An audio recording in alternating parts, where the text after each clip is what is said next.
Yi Bochang, I have been contemplating the situation. My parents are aging, and since they have come this time, let us allow them to stay. They may reside in that 160 square meter apartment at San Juan Renju. My sister and brother-in-law can visit them there as well. Why are you silent? Do my parents not deserve to stay in your house?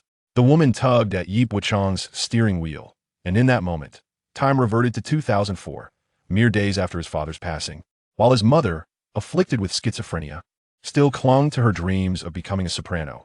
His unscrupulous uncle was scheming to seize the property and money left by Yi Bochang's father. The blame for the failed bid at the Design Institute also fell squarely on Yi Bochang's shoulders. After finally extricating himself from his toxic family environment and ending his internal struggles, he found himself once again confronted by the predatory forces of finance. Yi Bochang understood that life itself is the most equitable of measures. How much one can fight for depends solely on one's resolve. I was once benevolent, yet I find myself surrounded by malevolent spirits. Chapter 0001. Do you wish to rebirth? Let the woman sit in the passenger seat. The newly appointed chairman of the group is from a Yun City Design Institute. Why don't you seek him out? Bochang, you're only 45, in the prime of your life. By the way, my parents are coming next week regarding our marriage. I think they should stay since they are getting older. Let them stay in that 160 square meter apartment at San Juan Renju. My sister and brother-in-law can visit them there. Yi Bochang patted the steering wheel, thinking to himself, how audacious of you to suggest that. That apartment was the first to secure a number before the purchase restrictions in Yun City and was capped in price. They only accepted materials for a single day. Yi Bochang had closed his eyes and managed to secure a 9th-floor unit of 160 square meters. All expenses totaled less than $3 million. Yet now, similar units were being auctioned for $6 million. How dare you suggest my parents live there? The woman in the passenger seat glanced at Yi Bochang. What do you mean, unwilling? Yi Bochang, if you wish to create a rift, I do not feel compelled to remain with you. There are certainly others pursuing me. Many who are more qualified than you. Do not assume I cannot earn if I wish to. I could certainly match your income. My parents traveled over 1,000 kilometers to see me. Do they not deserve to stay in your house? Do I not deserve to have my name on that property deed?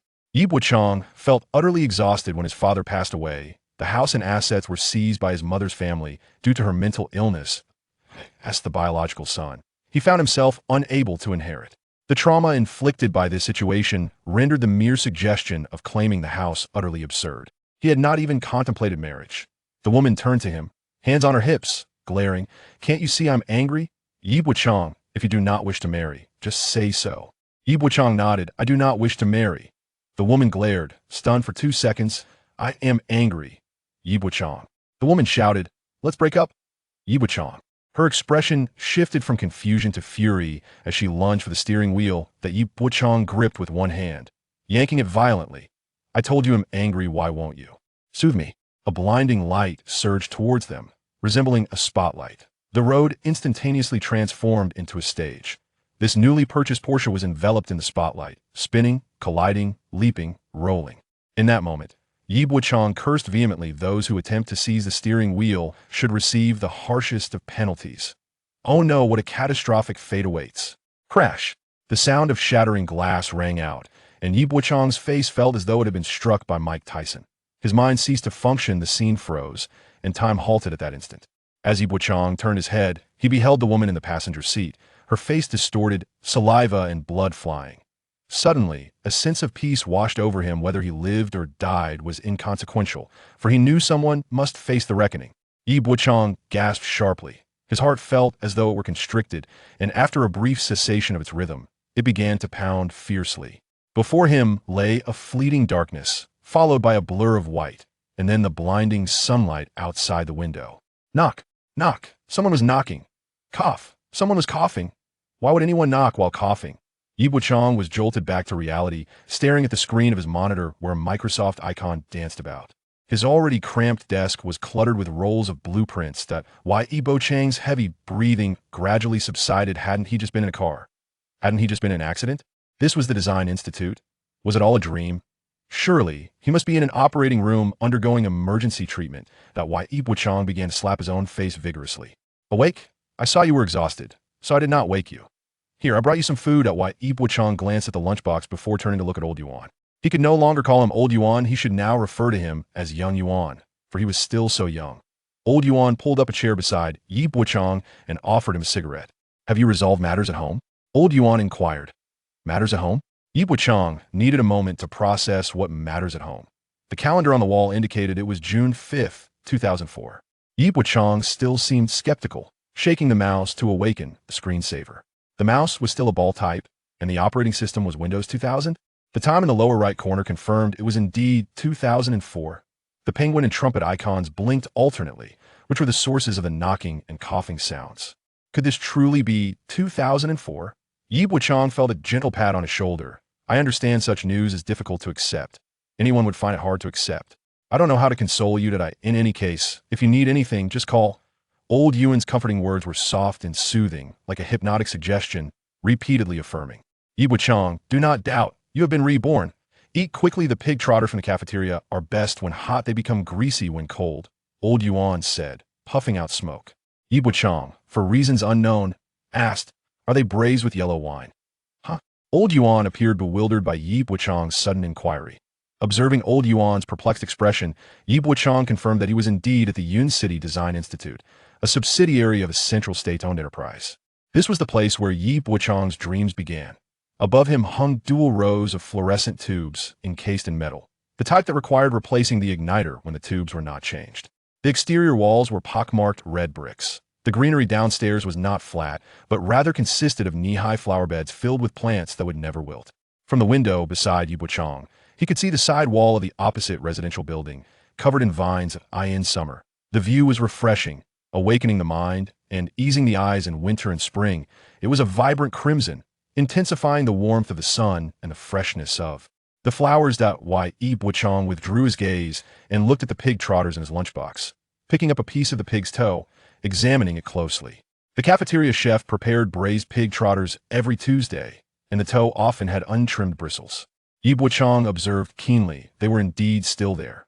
Old Yuan remarked, Old Li's culinary skills are commendable, but he always leaves the bristles uncleaned. However, we still have to scramble for them, or else we won't get any. Old Yuan paused. By the way, regarding your father's final arrangements. Yi Bochang did not react noticeably, but his Nokia 8210 began to ring incessantly. Yi Bochang glanced at the caller ID, Uncle. The moment I answered the call, a voice laden with pressure resonated in my ear. Yi Bochang, why have you been so unresponsive to my calls? Your mother said she cannot find you. Yi Bochang, what on earth are you preoccupied with all day? As a son, can't you spare a little time for your mother? You merely seek your own ease. You consider your mother a burden, do you not? You cannot hoard all the wealth and property left by your father. I shall oversee it for you. Otherwise, what security will your mother have in the future? The haunting memories assail me, yet this time, they shall only serve to fortify my resolve. Yi Bochang savored a mouthful of the hairy pig's trotter, and even without the addition of rice wine, it was delectable. Chapter 0002. This time, I must indulge. First, the mobile phone was not on speaker mode, yet voices filled with a rustling undertone emerged from the receiver. Yi Bochang often tossed his phone amidst a pile of blueprints, and these rolled-up sheets inadvertently amplified the profanities emanating from the call. Although Lao Yuan, sitting nearby, could not discern the specifics of the conversation, he was acutely aware that it pertained to the chaotic circumstances enveloping Yi Bochang's family. However, Lao Yuan noticed a subtle change in Yi Bochang. The formerly shy young man, who typically concealed his troubles and refrained from sharing his burdens with those around him, seemed different.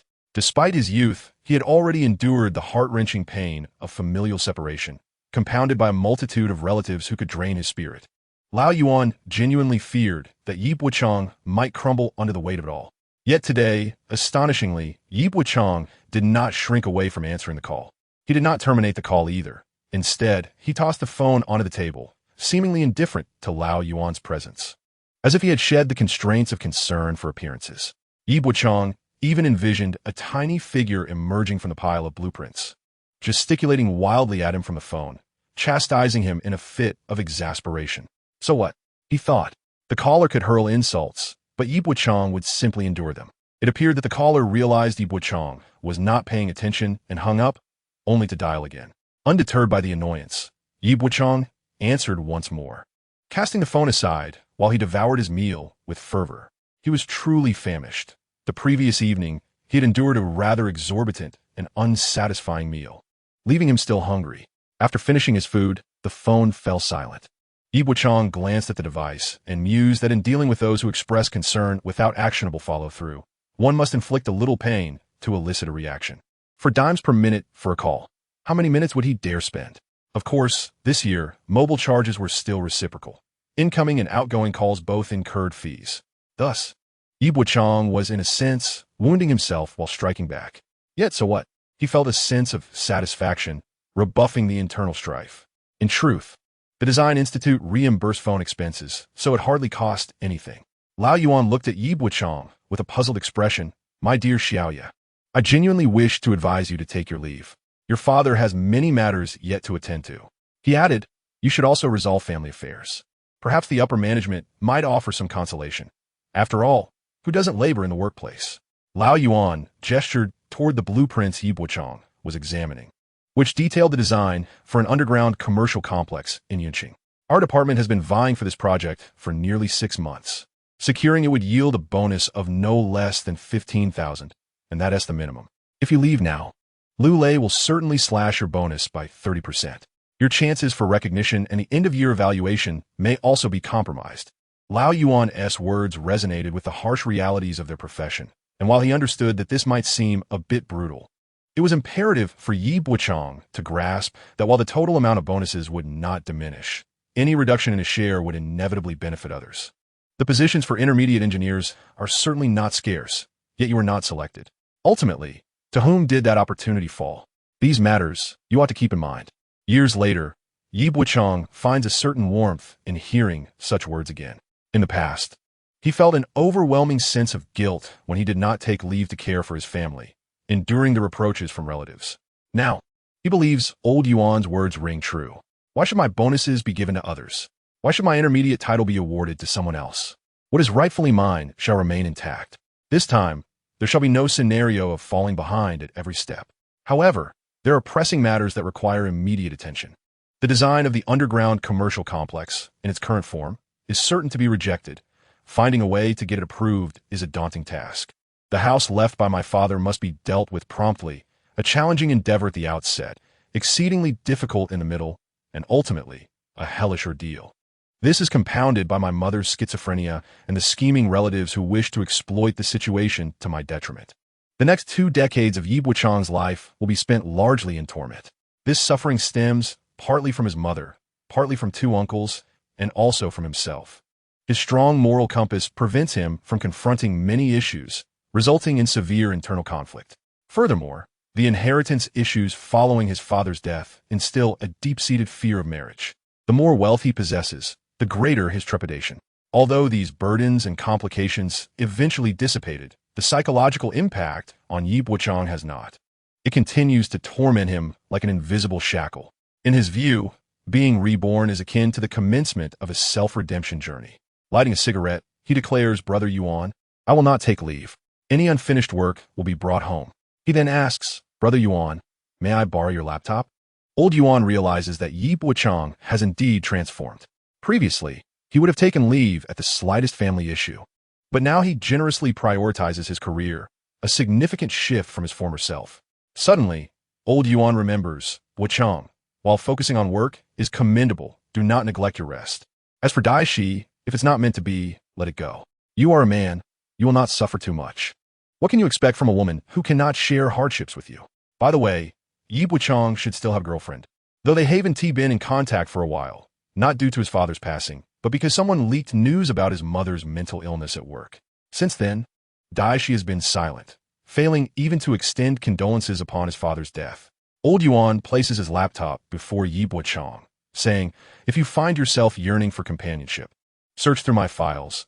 There is bound to be something suitable for you. But I must insist, do not soil my keyboard.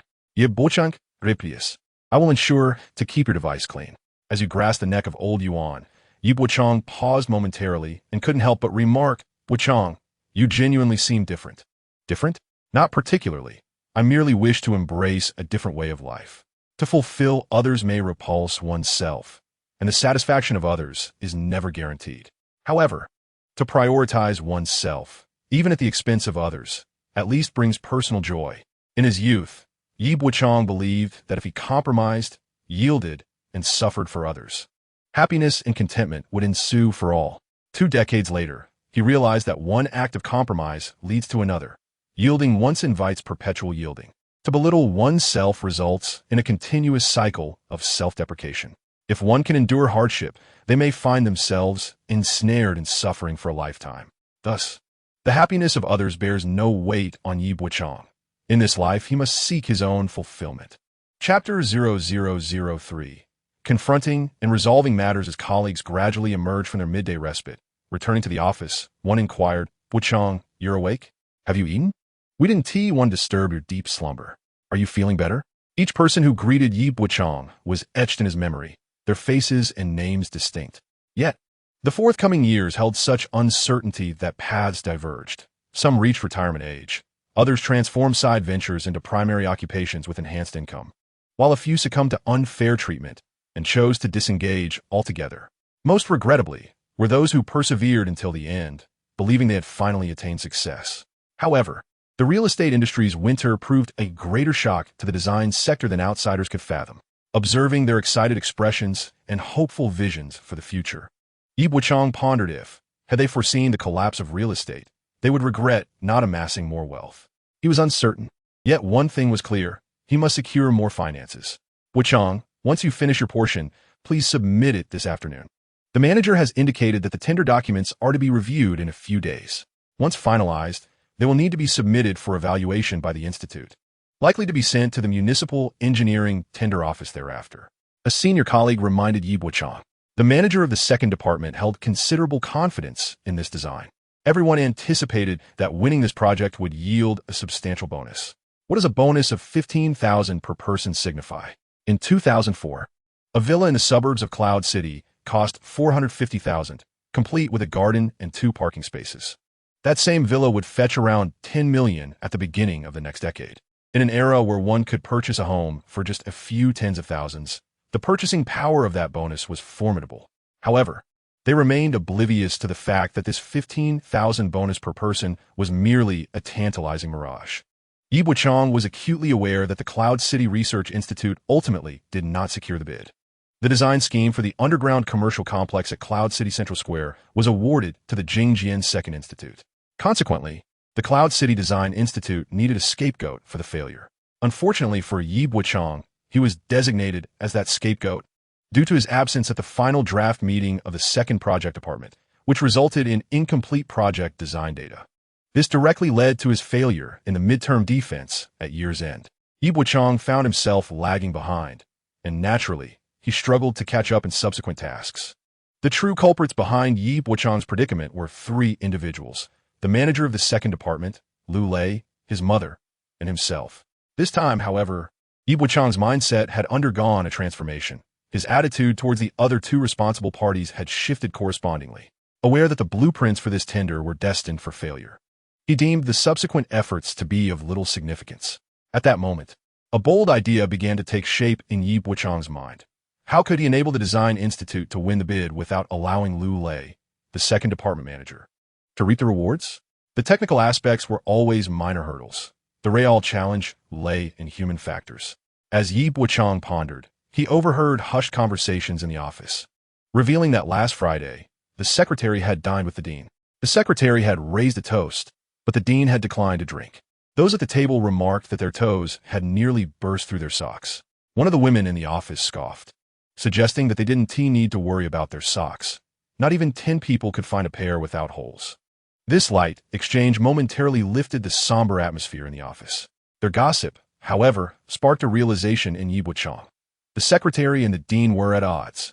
Such discord was commonplace in any central or state-owned institution. The conflict between the political and administrative leaders ultimately boiled down to a struggle for influence. Within the Design Institute, the complexities of the conflict were even more pronounced. The dean possessed considerable expertise in his field and had participated in numerous large-scale projects throughout Yin City and even the entire southwestern region over the years.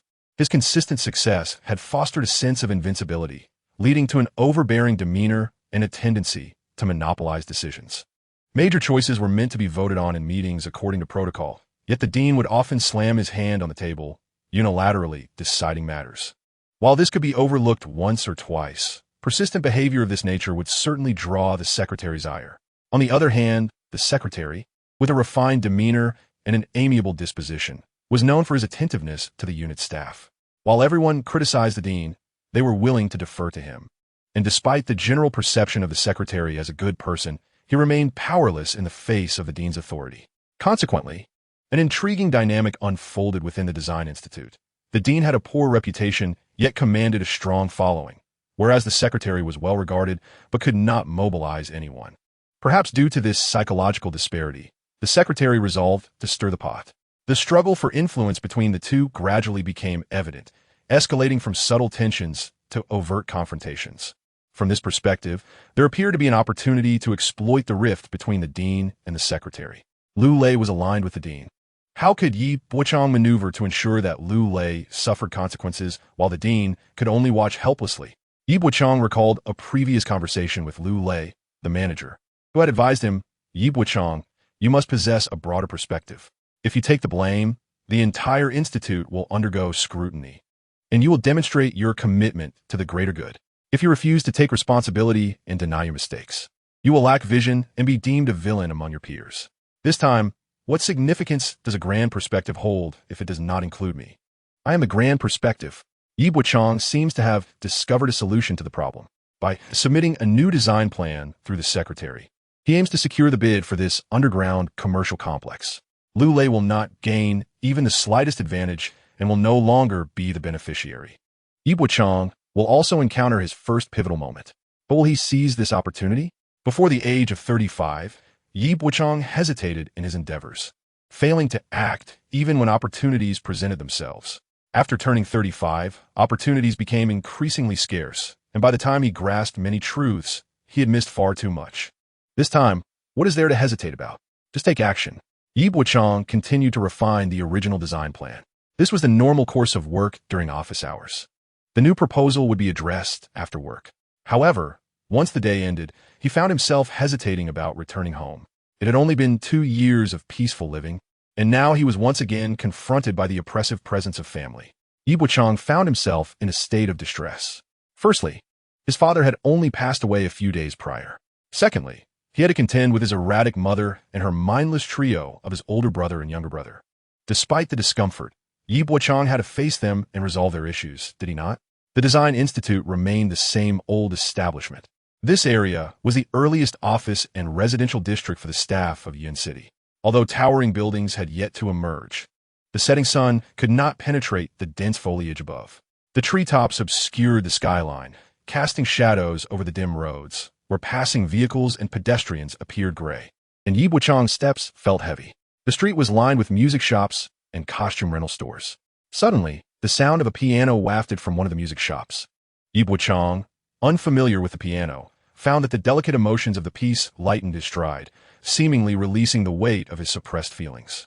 The melody eased the furrow of his brow, as if the heavens were empathizing with him, gradually returning what he had lost in a previous life. Could this be the fabled exclusivity? Chapter 4. Such relatives with this melody. The monochrome memories that once existed began to transform into vivid colors, enriched by Yi Bochang's vibrant presence. Everything around him became lively and animated as he strode forward, the layers of color gradually clarifying. This was no longer a mere recollection. It was a reality unfolding once more. In a residential building for civil servants in Yun City, a woman sang with all her might, oblivious to the discomfort of the residents above and below.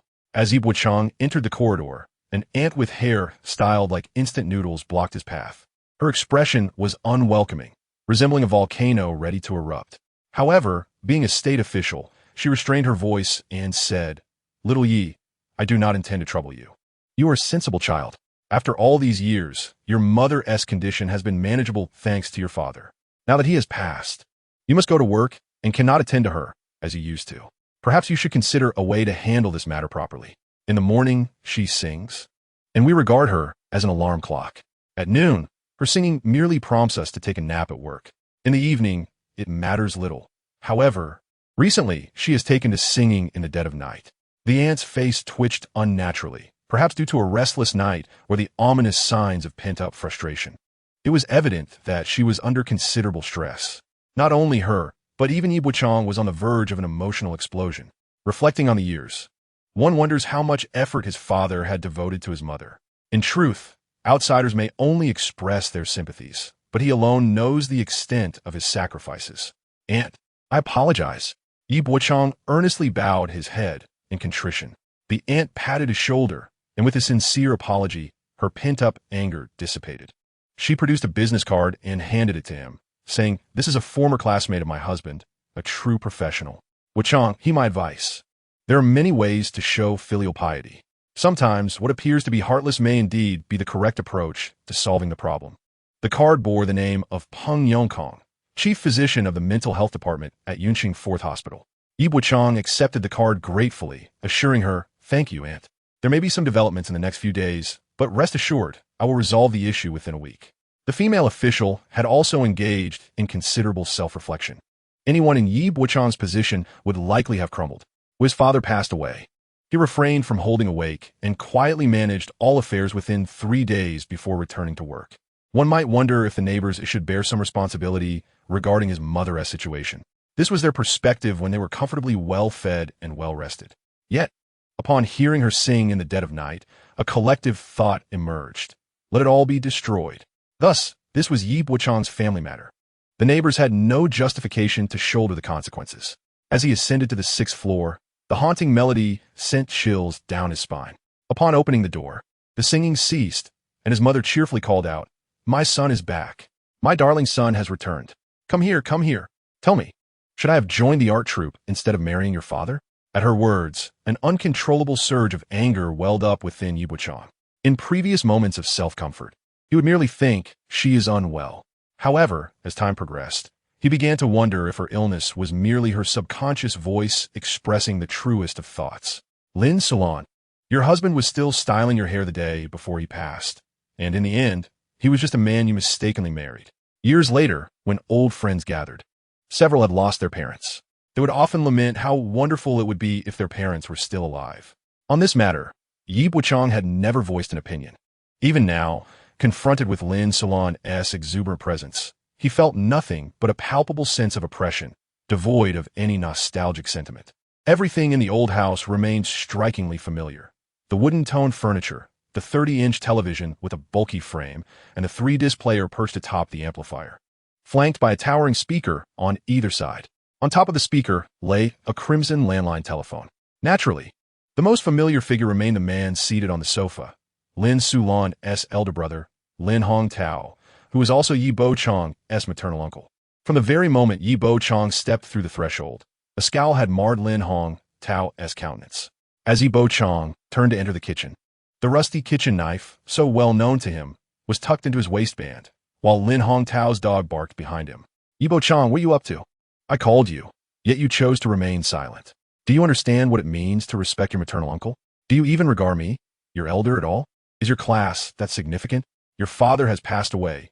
You haven't even set up a mourning hall, nor have you burned any joss paper. Tell me, where's your semblance of son? I suspect there may be something amiss in your head. After all those years of schooling your mother provided, it seems you've squandered it all. Do you know what filial piety entails? You treated your father's remains with such disregard. Do you even possess the demeanor of a son? With so many old acquaintances at the Yuntai Bureau, did you not think to inform them? You could have casually collected a few thousand in gifts. You didn't notify a single soul. Are you truly that foolish?" Yi Bochang extended his hand towards Lin Hongtao. "Where are your gifts?" Lin Hongtao's expression faltered, evidently taken aback by the unexpected defiance from his usually docile nephew, disrupting his train of thought and rhythm. Lin Sulon, her face darkened, admonished her son. "It seems you are seeking punishment. He is your maternal uncle. How dare you speak to him like that? Let me remind you, your father is gone, and from now on, your uncle is your elder. If you do not obey, he will not hesitate to reprimand you."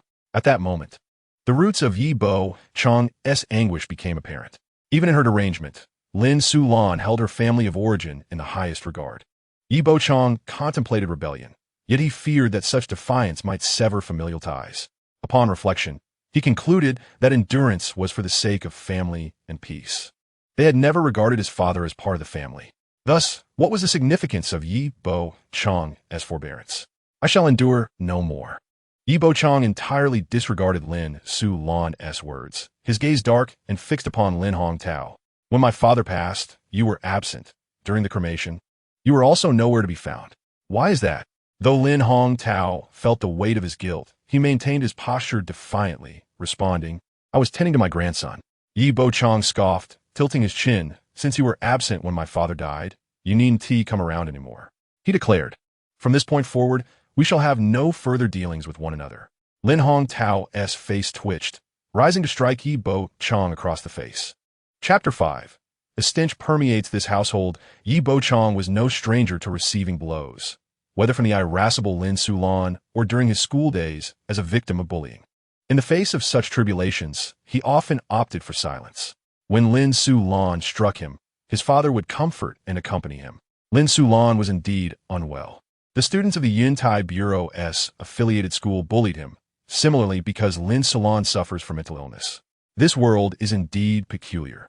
Life is already fraught with hardship. Why must we artificially impose even more suffering? Perhaps the saying goes that the virtuous are chosen to endure trials while the malevolent prey upon the weak. Thus, Lin Hongtao also regarded Yi Bochang as an easy target. In his youth, when Yi Bochang was bullied, Lin Hongtao remarked that his lack of temper rendered him deserving of such treatment. During high school, when Yi Bochang was not placed in the advanced class, Lin Hongtao dismissed his academic performance, calling him merely a chicken's head, destined to be a phoenix's tail. Upon his admission to university, Lin Hongtao stated that a university degree had lost its value. The graduates from the Yuntai Bureau still had to start from the grassroots level and would have to refer to him as master. Lin Hongtao's actions, ostensibly stemming from his status as an uncle, were underpinned by a keen awareness of his own weakness and his unwillingness to resist. Yet today, Lin Hongtao appeared as if he had taken some errant medicine. Thus, he aimed to slap his ineffectual nephew into some semblance of awareness. However, Yi Bochang did not flinch in the face of that slap. Rather, he advanced boldly, not even blinking, and took a step forward, reaching for something at his waist. Yi Bochang leaned closer to Lin Hongtao's hand. Lin Hongtao's gaze dropped, swallowing hard to suppress his shock. Over the years, he had never witnessed Yi Bochang's fury to such an extent.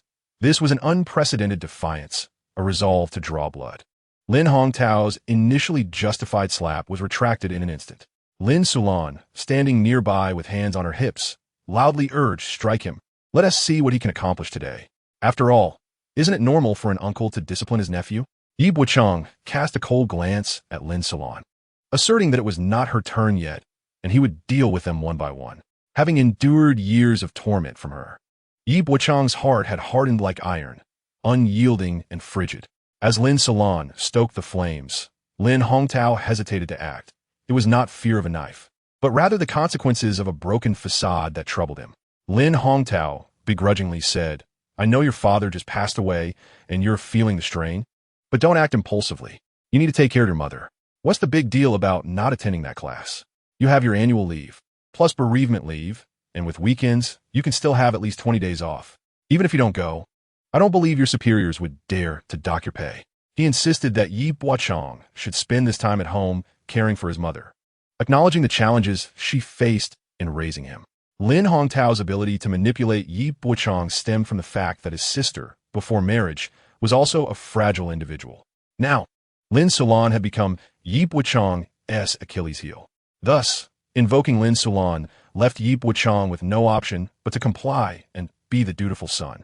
Yet, turning to Lin Su-lan, Yi Bochang queried, Mother, have you cared for me all these years? Lin Su-lan shook her head vigorously, asserting, as a soprano, I must devote myself daily to refining my craft. Marriage and childbirth will only hinder my career. I cannot possibly take care of the child. It is all managed by Yiping. Lin Hongtao's expression grew increasingly complex. He knew his sister was a bit unhinged. Has Yi Bochang also lost his senses? Is this still the same soft-spoken nephew he once knew? Or has that obedient and dutiful Yi Bochang gone? As Lin Hongtao pondered these thoughts, Yi Bochang fixed his gaze on him and remarked, Did you hear that? She has never cared for me. Therefore, do not lecture me any further. Allow me to clarify. This house was purchased with my father's money. In the future, unless you have my permission, do not come here uninvited. I speak plainly. If you enjoy coming to my home to criticize, you may provoke me, and I assure you, I will make your family's life quite tumultuous. Lin Hongtao, trembling with anger, perhaps fear, found this version of Yi Bochang utterly unfamiliar. Yet, juxtaposing Yi Bochang with his mother, both were akin to two madcaps, which seemed almost normal in its absurdity. Lin Hongtao felt a pang of distress, but upon considering that both his sister and nephew had lost their minds, the notion of this residence felt increasingly precarious. He pointed at Yi Bochang's face, stating, "I shall not stoop to your level." "Take care." Yi Bochang retorted, "You too. Take care." Lin Hongtao turned to leave, unprepared for such resistance. Nevertheless, he did not let it bother him. He departed in silence, merely preparing for the imminent takeover of the house. Yi Bochang was keenly aware of this. "Brother, are you leaving? Stay for dinner first. You all eat. I will sing for you. Young friends, let us gather." Lin Sulan had yet to close the door, and her voice echoed through the staircase, stirring complaints from numerous neighbors. Yi Bochang quietly shut the door. In the heat of the argument with Lin Hongtao, he had neglected to set down his computer. On the desk in the room lay his father's death certificate, identification card, household registration book, and bank card. Bank card? Yi Bochang hurriedly rummaged through the file folder and called out to Lin Sulan, "Mom, where is Dad's bank card? Tonight, Angnong is coming back with a basket full of fish. Don't interrupt me. Your uncle took the bank card." Lin Sulan did not regard the bank card as significant. However, for Yi Bochang, this was quite a blow. "Mom, I am your son. Dad is gone. And do you truly not consider me at all? That bank card holds the money Dad left for you and me, and you simply hand it over to Lin Hongtao." Lin Sulan shouted back, "You ungrateful wretch. He is your uncle. Dare you speak his name? Do you believe I wouldn't take care of you?" Yi Bochang chose not to engage further, as he had long since lost hope in her. Without the bank card, there remained the bank book. With his father's identification card, he could still withdraw money. "Mom, you haven't eaten today, have you?" Lin Sulan rolled her eyes, disdain evident in her expression. "I need to perform. If I eat and wear a gown, I'll have a belly, and that won't look good. Mom, I will take you to find a top-notch tenor in the country to learn singing." Yi Sulan's eyes sparkled with fervor, her pursuit of art having reached its zenith. In the refrigerator's preservation chamber lay a piece of meat, placed there by her father before his departure. The meat had spoiled, darkened, and emitted a foul odor, permeating the chamber with an unpleasant scent, much like the atmosphere of this household. Chapter 0006. The optimal method for resolving internal strife. Son, which school are you attending? Or are you still with the performing arts troupe? Is it music academy? What is its name? Have I heard of it? Once the conversation turned to singing and performance, Lin Sulan could hardly contain herself. It was her youthful dream.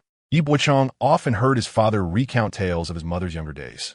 Lin Sulan had auditioned for a role at the Cloud Iron Bureau, but was ultimately not selected. This was ostensibly a commonplace occurrence. However, Lin Hongtao and his companions incessantly claimed that someone had used connections to usurp the place that rightfully belonged to Lin Sulan.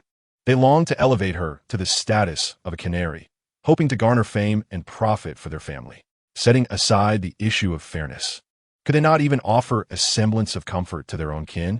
Their incessant chatter sowed seeds of resentment in Lin Sulan's heart. She could accept failure, but not the theft of what was rightfully hers. As a result, she frequently suffered from insomnia and vivid dreams, experiencing hallucinations, compounded by her performative personality, which made her feel like the center of attention wherever she went. She would often seek to perform at a moment's notice. Presently, the only means by which Yi Bochang could manage his mother was through matters related to singing. In a hushed tone, Yi Bochang mentioned, "It's the 4th affiliated hospital of the Music Academy." Lin Sulan stared blankly at her son, surprised that such an institution existed. Yi Bochang nodded affirmatively, explaining that it only accepted those with a solid foundation, individuals who had achieved a certain level of expertise in their field. Lin Sulan turned to rummage through her wardrobe, seeking suitable attire. "Son, please help me choose an outfit. Also, will there be an interview? Which song should I sing? Evenings in Moscow? Spring in the North? No, perhaps I should sing The Lonely Shepherd. Yes, that would be splendid." Her emotions spiraled beyond her control as she searched for clothes while singing.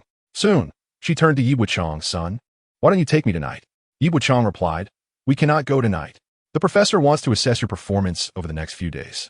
You must refrain from singing in the evening so as not to disturb the neighbors. If not, your character will be called into question, and they may refuse you."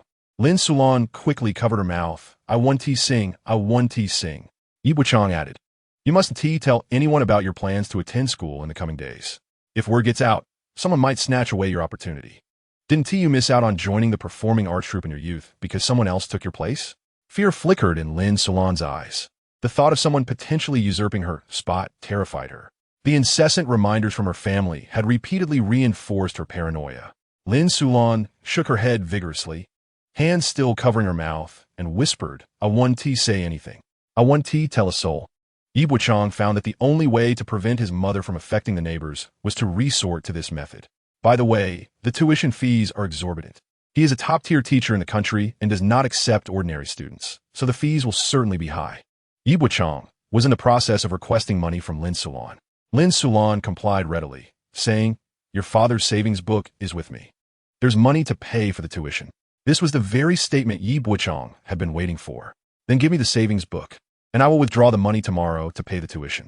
If I delay, the queue will be too long, and by the time I get the money, there may be no spots left for you." Lynn Solan replied, "Then I will go get the money." Bochang pointed to the landline on the speaker. "You need to stay by the phone. The admissions office will call, and it must be answered by you. What if they ask you to sing a portion over the phone, and I cannot sing? If you ruin your phone interview, what will you do?" Lynn Solan glared at Bochang with wide eyes. "I will throw you out the window, just like when you were little." This was Bochang's biological mother, who had nearly tossed the tiny Bochang out of the window on several occasions. Fortunately, Ping had saved Bochang's life. Bochang harbored no resentment. He used to feel sorrowful, but now he remained calm. Most of a person's anxiety and internal conflict arises from an inability to find solutions to their problems. The inability to find solutions is not due to a lack of options, but rather a deficiency in execution. To resolve internal conflict, one simply needs to take direct action, which can eliminate over 90% of such turmoil. Bochang's calm demeanor in the face of his erratic mother stemmed from his complete healing of his internal struggles. Lynn Solan rummaged through the wardrobe and produced a piece of underwear, unraveling the thread to extract the savings book. Lin Hongtao had taken the bank card, but he did not possess the password. The savings book was in Lin Solan's hands, and despite Bochang's inquiries about its whereabouts, he could not ascertain the information. Ultimately, Lin Hongtao deceived Lin Solan into handing over the savings book, taking her along with her identification to the bank to withdraw the funds. At that time, the more than 20,000 yuan did not seem to significantly affect Bochang. However, in a few years, he would realize that this initial capital, when utilized wisely, could be considered his first pot of gold.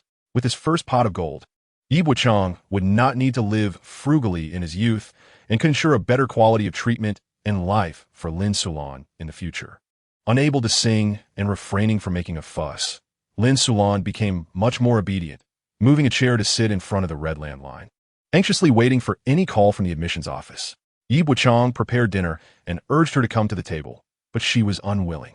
He had no choice but to serve her food in a bowl, which she could barely eat due to her poor appetite. Those suffering from mental illness often lack appetite during episodes. During the manic phase of schizophrenia, one might perceive themselves as a master chef, preparing a feast and inviting many to dine, yet they themselves remain unable to consume much. The worse the appetite, the quicker the deterioration of the condition. Bochang later spoke with a psychologist who explained that this was not difficult to understand.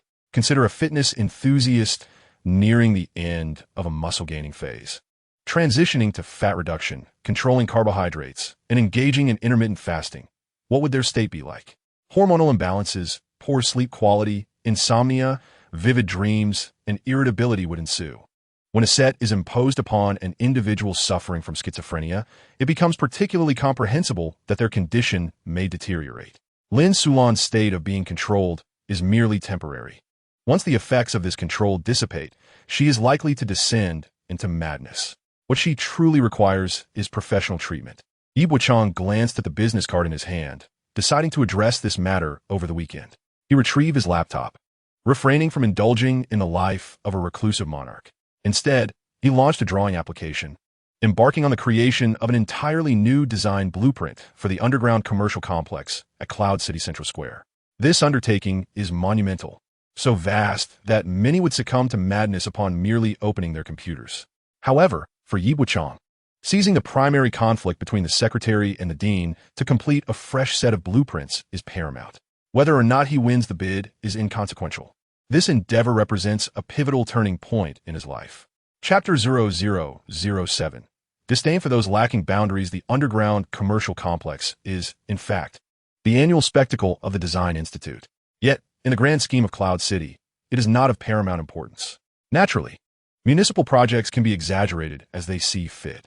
Whether the Design Institute secures the bid does not solely hinge on design concepts, but rather on preliminary communications. If the groundwork has not been adequately laid, no amount of finesse in the proposal will suffice.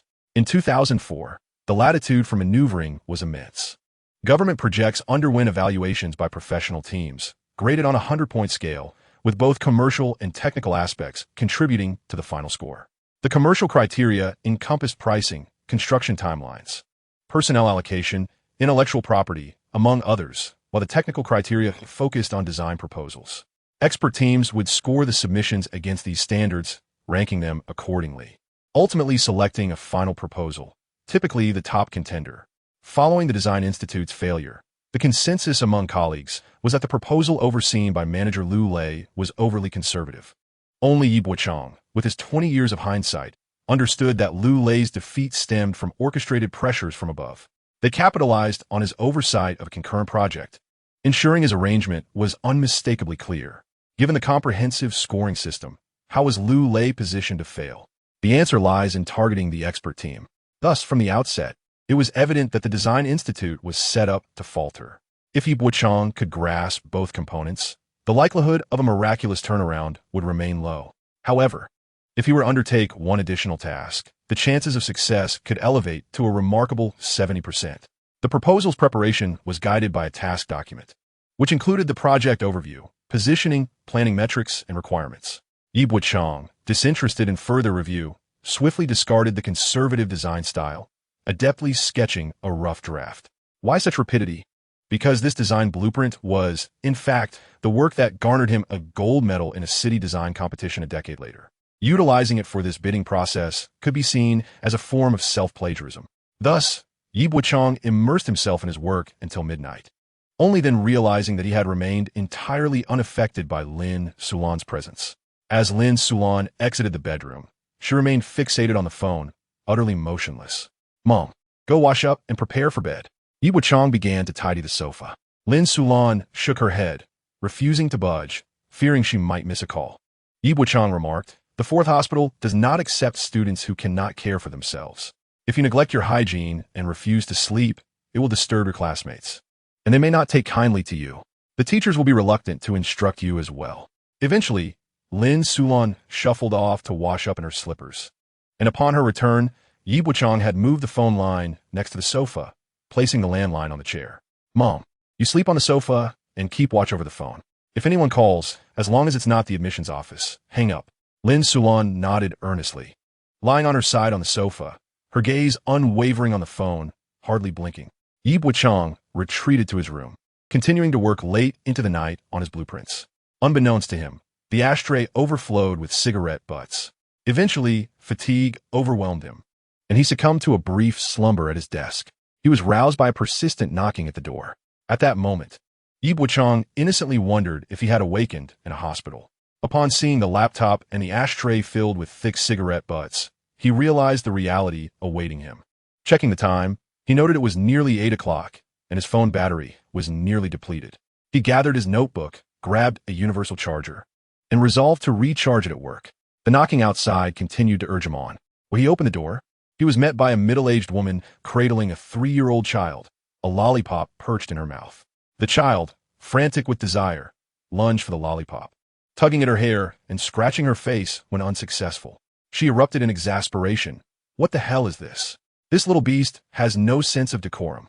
Upon feeling a painful tug, she relinquished the lollipop back into the child's mouth, muttering, "I must have owed your family something in my past life." Indeed, the child's mother was this middle-aged woman's daughter, Lin Hongtao's wife, and thus Yi Bochang's aunt, Tang Jihua, an unkempt woman whose dental issues made her upper lip protrude grotesquely.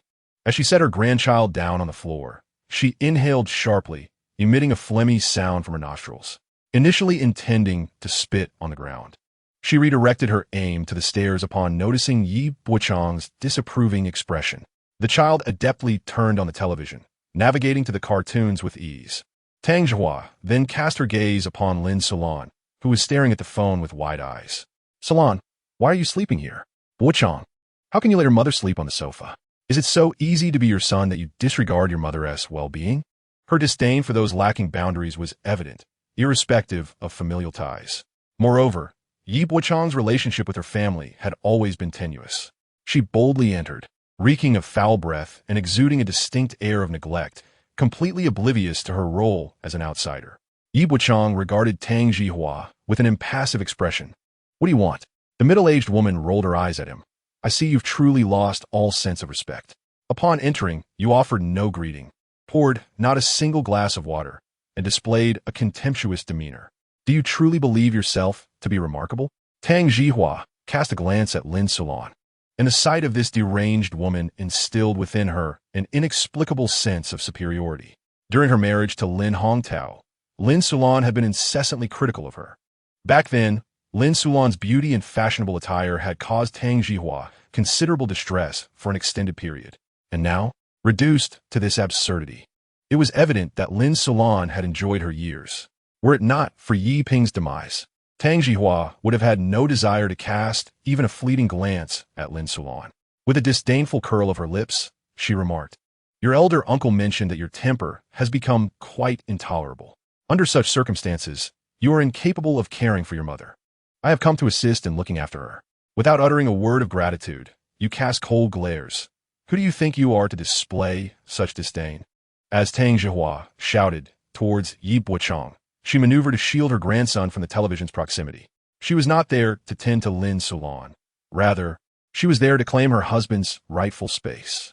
With her audacity and fierce demeanor, Tang Zhihua reveled in boasting to all about her firm grip on the situation. Having effectively trapped this widow and orphan, in a previous life, Yi Bochang had chosen the path of meekness over anger, indeed, a somewhat shameful choice. This time, however, he was prepared to introduce her to something entirely new. Chapter 0008. A ruthless scheme in the face of encroachment, yielding even an inch guarantees that one day, there will be no place left for you in this household. Qui n'est bouger exploitation.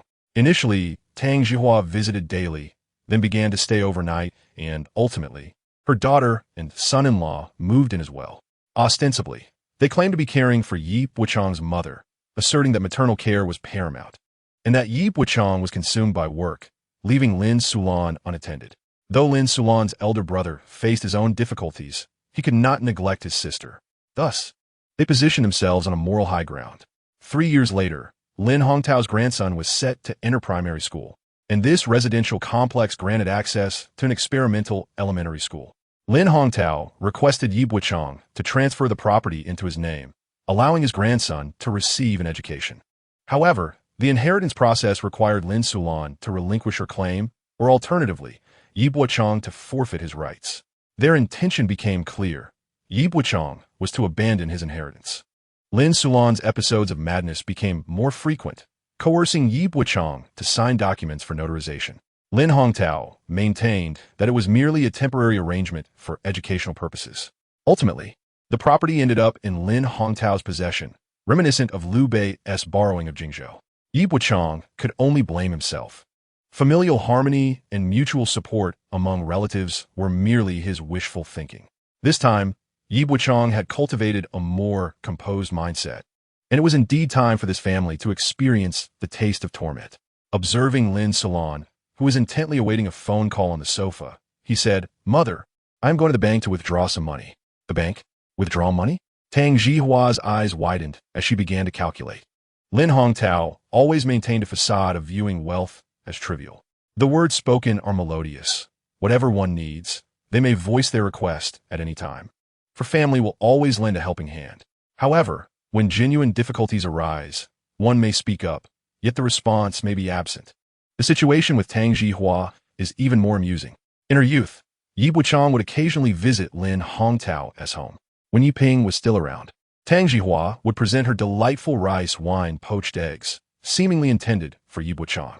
Yet, as soon as Yi Ping departed, she whisked the eggs away. Not only did Yi Bochang go without, but his cousin also cried out, Mother, I want an egg, to which Tang Zhihua glared fiercely and retorted, What egg? There are none. Get lost. Yi Ping, preoccupied with work, would sometimes send Lin Salon to her uncle for assistance, of course, providing living expenses. Yet, after half a month, Lin Salon was left emaciated. The money was accepted, but care was utterly lacking. They are indeed a vicious and avaricious family. Thus, when Tang Jihua learned that Yi Bochang intended to withdraw money, her immediate thought was that he sought to claim the inheritance of her deceased father. Her father's money was essentially Lin Salon's, which in turn belonged to her brother. Hence, why should Yi Bochang have the audacity to take Lin Hongtao's funds? Such a human bulldozer, yet he possesses this astounding logical fallacy. From this perspective, it seems that wrongdoers committing misdeeds may not even perceive their actions as malevolent. Yi Bochang, unperturbed by Tang Jihua's fixation, seemed to intentionally provoke it. After uttering this statement, he observed a child engrossed in a television show, savoring a lollipop, and approached, snatching it from the child's mouth. What a nuisance! Yi Bochang casually discarded the lollipop out the window and turned off the television. No sooner had he exited than the child erupted into a fit of tears. Tang Jihua, cradling the weeping child, pursued Yi Bochang. Is chasing him the right move? Soon, you shall reap the consequences. Yi Bochang produced his phone and dialed 110, stating, I'm reporting a potential abduction. My address is on Changshan Street. The suspect is clad in a dark linen top and floral wide-leg pants, appearing quite menacing, with a child in her arms who is wailing, a bald child in yellow attire. White pants and gray sandals. After precisely detailing the characteristics, he exited the cadre's residential building. The distance to the Old Design Institute was relatively short, with a bank and a market along the way, but more importantly, it was in proximity to the experimental primary school. Yi Bochang had not embraced fatherhood.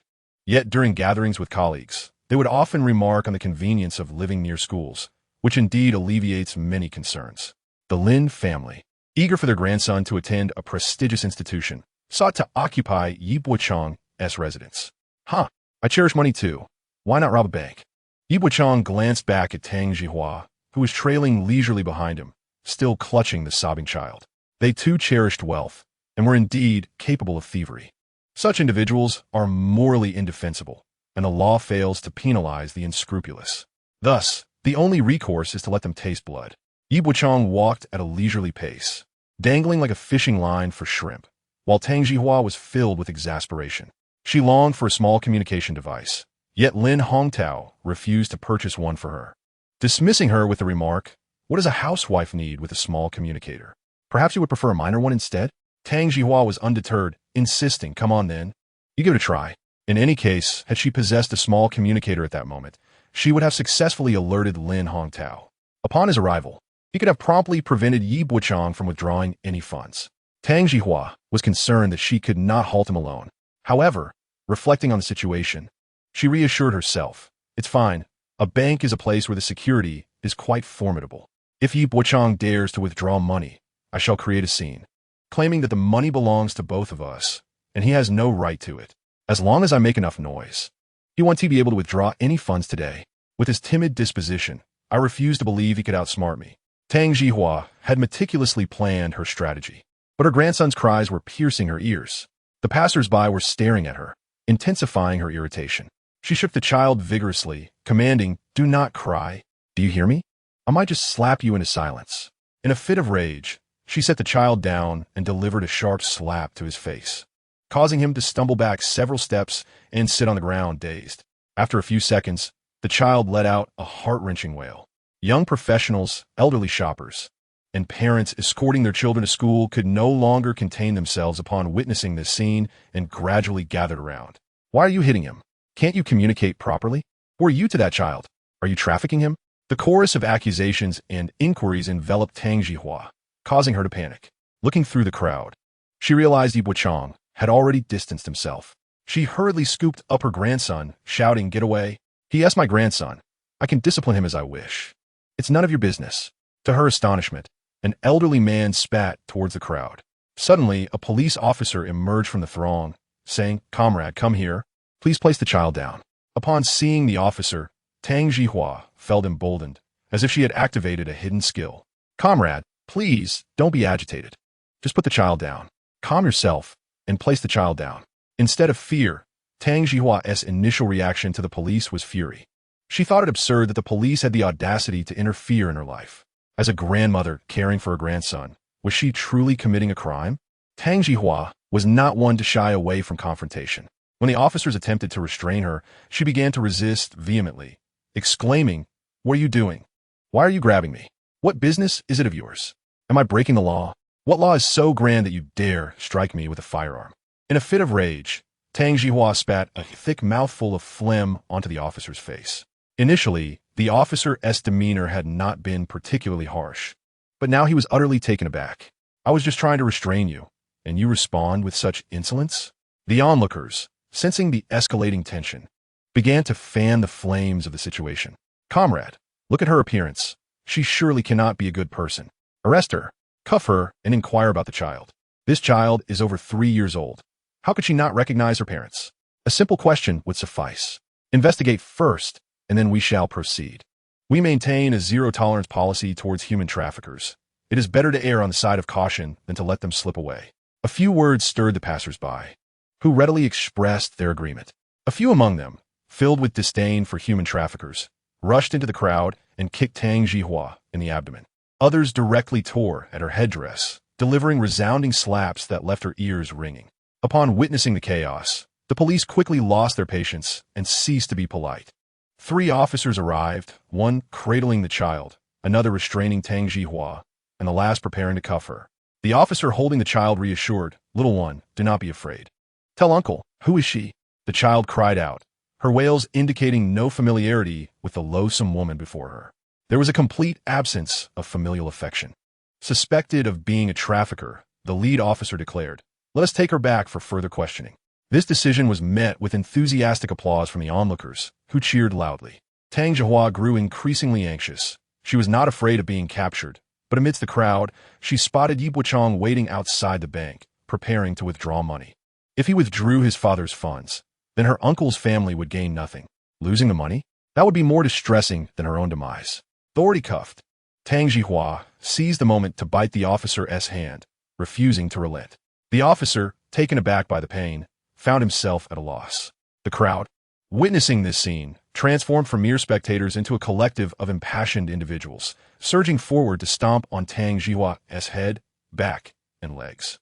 Yi Bochang, not far from the bank entrance, caught a glimpse of Tang Jihua's anguished expression through the gaps between legs. The righteous fury of the people was far more beautiful than the seductive allure of any insidious temptress. Yi Bochang let out a sigh of relief. Such a delightful morning suggested that the day would proceed smoothly. Tang Jihua, despite her semblance of logic, relied solely on her shamelessness to clash with those who possessed principles and integrity. Yi Bochang had once been a man of morals and ethical standards. Now, he believed in addressing morality with the moral, while employing ruthlessness against the shameless. Why should the virtuous suffer indignities? Tang Jihua had assaulted an officer in 2004. No formal laws had been established regarding assaulting police officers. She was not a typical case, thus unlikely to face severe punishment. Nonetheless, she would certainly be detained. This afforded Yi Bochang a few days' reprieve. Lin Sulan deserved more specialized treatment. She deserved to experience better days. The Lin family would likely endure considerable distress in the coming days. As the bank doors opened, Yi Bochang took out his phone to call old Yuan. "Brother Yuan, I'm at the bank handling some matters. I'll be a few minutes late. My phone is running low on battery, so I wanted to give you a heads up." Old Yuan said on the phone, "It's nothing, really. I've got this covered. You just focus on your tasks." In the past, Yi Bochang believed that as long as he accomplished his own responsibilities, he would eventually earn the admiration of his superiors. It later became evident to him that completing tasks meant that he would invariably be the one to handle everything in the future. Naturally, benefits tend to circulate among the ranks, with those who labor often being last in line. This is not to imply that those who work lack status. Rather, it is imperative to articulate one's needs correctly after fulfilling one's duties. For instance, when Yi Bochang had matters to attend to at home and arrived late to work, his leaders would occasionally stroll through the office and inquire about his absence. "Where's Bochang?" Someone would casually remark, "Haven't seen him." While this may seem trivial, one can never truly gauge the character of their superior. Upon returning, they might subconsciously conclude that he had been absent all morning. Should he happen to be absent again when they next visit, they may form a habitual notion of his tardiness. Over time, this could result in Yi Bochang receiving the lowest benefits in the department. Akin to a scenario where the average bonus is 1,000 yuan. Some may receive slightly more, while he consistently falls short, perhaps with bonuses of 980 or 950. Some might dismiss the loss of a few dozen yuan as inconsequential, yet over time, it signifies a lack of recognition. The sensation of being overlooked and marginalized can swiftly extinguish the morale of those who simply toil away, ultimately leading to their exhaustion in the workplace. Now, Yi Bochang has matured and learned to express himself more effectively. He presented his bank book at the counter, along with his bank card, requesting, "Please deposit all the funds from this account into this card." He also handed over his father's identification. The bank staff did not utter a word of inquiry. They simply transferred over 20,000 yuan into Yi Bochang's account. Following the death of a loved one, some hurriedly close accounts and then check on bank balances, only to find the required documentation is overwhelmingly complex, provoking frustration. Even without closing an account, one cannot openly state the reason for their visit to the bank due to the nature of the withdrawal. If one is unaware of the password, navigating this process can be utterly exhausting. The crux of the matter is that banks are designed to create inconvenience, perpetually delaying transactions, with the hope that impatience will lead one to abandon their efforts. Ultimately, where does all that money go? Yi Bochang had once been tormented by such matters, losing countless nights of sleep. Now, he navigates these issues with an impassive demeanor, devoid of emotion. A portion of his late father's funds will be allocated for his mother's medical treatment, while another portion is intended for the purchase of a new apartment. He recalls the necessity of acquiring a property in an area slated for imminent redevelopment. Chapter 0010, Leaders and Subordinates, Akin to Training Dogs. It is not the housing complex where Yi Bochang currently resides that is set for demolition, but rather a different neighborhood he is aware of, which will be reclaimed by the government for replanning. The projects in question encompass both the subway and commercial real estate, yet initially, no whispers of the plans were leaked. This resulted in the residents of the dilapidated area selling their homes without a moment's hesitation upon hearing about the impending demolition and compensation. However, once the commercial complex and subway began construction, property prices in the vicinity surged to nearly 10,000. Notably, during that time, the average price in Yin City was merely around 7,000. The original residents were nearly overwhelmed by the shock. Interestingly, Yi Bochang's uncle also resided in that old community. Their home, originally over 50 square meters, had been expanded to over 70, but due to the load-bearing wall, one bedroom could not accommodate an air conditioner. This predicament meant that families with children suffered from heat rashes in the summer. Water shortages were common, and since gas pipelines had not been installed in earlier years, they still relied on gas canisters. This greatly affected their quality of life. Consequently, upon hearing about the demolition, nearly everyone signed without a second thought to receive their compensation. Later, as property prices skyrocketed, Yi Bochang's uncle's family scolded him for his perceived ingratitude, claiming he was aware of the demolition plans yet failed to inform them in advance, leading to their financial loss. At that moment, Yi Bochang genuinely had no knowledge of it. This time, however, he was fully aware, yet remained silent. The unscrupulous took advantage. Feeling they had not gained enough, a benevolent person like Yi Bochang, with nothing to his name, was vilified as though he were a dog. Later, when they sought to ingratiate themselves with him, they shamelessly remarked, "Look, you have everything now, don't you?" This statement remains a sore point for Yi Bochang to this day. The funds left by his father, along with his own savings accumulated over the years, amounted to over 50,000. His mother had set aside 10,000 for medical expenses, and with a steady monthly income and bonuses, life felt manageable. Should circumstances allow, he aspired to accumulate even more wealth. If the houses in the soon-to-be demolished neighborhood could yield 2 additional properties, he would acquire them. Presently, Yi Bochang does not place as high a value on money, yet he feels a sense of security with a few million at hand. Having grown accustomed to a comfortable lifestyle, the prospect of returning to a more frugal existence is rather unappealing. After all, he does not even own a car yet, nor does he possess a driver's license. The realization of such mundane details is overwhelming, but thankfully, Yi Bochang's thoughts are remarkably clear now. He distinguishes the urgency of matters with precision. As he traverses the tree-lined streets, the atmosphere no longer feels dreary. The passers-by transform from mere labels into distinct individuals. The hues of the world are no longer monotonous. It is as if countless vibrant flares have illuminated Yi Bochang's previously hollow heart, restoring his world to its true essence. This must be the manifestation of rejecting internal strife. As Yi Bochang stepped into the office, old Yuan approached and inquired about the progress. Yi Bochang replied, "It is taken care of." Old Yuan glanced at the office door and lowered his voice. "Just now, that wretched Zhong Yu came by. I told her that I had forgotten my computer at home and had gone back to retrieve it. Be cautious in a moment." Old Yuan's excuse was indeed plausible. But for those intent on causing trouble, even your breath could be deemed a transgression. As expected, Zhong Yu, the assistant manager of the second project department, approached. "Yi Bochang, the manager wants to see you." Without so much as retrieving his computer, Yi Bochang proceeded to the office of the second project department manager. The Design Institute was vast, encompassing numerous project departments. Some offices were not even located in Yin City, but in Yuzhou or Shen City.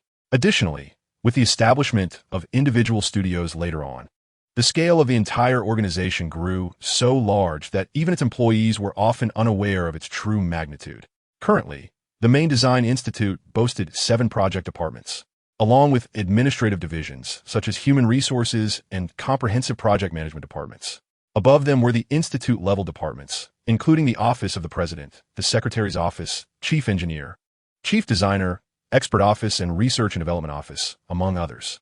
The second project department, where Yi Bochang worked, primarily focused on civil engineering, which included architecture, parks, and urban planning. Notably, it also had 2 major projects, the airport and the subway, both of which were of substantial significance. The importance of these 2 projects was self-evident. However, they remained out of reach for now. It was clear that managing a project department was akin to overseeing a small world. The manager wielded both power and wealth, effectively becoming the deity of the project department. As Yi Bochang followed Zhong Yu, the corridor was permeated with the lingering scent of her perfume. Observing her swaying hips, she resembled a seductive fox, prancing about with an invisible tail. Yi Bochang rubbed his nose uncomfortably, just in time for Zhong Yu to turn around and roll her eyes at him, conveying a sense of aversion as if she had been lewdly objectified from a distance. She pushed open the office door, and a rush of cool air mixed with the fragrance of floral tea enveloped him. On Manager Lu Lei's desk lay documents sent over by other teams. Yi Bochang stood before him, as Lu Lei's attention remained fixated on the bidding documents. Thus, Yi Bochang was compelled to stand there indefinitely. Assistant Zhong Yu, however, did not permit Yi Bochang to take a seat. Instead, she settled onto the nearby sofa, engrossed in her texting. Lu Lei employed this method of leaving employees in limbo to maintain strict control over the project department staff. It was akin to training a dog. He held a treat in his hand, and as long as you waited, you would continue to wait. If you complied this time, you would be expected to wait even longer next time. This was one of the tactics for testing obedience in the workplace. In the past, Yi Bochang might have stood for an extended period.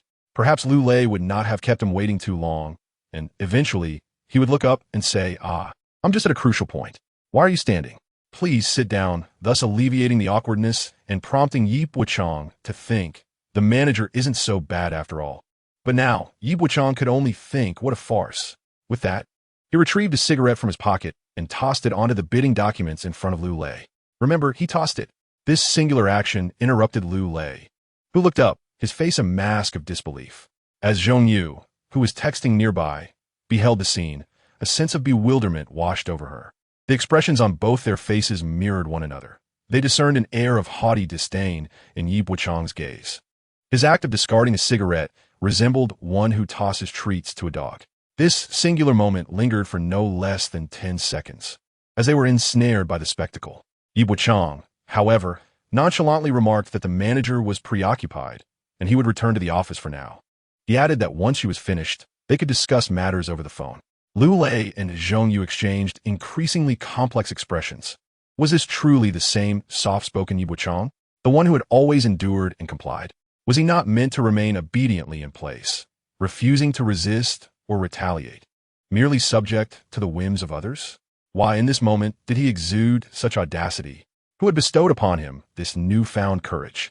Their faces flickered with astonishment and confusion, but predominantly, they were enveloped in fury. Lu Lei, however, masked his ire with a veneer of forced smiles. Chapter 0011.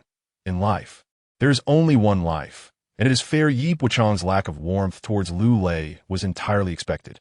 Being part of the second project department, Yi Bochang was indeed poised for a promising future.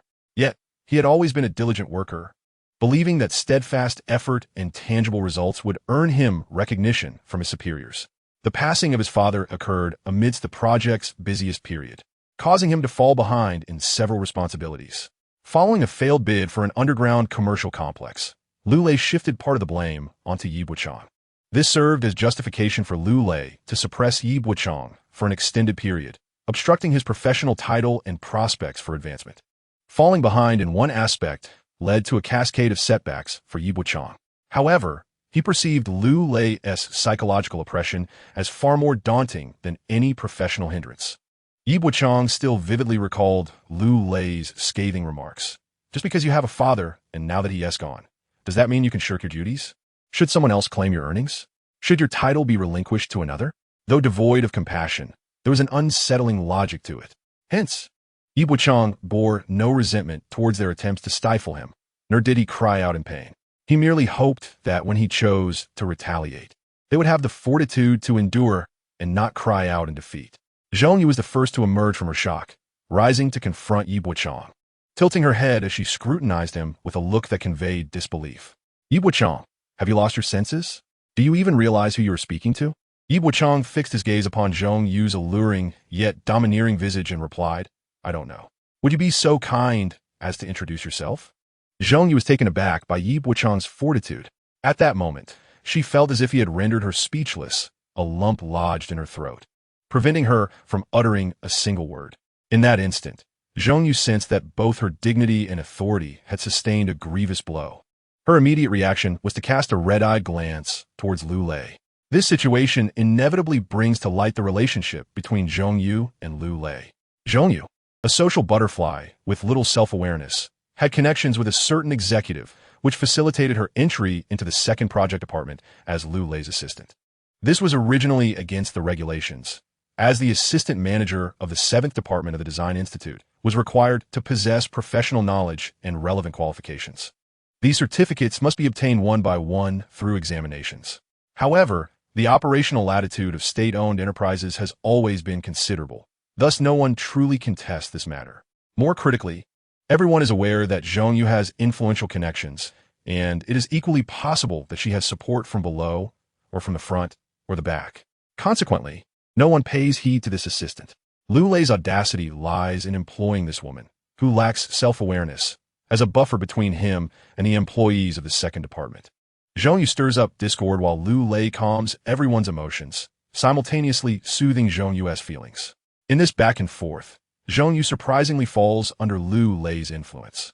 Such occurrences are not newsworthy within the Design Institute. There are far more significant developments. Observing Zhong Yu's assertive demeanor in front of Yi Bochang and her appearance of grievance, one can fully comprehend the situation. Lu Lei has certainly witnessed a new side of Yi Bochang, one he had never encountered before. Assistant Zhong, Lu Lei gently pressed his hand down toward Zhong Yu, who returned to the sofa, sulking. Lu Lei then regarded Yi Bochang, as if he had never known him before. You see, I was just reviewing the bidding documents. You are aware that this bidding involves the entire institute, Lu Lei began. Yi Bochang, however, was disinterested in his preamble, pulling out a chair and sitting confidently across from Lu Lei, ready to listen to his drawn-out introduction. Lu Lei, who had initially appeared relaxed, could no longer maintain that facade. However, he could not afford to explode in anger at that moment. Noticing Yi Bochang's complete lack of engagement, Lu Lei ceased his idle chatter and directly broached the topic concerning Yi Bochang. How is your father's matter progressing? He inquired. Yi Bochang took a drag from his cigarette and replied, It's going more or less all right. There are still subsequent visits to the bank, notarization, property management, and the original unit. Lu Lei waved his hand, signaling his disinterest in the minutiae. You need not elaborate for my sake, he said. Yi Bochang smiled. You will inevitably require this information sooner or later. Lu Lei's features momentarily contorted with anger as he felt his temper rising. What sort of attitude is this? I represent the company in expressing concern for you, and you dare to vent your frustrations here? Your father has passed away. Do you expect the entire world to indulge you? You're truly ungrateful. Zhong Yu, observing from the side, wore a smug expression. She had wanted to unleash her frustrations earlier. Yet, in this office, Lu Lei held the highest authority, and there were words she felt uncomfortable expressing herself. This was a matter for Lu Lei to address. Did Yi Bochang presume that Lu Lei's courteous demeanor afforded him license to act without restraint? "You insolent brat! You have no sense of propriety," Zhong Yu silently seethed. Watching Lu Lei unleash a verbal barrage upon Yi Bochang was almost exhilarating for her. However, she was left wondering what method Yi Bochang would employ next to concede. Would he bow his head in apology or submit a written reflection? Had she known it would come to this, she would have been more audacious earlier. As Zhong Yu reveled in her thoughts, Yi Bochang remained inscrutable. Is he truly angry? Yi Bochang pondered. When you invoked my father's death against me, I did not utter a word in response. And now, you cannot contain your emotions? Yi Bochang found Lu Lei's unrestrained disposition quite agreeable. Such individuals thrive on spontaneity. When they are in the moment, opportunities abound. Yi Bochang sought a catalyst, a conduit through which to address the pressing issues at hand. At that moment, Lu Lei's furious outburst was precisely the scenario Yi Bochang had anticipated. Was this not the opportunity he had been waiting for?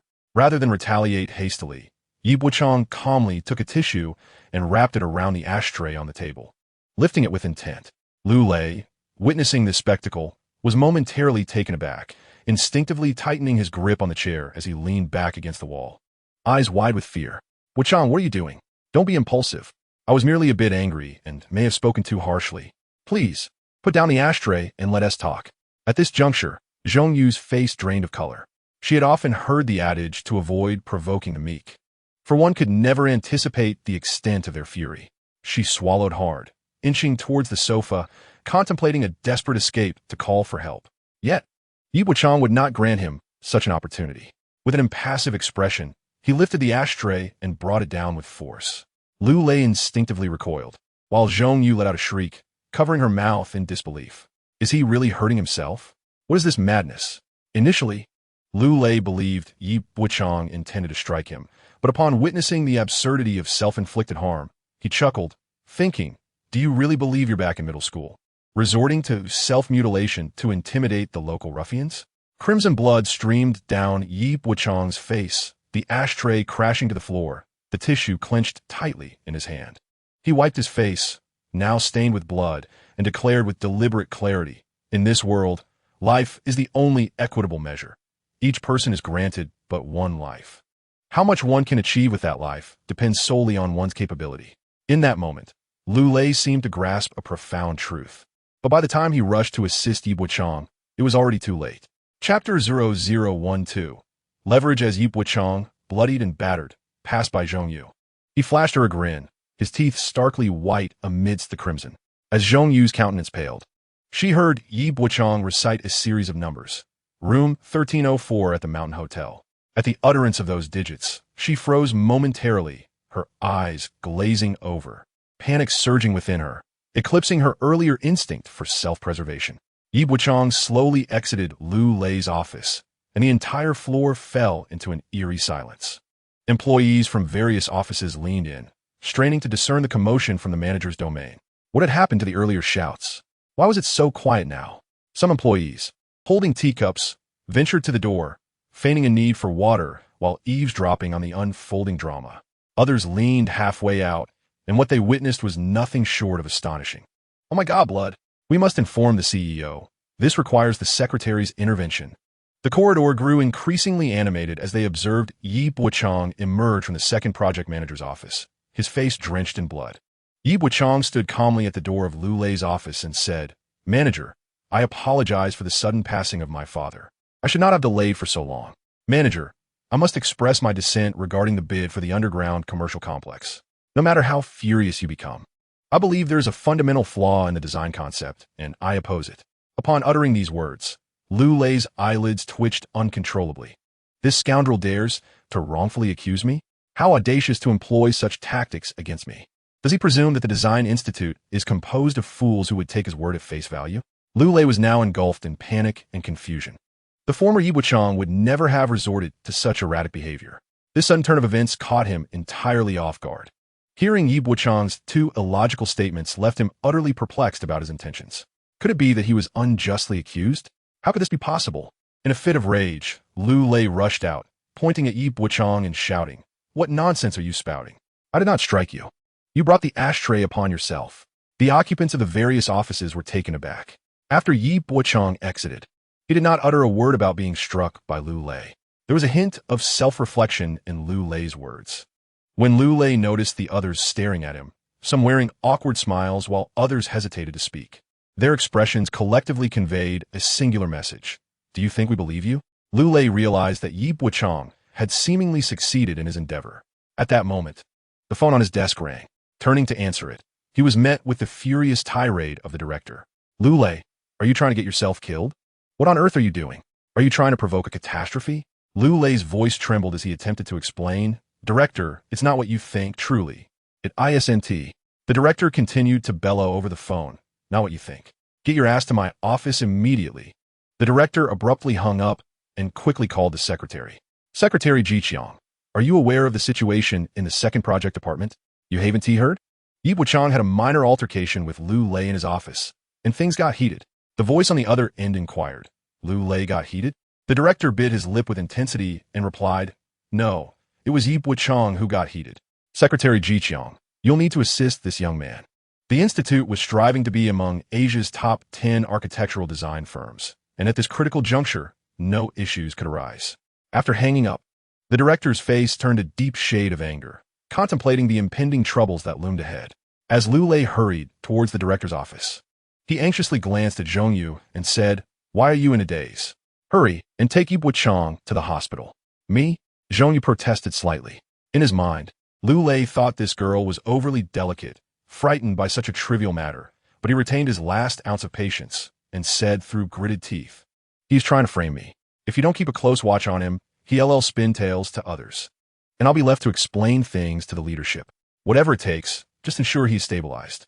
Although Zhongyu did not agree, Lu Lei truly had no time to waste. He stormed out of the office and shouted down the hallway, "What are you staring at? Don't you have work to do? Please keep your comments in check.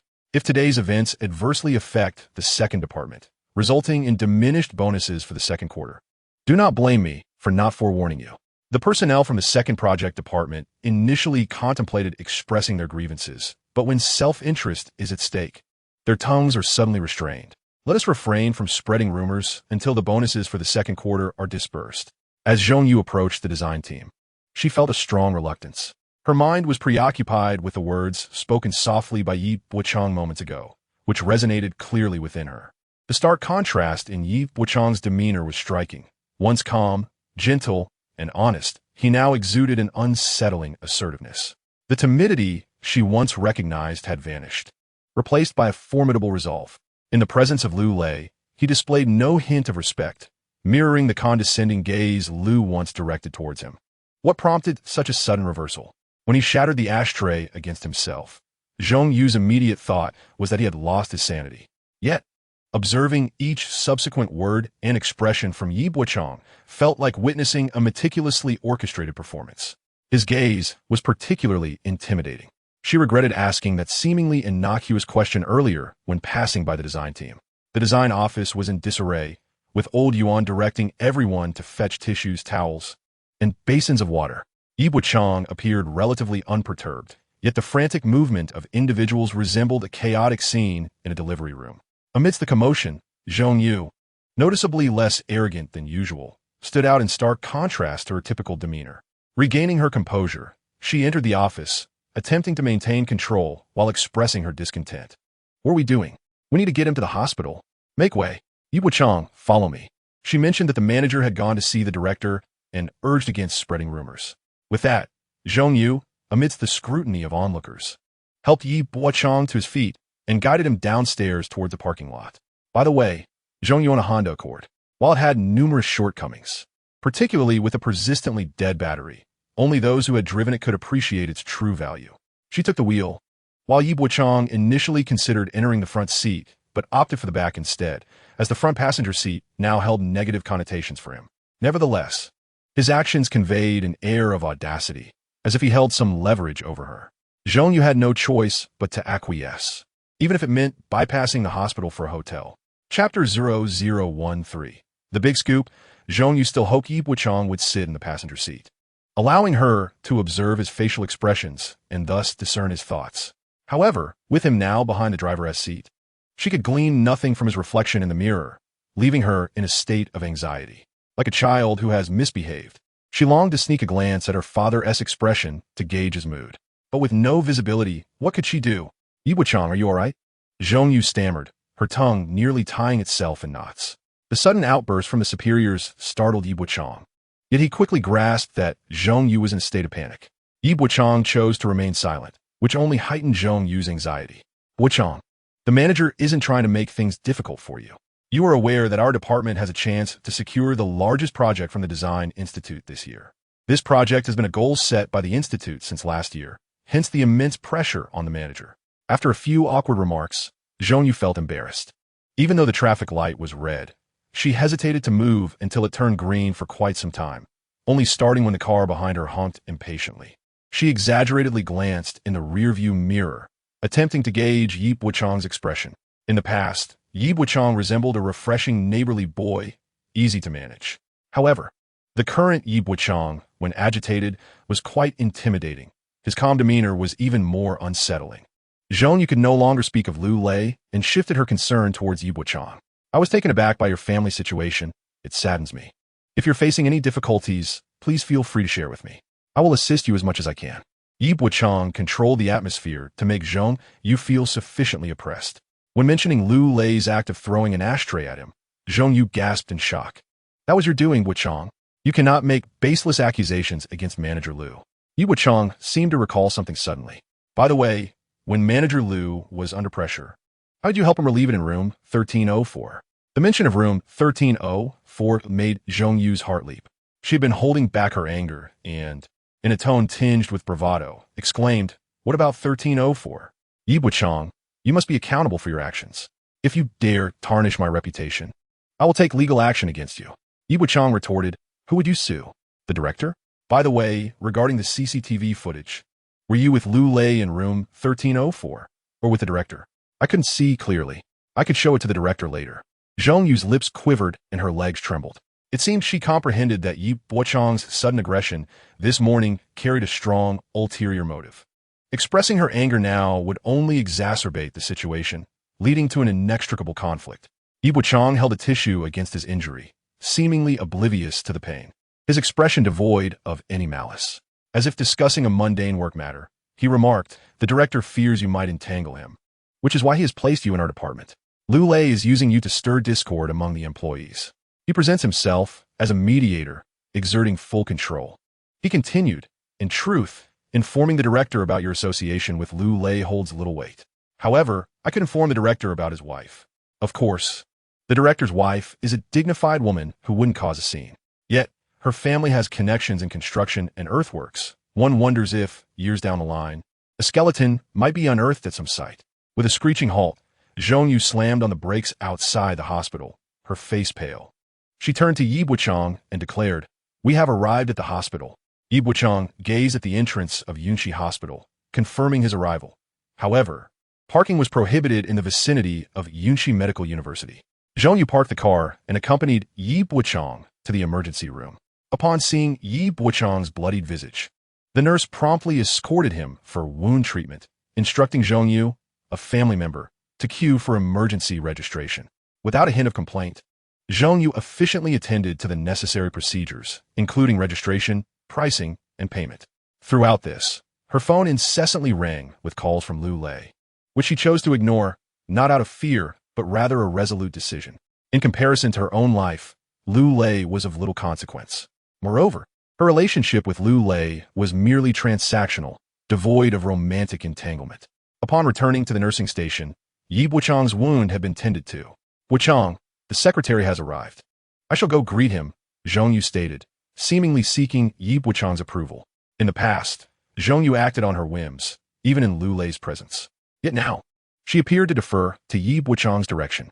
Truly, it echoed the adage, to achieve success, one must first embrace madness. Yi Bochang, in stark contrast, remained remarkably composed. Liao Jiqiang finally made his entrance, indicating the significant value of the incident that warranted such attention. To ensnare others, one must possess the requisite allure. Madness, too, must serve a more profound purpose. Otherwise, prior actions may seem utterly foolish. What Yi Bochang sought was Liao Jiqiang's proactive appearance. Why was Yi Bochang so certain the secretary would come? In a public institution, the secretary wields considerable influence. In corporate settings, the secretary's presence is often minimal, typically relegated to the role of a mediator appointed by the CEO. At the beginning of the year, there was a 100-day safety education initiative, and by year's end, a 100-day safety inspection. The banners displayed at all construction sites bore the slogan, "If you don't wear a safety harness at work, your wife will belong to another." The essence of safety is the preservation of production. Safety responsibility is weightier than Mount Tai. What can be gleaned from these slogans? Stability and safety are the current themes. In the event of a workplace incident, employees may rally together. The immediate reaction of leadership, however, is often one of frustration, lamenting potential financial penalties. After venting, they then inquire, "Is he dead? Is it serious? Can we keep this quiet?" Meetings ensue, emphasizing strict confidentiality to prevent any leaks. Thus, Liao Jiqiang would undoubtedly arrive, whether to act on the dean's behalf or represent the institution. He needed to contain the situation swiftly, forbidding any spread of information. The doctor had just finished dressing Yi Bochang's wound, advising him to avoid water for the next few days and to return for follow-up in about a week to remove stitches. At that moment, Liao Jiqiang entered, his expression notably grave upon hearing that stitches had been applied. Yi Bochang was not surprised by Liao Jiqiang's arrival. However, the sight of a familiar woman beside the secretary elicited a bemused reaction. Her name seemed to be Dai Shi. Indeed, she was the matchmaker introduced to Yi Bochang by a senior colleague during his early days at the institution. In Dai Shi's world, Yi Bochang had only been absent for a little over half a month. However, in Yi Bochang's life, 2 decades had passed without a glimpse of her. Regardless of contemporary aesthetics or those of 2 decades hence, Dai Shi's beauty remains remarkably resilient. However, her character is another matter. Chapter 0014. Do not wash it, Bochang. I am uneasy about merely treating the wound this way. Liao Jiqiang stated, Zhongyu, come with me. We need to find someone to thoroughly examine Bochang. Dai undicesimo. Please stay here and do not wander off. We will return shortly. Liao Jiqiang's intention was to comfort Yi Bochang, yet the root of the matter must also be clarified. He beckoned Zhongyu outside, leaning against the bustling corridor of the emergency room, and inquired, how did Yi Bochang sustain his head injury? Dai Shi anticipated that the secretary would pose such a question. She had indeed contemplated her response. However, the immediate answer that escaped her lips lacked authenticity. Moreover, she hesitated, pondering whether Yi Bochang could leverage these matters against her today, and whether he would be able to threaten her with anything he pleased in the future. Zhongyu, who previously held the upper hand, now felt the discomfort of being ensnared by Yi Bochang's astute observations. Liao Jiqiang did not press Zhongyu for an answer, but patiently awaited her response. An incident at the workplace could indeed signal peril, yet it might also present an opportunity. The second department was currently engaged in the technical specifications for an underground commercial complex. Liao Jiqiang was also on the lookout for a chance. Ultimately, Zhongyu resolved to side with Yi Bochang, taking a step at a time. The worst that could happen was sharing his bed. She cast a glance at Liao Jiqiang, who had been struck by a cigarette ashtray. Liao Jiqiang felt a surge of excitement, yet the reasons eluded him. Zhongyu shook her head, uncertain, but mentioned a disagreement regarding the bidding documents. This echoed Yi Bochang's remarks in the corridor, and Zhongyu felt confident in aligning her narrative with his. Liao Jiqiang grasped the situation and suggested, You should check on Yi Bochang. I will call a friend to the hospital and have him come take a look. Liao Jiqiang had numerous calls to make, including notifying the hospital to inform the director of Yi Bochang's stable condition, among other matters. The doctors and nurses in the nursing room hurried off, leaving only Yi Bochang and Dai Shi together. Considering Yi Bochang's current condition, it had been nearly 20 days since they last saw each other. It was not that Yi Bochang wished to avoid her. Rather, Dai Shi had been evading him. This estrangement had begun prior to the passing of Yi Bochang's father. The reason, it seemed, was that Dai Shi's family had likely inquired about Yi Bochang's background at the Yuntai Bureau, discovering that Lin Solon suffered from schizophrenia. Consequently, Dai Shi began to distance herself from him. In truth, Yi Bochang did not perceive any issue with this. Marriage is a lifelong commitment, and one should not ruin it due to fleeting emotions. This was a matter of self-preservation, and Dai Shi could not be blamed for it. However, Rumors soon circulated within the Design Institute that Yi Bochang's mother was insane.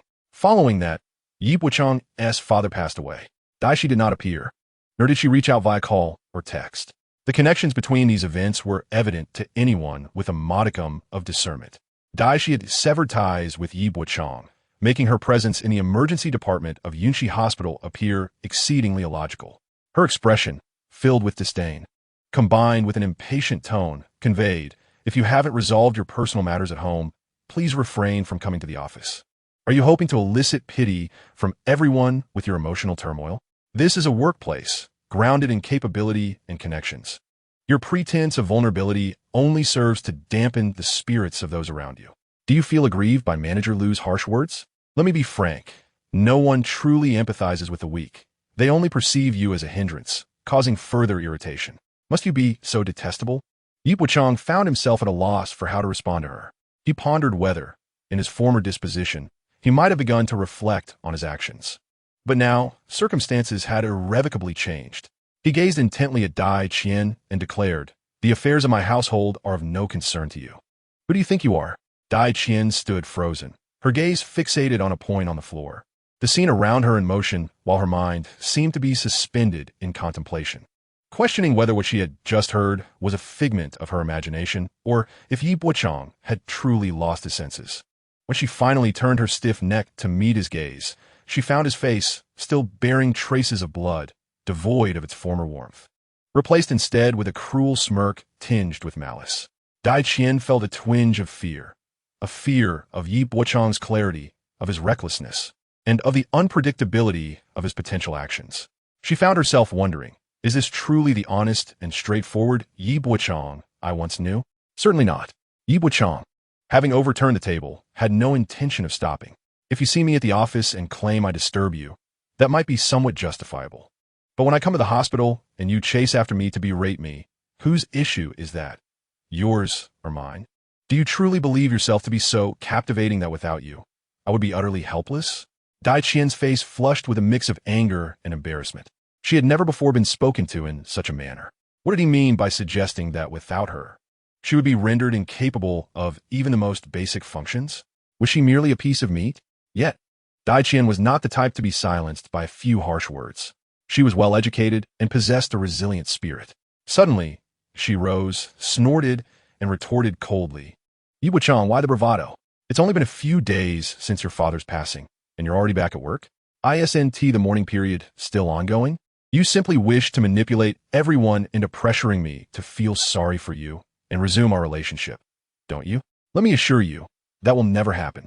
You may appear to be sincere, but your true nature is now unveiled. Isn't it? You feign innocence and conceal your true family circumstances. Your mother has been mentally ill for over 20 years. If no one had informed me, would you have kept this to yourself forever? By the time the truth comes to light, it will be too late for regrets, won't it? You are a duplicitous character, masquerading in a guise of pity, seeking sympathy far and wide. To make me meet you, you even went so far as to provoke Manager Lu. You bleed so profusely, hoping to evoke my sorrow. Do you think I would grieve for you because of your father's death? I didn't even show up then. Do you think I would be upset over a mere drop of your blood? If you care for me so deeply, why not leave from the building of the office? I might genuinely feel guilty." Before she could finish her words, Daishi's hair was seized and pulled back forcefully, followed by a resounding slap that left her dazed, with stars swirling before her eyes. As she shielded her face, it took her a moment to glimpse the assailant, none other than Zhong Yu, the assistant manager of the second project department. This left Dai Shi utterly bewildered. Zhong Yu positioned herself between Dai Shi and Yi Bochang, appearing to defend Yi, which perplexed even him. "Are you out of your mind?" Chapter 15. Coerced into addiction, Dai Shi shielded her face, feeling genuinely wronged and utterly incredulous. Why was Zhong Yu defending Yi Bochang? What was her stance? The women in the Design Institute were notoriously proud. Young women sought partners who were either established officials or promising prospects, often from families entrenched in the system for years. Dai Shi had considered Yi Bochang because she believed he would achieve something in the future, especially since several members of her family worked within the same unit. Perhaps they could even assist him down the line. However, Daishi had ultimately withdrawn her investment due to Yi Bochang's mother being mentally unstable. She wouldn't partake in the venture herself, nor allow others to do so. She overturned the table, ensuring everyone was aware of Yi Bochang's mother's condition, leading even the lowest of creatures in the Design Institute to disdain him. Yet, what was Zhong Yu's intention? Why was she so closely aligned with Yi Bochang? Zhong Yu glared at Dai Shi. Do you think too highly of yourself? Does Yi Bochang seek your sympathy? Were you really? Don't assume I'm oblivious to how you've been treating him in the workplace. Is his mother's illness something you've been spreading? The secretary is just outside. This matter isn't over, and you'll pay for it sooner or later. Enough of your nonsense. Get out of my sight, or I'll make you regret it. You worthless wretch. When Zhong Yu berated Dai Shi, she was rendered speechless. Fear gripped her.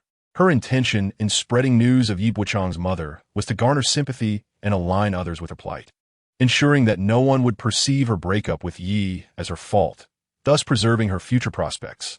But what was happening now? Why was Zhong Yu siding with Yi Bochang? What did he possess? A woman's jealousy is indeed formidable. What I do not desire, others should not covet either. If everyone disdains him, it validates my choice. However, should someone pick him up, it calls my judgment into question. If that person surpasses me in worth, the pain would be unbearable. This was the very sentiment consuming Dai Shi. Unfortunately, she dared not confront Zhong Yu directly. Hearing the secretary outside utter such words made her even more apprehensive. Was it her intention to spread rumors? His mother was indeed mentally ill. Must she suffer alongside him for the sake of being deemed virtuous? Even if I remained silent about this matter, Yi Bochang's two uncles would undoubtedly spread the news throughout the Design Institute. Why did my parents inquire at the Yintai Bureau? It was his eldest uncle who first approached our family. Zhong Yu glanced at Yi Bochang, who seemed relatively composed, though somewhat taken aback by Lin Hongtao and his brother's capacity to escalate matters to such an extent. Nevertheless, these developments fell entirely within Yi Bochang's expectations. They would unquestionably not permit my father to find a formidable in-law, nor would they allow Yi Bochang to enjoy any semblance of a respectable life. Only in this manner could they validate their family's initial assessment, that Yiping would never amount to anything in his lifetime, and his children were destined to be of no consequence. Liao Jiqiang stood at the doorway, having heard everything clearly. When Dai Qian turned to see the secretary, she felt a mix of shock and fear, her guilt rendering her unable to greet him. Liao Jiqiang said in a deep voice, Dai Qian, you should return for now. Your presence is not required here. Dai Qian nervously swallowed, feeling both sorrowful and afraid. It pained her to realize that she was the victim, yet suddenly found herself cast as the perpetrator. She feared that the secretary, who had initially tasked her with stabilizing Yi Bochang, would now be displeased. In that moment, she felt as if Yi Bochang would never attain a celestial companion. The more he clung to her, the more she oscillated between revulsion and an inflated sense of self-worth. But now, having failed to fulfill the secretary's directive and aware of her recent cruel actions, she dreaded the potential repercussions she might face upon returning to the office. With a heavy heart, Dai Qian left the nursing room, contemplating that had she simply endured a moment longer, the outcome might have been different.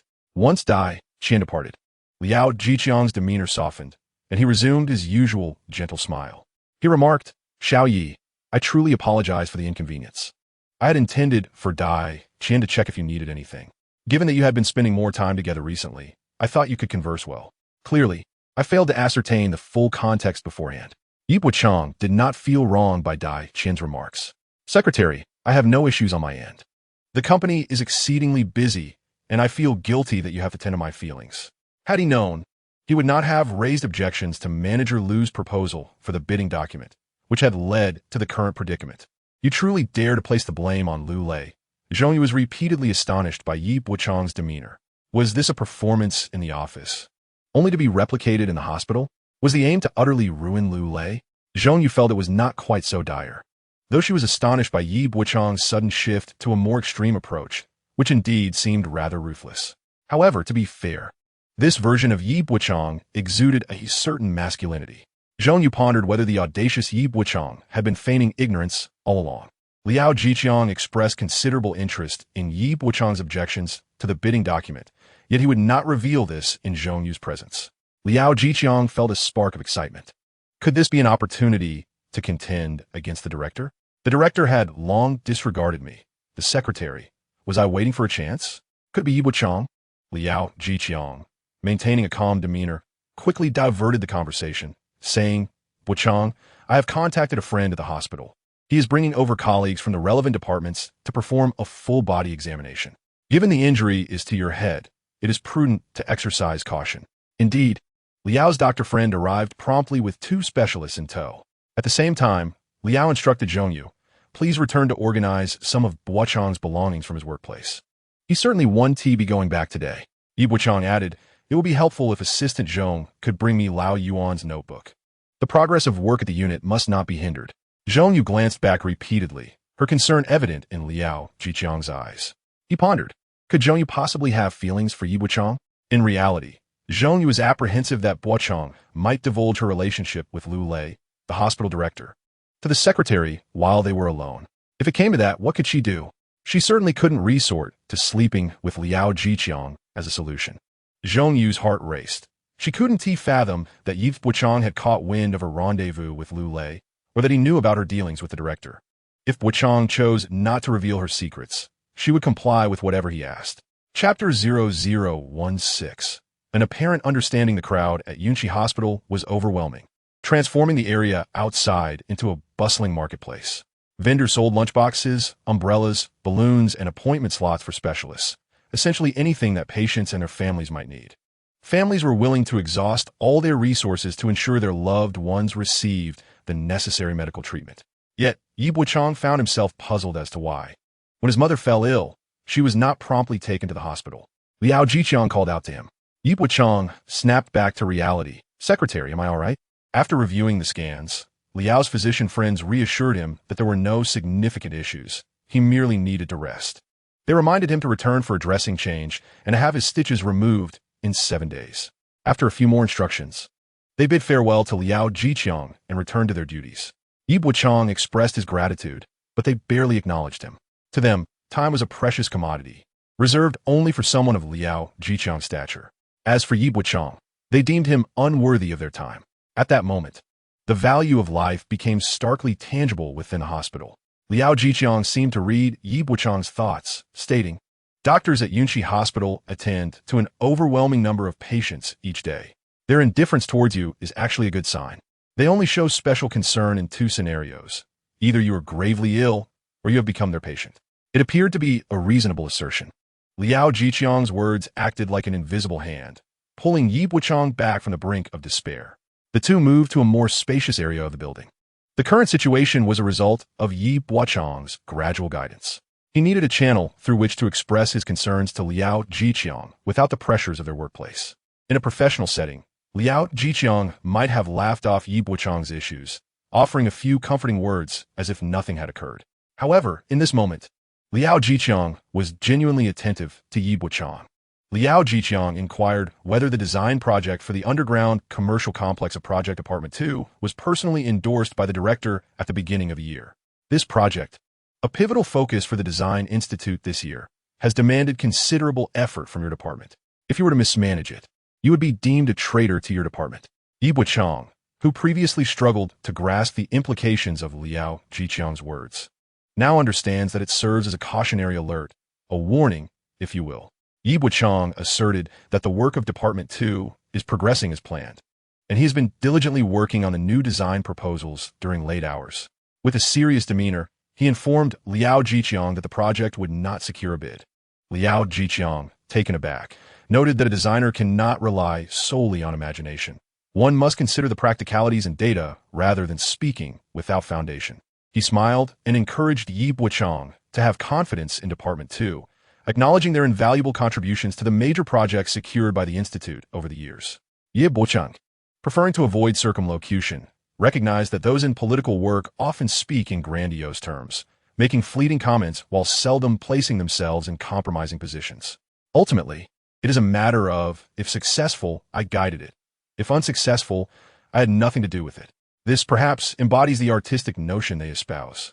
Bochang, who does not care for such artistry, candidly stated that he knows Liao Zhiqiang does not wish for Department 2 to win this bid. Liao Zhiqiang's expression shifted repeatedly, uncertain whether to laugh or to express anger towards Bochang's audacity. He struggled to find an appropriate emotional response to Bochang's boldness and directness. Bochang is recognized as a diligent and capable individual, typically modest and focused on hard work. Liao Jiqiang did not expect such forthrightness from him. Perhaps his previous understanding of Yi Bochang had been overly simplistic. Reflecting on the behavior of Zhong Yu, the ambitious assistant who seemed to have ulterior motives, Liao Jiqiang wondered if Yi Bochang had hidden talents unknown to others. Having navigated the system for years, Liao Jiqiang understood the importance of composure. He jested, stating that his responsibilities lay in party building and administrative affairs, with the director having the final say in professional matters. Yi Bochang nodded, expressing his belief that the director would ultimately support his proposal. Yet he still sought Liao Jiqiang's unwavering backing. Liao Jiqiang's emotions grew increasingly complex. Why was Yi Bochang so confident that the director would support him? If the director were indeed backing him, why would he feel the need to discuss this matter with Liao Jiqiang, the party secretary? In the workplace, one might be advised to align with influential figures. But for those aspiring to stand out, it is often the less frequented paths that present true opportunities. The popular routes may not have room for you. What you offer or accomplish may go unnoticed. It will be clear who has contributed nothing. Effort is expected as part of one's duties. Failure to fulfill responsibilities reflects a problematic attitude. Those adept at playing mahjong should grasp a fundamental truth. Mastery of the game may be hindered by poor fortune. Yet when luck smiles, one can reap abundant rewards. Conversely, a novice may encounter favorable luck, but their winnings will be meager. Faced with adversity, they may find themselves at a loss. Yi Bochang, now a maestro of mahjong, finds his fortunes shifting, particularly with the crucial opportunity presented by Liao Jiqiang. Liao possesses a strong intuition that Yi Bochang is worthy of significant trust and can serve as an essential pawn in his strategic dealings with the dean. Liao also firmly believes in the robustness of Yi Bochang's secondary design proposal. However, Liao is perplexed by the audacity of Yi Bochang, who seems to have him thoroughly analyzed. In a pivotal moment, Yi Bochang lowered his voice and remarked, "The subway in Yunqing is set to commence construction, is it not?" Liao Jiqiang's expression abruptly shifted. Even a seasoned individual like him felt his heart race. How did Yi Bochang come to know of this? From that instant onward, Liao found it impossible to dismiss him, albeit with the condition of reviewing Yi Bochang's design plan. Undoubtedly, Liao's primary interest lay in Yi Bochang as a person. At that moment, Zhong Yu returned with Yi Bochang's belongings, including his laptop. With great enthusiasm, Zhong Yu presented the laptop to Yi Bochang, stating, "Secretary, I will escort engineer Yi back." Liao's gaze flitted between Yi Bochang and Zhong Yu, reminiscent of an observer watching a couple. Zhong Yu showed no reluctance, while Yi Bochang, on the other hand, felt a twinge of distaste. He harbored no aversion to physicality, yet found little allure in a woman like Zhong Yu. Chapter 0017. Awareness. As Yi Bochang prepared to leave the hospital, he witnessed a peculiar scene. A police car entered the premises, pursued by two men and a woman who chased after for some time. They managed to retrieve a small child from the vehicle, and the woman rushed forward to embrace the child. Another woman, battered and bruised, staggered out, seemingly unable to maintain her footing as she collapsed onto the ground. The older man accompanying her refrained from offering assistance, instead directing his ire at the police, exclaiming, "What are you doing? Assaulting ordinary citizens. You are public servants? You are nothing but bandits." The young woman clutching the child lunged towards the police, demanding, "On what grounds did you strike my mother? If you were to strike her, then strike me down as well." The woman on the ground wailed in despair, "I'm dying. You're killing me. I no longer wish to live." In such encounters with the unreasonable, even the police sometimes contemplate calling for backup. One officer, unable to tolerate the scene any longer, brandished a baton in one hand and handcuffs in the other, threatening, "Step back. If you advance any further, do not blame me for being unkind. Your family member was not assaulted by the police. She was involved in a conflict with a civilian. Had we not intervened, would she still have the strength to cry?" He issued a stern warning. "This is your first and final warning. Do not confront our public servants." Lin Hongtao's aggressive posturing appeared utterly ludicrous before the police. This was a legitimate enforcement of the law, complete with surveillance and procedures. Should any incident occur, once confined, the monitoring system might very well fail. In accordance with the law of conservation of energy, when the surveillance system lost power, the electrobaton was fully charged. It was unexpected how quickly it was released. Yi Bochang snorted, choosing not to dwell on it further. Tang Jihua, in her foolishness, slapped her crying grandson instead of offering comfort. A simple lollipop could have resolved the situation, yet she unnecessarily complicated matters. Had she truly grasped the gravity of the situation, Yi Bochang would not have so easily withdrawn the money. Observing Tang Jihua's injuries, it was clear she must be in considerable pain, while Yi Bochang, on the other hand, felt quite satisfied. At the very least, he could afford to take a few days off. With Tang Jihua in hospital, there was no one to care for the child. That responsibility fell to Lin Hongtao, as both his daughter and son-in-law were occupied with their jobs. Consequently, no one would disturb Yi Bochang any further. With a head injury, he could finally take care of the house matters uninterrupted. Zhong Yu quietly inquired if he recognized the individual. The overpowering scent of perfume invaded Yi Bochang's nostrils. Naturally, he distanced himself from Zhong Yu, who was the sort of person who would eagerly broadcast their mother's mental illness to the world. Is it him? Zhong Yu scoffed. Their family truly deserves their misfortunes. Yi Bochang smiled at Zhong Yu, who suddenly felt a wave of anxiety and embarrassment. According to her own beliefs, those who commit wrongdoings must face consequences. Did that mean she too was due for retribution? Yi Bochang chose to remain in the back seat rather than the front passenger seat. As Zhong Yu drove, she filled the silence with conversation to alleviate the awkwardness. Indeed, there were many relatives like this. They shared blood ties, yet when one is suffering, they offer hollow comfort while secretly enjoying the spectacle. They munch on sunflower seeds, laughing at your misfortunes while muttering that you brought it upon yourself. Conversely, if you thrive and become prosperous, they either act condescending or feign ignorance, secretly cursing your success and wishing for your downfall. Yi Bochang chuckled at the thought. It was no wonder women like Zhong Yu could navigate the company of various men with such ease. Perhaps she considered her physical allure the least valuable aspect of herself. Noting Yi Bochang's continued silence, Zhong Yu recounted, "In '99, my father was hospitalized with a stroke, and many friends came to visit. We received over 2,000 yuan in red envelopes. When my father and I went to see our friends off and returned, the envelopes had mysteriously vanished. My second uncle took them. When I confronted him, he claimed my father had consented. That scoundrel, my father was still in intensive care. How could he agree to that? Later, it wasn't just the envelopes. He also seized the family home. My grandparents offered no support to my mother and me, convinced my father would not survive. Oh, so Zhong Yu also carries a burdensome past, which connects her to Yi Bochang in shared sorrow. One might wonder if he believed her tale. Zhong Yu did not pursue the matter further. Yi Bochang, I'll reach out to Dai Qian for you, share my family's troubles, and even assist you in deceiving the secretary. Not because I fear you revealing our secrets, but because sometimes life can be overwhelmingly difficult. If I can help, I will." Zhong Yu paused momentarily. Is the hotel surveillance truly in your possession? Haha, are you not afraid? Such notions of shared enmity, empathy, and the struggles each family faces are merely your fabrications. Yi Bochang moved his lips slightly, insisting, I do not have any surveillance. Truly. Zhong Yu, overwhelmed with excitement, turned her head to gaze at Yi Bochang's face as she inquired. Yi Bochang, with a nonchalant demeanor, countered, What do you think? Is it true or false? Zhong Yu's exhilaration abruptly ceased. Yi Bochang had transformed, no longer the man devoid of temperament. He seemed as if he had unlocked some hidden seal. Zhong Yu felt a pang of discomfort. She could not fathom this man, oblivious to his thoughts and intentions.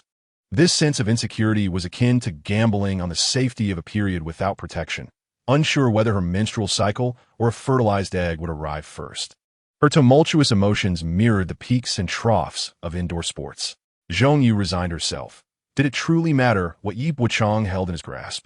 Thus she murmured, Yi Bochang, if you require anything from me in the future, just tell me. I will comply with anything. Anything? Yi Bochang reiterated, seeking confirmation. Zhong Yu's throat felt parched. Yes, anything. If you doubt me, shall I escort you to the hotel for a rest?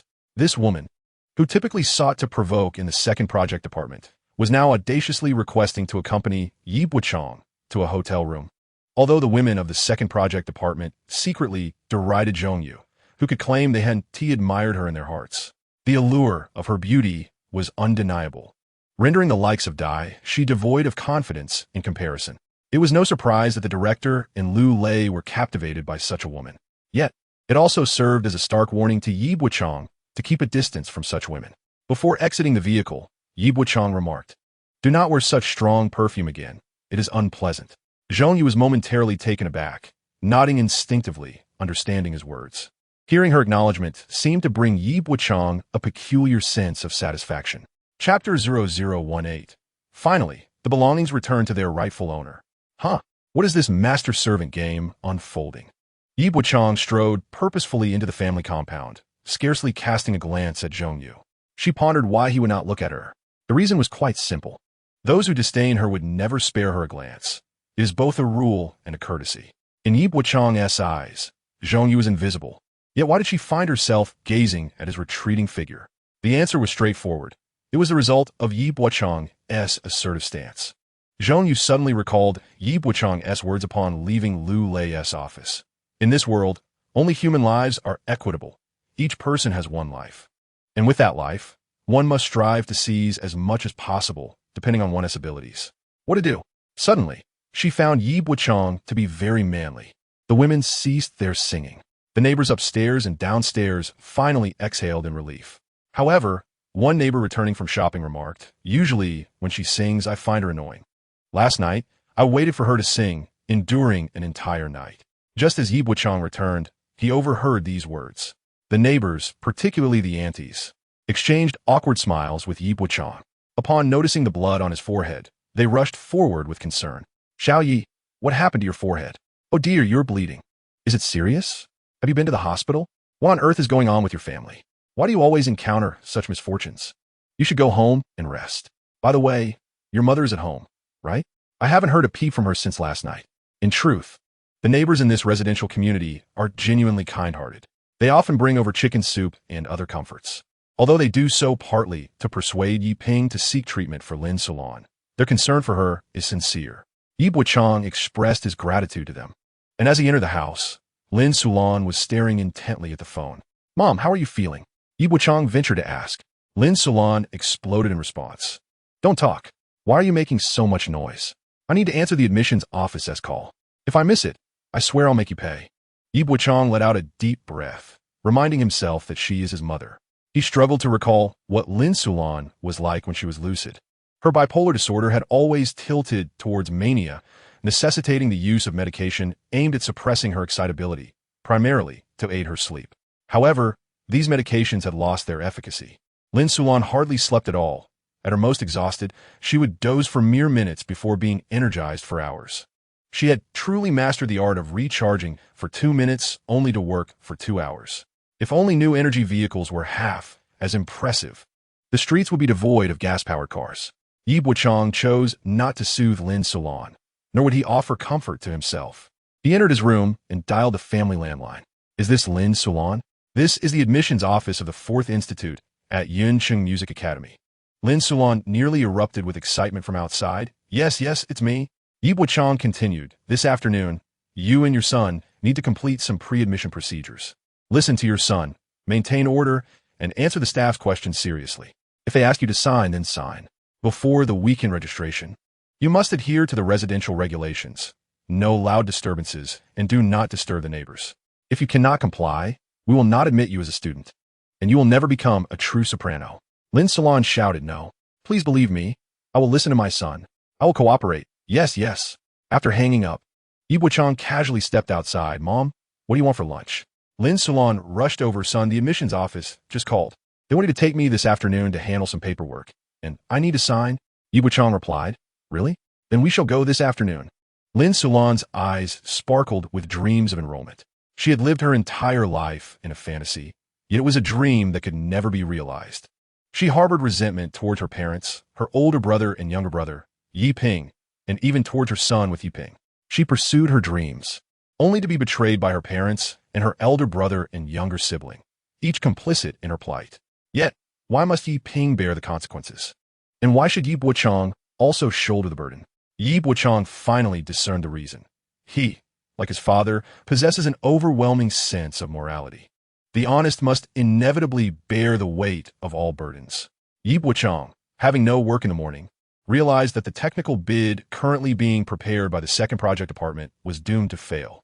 Thus, he seized the opportunity to resolve the housing issue over the next couple of days, planning to work late into the night to finalize the blueprints. The bid meeting the day after tomorrow would surely bring turmoil to the 2nd Project Department. Yi Bochang went to purchase some groceries for home. Since childhood, He had been taught by Yi Ping to take on household chores, especially as their mother's health was frail. Thus, the father and son endeavored to share the load. He recalled the days when he lived near the Yun Iron Bureau, where cooking was often done in the corridors. Although Yi Bochang was taller than the stove, the pot was placed atop the burner, requiring him to stand on a stool to prepare meals. However, when he presented his culinary creations to Lin Sulan, she would often shatter plates in discontent. Now, all Yi Bochang needed to do was ask her how she would respond if the staff inquired about her lunch. "I ate," Lin Sulan replied. "Then you are deceiving," he countered, "and if you deceive, you cannot learn to sing." Lin Sulan, with a glimmer of cleverness in her eyes, retorted, "If I've eaten now, how can that be a deception?" Yi Bochang's culinary skills were on par with a local eatery chef, albeit perhaps lacking in visual appeal due to his preference for dark soy sauce. Nevertheless, the flavor was undeniably commendable. Yet, as Lin Sulan consumed his dishes, she would simultaneously feel nauseous, not due to the taste, but rather as a manifestation of her schizophrenia, wherein she lacked appetite and found everything unappetizing. Nevertheless, for the sake of learning to sing, she forced herself to eat, regardless of her aversion. However, the afternoon staff did not inquire about her meal. She cooperatively accompanied Yi Bochang to the notary office, where they examined IDs, verified household registrations, took photographs, made copies, and signed documents. The notary required not only Yi Ping's death certificate, but also the closure certificates for Yi Bochang's grandparents. It seemed as though Yi Ping had anticipated forthcoming events, having prepared her parents' closure certificates well in advance, conveniently placed alongside the provincial-level property deed. Lin Sulan's demeanor was surprisingly calm, akin to that of a person in a normal state, though her occasional evasiveness and distraction raised eyebrows among the staff. Yet, they understood that this woman had just lost her husband, rendering her behavior comprehensible. Consequently, the property that had been unjustly taken from Yi Bochang by the Lin family in a previous life, along with an old house seized by Lin Hongwen for decades, finally returned to his name. It was, after all, rightfully his. Thus, why did he feel a tinge of joy in its reclamation? Chapter 0019. Neighbors better than relatives. The two property certificates felt lightweight in Yi Bochang's hands, yet they bore an immense weight in his heart. They were the last remnants of his father's legacy. It is merely a house in the possession of Lin Sulan's brother, while another has already caught the attention of her maternal relatives. Lin Sulan leaned closer to her son, shrouded in mystery. "What is this?" Yi Bochang often remarked. "Your admission notice." Lin Sulan needed a moment to absorb this revelation, desperately suppressing the urge to exclaim in delight. Yet, she pressed her hands firmly against her mouth, resolutely choosing silence. "I shall not sing, nor disturb the neighbors. There will be ample opportunity to sing at school. Your father died well. With his passing, no one can hinder my pursuit of song any longer."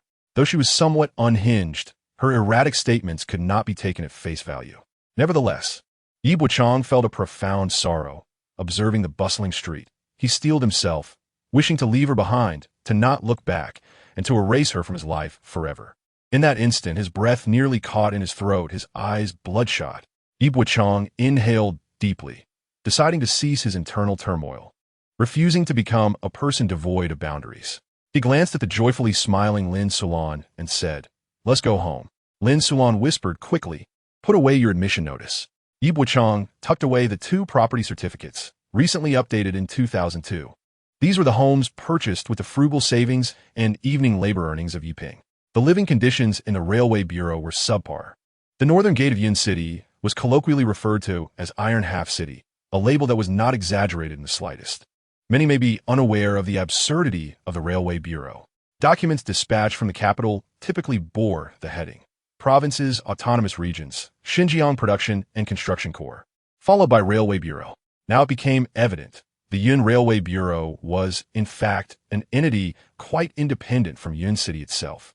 It was an insular world, mirroring the city's administrative departments within its confines. The most outrageous aspect was the Public Security Bureau. When a crime was committed and the perpetrator fled to the railway, the City Bureau would abandon the chase upon realizing they had entered the jurisdiction of the Yun Railway Branch. This branch also oversaw the largest train station in Yun City, contributing to the station's persistently high crime rate. All were workers of the Yun Railway Bureau, even if they did not know each other. They were likely aware of Lin Sulan's mental illness, which had long been common knowledge. Yi Bochang had attended the affiliated schools throughout elementary and middle school. When the railway children bullied him, they often targeted Lin Sulan first. Their opening taunt was invariably, "Your mother is insane." In those moments, Yi Bochang would erupt in fury and confront them. When the teachers caught them and brought them to the office, Yi Bochang emerged bruised and weeping, lamenting their words that his mother was deranged.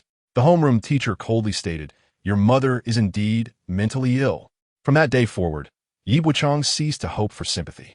In that time, he even felt shame for Lin Sulan's schizophrenia. However, upon reflection, he questioned why he should feel such shame. Why should illness be a source of embarrassment? It was they who should feel ashamed. Yi Ping was reluctant to witness his wife and son enduring any form of hardship. Furthermore, given Yi Bochang's consistently commendable academic performance, he was determined to prevent his son from meeting a fate akin to that of the other children, ultimately perishing in that confined world. In their residential compound, a retired official had moved to America to join his son, prompting Yi Ping to seize the opportunity to purchase the property. Coincidentally, this occurred during a housing reform, and with the property being aged and priced low, he was able to acquire it swiftly amidst others' urgency to sell, making it a fortunate find. The house's most valuable attributes were twofold. Firstly, its location within the district of an esteemed primary school, and secondly, the generally high caliber of the neighboring residents. After Yi Bochang and his family moved in, they found themselves to be the least refined household among the community. Lin Sulan, with her daily operatic singing, was causing considerable disturbance to those residing below. At times, Yi Bochang genuinely felt remorseful towards their neighbors. However, he could not afford to be overly sentimental. It was sufficient for him to maintain a sporadic moral deficiency. An aunt from upstairs descended and, upon seeing mother and son, exclaimed, "Oh dear, I just knocked on your door, but no one was home. What a coincidence to run into you now." Lin Sulan shot a glare at the aunt from behind, her disdain unmistakable. She believed her own grievances were the most profound. Yet, the aunt was holding a bag of sausages and cured meats. Every year, she prepared an abundance of these delicacies. "Just consider this a favor for me. Help me consume some of this," she implored. "Otherwise, by mid-year, with winter approaching, I'll have to prepare new batches, and I'll be anxious, unable to sleep through the nights." The aunt, who also introduced Yi Bochang to doctors from the 4th Hospital, occasionally brought food and beverages, demonstrating a significant warmth in their relationship. Yi Bochang did not hesitate to accept her kindness. However, the aunt waved her hand, insisting, No, let me carry it up for you. Sulan, take your time going upstairs. Bochang, please assist your mother." Upon reaching the top floor, Yi Bochang opened the door, and the aunt placed the meat in the refrigerator. The freezer was entirely devoid of frozen goods. As people age, they become particularly sensitive to the suffering of others. Once home, Lin Sulan rushed to her room to select a beautiful outfit for the music academy. The aunt emerged from the kitchen, glanced towards the inner room, and gently took Yi Bochang aside to the staircase, looking up and down before quietly saying, "Your mother is..." Yi Bochang interjected, "I will take her there this weekend." The aunt replied, "I understand your conflict and sorrow. No one facing such a situation would fare better than you. Professional matters should be entrusted to professionals. Ignoring illness and avoiding medical attention only exacerbates the issue. You are still so young. You cannot allow yourself to be worn down. Is there a single good person among your mother's family? If you do not take care of yourself, who can your mother rely on in the future? The money, the house, everything your father left you. Hold on to it tightly. Do not trust anyone. In this world, the only reliable entity is oneself." Yi Bochang had previously been unable to absorb such advice, often thinking that relatives should unite and work towards a common goal. It was only later that he realized the true source of Lin Sulan's afflictions, the public awareness of her illness, and the enduring hardships that Yi Ping had to endure throughout his life.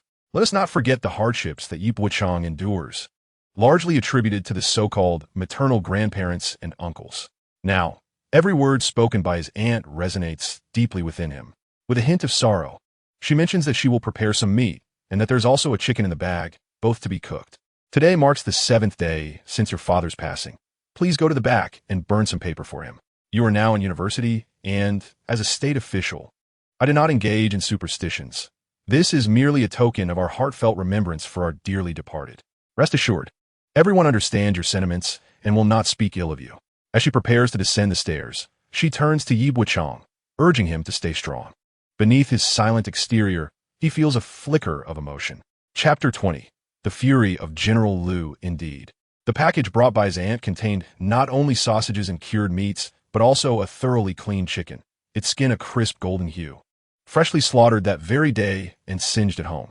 Bochang places it in a large pot to boil, along with 2 segments of sausage and a piece of cured meat in a frying pan. Soon, the house is filled with the savory aroma of broth and cured meats. Yet, Lin Solon remains oblivious to it all, having donned her collection of beautiful dresses over the years, none of which truly suited her. Many of those garments were crafted from fabric that Yi Ping had painstakingly chosen and sent to the tailor. Yet in Yi Bochang's eyes, they embody Yi Ping's utmost affection. Lin Solon is unaware of hunger, prompting Yi Bochang to prolong the chicken's cooking time. He prepares a broth that will later accompany some leafy greens for a later meal. As he returns to his room to continue working on the design sketches, he answers a call from old Yuan. "How are you? Are you feeling any discomfort? Now, you can rest assured at home. No one at work dares to say anything." Yi Bochang replies, "Brother Yuan, I will come back when the time is right. However, I need to be present for the meeting the day after tomorrow, where we will finalize the project proposal." Typically, the Design Institute conducts a mock review of the proposals submitted by various project departments, led by the chief architect, who assembles an expert panel to score the bids. It is merely a procedural formality, and the scores are expected to be high, after which they are submitted directly to the bidding entity, awaiting the outcome. In truth, before the review begins, all results are predetermined. Hence, Liu Lei confidently perceives himself as the foremost contributor to the Design Institute this year. Upon hearing that Yi Bochang will attend the bid determination meeting, old Yuan seems to suspect something. "Bochang, are you truly prepared to oppose Liu Lei?" Yi Bochang responds, "Brother Yuan, one must not conflate the issue with the individual. The design philosophy is outdated and does not align with the future development trajectory of Yun City. It is widely acknowledged that Yun City is one of the nation's slow-paced cities. Our unit has been engaged in municipal planning and design for many years.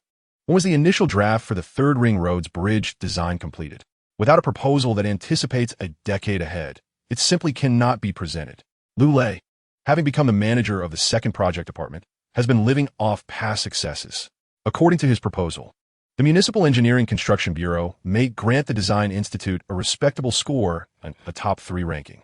But what does a high ranking matter? Only the first place holds true qualification. Old Yuan himself did not comprehend why Yi Bochang was so certain that the second department's proposal would be so lacking. Did they not all contribute to its completion? With a sigh, old Yuan remarked, "Bochang, whatever you intend to do, I cannot hinder you. However, you must realize that by proceeding in this manner, you are isolating yourself." "Isolating? Why not say that I am isolating them all instead?"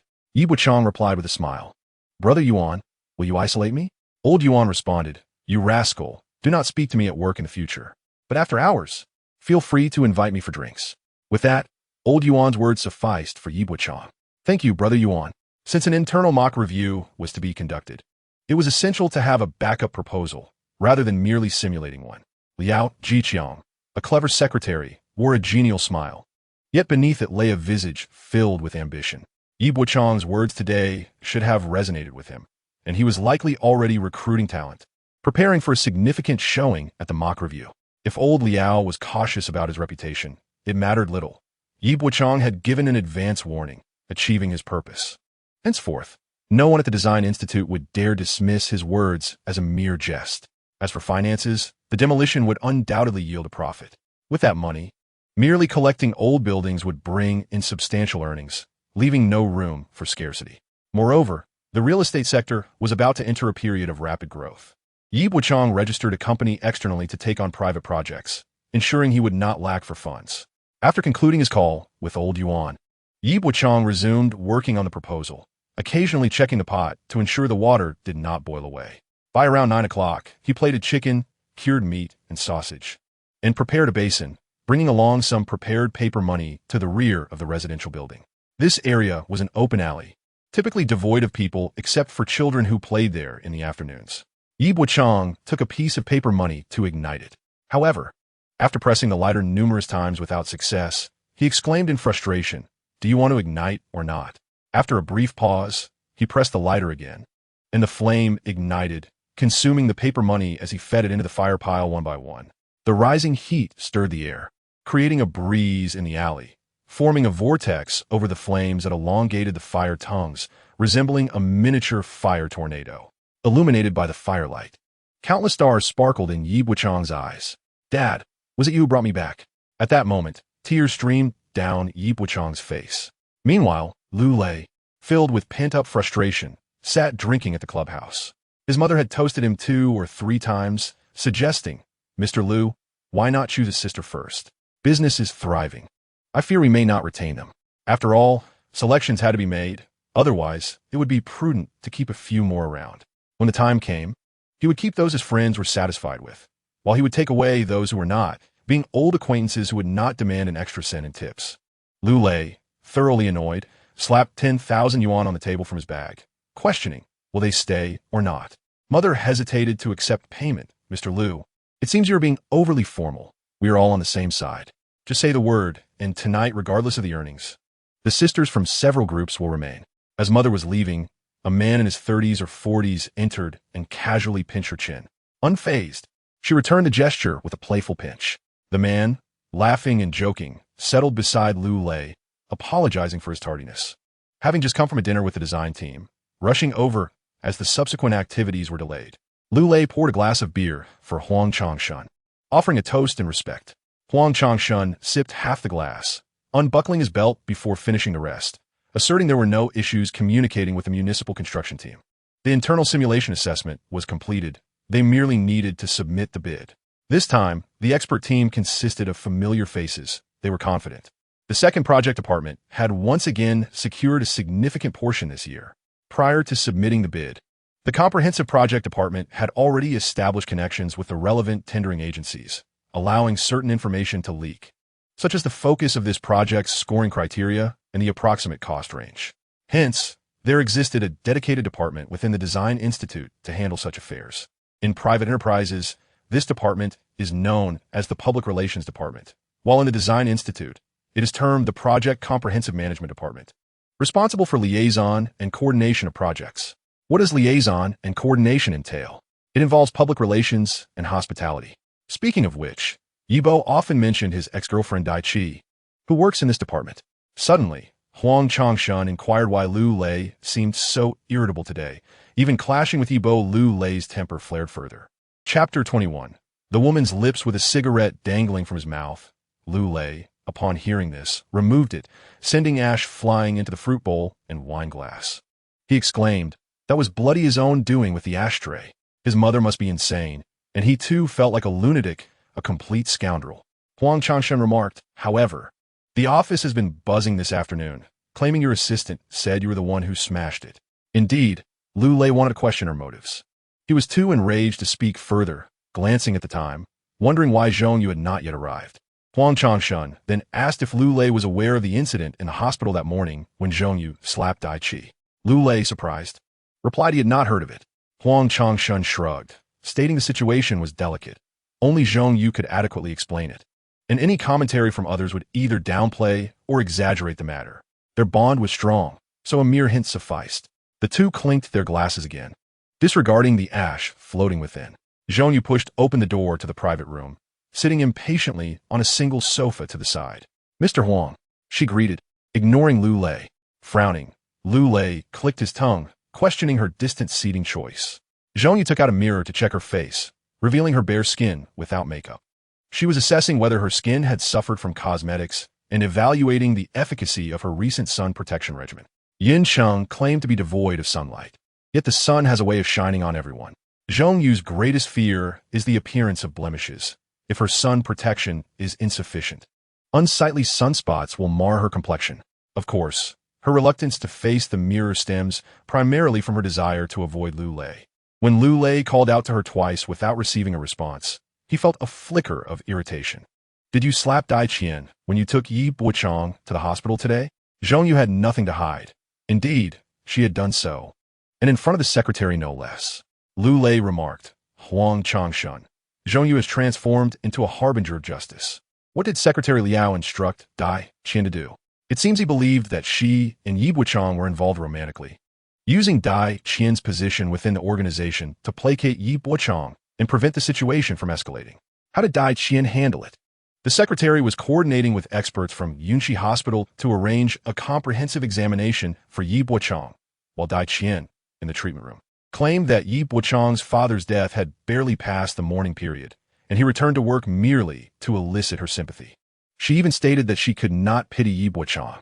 The information regarding Yi Bochang's mother's schizophrenia was disseminated by Dai Qian herself. The secretary had overheard all of this. Under such circumstances, if I did not slap her, the secretary would think we were driving Yi Bochang to despair. Huang, I've spoken my piece. Dai Qian is a member of your department. You must grasp the potential repercussions of this situation. If you do not handle it adeptly, you will have difficulty reporting to the secretary. Huang Changshun internally cursed Dai Qian for being a meddlesome woman.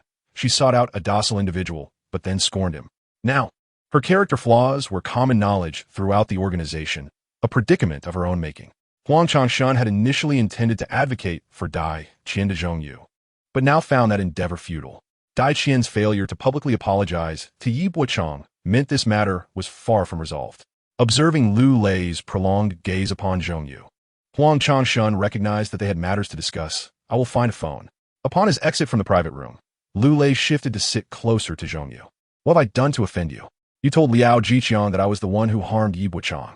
What do you mean by that? Zhongyu retorted. What do you mean? What was your intention in sending me to accompany Yi Bochang? When the secretary arrived, he promptly stated, whatever Yi Bochang says is to be taken as fact. We must not disrupt the overall harmony of the organization. Now, tell me, how might I articulate this? Lu Lei's expression darkened as he squinted and muttered, that doggone Liao Jiqiang is seizing this opportunity to undermine me. Upon hearing this, Zhongyu felt relieved, having managed to navigate through the situation. In any case, Lu Lei was unlikely to seek verification from Liao Jiqiang regarding such claims. Lu Lei commented, Liao Jiqiang is attempting to oppose the director. Does he not understand that the Design Institute thrives on technical prowess? What concern of his is it? Once this project is secured, just wait until my celebration. I shall make him regret it. Zhongyu felt somewhat exasperated. Her earlier pretentiousness had backfired, and now Yi Bochang held leverage over her. Initially, she thought he sought to take advantage of her, yet she did not even pique his interest. Now, she was tasked with covering up the lie from earlier in the day. Everything seemed to be going wrong. I'm going home.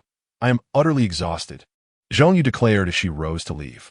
Lu Lei reached out to pull Zhongyu, suggesting they play together as their previous activity concluded, with plans to head to a hotel later. Zhongyu, get lost, Zhongyu retorted, leaving the private room without a backward glance.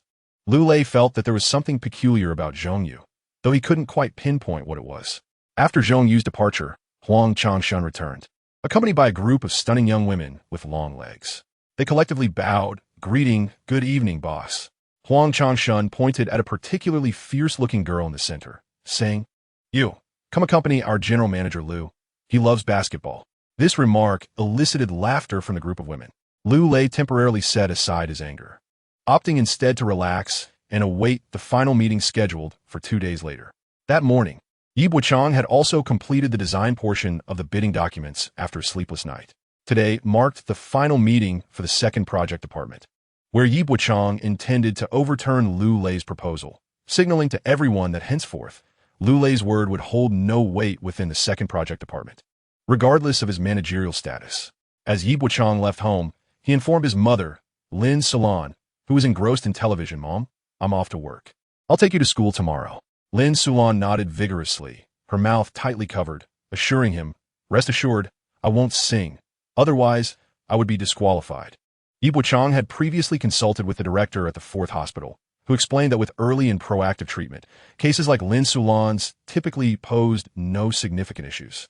However, after so many years of delay, the treatment might be more extreme, and recovery for older individuals could be slower, advising Yi Bochang to mentally prepare himself. He had been preparing for this for a lifetime. Upon opening the door, he found a couple waiting outside.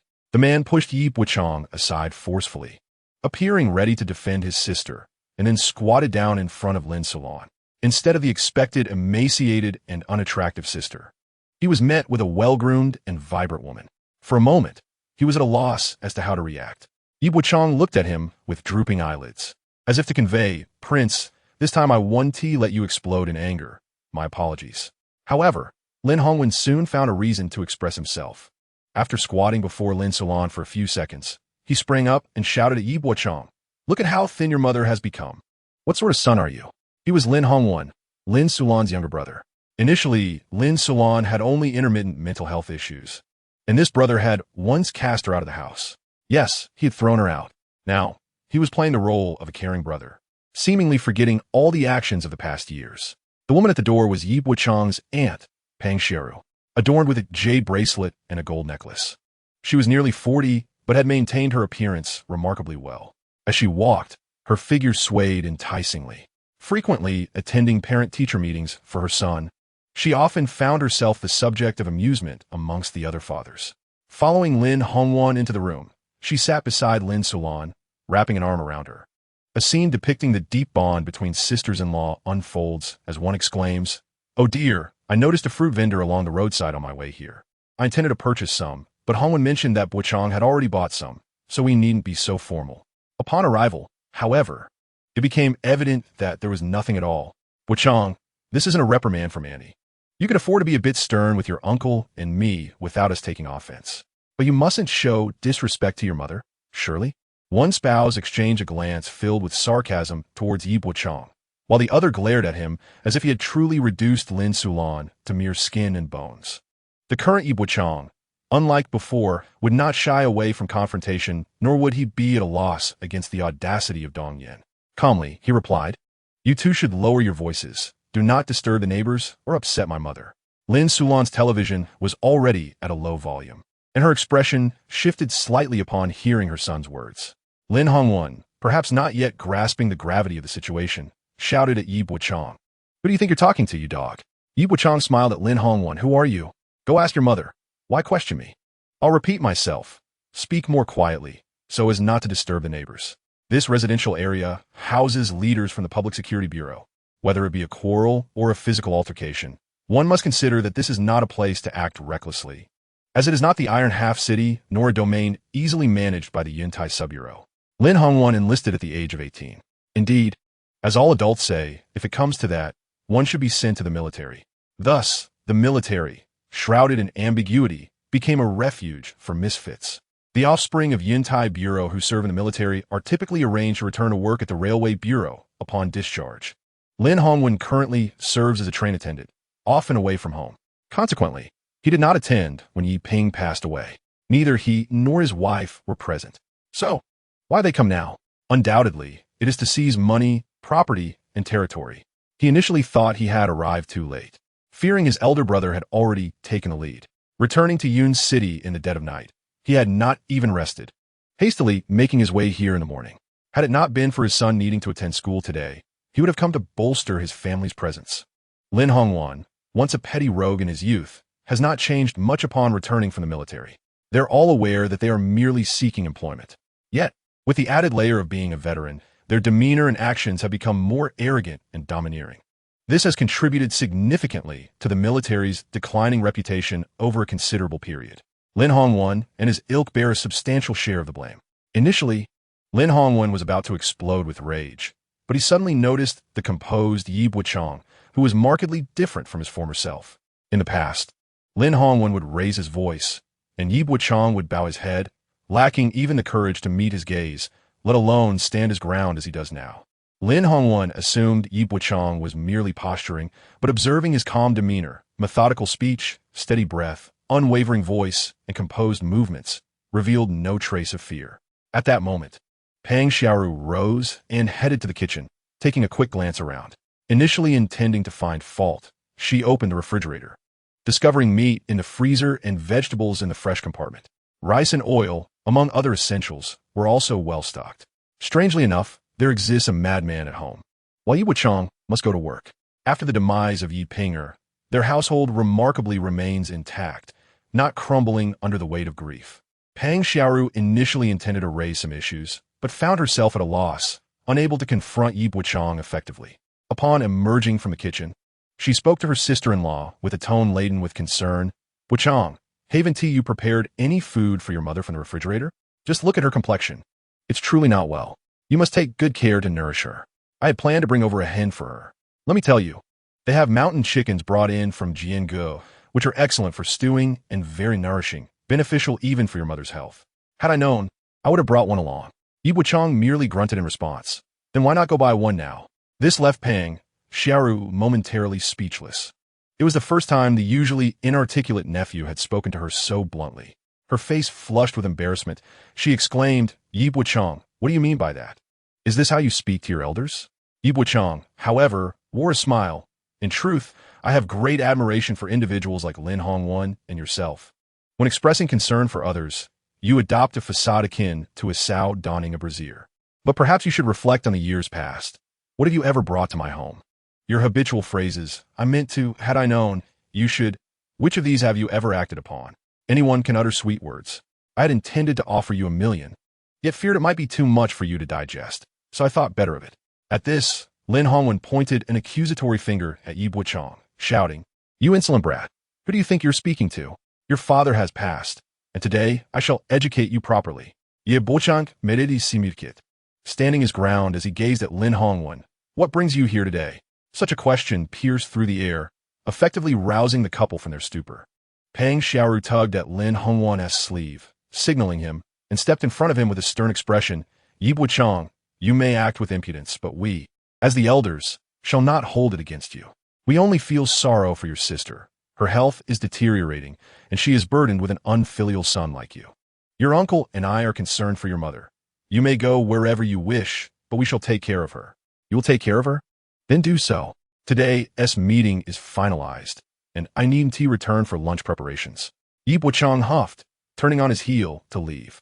As the door slammed shut, Lin Hongwen muttered, If you don't hold me back, I swear I'll teach him a lesson. Pang Xiaoru whispered to Lin Sulan. The money and house left by Yi Ping. Yi Bochang had procured 2 property certificates, one for the Cadre's family compound, and the other for the unit allocated by the Yuntai Bureau. However, part of the latter had been purchased later. Unfortunately, it had been usurped by Lin Hongwen and his wife. After his military service, Lin Hongwen was assigned work, but new employees were not allocated housing. This situation persisted until the year of housing reform, when individuals could freely buy and sell properties. Lin Hongwen claimed that his son had grown and now needed a separate room for studying, to avoid hindering his future educational prospects. His parents gathered the entire family and suggested pooling resources to purchase a home for him. However, it turned out that no one had any money. They later discovered that the property in question was the one vacated by Yi Ping at the Yuntai Bureau. The elderly couple felt compelled to kneel before Yi Ping, frequently seeking out Lin Sulan. Lin Sulan's health had deteriorated significantly. With no other options, Yi Ping reluctantly allowed Lin Hongwen to temporarily reside in the house. That temporary arrangement has now lasted for nearly a decade. The reason Lin Hongwen's family feels entitled to remain in the old Yuntai Bureau residence is because they perceive Yi Ping as a man of integrity who is not inclined to press for repayment. With Yi Ping's passing, they believe there is even less likelihood of anyone demanding the property back. They have already taken one unit, and their next target is the one currently occupied by his sister. Whether they can secure her home is irrelevant. Upon Yi Ping's death, the inheritance will belong to his sister. It is inconceivable that she would sell the property without giving her brothers a share. As for Yi Bochang, with such a timid disposition, how could he intimidate the assertive Lin Hongwen? However, they remain oblivious to the fact that Yi Bochang is no longer inclined to indulge them. He is acutely aware of their intentions, to scheme for the property and assets left behind by Yi Ping. Since they have demands, Yi Bochang sees them as mere tools and free labor. Otherwise, he could have easily dismissed them. In the coming days, Yi Bochang intends to address matters at work first, and once those are settled, he will meticulously account for their dealings. A bandage wrapped around his forehead drew considerable attention upon his arrival at the office. The events from the second project department had circulated widely within the Design Institute. The incident involving Lu Lei striking Yi Bochang with an ashtray had been clearly defined. Strangely, those aware of the incident either remained silent or placed the blame on Yi Bochang. Why did manager Lu attack Yi Bochang? Surely, the fault must lie with Yi Bochang. Why did manager Lu not target anyone else? Such is the victim-blaming mentality that Yi Bochang had long since grown accustomed to. Consequently, when he entered the office, no one dared to approach him with concern. At that moment, isolating Yi Bochang was deemed politically correct. The second project department was still under Lu Lei's dominion. Yet, Yi Bochang silently vowed that soon, This would no longer be Lu Lei's realm. At that moment, only old Yuan raised an eyebrow at Yi Bochang, later sending a message. Yuan, how is your injury? Feng Wangbei, no major issues. Yuan, everyone is concerned about you, but Lu Lei has issued a stern warning. Anyone who associates with you will no longer be regarded as one of their own. Feng Wangbei, I understand, it's fine. Yuan, are you still planning to attend the final draft meeting? Feng Wangbei, why wouldn't I? I've already completed the new blueprints. Yuan, I'm unsure how to advise you, but if you're determined, then proceed. While the two were conversing, other colleagues exchanged glances. Although it was Manager Lu who struck Yi Bochang, the public nature of the conflict would only make Yi Bochang's situation increasingly dire. The youth are too impulsive. What harm is there in lowering one's head to a manager? As the colleagues in the office lamented the situation of Yi Bochang, a middle-aged man donned in a white short-sleeved shirt and trousers hitched high, entered the office and approached Yi Bochang. Yi Bochang closed the chat window and turned to glance at this man, whose hair was somewhat grizzled, yet did not initiate conversation. The man remarked, Yi Bochang, as a man, you ought to be magnanimous. Yi Bochang, with a perplexed expression, appeared to think, what on earth? However, the middle-aged man was unfazed by Yi Bochang's look and continued, I am unaware of what transpired between you and Dai Shi, but I believe it is only right for you to part amicably. As a man, shouldn't you grant her a measure of leniency? Must you be so petty? He added, we sympathize deeply with your plight. Nonetheless, your family's misfortunes do not justify your abduction of my niece. To summarize, first, I am oblivious to the events that unfolded. Yet it must be your fault, Yi Bochang. Second, whatever Dai Shi has done is irrelevant. The blame is solely on you for being narrow-minded. Third, your parents evoke my sympathy, yet you are deserving of your circumstances. Fourth, I have come to swiftly seize the moral high ground and challenge you. I inquire if you can withstand it. Observing the reactions of the colleagues in the office, it was evident they were on the verge of joining the collective condemnation of Yi Bochang. Previously, Yi Bochang would merely redden with embarrassment and accept all blame, believing it would ease the situation. In reality, it did not. They merely perceived him as more easily bullied. The audacity of Dai Shi's uncle to confront Yi Bochang so brazenly certainly did not stem from a lack of shame. Rather, Lu Lei had conferred with him, making it clear that no one in the second project department dared to speak a word in Yi Bochang's defense. He was not my brother. Go directly to him and clarify matters openly. In truth, this further reinforced the image of Yi Bochang as a petty, obstinate man. Yi Bochang was willing to take the fall for Lu Lei's transgressions. Thus, it was entirely reasonable and effortless for Lu Lei to target him. Dai Shi had recounted the incident of receiving a slap to her father upon returning home the previous evening. However, feeling guilty, she was reluctant to publicly apologize to Yi Bochang. Her father approached her uncle, who directly sought out Lu Lei. As a senior architect in the institute, his words carried considerable weight. Moreover, Dai Shuio was a member of the institute's simulation review team. Lu Lei, seeking to enhance his influence within the expert team, found it reasonable to extend a favor to Dai Shuio. Consequently, Dai Shuio confronted Yi Bochang, asserting, as I initially stated, I am unaware of what occurred between you, but I believe you owe Dai Shi a personal apology. What are your thoughts? In response, Yi Bochang pushed the papers on his desk aside, lit a cigarette, and exhaled smoke toward Dai Shuio's face, retorting, what do you think? Allow me to express my opinion. Although I am unaware of your past accomplishments, I suspect your title as a senior architect at the Design Institute was procured through nepotism and connections. You ought to extend an apology to the junior and intermediate architects, for you have encroached upon the opportunities that rightfully belong to them.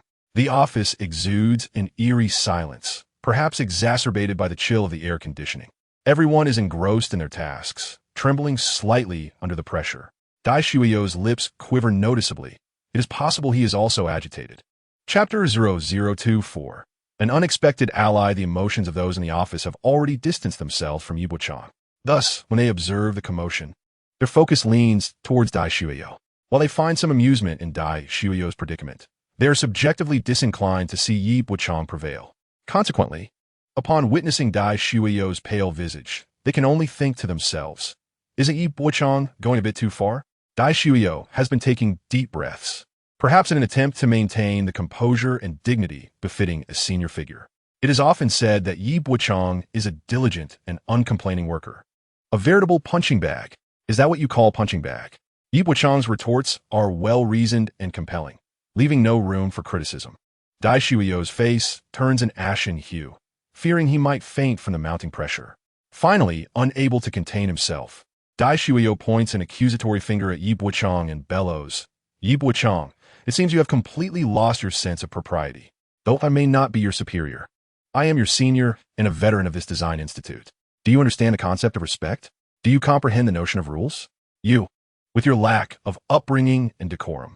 Yi Bochang allows the tirade to unfold, calmly smoking a cigarette, his demeanor unflinching as he waits for Dai Shuiyo to finish. When the moment is right, he speaks with a tranquil composure. "Although you have spent quite some time berating me, I shall refrain from addressing your upbringing and decorum. Let us discuss the rules instead.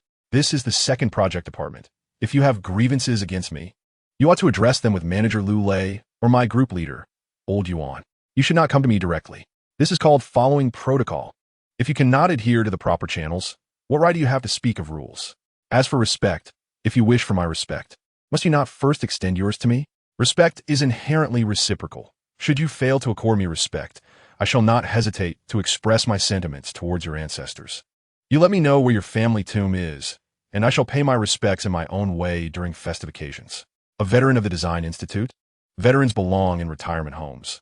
This institute is not a place for you to wield your age as a weapon. Whether or not you possess decorum or upbringing is beyond my knowledge, but I am certain you lack common sense. You know nothing of my interactions with your niece.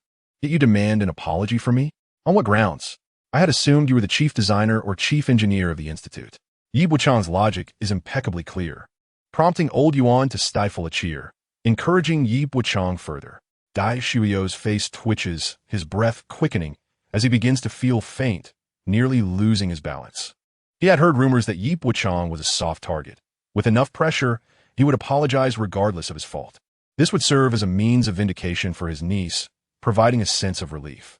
Yet, no one had informed him that Yi Bochang was such a formidable adversary.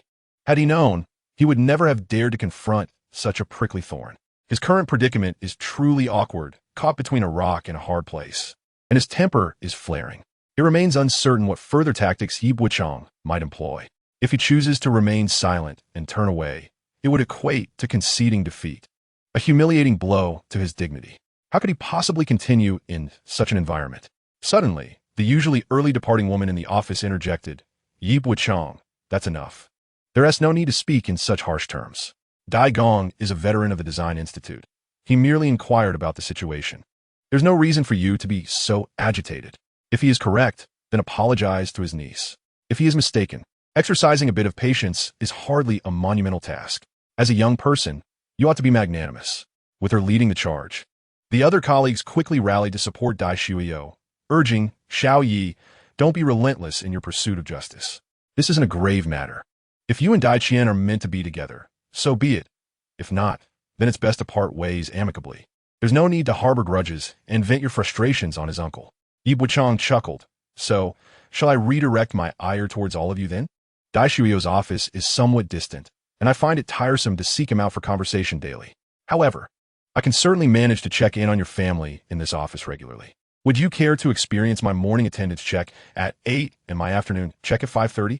Old Yuan secretly relished the moment. The office colleagues were left bewildered. Whatever happened to the honest and compliant Yi Bochang? Who was this unpredictable figure now, if one were to label him as insane? He presented valid arguments and had already issued a fair warning. Conversely, if one were to deny his madness, his aggression and combative spirit were undeniable. Particularly striking was the bandage adorning his head. Beneath his refined exterior lay a gaze filled with disdain and mockery for everyone present in the office. His eyes unequivocally conveyed, "You are all nothing but a collection of refuse." Dai Shuiyo was left speechless, and those who had tried to speak fairly no longer dared to play the role of peacemaker. Taking a deep breath, Dai Shuiyo declared, "Just wait. I will seek out the secretary." "Go ahead and find the secretary, huh?" Even summoning the Buddha would yield no better results, Yi Bochang thought, finally releasing his pent-up frustration.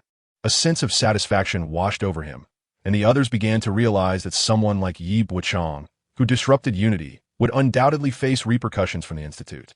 While they might be powerless against him, the Institute surely would not be. They eagerly anticipated witnessing how Yi Bochang would be admonished. As Dai Shuiyo turned, he spotted Zhong Yu standing at the door. Employees from the design team also noticed her and became instantly animated. Zhong Yu was an associate of the manager. Although she had taken Yi Bochang to the hospital the previous day, it was an attempt at mediation. In truth, Zhong Yu likely harbored a strong dislike for Yi Bochang. She was expected to side with Dai Shuyo and take the opportunity to reprimand Yi Bochang. Upon seeing Zhong Yu, Dai Shuyo's irritation intensified, and he let out an exasperated huff, intending to leave. Zhong Yu, today adorned in a sheer nude silk blouse that revealed her white undergarments, paired with white cropped trousers and high heels, carried a Chanel lambskin handbag in her hand. Zhong Yu intercepted Dai Shuyo at the entrance, inquiring about his destination. Dai Shuyo replied, "I am off to find the secretary." Zhong Yu insisted, "Dai Shuyo, you should wait here. I will go find the secretary." With a confident stride in her high heels, Zhong Yu entered the office, pulling out her phone before everyone present. The design team, excluding old Yuan, was on the verge of ecstasy. Zhong Yu was seizing the opportunity to educate Yi Bochang. As her call connected, she announced, "Secretary, this is Zhong Yu. Dai Shuyo, the uncle of Dai Qian from the General Management Department, has been summoned. Will you be coming over?" "All right, I will have him wait here." With his hands clasped behind his back, Dai Shuyo squared his shoulders and turned to enter the office. However, in the next moment, Zhong Yu cast a glance at Yi Bochang and dialed a second number. "Mr. Huang, is this how your people apologize to Yi Bochang? Bringing her uncle to our design team to flaunt his seniority? The secretary is on his way. If you do not bring Dai Qian to the second project department's design team today, I assure you, this matter will only be addressed at the Institute's general meeting. You will bear the consequences." Within mere seconds, Dai Shuyo's emotions spiraled from anticipation to dismay. The entire design team was bewildered. Why was Zhong Yu assisting Yi Bochang? Chapter 0025. Apologies from senior engineers are indeed a rarity. Zhong Yu was certainly not aligned with Yi Bochang, yet she was genuinely aiding her for her own reasons. Dai Shuyo felt awkward. He had come to seek justice for his niece, but found himself ensnared instead. Ironically, he had conferred with Lu Lei, who had clearly stated that no one in the second project department would support Yi Bochang. And yet, here was Zhong Yu, the assistant manager of the second project department, acting otherwise.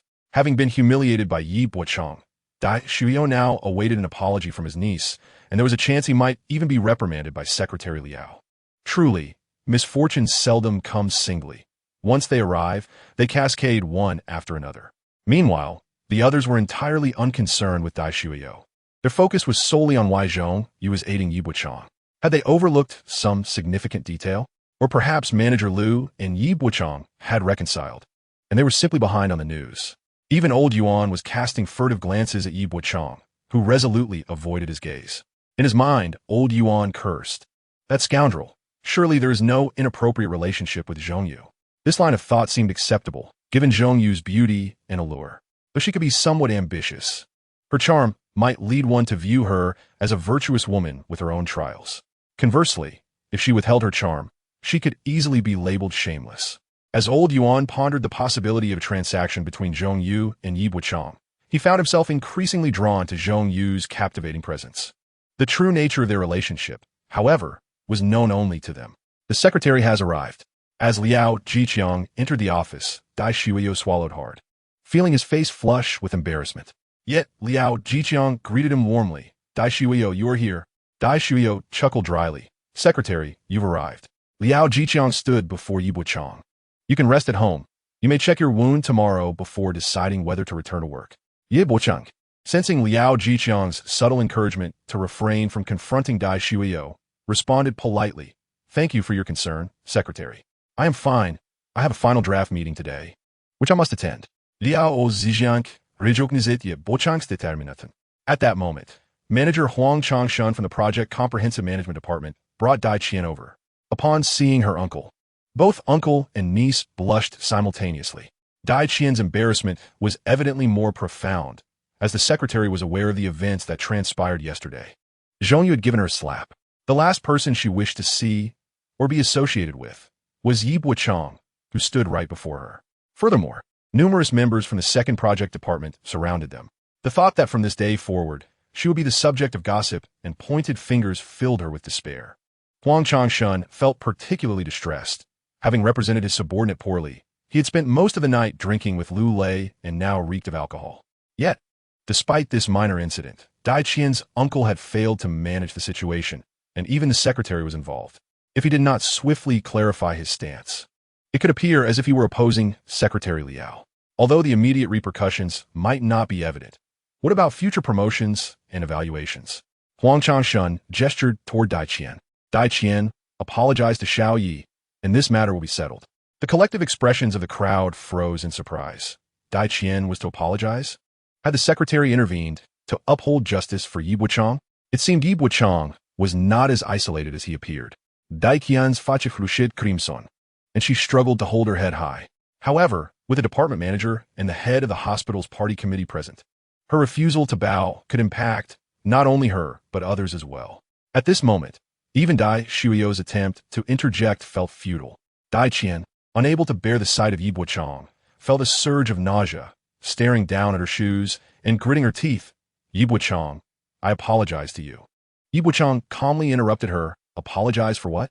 Dai Qian, I wish for you to clarify, in front of the secretary, engineer Dai, manager Huang, assistant Zhong, team leader Yuan, and all colleagues, what our relationship is. Dai Qian hastily sought to dissociate herself, shaking her head vigorously. We have no relationship at all. Yi Bochang surveyed the room, locking eyes with Dai Shuiyo. Engineer Dai, did you hear that? Your niece and I have no relationship whatsoever. Why did you come to our design group in the second department, urging me to part amicably with your niece? We have no connection. Why would you claim I've wronged her? Even if you disregard your niece's dignity, should you not consider my integrity? Is a man's honor not worthy of respect? Engineer Dai, you hold a position of power. Your words carry weight and could tarnish my reputation. Shouldn't I be afforded an explanation? In a moment of disbelief, the colleagues who had just tried to be kind found themselves at a loss, as Yi Bochang's argument was so meticulously crafted that they could find no fault in it. They could only conclude that he was relentless in his pursuit of justice. Liao Jiqiang, Zhong Yu, and Huang Changshan observed the stark transformation in Yi Bochang. His newfound aggression was alarming. They all understood that such a disposition would be increasingly difficult to contend with, and they could no longer perceive him as the naive individual they once thought he was. Despite Dai Shuexiong's seemingly relaxed demeanor, he too was visibly affected by Yi Bochang's reasoning, his composure faltering as he questioned, Why should I provide you with an explanation? Yi Bochang glanced at Liao Jiqiang and then at the others, all ears, realizing the ease with which rumors could spread. With a clean, bright visage directed at Dai Shuexiong, Yi Bochang's eyes sparkled with a hint of mockery. After years in this establishment, guiding numerous young talents, Dai Shuexiong never imagined he would genuinely fear a younger colleague. In that moment, the office was steeped in tension. Everyone sensed that Yi Bochang was poised to fabricate a rumor about Dai Shuexiong. He spoke deliberately soon. The Design Institute will hear whispers of a certain director maintaining a relationship with a female student, of manager Huang and manager Lu colluding on accommodations, and of senior engineer Dai regularly accepting bribes from construction firms. Instantly, Huang Changshan, Zhong Yu, and Dai Shuexiong were rendered speechless. Huang Changshuan's jaw began to tremble. Why not call me manager Huang directly? His composure shattered in an instant. He turned to the secretary, hoping for intervention, but Liao Jiqiang had no desire to quell the unfolding drama. Yi Bochang then called out to Dai Shuexiong, lowering his voice, I apologize for not clarifying matters, which may have caused you undue negative repercussions. That is my fault, and I hope for your forgiveness. The onlookers were taken aback. Had a senior engineer ever apologized to a junior employee who hadn't even attained a mid-level title? Chapter 0026. Why have you stopped wearing perfume? Dai Shuexiong did not stop at his own apology. He turned to Dai Qian, urging, What are you waiting for? Apologize to Xiao Yi. Dai Qian trembled, bewildered by her uncle's fierce demeanor. With unresolved grievances compounded by new resentments, she felt as though she might implode from frustration. Yet, despite her reluctance, what could she do? I'm sorry, she coldly muttered at Yi Bochang. He pressed, Sorry for what? Please clarify. The situation escalated. If Dai Qian denied any relationship with Yi Bochang, why was she apologizing? Gritting her teeth, she shouted, I'm sorry for telling people your mother is insane. In a desperate bid, she aimed to inflict equal damage on Yi Bochang. She could endure accusations regarding her character, but preferred that to the stigma of his mother's mental illness. Yi Bochang nodded. My mother suffers from schizophrenia. That is a fact. So what? His final question seemed to resonate with everyone present, shattering the unspoken barriers surrounding such a delicate topic. This indicates that Lin Sulan is no longer Yi Bochang's Achilles heel. He will only grow stronger. At this moment, in the eyes of the onlookers, whether Yi Bochang's mother is perceived as insane is of little consequence. Lin Bochang appears more like a madman. The collective sentiment is clear. Keep your distance from Yi Bochang, for one cannot predict what he may do next. Where have those who sought to mediate gone? Those who wished to smooth over the situation? Those who intended to mock Yi Bochang's suffering? They have all vanished. The expressions in their eyes have turned remarkably clear, and they have adopted a friendlier demeanor. Dai Xueyou, embarrassed, hastily exited the office, his head lowered. Dai Qian, with tears still lingering in her eyes, followed suit, asking, "Uncle, why must we apologize? Why fear Yi Bochang?" Dai Xuexiong, his voice strained with frustration, retorted, "You are over 30. How can you lack such basic judgment? If you do not wish to be with Yi Bochang, simply end it. Why involve his mother's illness in this matter?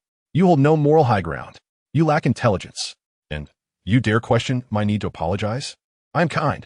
If Yi Bochang spreads rumors about me, all the leadership will support me, and everyone will condemn him. But if he drags the leaders into the fray, who do you think they'll target? That would bring calamity upon our entire family, including you. Do you wish to bring ruin upon us all? In the future, seek your partners elsewhere. It matters not if your reputation is tarnished, but do not drag us down with you." Dai Qian was left blushing with shame from his words. Simultaneously, Dai Xueyou could not help but acknowledge Yi Bochang's formidable nature. When faced with an unsolvable issue, he skillfully drags those in power down with him, ensuring that someone will swiftly resolve his troubles. This is precisely why Liao Jiqiang holds Yi Bochang in such high regard. He leverages the small against the great. This case has indeed become somewhat classic. Liao Jiqiang glanced at Huang Changshun and advised, "When you return, work with your department to alleviate any burdens." Huang Changshun departed, casting a fierce glare at Yi Bochang before exchanging a significant look with Zhong Yu. Liao Jiqiang smiled at Yi Bochang, encouraging him to communicate any issues with the organization, which remains deeply concerned about him and his family matters. Yi Bochang replied, "Thank you, Secretary. I will handle my family affairs and strive in my work." Liao Jiqiang greatly appreciated Yi Bochang's demeanor. He does not infringe upon others' interests, yet when his own are compromised, he is quick to retaliate. This was particularly advantageous for Liao Jiqiang at present. Liao Jiqiang informed Zhong Yu, "Please inform your manager that I, along with the dean, will be attending your department's final meeting shortly." With that, he cast a meaningful glance at Yi Bochang. Yi Bochang understood that a crucial strategic point in his life had emerged. As Zhong Yu departed, she specifically mentioned to Yi Bochang, "There is nothing more here. I will head over first." Her enchanting silhouette left an impression, yet the crowd had no time to appreciate her beauty. They are solely concerned with why that flamboyant individual would assist Yi Bochang. Zhong Yu entered Lu Lei's office. Before closing the door, Lu Lei had his back to it. As soon as the door shut, he turned and yelled, "Are you out of your mind? What makes you think you can play the Good Samaritan? Who asked you to bring the party secretary and Huang Changshun here? When did you start aligning yourself with Yi Bochang? Have you forgotten whose side you're on?" Zhong Yu stepped forward and seized Lu Lei, dragging him towards the door. "Come on, repeat what you just said in front of everyone." Lu Lei resisted like a cornered animal, his rear end sagging. Zhong Yu disdainfully released him, muttering, "Useless fool. You dare scold me? You think you have a right? You don't want me to help Yi Bochang, yet you asked me to take him to the hospital? If you don't sort out Yi Bochang's issues, Liao Jiqiang will come after you, bringing the second department into a dispute with the director. Do you still want to keep your job as manager? You still have the audacity to consider Huang Changshun's pride? Is that wretched Daishian's face truly so significant? Have you gilded her with gold, making her so precious?" Lu Lei was taken aback by her tirade, unable to retort. It seemed Zhong Yu's criticisms held a degree of validity. Lu Lei found himself caught between Yi Bochang's manipulation and his camaraderie with Huang Changshun, feeling a bit dazed. After a few moments, he snapped back to reality, conceding, all right, I'm not angry anymore. It was my fault. I shouldn't have raised my voice at you." Zhong Yu raised her elbow, pushing him away. "Get lost." Lu Lei, unperturbed, merely twitched his nose, asking, "Why don't you wear perfume anymore?" Zhong Yu's heart skipped a beat, and she shot back, "What business is it of yours? Perhaps you should focus on finalizing the draft. Both the director and the party secretary will be attending." Lu Lei suddenly felt the weight of pressure. Damn it, he hadn't actually harmed Yi Bochang, yet this fool had put him in a precarious position. Now the entire institute believed he was to blame. Had Yi Bochang lost his mind like his mother, succumbing to delusions? While Lu Lei cursed, Zhongyu felt less tense. She could have chosen to ignore Yi Bochang, but seeing everyone almost united against him made her realize that her support for Yi Bochang was as invaluable as a lifeline in a snowstorm. She merely hoped Yi Bochang would expose her. As for the perfume, it was simply that he didn't like it. What could she do? By the way, what did Yi Bochang actually like? Lingerie? Black stockings? Fishnets? Or uniforms? Surely he must have some preferences. Sapter nula nula divisepting it. Opose yuan lai, dumb. Are you and Zhongyu involved? Be honest. Feng Veng Bai. Here? Not a chance. Yuan Lai. You've really gotten full of yourself. But you were quite impressive just now. Made me a bit excited. Feng Wang Bei. Leader, let us not chat. It's work time. Yuan Lai. Bochang, you seem different now. You were just furious, and now you're so calm. Switching between those two states so effortlessly. It's quite admirable. Feng Wang Bei. I'm taking on disciples. Yuan Lai. I'm your team leader. Are you seeking trouble? The wind blows north. Each has their own views. I call you leader, and you call me master. Yuan Lai is you. You truly have a penchant for mischief. Joking aside, old Yuan genuinely believes that Yi Bochang has reached an impressive level. He has entered an entirely new state of being. How should one describe it? It resembles watching a period drama where, in the past, he was hesitant and restrained, suddenly gaining the legacy of a predecessor, transforming into someone who exudes poise and grace with every gesture. What accounts for this sensation? Simply put, it is the absence of internal strife. Why should one bear the negative emotions and repercussions brought by others? If one finds him displeasing, confront him. When faced with strength, be stronger. When encountering kindness, be kinder. When confronted with malice, be even more formidable. In one moment, one may engage in light-hearted banter, but the next, if one encroaches upon his interests, he will not hesitate to sever ties. If action is required, let it be taken. If conflict arises, let it ensue. If you are courteous, I shall reciprocate. Yi Bochang now embodies a state of authenticity, fierce as a wrathful deity, serene as a gentle bodhisattva. Even a gentle bodhisattva possesses strategies and fierce temperament. If one is excessively kind without boundaries for self-protection or a manifest edge, the myriad of malevolent beings in this world will seize the opportunity to exploit him mercilessly. Why is Yi Bochang so enlightened now? His father, Yi Ping, exemplified a lifetime of kindness and honesty, leaving him a poignant legacy. He perished at the age when one should be most content. Throughout his life, he compromised. Yet in death, few remember him. Such a lesson is profoundly etched in Yi Bochang's consciousness. Yuan Lai is you. Let us proceed. The final draft meeting awaits. Yi Bochang stowed away his laptop, slinging it over his shoulder. Old Yuan, witnessing this, couldn't help but quietly remind him, why carry the laptop? It's quite heavy. Yi Bochang replied, I do not trust others. The intrigues of the workplace are likely far more brutal than what the average person imagines. Valuable items are unlikely to be lost. However, the content within may be erased, leaving one without a place to lament. No one will empathize with you. Instead, someone will casually remark, why didn't you secure your belongings? Is this not your own doing? Such experiences have been the tuition fees paid by others. The most outrageous incident at the Design Institute involved a female employee contracting an STD that was discovered through testing. She submitted the toilet paper from the women's restroom for examination, which revealed the relevant pathogens. Subsequently, the female employee sought to report the matter, prompting a comprehensive inspection of the entire office. However, the repercussions were severe and the senior leadership wished to suppress the incident, leading to a costly resolution that compelled the unfortunate employee to reach an agreement. This incident exemplifies the diverse nature of individuals at the Design Institute, prompting Yi Bochang to remain vigilant in all his undertakings. The new proposal for the underground commercial complex holds immense significance for Yi Bochang. Success or failure hinges on fate. He cannot allow failure to stem from his own subjective errors. Each department within the Design Institute possesses its own independent meeting space. Aside from Manager Lu Lei and Assistant Zhongyu, today's final draft meeting includes two significant figures, Secretary Liao Jiqiang and Dean Fuyang. Fu Yangping, with a distinct tuft of white hair at the center of his head, resembling a stylish dye job, donned a horizontally striped shirt adorned with a long-eared rabbit on the left side of his chest. He held his hands firmly, his countenance slightly somber, exerting considerable pressure on Lu Lei. In stark contrast, Liao Jiqiang wore a beaming smile, seemingly present merely to ease the atmosphere.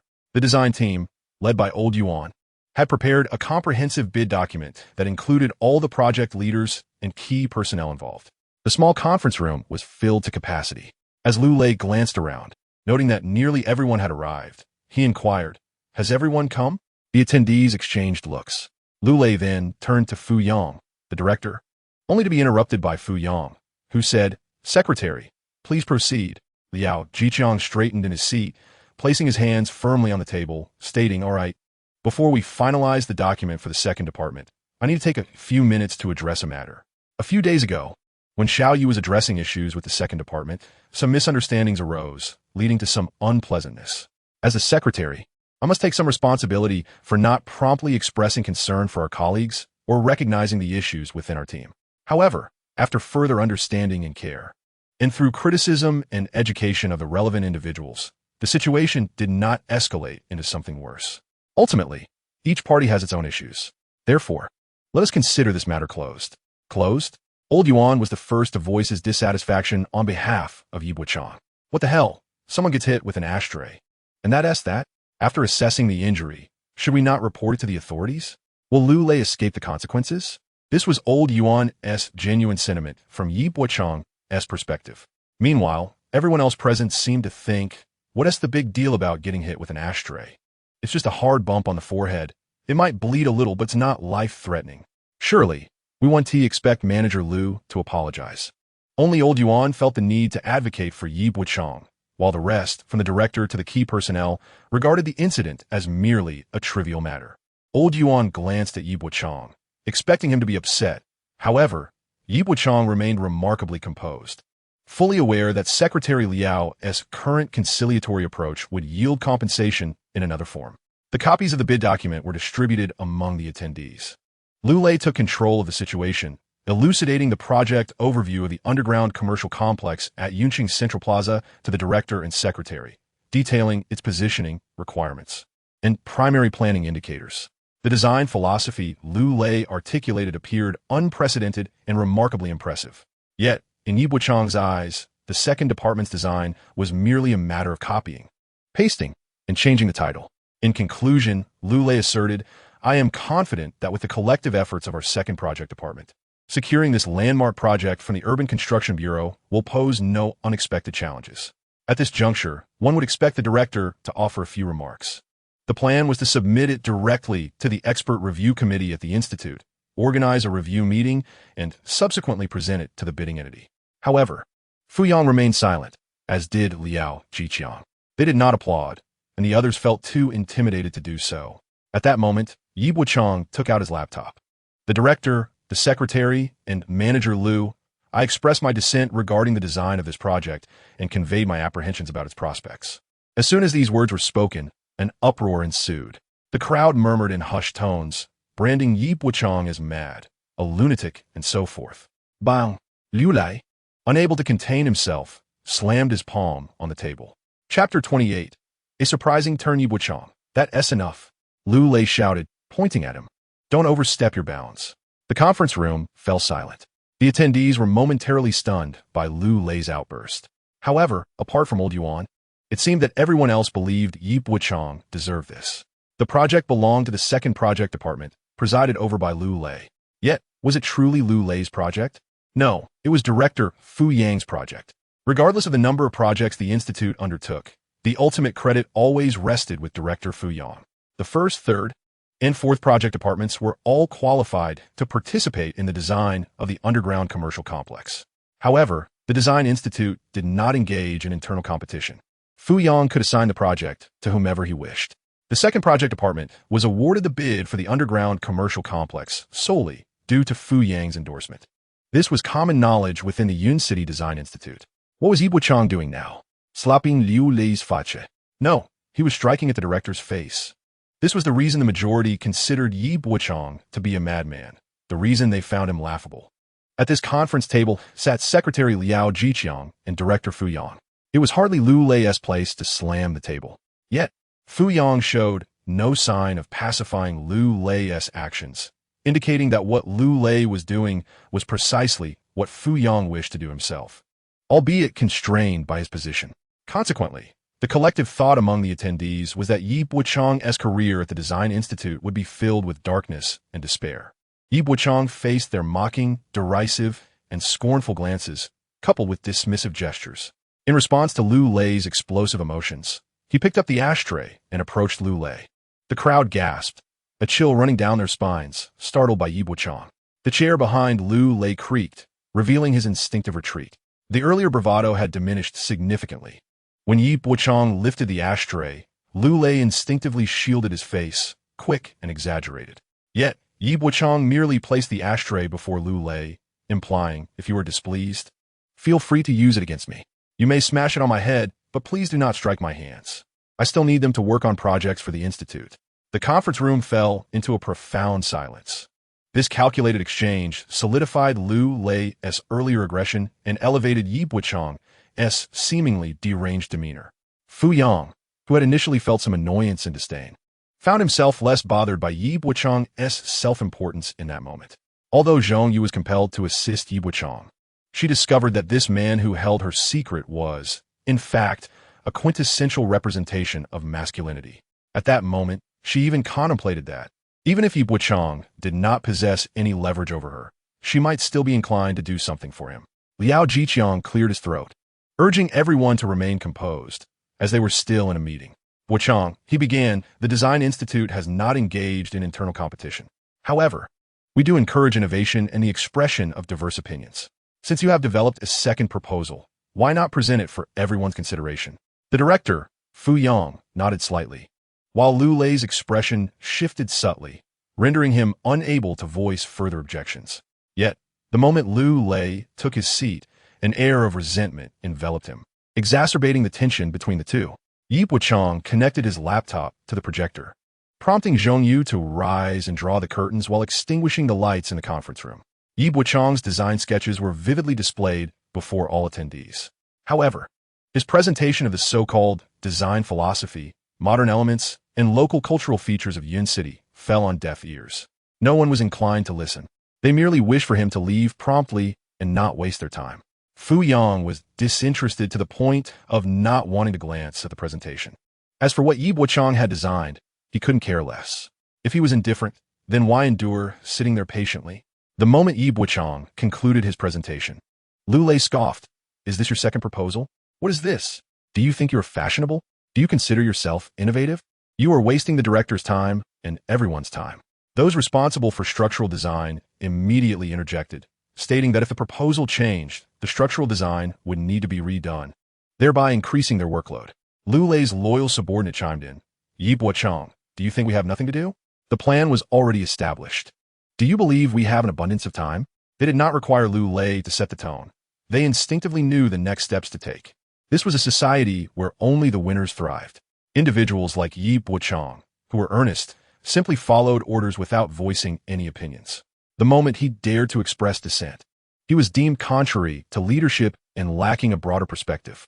Unlike you all, I lack a broader perspective. Ye Bochang asserted. Your grand vision excludes me, rendering it meaningless to me. Why should I care about your sentiments? In that moment, Yi Bochang was unwavering in his conviction. Liao Jiqiang glanced at Fu Yang, noting his silence, and thus he chuckled lightly, attempting to diffuse the tension. As such, since Yi Bochang has expressed dissent and presented a design proposal, and with some time remaining before the bidding deadline, this project is an annual endeavor for the Institute and must undergo evaluation by the Institute's experts. The Institute believes it is unwise to stifle the enthusiasm of young talent.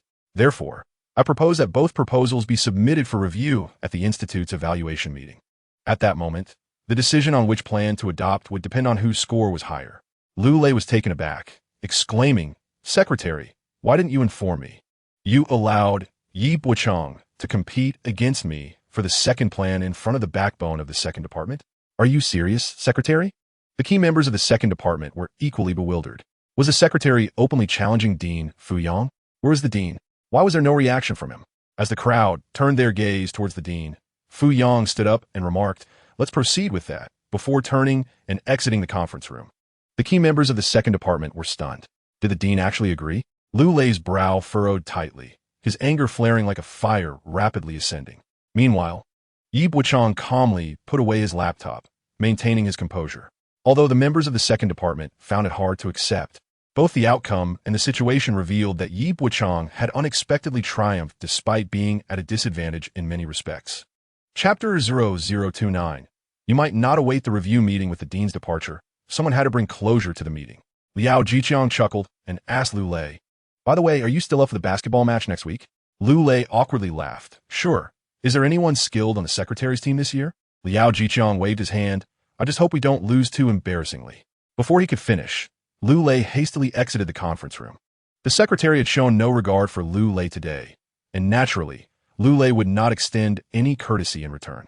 Liao Zizhang patit ye Bochang seishulder advising. The dean has given you an opportunity. Cherish it. After this, consult with the seasoned members of the second department if you have any questions. After all, it's a team effort. If you encounter difficulties, feel free to seek my assistance. With that, Liao Jiqiang also departed. After packing up his laptop, Yi Bochang exhibited no signs of agitation, having dealt a blow to both Lu Lei and Fu Yang, leaving everyone in the room in stunned silence. As Yi Bochang walked past Zhong Yu, he didn't even glance her way. However, Zhong Yu's emotions had been tumultuous since before the meeting.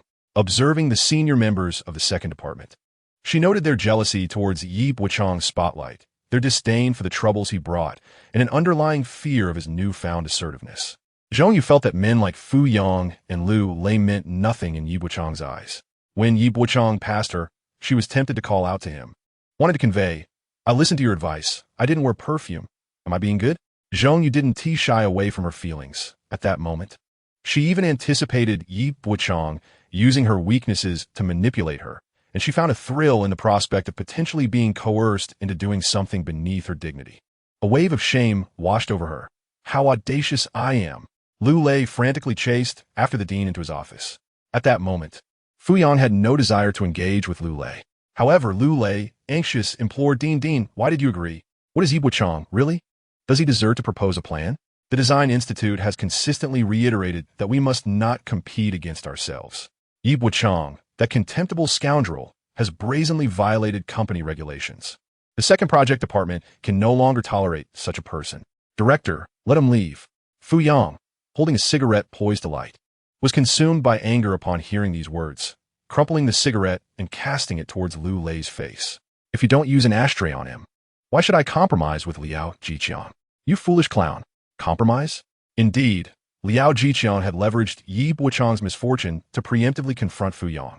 The crux of the matter was this: disapproval of Yi Bochang's proposal could not be suppressed by Lu Lei's actions. Lu Lei may refuse to apologize, but he cannot evade compromise.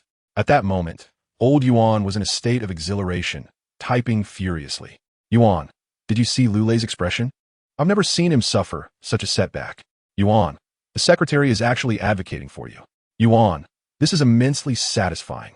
This is the intricate dance of high-level negotiations, where each step is meticulously calculated for gains and losses. Yet, this is Yi Bochang's struggle. There is only forward movement, no retreat. Why should Yi Bochang endure humiliation? Ultimately, it stems from a lack of strength. If one is not strong, then one must strive to become stronger. When a new proposal eclipses Lu Lei's, and when it succeeds in securing the underground commercial complex at Yunqing Central Plaza for the Design Institute, who would dare to underestimate him then? "Yuan, it feels good, but if you need someone to assist you, it may be a challenge. Just look at the disdainful expressions on everyone's faces in this office." Yi Bochang truly wishes to see if their expressions will remain the same once the project is secured. The wind blows north if no one is around. "I can manage on my own." "Yuan, don't consider yourself omnipotent. Can you handle structure and cost estimation too?" "Yuan, forget it. For other matters, I'll find a way." Yi Bochang knows that old Yuan has his methods. In fact, old Yuan is somewhat of a mentor to Yi Bochang. He runs his own small company and achieved financial independence during the true golden era of the real estate industry. In the Design Institute, anyone with a modicum of intellect in the technical field will not lack for funds. However, after the golden period, earning money became considerably more challenging. Yet now, the golden era has only just begun. "Yuan, Are you still participating in next week's basketball match? Yuan, if you find it distasteful, then don't join. The Design Institute holds a basketball competition once or twice a year. Fuyang has loved basketball since his youth, hence the annual events. There are two teams. The director's team is vigorous and formidable, while the secretary's team is frail and outmatched, consistently overwhelmed by the director's side. Bochang is quite adept at shooting from the perimeter. In previous years, when the dean's team found it intolerable to be fouled by the secretary's team, they would substitute Bochang to score a few points. This year, however, given the circumstances, Bochang has certainly lost his eligibility to join the dean's team. Nevertheless, he could still join the secretary's team, but this time not for a game of basketball, rather for a confrontation. If Bochang were to take the field for the secretary's team, he could easily anticipate the reaction of Lu Lei, who is currently with the dean's team. Let us set aside the matter of the basketball game for now. The primary task at hand is to complete the project design before the upcoming review meeting at the Institute. At that moment, Lu Lei stormed into the design team's office, standing before Bochang with arms akimbo, raising his chin and bellowing. Do you think you're something special? Do you believe that the second department could function without you? Do you think you're invincible? Pointing a finger at Bochang's face, he continued, Let me make myself perfectly clear. If your design fails at the review meeting, you'd better resign and leave on your own. Otherwise, you know I possess 100 ways to make your life miserable. Lu Lei, in his furious demeanor, was on the verge of slapping Bochang, yet he restrained himself, uncertain of Bochang's potential reaction. Moreover, should Bochang truly explode in anger, Lu Lei would not be able to bear the consequences of such a fallout. Bochang regarded Lu Lei with a chilling smile, suggesting that Lu might find himself in dire straits before the situation escalated. Lu Lei, feeling a shiver down his spine, found his previous wrath significantly diminished by Bochang's icy demeanor. The people in the office, as well as Lu Lei himself, could genuinely sense that the once docile Bochang had transformed into a predatory beast. In Chapter 30, What Must Come Will Come, Lu Lei nodded repeatedly, his expression indicating that he would not let the matter rest. He pointed at each individual in the office, declaring, If any of you dare to meddle, I swear you will not have an easy time. The atmosphere in the office was one of schadenfreude, with everyone wearing expressions that conveyed a singular sentiment. You deserve it. How could they possibly assist Bochang? Yuan Lai interjected, suggesting that it would be unwise to confront Lu Lei directly. The expressions of their colleagues and the concern from old Yuan underscored one undeniable truth. Lu Lei's social connections were formidable. Bochang harbored no doubt regarding Lu Lei's influence beyond the office. This year, the Design Institute still wielded considerable power. From building materials to industry standards, the Institute dictated the terms. For instance, the fire safety regulations had yet to be decentralized from the military to local authorities. Their knowledge in various fields of fire safety remained rudimentary. While it appeared that fire safety officials were inspecting others, in reality, they first needed to communicate with the Design Institute. For example, with regard to building materials, if the Institute deemed a material acceptable, it could be used. Conversely, if the Institute prohibited its use and the client proceeded regardless, they would face dire repercussions upon inspection. This chain of events illustrates the extensive entanglement of interests involved. In light of the abundant resources at his disposal, Lu Lei, the manager of the second project department, found himself surrounded by many eager to serve him. The words Lu Lei had just spoken to Bochang were met with unwavering belief in his capabilities. Yet what of it? Previously, Bochang had considered his mother to be his Achilles heel. However, the current Bochang possessed no such vulnerability. Rising from his seat, he surveyed his colleagues, seniors and mentors alike. Lu Lei is the manager, and you should heed his words. I do not oppose that. Nevertheless, I earnestly wish for you to collaborate with me on this project design. Should you be inclined, simply send me a message. Rest assured, I will keep your involvement confidential, ensuring no repercussions befall you. Should you choose not to assist, I harbor no ill will, but let me make this clear.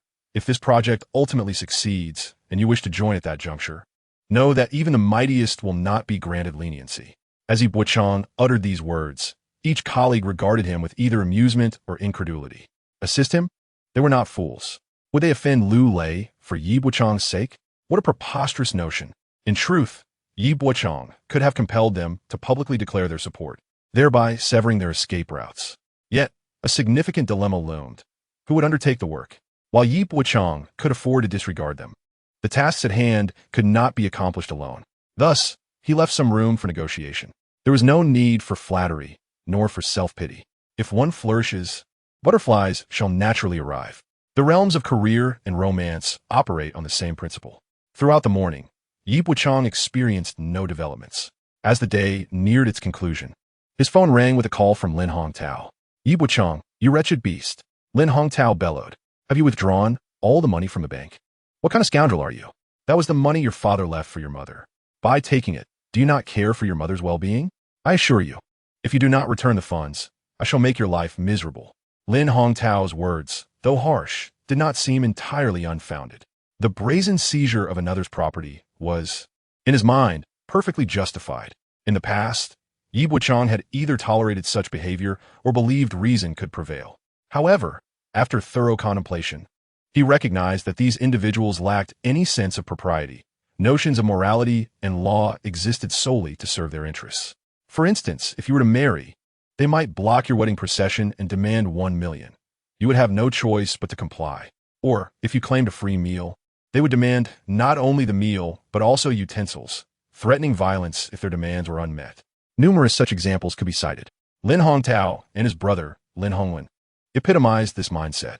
They believed that throwing a tantrum and resorting to physicality would compel Bochang to capitulate. Upon answering the call, Bochang refrained from uttering a single word, casting the phone aside and allowing Lin Hongtao to continue his tirade. He struck several times, and Bochang responded each time. While he scolded him, Bochang was preoccupied with project design. In the afternoon, good news arrived from old Yuan. Yuan Lai said, I found someone for you. They are available tonight to assist. Feng Wangbei said, I will copy the documents for you shortly. Feng Wangbei continued, Thank you, Brother Yuan. Please tell your friends that once this is accomplished, I will not neglect them. Yuan Lai replied, There is no need for such formality. Once it's done, just treat those charming ladies at the club.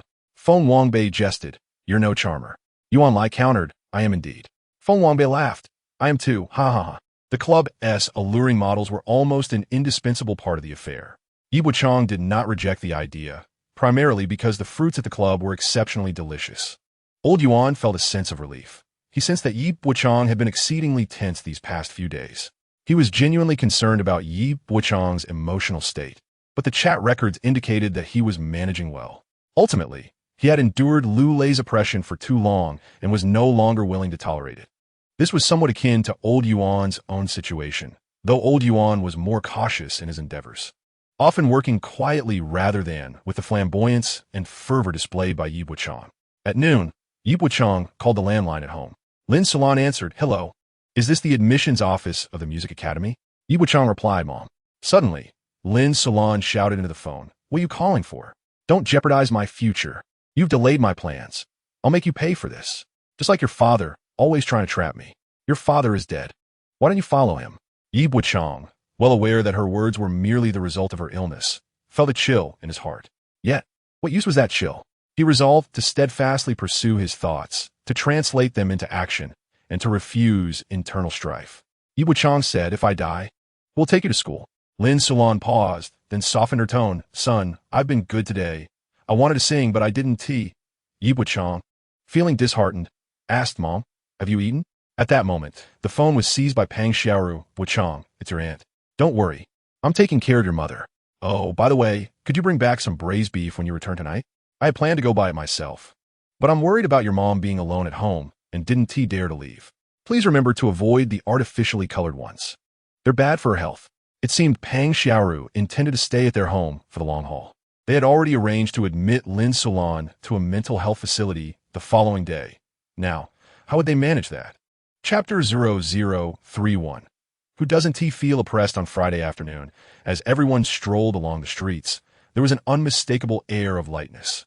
Yet, Bochang walked with an unusual heaviness. Each day, he passed by the stores selling musical instruments. On this particular day, he heard that familiar melody once more and couldn't help but pause to listen a while longer. If memory serves me correctly, this piece is titled Merry Christmas, Mr. Lawrence, an anti-war composition. The light outside is somewhat intense. Although there are lamps within the practice room, from the outside, it appears too dim, transforming the window into a reflective surface. Bochang often finds himself gazing into this mirror, while the long-haired girl inside can likely only perceive a mere silhouette. He vaguely discerns that she has long hair, and her manner of playing the piano seems effortless and casual. Conversely, she can clearly see Yi Bochang, perhaps sensing a hint of confusion and sadness in him. Unconsciously, her music softens and becomes more tender, like a gentle ribbon caressing Yi Bochang's face, winding around his arms. Soothing his spirit, Yi Bochang takes a few deep breaths before turning toward home. Suddenly, the girl smiles, as if this is the very reason she loves the piano, rather than merely repetitively playing Chopin aimlessly. That day, her practice felt particularly light and enjoyable. Yi Bochang did not purchase any braised beef. Upon entering the cadre's family compound, he overhears a familiar voice. "You have no idea. She caused quite a bit of trouble for the family back in the day. Her younger brother is my husband, and he truly has nothing but praise for her. He was genuinely there for her, helping to care for her and taking her to see doctors. My family works in railroads, so whenever we encounter doctors on the train, we would inquire about how to treat such ailments. We tried every possible means to ensure she received proper treatment. Yet, her brother-in-law was terrified that people would find out her sister was mentally ill. In truth, what is there to be ashamed of regarding such conditions? The sooner one seeks treatment, the better." In the end, her brother-in-law even moved out of the railway compound and bought a house here. "Sister, you have no idea how long my in-laws were infuriated over this matter. They were so angry they spent an extended period in the hospital. Initially, we thought that if he passed away, it would be easier to care for our sister. But that nephew of ours is truly despicable. He didn't weep for his father, nor did he care for his ailing mother. He only clung to his own interests. When Yi Bochang returned home after a long day at work, he heard his relatives disparaging him to the retired elders in his neighborhood, indiscriminately labeling his father as a villain and branding him as an ungrateful wretch. How must Yi Bochang have felt? Once, he would have experienced profound helplessness, feeling both distressed and compelled to prove himself contrary to their accusations. Yet, it has become evident that regardless of Yi Bochang's efforts, his reputation can be shattered by mere words. Meanwhile, others can craft or maintain an impeccable image simply by boasting to the elderly in the community. Previously, Yi Bochang believed that if he exerted himself more, his relatives would recognize and support him. Eventually, he realized that doing more was seen as merely expected. His diligence was interpreted as a testament to his capability, prompting the belief that he should do even more. No one regarded Yi Bochang as exceptional or filial. Rather, they deemed him deserving of his plight, dismissing him as a fool. How should Yi Bochang address these rumors and manage his relationships with the neighbors? Approaching Pang Xiaoru, he remarked, "Your husband is off on a train journey, and your in-laws are advanced in age, yet you neglect to care for them and are here instead." At that moment, the elderly woman, having momentarily detached herself from the melodrama of village life, glared at Pang Xiaoru, mentally revisiting the words she had just spoken. She soon realized that many of her claims lacked substance. Yi Bochang tossed out a final retort and ascended the stairs without a backward glance. Pang Xiaoru noticed that the elderly woman's expression had shifted from one of concern to one of disdain and disgust. This was understandable. She too had a son and shared a strained relationship with her daughter-in-law. However, the daughter-in-law boasted of her filial piety while simultaneously berating her mother-in-law. If one were to empathize, what redeeming qualities could be attributed to Pang Xiaoru? With a scowl, she thought to herself, "Mind your own affairs. They are a family, and their matters are none of your concern." Pang Xiaoru's face twitched awkwardly, caught between a smile and a frown, her expression more sorrowful than tears would convey. The abrupt change in Yi Bochang's demeanor left her feeling disoriented. How could this previously submissive individual now seem so unyielding? With a flushed face, Pang Xiaoru hurried after him. Upon entering his room, Yi Bochang discovered it in disarray, with professional books on the desk and signs of rummaging in the drawers. When Pang Xiaoru arrived, she saw him lost in thought, staring at the disarray. Guessing that her earlier search had been discovered, she said, "Bochang, I had no real tasks here. I intended to tidy up your room and change the bedding. Yet, I feared you would object to me disturbing your belongings. I started, but ultimately didn't dare to proceed." Yi Bochang turned, exited the room, and locked the door behind him. Pang Xiaoru's expression shifted, but she dared not show her displeasure. After all, she intended to remain here, and it was prudent to endure for the time being. Once she secured her position in this residence, she would see who would be granting whom the cold shoulder. Yi Bochang, fully aware of her intentions, refused to meet her gaze. Lin Solon was engrossed in the television, which was currently airing a rerun of a youth singing competition. She sang along to each song, mimicking the movements of the performers while hastily closing her mouth whenever she felt her voice might be too loud, fearing it could jeopardize her education. Lin Solon believed the female singers on screen lacked the talent she possessed. Had she been chosen by the performing arts troupe, it would have been her face gracing the television, not these average young singers. Lost in thought, she again raised her hands to mimic the singer's gestures and expressions. Meanwhile, Pang Xiaoru awkwardly picked at her feet, muttering under her breath about the madness of it all. Yi Bochang squatted beside Lin Solon and inquired, "Mother, what did you have for lunch?" Lin Solon ignored him, and Pang Xiaoru interjected, "Oh, I was busy tidying up the house this morning. There wasn't enough time to cook. I prepared 2 bowls of noodles, enriched with vegetables and succulent beef. Rest assured, your mother relished every bite." Yi Bochang frequently ventured into the kitchen, where a pot brimmed with greasy broth, and the oil on the stove had dried, leaving behind a crusty residue. 2 unwashed bowls languished in the sink, while the trash bin nearby contained 2 packets of Master Kong braised beef noodles. At that moment, Pang Xiaoru's voice could be heard inquiring, "Oh, did you forget to bring the marinated beef I asked for?" Who wouldn't feel a surge of irritation upon witnessing such a scene? Chapter 0032. All this indulgence.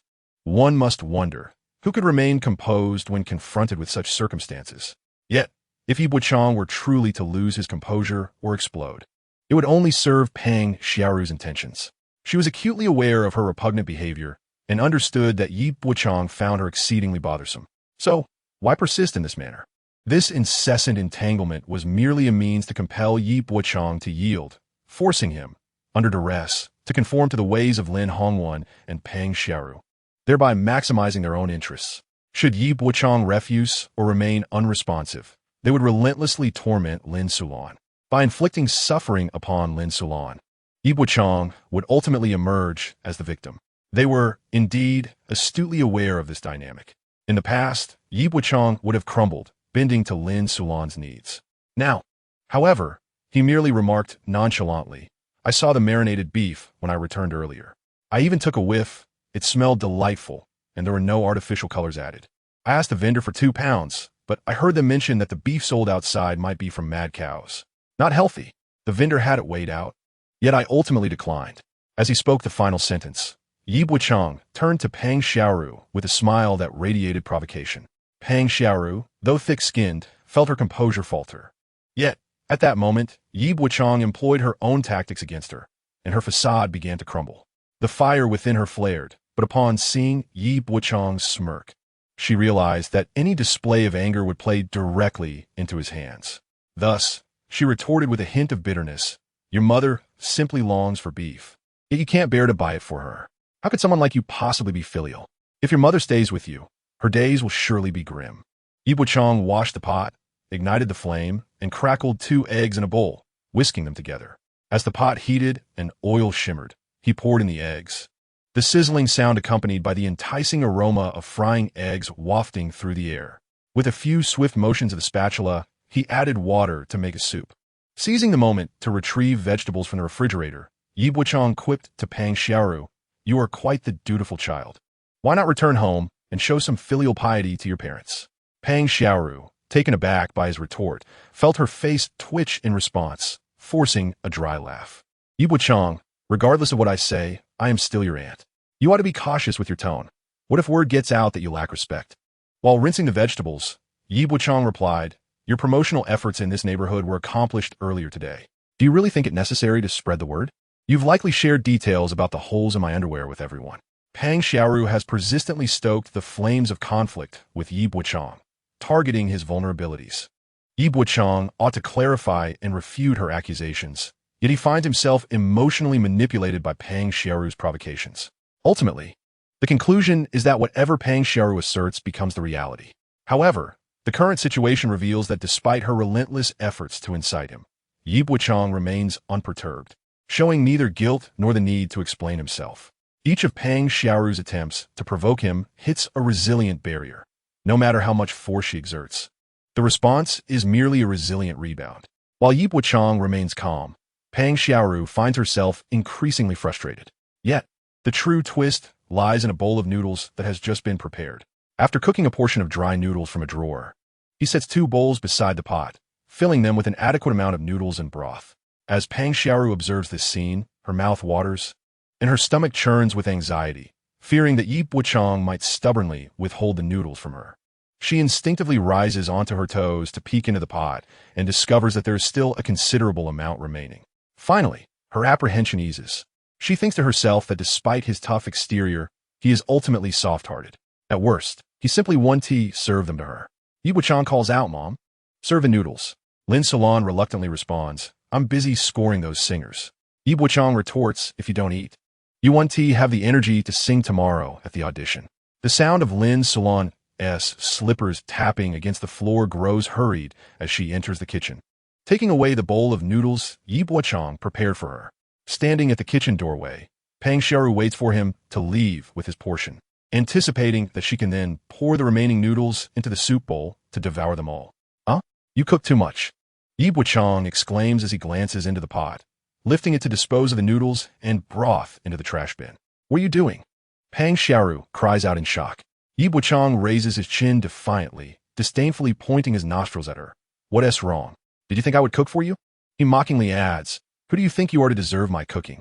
Pang Xiaoru stands there stunned, realizing that he is no longer the submissive Yi Bochang she once knew.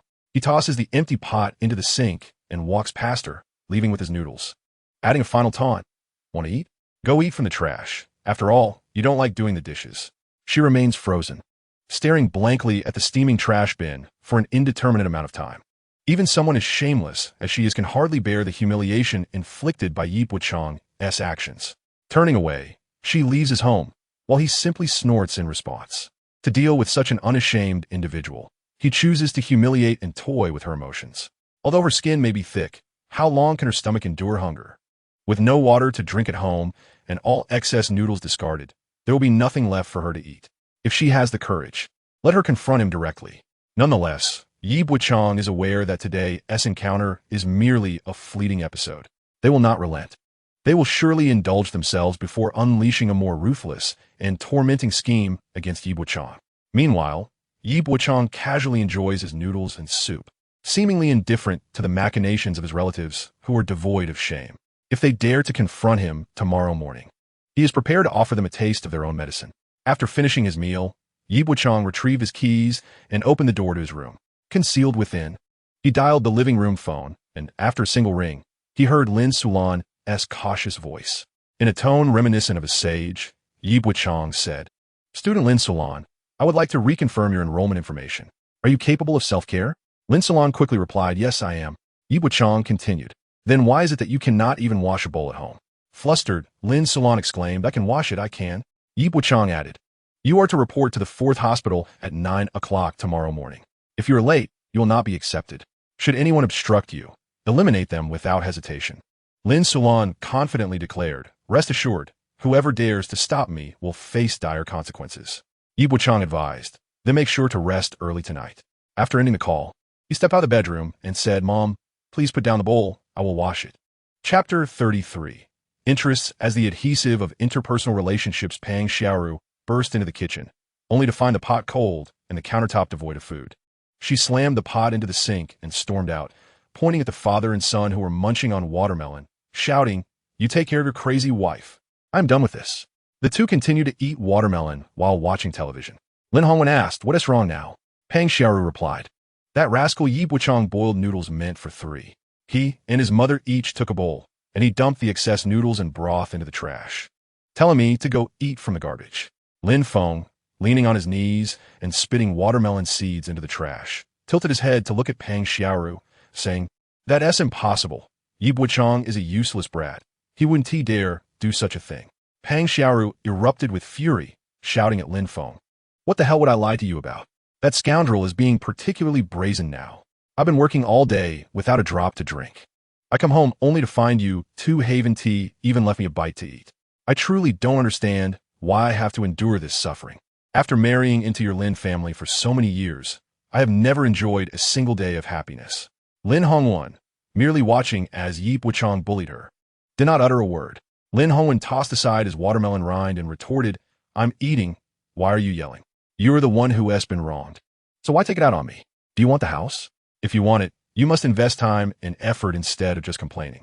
After a few exchanges, Lin Hongwen's shouting managed to silence Pang Xiaoru, though her anger still simmered. Lin Feng reassured, "It's fine, Mom. Tomorrow I will deal with Yi Bochang and see just how formidable he truly is." Lin Hongwen then took out his phone and called Lin Hongtao, asking, "Did you eat? I just want to know, what is the situation with the house that Yi Ping left behind?" Lin Hongtao remarked, "What is there to discuss? It is certainly impossible to give it to Yi Bochang. His mother's illness is already severe. What if Yi Bochang occupies the house and drives him out?" Lin Hongwen replied, "You make a valid point. I see it this way. Your sister-in-law is taking care of our second sister alone, and it is exhausting for her. Why not have Dasa and your sister-in-law take turns? Once everything is settled, we can send our parents over to live there. They're getting older, and the environment there is better for them." Lin Hongtao agreed. "Indeed, that is what I think as well." The two brothers arranged to visit Yi Bochang the next morning. After hanging up the phone, Lin Hongwen felt hungry and decided to cook for himself, dismissing the need to impress anyone. When faced with a problem, all he did was complain, unable to resolve any issues.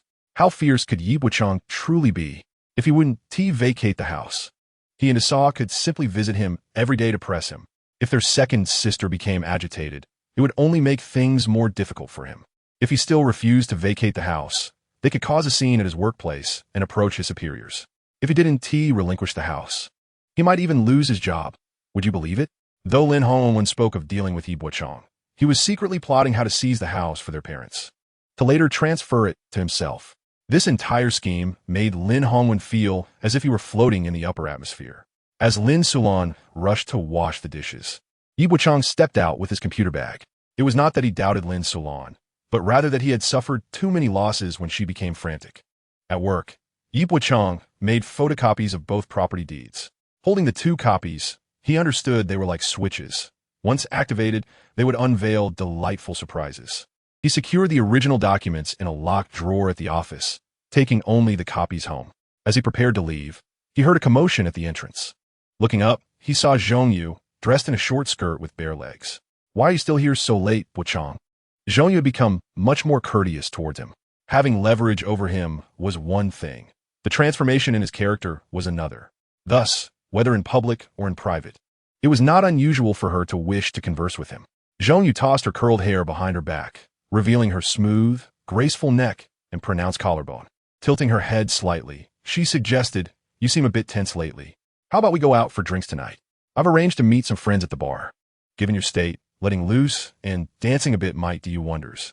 The woman who could manipulate Dean Fu Yang and project department manager Lu Lei was certainly no ordinary individual. Yi Bochang shook his head. "You all go ahead. I have no time." As he attempted to pass by Zhongyu, she blocked his path, slightly irritated. "Bochang, have I offended you in any way? When Dai Shuya was giving you trouble, I stood by your side. It was I who made Dai Qian come forth to apologize when she tried to evade responsibility. Can't you at least say thank you?" Yi Bochang shot her a piercing glance. "Thank you for what? What makes you a good person?" In a moment of frustration, one might question their own benevolence and altruistic intentions. "Rest assured, if you refrain from provoking me, your safety is assured. However, should you choose to instigate conflict, you shall bear the consequences." After being reprimanded by Yi Bochang, Zhong Yuhua's expression shifted slightly. Her voice softened as she expressed her desire to assist, noting she merely wished to alleviate his apparent distress. "I informed the secretary that it was Lu Lei who caused you trouble. I also advised Lu Lei to endure the situation. You have forbidden me from using perfume, and I have complied. What is there to be upset about?" Zhong Yuhua nodded and, with a slight tilt of her head, tentatively suggested, "If you have any worries, feel free to share them with me. I may be able to help. If you prefer silence, we could find a place to drink, simply to enjoy the company." Yi Bochang intended to visit a bar and a club, undoubtedly planning to indulge in drink, yet he would never share such moments with Zhong Yuhua. Contemplating, Yi Bochang asked, "Do you merely wish to be Lu Lei's assistant?" Zhong Yuhua was puzzled by his inquiry. He elaborated, "If I require a team for this project, and you were to lead it, do you believe that if Fu Yang were to support you, you could ascend to the departmental level?" Zhong Yuhua's face lit up with excitement. "Could I really?" Yi Bochang replied, "Why not?" After a brief moment of contemplation, she noted, "But Lu Lei would never agree." To which he countered, "He lacks the authority to refuse." As Yi Bochang pondered this, he walked away, stating, "When opportunities arise, seized them. After a considerable time had passed since Yi Bochang's departure, Zhong Yuhua took a deep breath. His earlier remarks had deeply resonated within her. The transition from a second project department to the departmental level was precisely what she had yearned for. Yi Bochang had no intention of drinking with her. Rather, he longed for moments spent with his father, sharing skewers and laughter. The barbecue was prepared on a charcoal grill placed atop a tricycle, with a large wooden board supporting numerous plates filled with skewered ingredients.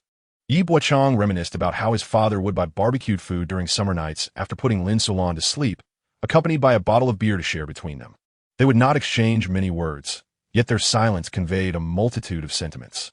While Yi Ping felt a sense of loss regarding his son, Yi Bochang lamented the burden his father bore. Alas, such moments were irrevocably lost to time. On a particular evening, Yi Bochang grilled some skewers and purchased a bottle of beer, returning to his room to place them beside his computer. As he worked on his designs, he would occasionally glance up, anticipating that some skewers would have disappeared and half the beer consumed.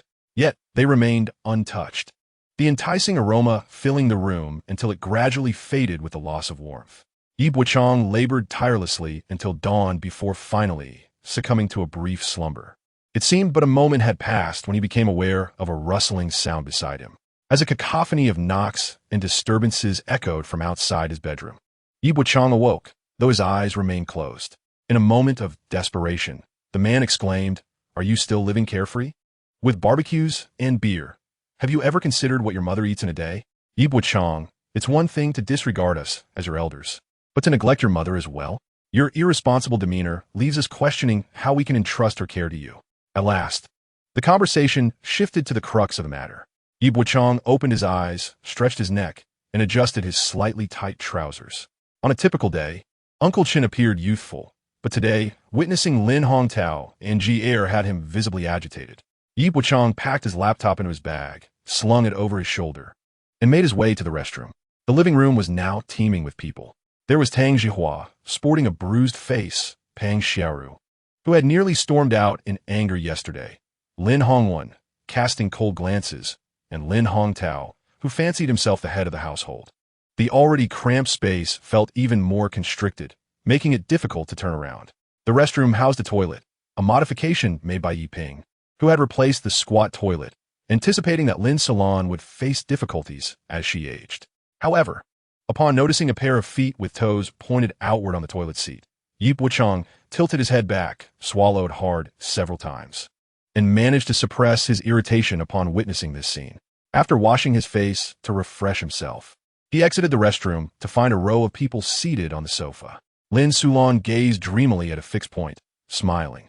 On either side of her were her sisters-in-law, Tang Zhihua and Pang Xiaoru, who each held on a Lin Sulan's arm, seemingly cherishing her as a treasured sister-in-law. Lin Hongwen leaned against the window, propping himself on the sill and flicking ash outside. Meanwhile, Lin Hongtao let the ash fall directly to the floor. Today, Yi Bochang was to take Lin Sulan to the psychiatric hospital and would not squander time with them. He closed the window and the door, advising that if they had anything to say, they should speak softly to avoid disturbing the neighbors or delaying his mother. Lin Sulan's eyes sparkled with a smile, reflecting her belief that her son understood her. However, Yi Bochang's demeanor prompted a shared glance between Lin Hongtao and Lin Hongwen, as they perceived the weak-willed nephew they had always known. Indeed, a coward remains a coward, never transforming into a wolf. As Lin Hongwen flicked the cigarette, but away, exhaling a thin stream of smoke, he casually brushed the ash from his clothes and remarked with a hint of menace, "I heard you threw the noodles in the trash yesterday, denying your aunt a meal?" Lin Hongtao and Tang Zhihua exchanged glances with Pang Xiaoru, smirking with derision. Pang Xiaoru, unable to tolerate such disrespect, shot back at Tang Zhihua with an expression that said, "You've been humiliated yourself, yet you laugh at me?" Lin Hongwen leaned closer to Yi Bochang, extending his leg conspicuously and bending slightly as he shook his leg, tilting his head to scrutinize Yi Bochang. "Are you in need of some education?" Yi Bochang scoffed. "Why don't you try to educate me?" Lin Hongwen's expression shifted slightly. As Lin Hongwen's expression fluctuated between uncertainty and anger, Yi Bochang spoke softly. "Lin Hongwen, how long do you plan to stay in our house? If you have some time these days, please vacate it. I need to prepare it for re-rental." With just a few words, Lin Hongwen and his wife, Pang Xiaoru, realized that Yi Bochang was indeed behaving strangely. Lin Hongtao and Tang Jihua also sensed something was amiss. Yi Bochang had never dared to speak to Lin Hongwen in such a tone before. Regardless of their astonishment, Yi Bochang smiled at Lin Hongwen and said, "For a year, I will charge you 1,000 yuan in rent. For 10 years, just 10,000 will suffice." Lin Hongwen's authority faced a severe provocation, and he could not maintain his composure. Returning the house was one thing, but rent? You must be joking. You're courting death, you wretched dog. Yi Bochang smiled at Lin Hongwen once more. "Let me remind you again, do not disturb the neighbors, and do not affect my mother-ass singing lessons." Yi Bochang produced 2 copies of a document from his bag, handing one to Lin Hongwen and the other to Lin Hongtao. "My father's 2 properties are now under my name. The money from my father has also been transferred to my account. Do you think you can lay claim to the house or my father's money? You are not worthy." Lin Hongtao and Tang Jihua turned pale as they examined the document. Lin Hongwen and Pang Xiaoru huddled together to read it, their brows twitching in agitation. Lin Hongwen's fingers curled into a fist, raising his hand to strike Yi Bochang. "Do you believe I can end you?" Lin Salon, no longer watching television, stood up from beside Pang Xiaoru and stiffly walked to Lin Hongwen's side. With all her might, she struck Lin Hongwen's face. As darkness fell, myriad stars and twisting lights danced before him, causing him to stumble backward, nearly collapsing if not for Pang Xiaoru's support. Fuming, Pang Xiaoru glared at Lin Sulan. "You lunatic! Why did you hit my husband? You deranged woman!" Lin Hongtao waved the document in front of Yi Bochang. "What does this mean?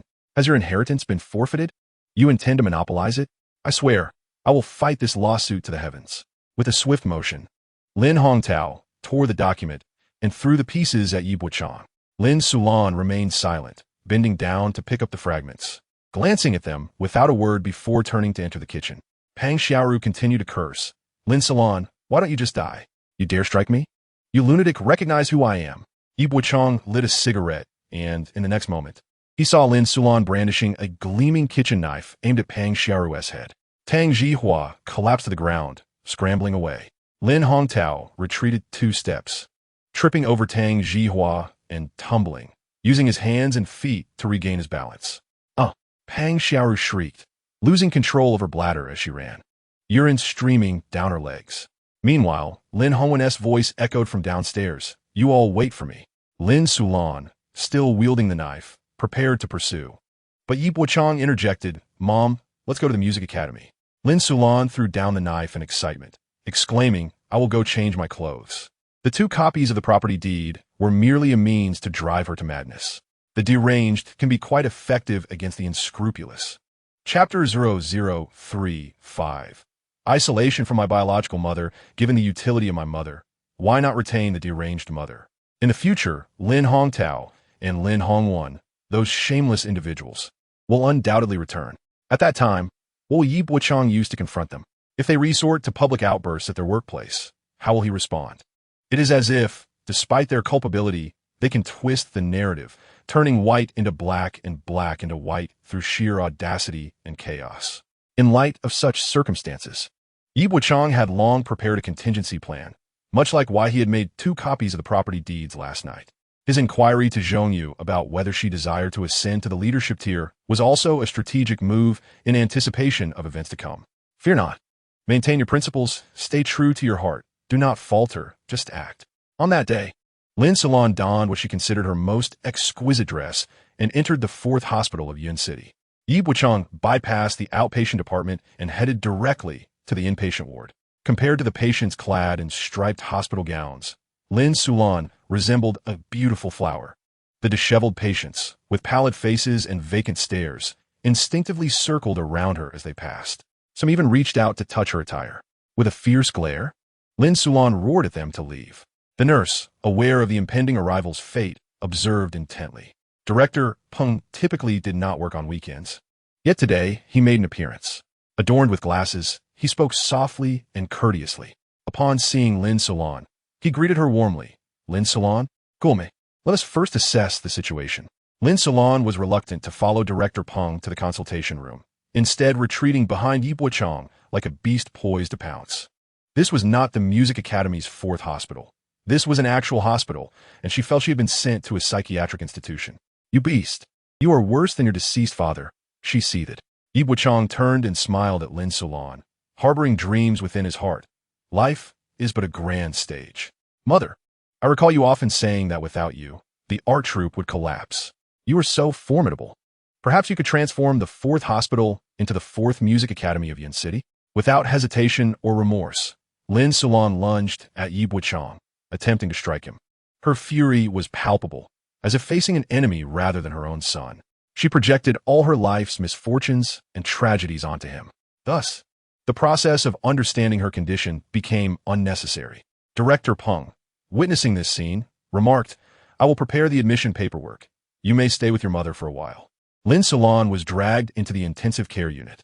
Dressed vibrantly, she paced back and forth behind the iron gate, like a cornered tiger reacting to the taunts of onlookers. Yi Bochang often felt as though there lay before him a vast, square pool of blood, ready to erupt at any moment with a violent thrust aimed at him. Lin Sulan's incessant tirades never ceased. "You wretched soul, may you suffer a miserable fate. Your cursed father has already faced his reckoning. You shall not escape a dire end either. Your envy of my singing prowess is evident. You wish to confine me within these walls, to prevent me from appearing on television or joining the art troupe. You all deserve to perish. I shall never forgive you in this lifetime." With a truly sorrow that plagued Yi Bochang, he could hardly claim such a sentiment. In matters like these, the question of discomfort is always present. Confronting the issue and seeking resolution can lighten one's burden immensely. Just as before, Yi Bochang had made numerous attempts to admit Lin Sulan to the hospital. He grappled with guilt, yet upon observing the hospital's environment, his heart ached with compassion. What was the outcome? His work had crumbled, and Lin Sulan's condition had worsened. The so-called kindness can sometimes be a true peril. Suddenly, through the iron gate, Yi Bochang posed a question. "Mother, if father forbade you from singing, then what purpose does the home audio system serve?" In that moment, Lin Sulan appeared lost in thought, and a flicker of sadness crossed her face. Tears welled in her eyes as she gazed at Yi Bochang. "Son, I remember now. You and your father truly had my best interests at heart. It feels as though I have awakened all at once. My dear child, would you take your mother home? You work so hard each day. Surely someone should care for you." Indeed, Lin Sulan's illness had transformed her into a master of theatrics, compounded by delusions. She could morph into any character at a whim, embodying the gentle and virtuous mother figure. Yet, it seemed Lin Sulan had forgotten that she had never truly been virtuous in her life. "Doctor." Peng approached with the consent forms, casting a glance at Lin Sulan behind the iron gate. "Focus on your recovery, comply with your medication, and your son will visit you regularly." Lin Sulan appeared to grasp the hopelessness of her situation, rattling the iron gate with fervor. "You dog, let me out. Yi Bochang, may you suffer a wretched fate. Just like your father, you will face retribution. Do you know how he met his end? A heart attack. And I didn't call for an ambulance. I watched him die right before my eyes. The same will befall you. I shall watch you perish as well." "Doctor." Peng continued to sift through medical notifications and admission forms, murmuring, "Do not dwell on these thoughts. Your mother's condition is quite complex, and some matters are merely figments of her imagination. It is better that way." Yi Bochang shook his head. She was not fabricating this. She had indeed witnessed his father's demise without calling for help.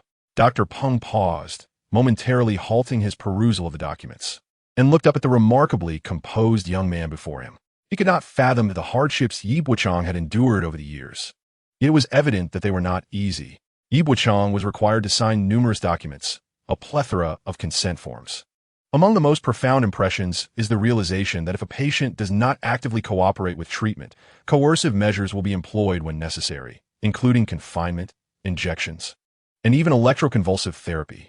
These are all mandatory interventions in the therapeutic process. Below the hospital building lies a vast expanse of lawn. Yi Bochang often sits on a chair, lighting a cigarette. A man in his 60s squats beside him and poses a question. "If you cannot answer correctly, you owe me a cigarette." Yi Bochang glances at him. "Ask away." The man inquires, "Why can rats fly?" Yi Bochang responds, "Why?" The man beckons for a cigarette from Yi Bochang's loose pack and grins. "Because they consumed a magical elixir." "And why can snakes fly?" Yi Bochang asks. "Do they also consume the elixir?" The man gestures again for another cigarette, winning another with the answer, "Because snakes eat rats." "What about eagles? Why can they fly?" Yi Bochang posits. "Because they eat snakes?" "Humph. Fool." The man retorts, placing one cigarette in his mouth and tucking another behind his ear. "Eagles can fly by nature." Yi Bochang unperturbed, replies, "If you hadn't called me a fool, you could have earned another." The man dismissively says, "No need. Soon enough, another fool will bring me cigarettes." Yi Bochang chuckles, "With your cleverness, you still find yourself confined here?" The man smirks, "I am here due to my mental illness, not because I am a fool." How rational. Yi Bochang stands, dusts off his trousers, and as he leaves the hospital, he feels no remorse, only a sense of ease. He calls Director Yuan once more. "Director Peng, my mother's condition is rather complex. If I do not personally come to discharge her, the hospital will not allow her to leave. We reside in the compound for retired officials, and if something were to happen to her there, it would pose serious problems." Director Peng likely comprehends the implication of Yi Bochang's words. If Lin Sulan were to venture out and cause a disturbance, others would blame the hospital for her lack of recovery, while ordinary individuals might be held accountable. The hospital would find itself powerless against the retired officials residing in that community. Yet, with their children, Director Peng assures, "Rest assured, we have professional assessments in place. If you do not come personally, we will not release her." The primary reason Lin Hongtao and Lin Hongwan, along with their parents, can control Yi Bochang is Lin Sulan. As long as she remains deemed insane and under their influence, Yi Bochang appears unable to resist. He must eliminate any possibility of them retrieving Lin Sulan prematurely. Yi Bochang anticipates that they will soon block his home, creating disturbances for him and his neighbors. Knowing their intentions, Yi Bochang resolves to take the initiative. Just after exiting the hospital, he receives a call from old Yuan. "Where are you? If you have time, come to Nanchuang Road. I have gathered everyone." Yi Bochang checks the time. It is still early. Once he resolves the matter of Lin Sulan, he must also seize the moment in his career. Upon arriving at Nanchuang Road, Lao Yuan had arranged to meet at Liang Weiyuan, reputed to be a Western restaurant favored by the locals of Yunqing. Yi Bochang could not recall the exact moment he savored his first Western meal, yet it was said that many local residents had their inaugural experience here. The prices for tea and set meals were rather steep, with a Group S dining bill often reaching 200 yuan, which felt exorbitant for the average person. However, for Lao Yuan, it was akin to dining in an employee cafeteria, devoid of any distinction. He brought 3 companions along, 2 women and 1 man. The man, an accomplished structural engineer, possessed considerable expertise in his field. The 2 women were familiar to Yi Bochang as well. They comprised Lao Yuan's trusted team, specializing in cost estimation, the very foundation upon which Lao Yuan had built his external company. The younger woman was likely still pursuing her Master's degree and, notably, was Lao Yuan's mistress. It was worth mentioning that Lao Yuan was already married. The dissolution of his marriage was discreet, devoid of the typical hysteria. It was only during a drinking session that Lao Yuan confided in Yi Bochang about his long nights of overtime, neglecting his family, and his wife's infidelities with other men. At the time, he refrained from divorce solely for the sake of their young child. He believed that staying together was for the child's benefit, yet leaving would also serve the same purpose. This sentiment would have been difficult to grasp in the past, but Yi Bochang now understood it well. Lao Yi's decision not to admit Lin Sulan to the hospital was for her sake, while Yi Bochang's choice to do so was equally made with her well-being in mind. The passage of time, differing perspectives, and varied approaches to problem-solving had shaped their actions. Yi Bochang offered cigarettes to the man and handed the menu to the women. Lao Yuan does it, instructing him not to trouble himself, for he would have them order. When asked what he would like to drink, Yi Bochang requested a cup of black coffee. The server tilted her head, as though she had never encountered such a request. Yet, upon noticing Yi Bochang's equally puzzled expression, she quickly hurried to the bar. She inquired of the bartender about the strange request for black coffee, to which he replied that it was generally uncommon, hence its absence from a menu. It was simply an espresso diluted with water, devoid of sugar and milk, also known as Americano. Few dared to consume such a bitter concoction. Even the bartender, returning from Binhai, refrained from it, though he was intrigued that someone in Yunqing had begun to appreciate such a challenging beverage. An Americano, the essential stimulant for the weary. Just how unpalatable was it? It bore a flavor reminiscent of burnt rice and boiled water, bitter, astringent, and sour. Yet, it was invigorating. Lao Yuan noticed Yi Bochang lugging around a laptop on the weekend and inquired about it. Yi Bochang replied that having it with him provided peace of mind. Those who have navigated the corporate landscape of large cities are likely aware of the need to password protect their computers, shut them down when leaving, and back up their work multiple times if necessary. Otherwise, one might encounter the misfortune of disappearing files, a computer afflicted by a virus, or one S work inexplicably transforming into another S. Yi Bochang first presented them with the project design plans, then provided each of them with a copy. Yi Bo often remarked that this matter required urgency. By next Friday, there would be a review meeting at the institute level. As long as the fundamental aspects were sound, the scores at the review would undoubtedly surpass those of the initial proposal. The others were oblivious to the happenings within the design institute. However, old Yuan was a veteran there. Fu Yang would not assign Lu Lei to any project he deemed uncertain, treating him like a son. Bochang, I will certainly support you. Yet, you must brace yourself. The secretary has safeguarded you, but that does not guarantee you will outshine Lu Lei. If Lu Lei fails, then the director fails as well. The director cannot afford to lose. Yi Bochang inquired with a smile, Brother Yuan, if you anticipate my defeat, why extend your help? Old Yuan replied, I am exerting my utmost to assist you in gaining your trust. Brother, I shall candidly confess that I possess a small company outside. In the realm of architectural design, I have always admired your talent. Should you fall short against Lu Lei this time, your prospects at the institute will dim. Your primary work may suffice for a day, but you should consider engaging in side ventures with me. What do you think? Previously, old Yuan had taken a considerable time to extend an olive branch to Yi Bochang, who had declined due to his overwhelming commitments. This time, he aimed to balance both primary and secondary pursuits. Yi Bochang readily nodded, Brother Yuan, I shall heed your advice. After dining at Liangmu Yuan at noon and discussing plans in the afternoon, Yi Bochang's phone rang incessantly. Upon answering, he heard a frail voice demanding, Where have you taken your mother? Come back immediately. The visage of a gaunt and malevolent face flashed in Yi Bochang's mind. Old Yuan, seated closer to Yi Bochang, overheard the conversation clearly. However, with others present, he refrained from interjecting and merely said, If you have matters to attend to, I can drive you. Yi Bochang did not decline. After bidding farewell to old Yuan's associates, he descended with him to retrieve the car. Old Yuan owned a Citroën and Elysée, a model that younger individuals might not even recognize. Nevertheless, it remained one of the four legendary vehicles of its time: the Alto, the Citroën Fukong, the Xiaoli, and the Elysée. Currently, an Elysée would cost around 100,000. Possessing an Elysée made old Yuan quite a distinguished man. It was said that in this era, merely owning any four-wheeled vehicle, even a dilapidated Alto, could make a passenger's legs appear more valuable than Yi Bochang's life. Family sedans began to permeate households widely this year. Yi Bochang pondered when he might enroll in driving school. Old Yuan glanced at Yi Bochang and remarked, I shouldn't pry, but as a brother, I dislike seeing you distressed. Should you require assistance at home, do not hesitate to inform me. If it becomes unbearable, let us share a drink tonight. I'll arrange for a couple of ladies to lighten your spirits.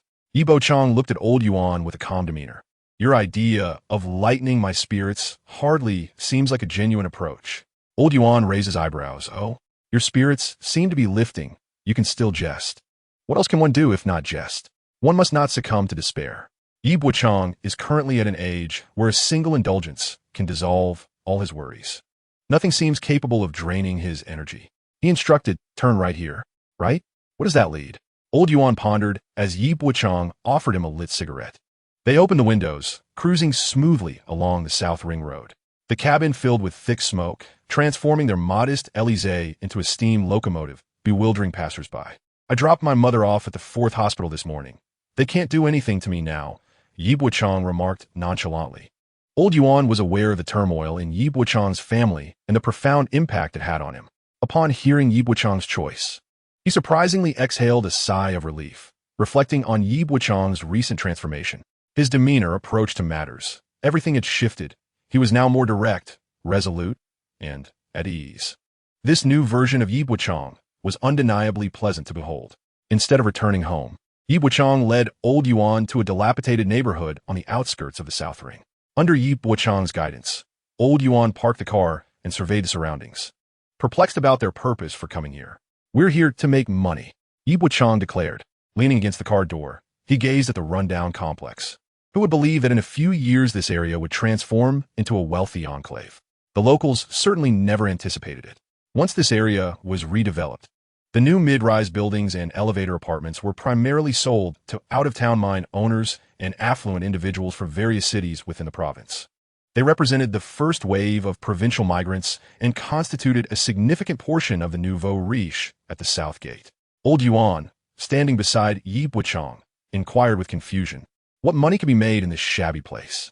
Yet, Yi Bochang smiled cheerfully, asserting that the very perception of decay and lack of value created opportunities for appreciation. Currently, properties here were priced around 20 to 30,000 per unit. I have sufficient funds to purchase 2 units. I plan to sell my current apartment in the old cadre community and buy 2 more here. Old Yuan frowned. Are you out of your mind? You're investing all your money in this rundown area? It's not even a desirable school district. Buying here would be a loss. Ye Bochang retorted.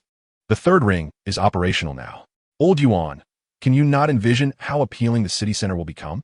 You work at the Design Institute. Here's the deal. I'll use my old cadre community apartment as collateral with you. Whether you buy it or lend me the money, I only need 60,000. Old Yuan looked at him incredulously. Yi Bochang, you must be joking. Yet, Yi Bochang maintained a smile, his expression devoid of any jest. In truth, Old Yuan was also involved in real estate. They were in the same line of work. However, they would not act impulsively without solid leads. Yet, Yi Bochang's unwavering confidence suggested he had received some insider information. Taking a few deep drags from his cigarette, Old Yuan conceded, if you need the money, I can lend you 60,000. As for that apartment, you may keep it for yourself. Yi Bochang often proposed. How about this? I want to ask you for a loan. Instead, you join me in purchasing a unit. We can then find a buyer to acquire the property my father left me. Lao Yuan observed that Yi Bochang was resolutely determined to purchase a home in this old neighborhood, and there was no stopping him. Eventually, Yi Bochang would follow through. Even if it meant incurring losses, within a year, he would surely recover his investments. Lao Yuan remarked, then I shall buy 2 units, if nothing else. I could rent them out. Yi Bochang waved his hand dismissively. No renting. Let us avoid the scenario where the tenants move in only to face demolition. We wouldn't want such a troublesome situation to ruin our spirits. Lao Yuan grew increasingly perplexed, wondering why Yi Bochang was so certain that this area would indeed be redeveloped. Since Lao Yuan also intended to acquire properties here, the matter became straightforward. He would purchase them under the company's name for ease in negotiations later. After they conversed a while longer, Yi Bochang's phone rang again. Upon answering, he was met with the voice of a young man hurling insults. Yi Bochang, you bastard, where are you? I'm coming to find you. Are you bullying my mother? Have you even cooked for her? That crazy woman dared to threaten my mother with a knife, and now I'm terrified, crying at home. Come on, let us see how fierce you really are. Yi Bochang, upon hearing such vitriol, felt neither anger nor fear. Instead, he calmly responded, Lin Feng, if your mother has been wronged, you feel justified in seeking retribution, correct? Lin Feng shouted from the other end. Yes, I'm going to kill you, you dog. Yi Bochang replied. Then what should I do about the way your family has bullied my mother? Lin Feng retorted, that's what you deserve. Ye Bochang nodded. Remember the words you've spoken, Lin Feng. Don't cry now. After ending the call, he instructed Lao Yuan. Take me to Wu Kuai Stone. Lao Yuan inquired.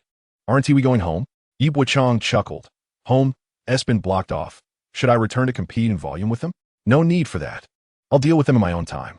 Lao Yuan felt a laugh bubbling up but restrained himself, acknowledging that Yi Bochang's demeanor was quite refreshing. In Chapter 0038, Catching Cats, Lao Yuan remarked, Bochang, you now embody the essence of that song's title, exuding a certain coldness. He quickly added, don't misunderstand. I don't perceive this as negative, but rather commendable. Yi Bochang reminisced about his former self, saying, I've endured and compromised where necessary. But what was the outcome? Others failed to recognize my efforts, taking them for granted. My kindness was unconditional, yet now I can retaliate without moral burden. In a world devoid of retribution, good people suffer greatly. Lao Yuan smacked the steering wheel, exclaiming, damn, you make a compelling point. It's about time things were this way. Old Yuan exclaimed, if only I could take you to the club. You would charm them with your eloquence. Those ladies are particularly fond of men like you. And if you keep visiting the same one, you might even enjoy her company for free after a few visits. Indeed, men are all the same. Old Yuan dropped Yi Bochang off at Taiban City in the northern part of the city. This area, adjacent to the North Station, is currently the largest distribution hub in the entire Izhou region. Both inbound and outbound travelers converge here, and the transient population ranks among the top 8 nationwide. Consequently, the public safety in Taiban City is notoriously poor.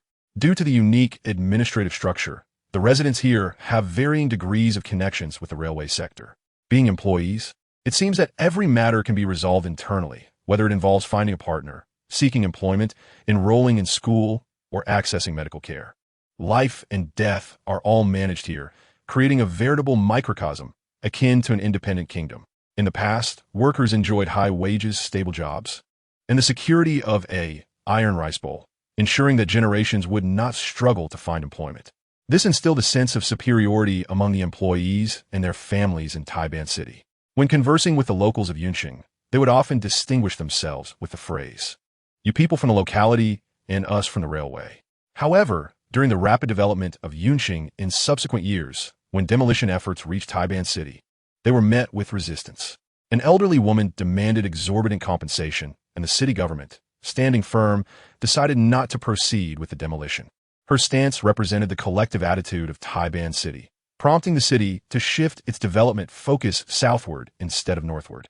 As a result, the urban planning strategy for Yunqing evolved into a pattern of moving south, stabilizing west, expanding east, and refraining from any northern development.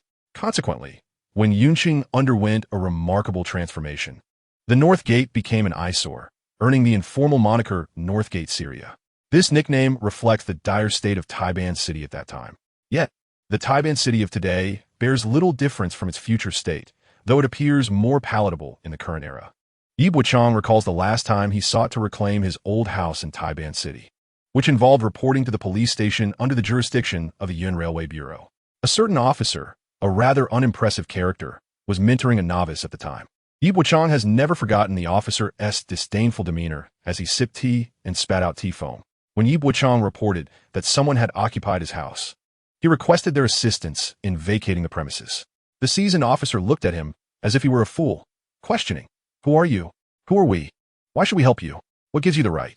Bochang, feeling small, meekly inquired whether it was permissible for someone to occupy his property for so many years without intervention. Upon discovering that the person occupying Bochang's house was the brother of Lin Solon, their response became even more bureaucratic.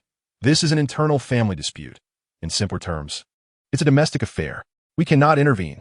At that moment, Bochang could only feel helpless. Even with the subsequent enactment of the Civil Code, the issue of property transfer rendered recovery impossible. His lack of options back then does not imply that he is powerless today. According to Lin Feng, his mother was so frightened that she did not wish to step outside her home. Lin Solon's parents led a delegation, with Lin Hongtao and Lin Hongwen taking the field. Pang Xiaoru, who eagerly anticipates witnessing Lin Solon's daily episodes of madness and embarrassment, could she possibly miss today's grand spectacle? Unless, of course, she has her own agenda at home. In a few years, Lin Hongwen will likely divorce Pang Xiaoru. She's been unfaithful. Initially, it was during Lin Hongwen's racing days that she strayed. Later, even when he was away for longer periods, she continued her infidelities, even within the confines of their marital bed. It is perplexing why she would choose to betray him in their home, particularly in their shared bed, when renting a room elsewhere would be far less costly. This brings to light the peculiarities of certain men. Some relish in the idea of their partners being unfaithful, while others enjoy swapping spouses. Then there are those like Pang Xiaoru's lover, who find a thrill in their affairs taking place on the very bed of their married partners. Such acts of betrayal cannot merely be described as overwhelming. They are, in fact, explosive. Bochang knocked on the door of a household and inquired, "Is Sheng Xueli available?" The woman who answered was robust and imposing, capable of easily subduing Bochang. She replied, "He's not here." "What do you want with him?" Bochang said, "Do you have his phone number? A friend of his asked me to bring him something. I'd like to contact him and arrange a time to deliver it."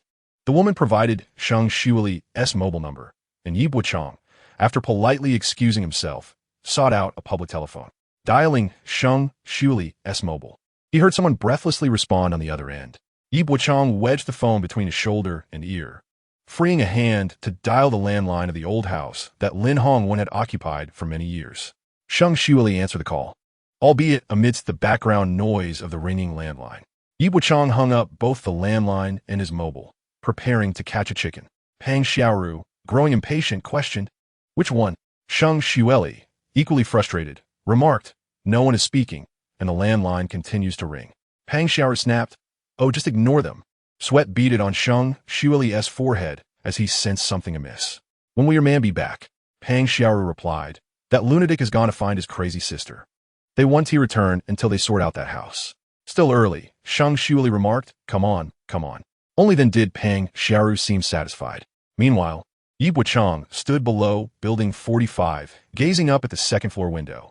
A cat, tugged by 2 or 3 children, emitted a helpless meow, while 4 elderly women argued passionately over a few jiao in a game of mahjong. Meanwhile, 7 or 8 middle-aged women engaged in lengthy discussions about family matters, beginning at 9 in the morning and showing no signs of abating until 10 at night. As Yi Bochang surveyed this familiar scene, he cheerfully dialed Shang Xueli's home phone, announcing, "Your man is at 201 in Unit 3 of Building 45, catching cats." Chapter 39. The grand performance begins. Catching cats is a local colloquialism understood only by those from Yunqing. It is certain that Shang Xueli's wife will hasten to the base of Building 45. Soon, this place will be bustling with activity. Yi Bochang ended the call and proceeded to dial Lin Hongwen. Lin Hongwen, growing impatient in the Leigangzi community, had been waiting for quite some time. Upon receiving the call from Yi Bochang, I erupted into a furious tirade, exclaiming through the phone, "If you do not return soon, I shall ensure that the elderly officials in your community come to understand precisely what sort of wretch you are.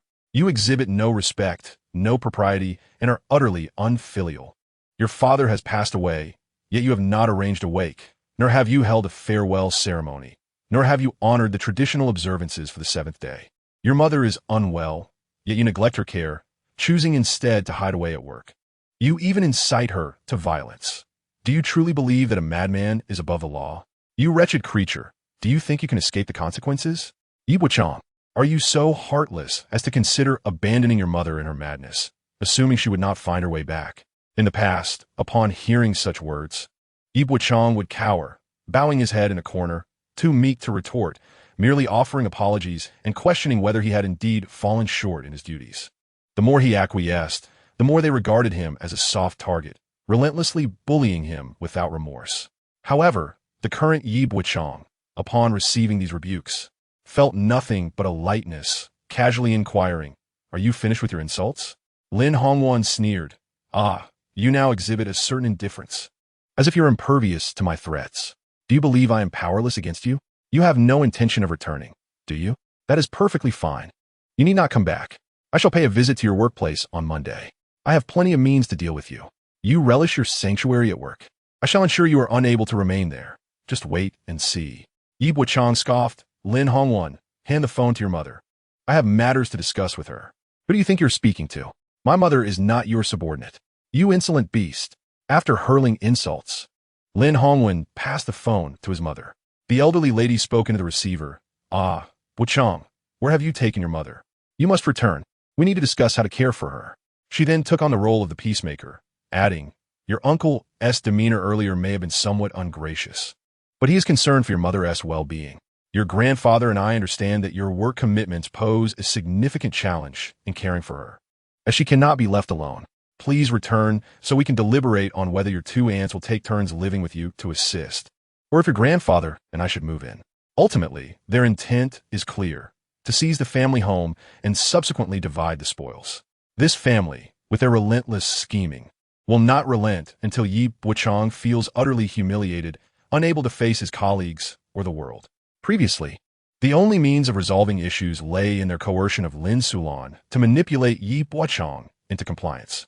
Should he refuse, they would drive Lin Sulan to the brink of madness. Yi Bochang, unwilling to subject her to such torment, found himself with no choices. Yet now, their envisioned scenario has crumbled, leaving only Yi Bochang's merciless counterattack. Calmly, he addressed the elderly lady on the phone. "Perhaps you should first attend to your younger son and daughter-in-law. They're currently entangled together on the bed in my old house. This pair of scoundrels has been cornered. Some claim that Pang Xiaoru has been unfaithful, while others assert that it is the infamous silver ticket Chong involved. I find such allegations hard to believe. Hence, I summon the police to validate their innocence. You two will undoubtedly become the esteemed figures of Iron Half City. Whenever anyone encounters you, they will undoubtedly give you a thumbs up." However, the elderly woman gasped for breath, desperately shouting into the phone, "Bochang, please, I beg you." Yet at that moment, Bochang had already hung up. Too late, he thought, The weather is splendid today, perfect for gathering in this community to witness the spectacle. Meanwhile, the elderly woman trembled uncontrollably, her lips turning pale as she clutched Lin Hongwan, exclaiming that his wife was being unfaithful at home. Frantic, she stamped her foot, her eyes rolling back as though she might faint. A crowd quickly surrounded her, attempting to support her, yet their expressions were etched with complexity. Had they truly heard that Pang Xiaoru was being unfaithful? Lin Hongwan's face drained of color, his body convulsing as if caught between agony and terror, shaking like a sieve. Though Tang Jihua maintained a stoic demeanor, laughter erupted within her heart. This disgraceful individual, often dressed provocatively, truly exemplified a lack of fidelity. The drama promised to be entertaining. With newfound filial piety, Tang Jihua pushed through the crowd, hoisting the elderly woman onto her back, urging, "Let us return to the north gate." Lin Hongtao could scarcely believe that his sister-in-law was capable of such treachery. If she desired to be unfaithful, why not to someone within the family? He would have consented. Only Lin Feng ran the fastest, not waiting for the others. His mother must not be involved in any scandal. If word spread to the school that his mother was engaged in such behavior, he would never hold his head high there again. Who could be orchestrating this chaos? Suddenly, Lin Feng and Yi Bochang realized that it must be the doing of Yi Bochang's father. "If I catch you, you'll pay dearly." Yi Bochang remained indifferent to the threat of retribution. Rather, he wished for the situation to escalate. He dialed the local police station, reporting, "I'd like to report a crime at Building 45, Unit 201. There's a case of silver ticket chong involved. Please respond promptly." Now, the coalition of victims was assembled, and the police, arbiters of justice, were on standby, with a throng of onlookers below. The sensational tale of the day would soon morph into countless narratives swirling throughout Iron Half City. Yi Bochang, however, was not inclined to remain vulnerable. He sought the assistance of a few bodyguards, not only for his protection, but also to find Lin Feng a few paternal figures. Thus, he reached out to an acquaintance with whom he had lost touch over the past couple of years. Perhaps acquaintance was too generous. Back in secondary school, this individual had often copied Yi Bochang's homework. After graduation, he had ventured into a rougher lifestyle, and the rumors about him had circulated widely. Tales of him having engaged in fights at Kaka, excavating hot springs at Huashui-Wan, and brawling with construction workers from Guanghan had reached Yi Bochang's ears. Some even claimed he had met his demise long ago.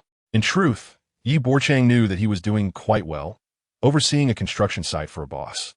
With a handful of wayward brothers under his command, a corpulent woman burst into Building 45 like a bulldozer, followed by the sound of her battering down doors on the second floor. Thus, the drama commenced. Chapter 0040, a live performance. Children do not tease cats, and the elderly do not play cards. The group of women gossiping about trivial matters appeared to have lost interest in their mundane conversations. They had discovered a new target. The cacophony caused by the hefty woman was not merely a result of her actions. Her shouts were equally startling. "Sheng Xueli, come out. I know you're inside." She bellowed. "Which wretched woman is hiding in there? You'd better come out, or I swear, I will tear her apart." The weight of her words was so substantial that various interpretations began to circulate beneath Building 45. "Is it 201? Isn't that Lin Hongwen's residence? He left home today. I don't recall seeing that Pang Xiaoru woman accompanying him." "Oh, you wouldn't believe it, but I saw a man emerge from Pang Xiaoru's house last time." "So, Pang Xiaoru is at home with someone else, and the other woman is blocking the door?" What had once been mere speculation quickly transformed into irrefutable facts among the gossiping aunts and grandmothers. Gradually, they converged from all directions towards this scene. In Yunqing, it is characteristic of the locals that when one person looks up to the sky, a second will soon follow, and within minutes, a crowd will be gazing upwards. Moreover, they delight in discussing the events occurring above them. Yet, they may not realize that the initial individual who looked up was merely attempting to stifle a sneeze and lifted their head to the blinding sunlight before departing. Thus, one can imagine the uproar that ensued beneath Building 45 after the hefty woman stirred such commotion. Yi Bochang's friend found him on the periphery of the crowd. Upon seeing Yi Bochang, he was taken aback, as he had assumed that after all these years, Yi would no longer seek him out. His surprise was tinged with excitement and a hint of awkwardness. After all, Yi Bochang was likely the only one among his friends who had successfully gained admission to a prestigious university and secured a position in a state-owned enterprise, a feat that others regarded as remarkable. In later conversations, he would boast, I have a brother, a brilliant student from a certain university, now working as an engineer in a design institute. At that time, he was unaware that engineer was merely a title rather than a position. When Yi Bochang encountered him, he too felt a surge of joy. In his memories, he had seldom allowed himself to acknowledge or praise anyone else, perhaps only Li Dong. Yi Bochang regarded Li Dong, saying, "I have come to reclaim the property." Li Dong glanced up at the second floor and replied, This was the house your father divided long ago. If I recall correctly, it was occupied by your uncle's family, wasn't it?" Yi Bochang confirmed, "Indeed, I plan to retrieve this property." "Are you currently assisting a construction boss at a worksite?" Li Dong nodded slightly, feeling somewhat embarrassed, as he sensed that his current occupation seemed somewhat beneath the cultured Yi Bochang. Yet Yi Bochang conversed with him, suggesting he inquire with his employer about the possibility of acquiring this property. Li Dong's initial reaction was one of bewilderment. He already possessed a home and questioned the necessity of purchasing another. Yi Bochang then conveyed, "Return and inform him that I am presently at the Design Institute, following the bidding for the underground commercial center at Yun City Square at the year's end. There will be projects available." He added, "There is no need to elaborate. He will know what steps to take next." Li Dong was associated with a contractor whose older brother was a civil engineering boss. He had been working under this contractor for some time. Whenever the contractor sought new projects, particularly during festive seasons, the van transporting laborers will be filled with various gifts of tobacco and liquor intended for networking purposes. This practice served dual purposes: to secure business and to facilitate payment collection. While civil engineering could be lucrative, it was also labor-intensive. However, those like his boss had been in the game long enough to enjoy a comfortable life in recent years. Presently, Li Dong earned around 2,000 yuan a month, and if the contractor was in good spirits at year's end, he might distribute an additional 2,000 to 3,000 yuan as New Year's bonuses. The most extravagant moments came when the contractor's older brother invited friends to clubs or spas, while Li Dong occasionally enjoyed the indulgence of being treated like royalty. Having grasped the nuances of this dynamic, Li Dong realized the weight of Yi Bochang's earlier statement. He meticulously noted it down, resolving to call his boss shortly. Yi Bochang then shifted the conversation, inquiring, "Do you recall my cousin, Lin Feng?" Li Dong responded affirmatively, mentioning that Lin Feng had recently befriended a significant figure outside of school and had reportedly become quite audacious within its walls. He remarked that this individual, once timid during their school days, now commanded respect and even gathered followers. Yi Bochang observed not disdain on Li Dong's face, but rather a calmness born from the harsh realities of life. He regarded Lin Feng's newfound connections with the perspective of an elder watching a younger relative indulge in youthful folly. Li Dong, smoking, glanced upward and suddenly remarked, "Isn't it true that your family's property is owned by his parents?" Yi Bochang's silence suggested tacit acceptance of this reality. Li Dong surmised that the forthcoming task Yi Bochang would request might be related to Lin Feng.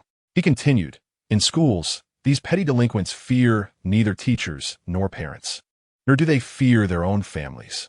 The housing complex of the Railway Bureau and the affiliated school have long been steeped in this gang culture, reminiscent of similar phenomena across various provinces abroad. They revel in brawls, violence, and group gatherings, believing that rallying a crowd signifies the potential for greatness. Above all, they cherish the art of ostentation." Yi Bochang playfully inquired, "Then what do they fear?" Li Dong replied, "Their greatest fear lies with the hardened thugs of society. The mere mention of a significant figure ignites a spark in their eyes. Even a casual acquaintance with such a person could be exaggerated into tales of life-and-death camaraderie within the school. Once targeted by these ruffians, no matter how imposing they appeared within the confines of the school, yielding in defeat could transpire in an instant." Yi Bochang cast a sidelong glance at Li Dong, questioning, "Aren't you one of those hooligans?"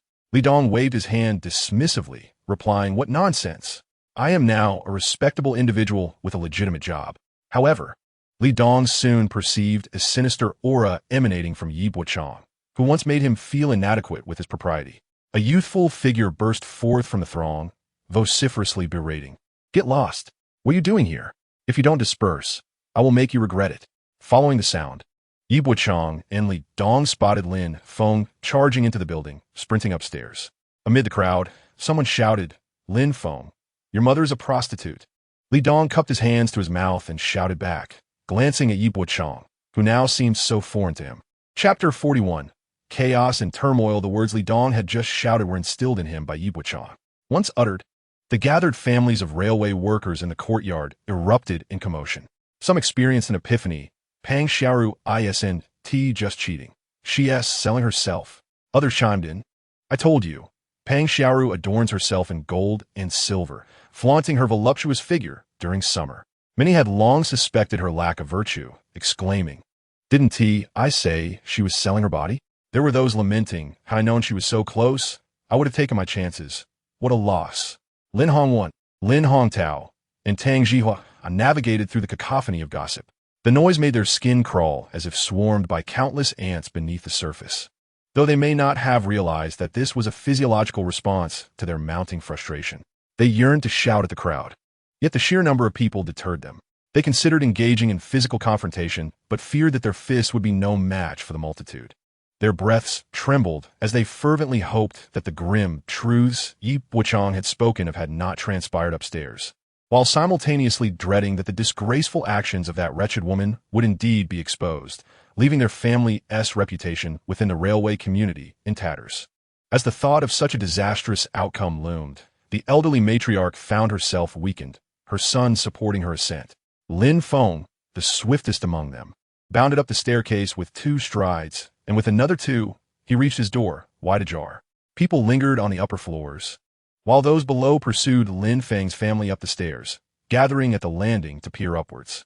In the midst of this chaos, a woman's enraged voice pierced the air. You beast! How could you betray the love I bestowed upon you while bearing your children? You scoundrel! Today, I shall drag you out into the sunlight for all to see. Throughout his run, Lin Feng repeated to himself that it was not true, that it was merely the fabrications of Yi Bochang's father, a bitter man who wanted nothing more than to see others suffer as he did.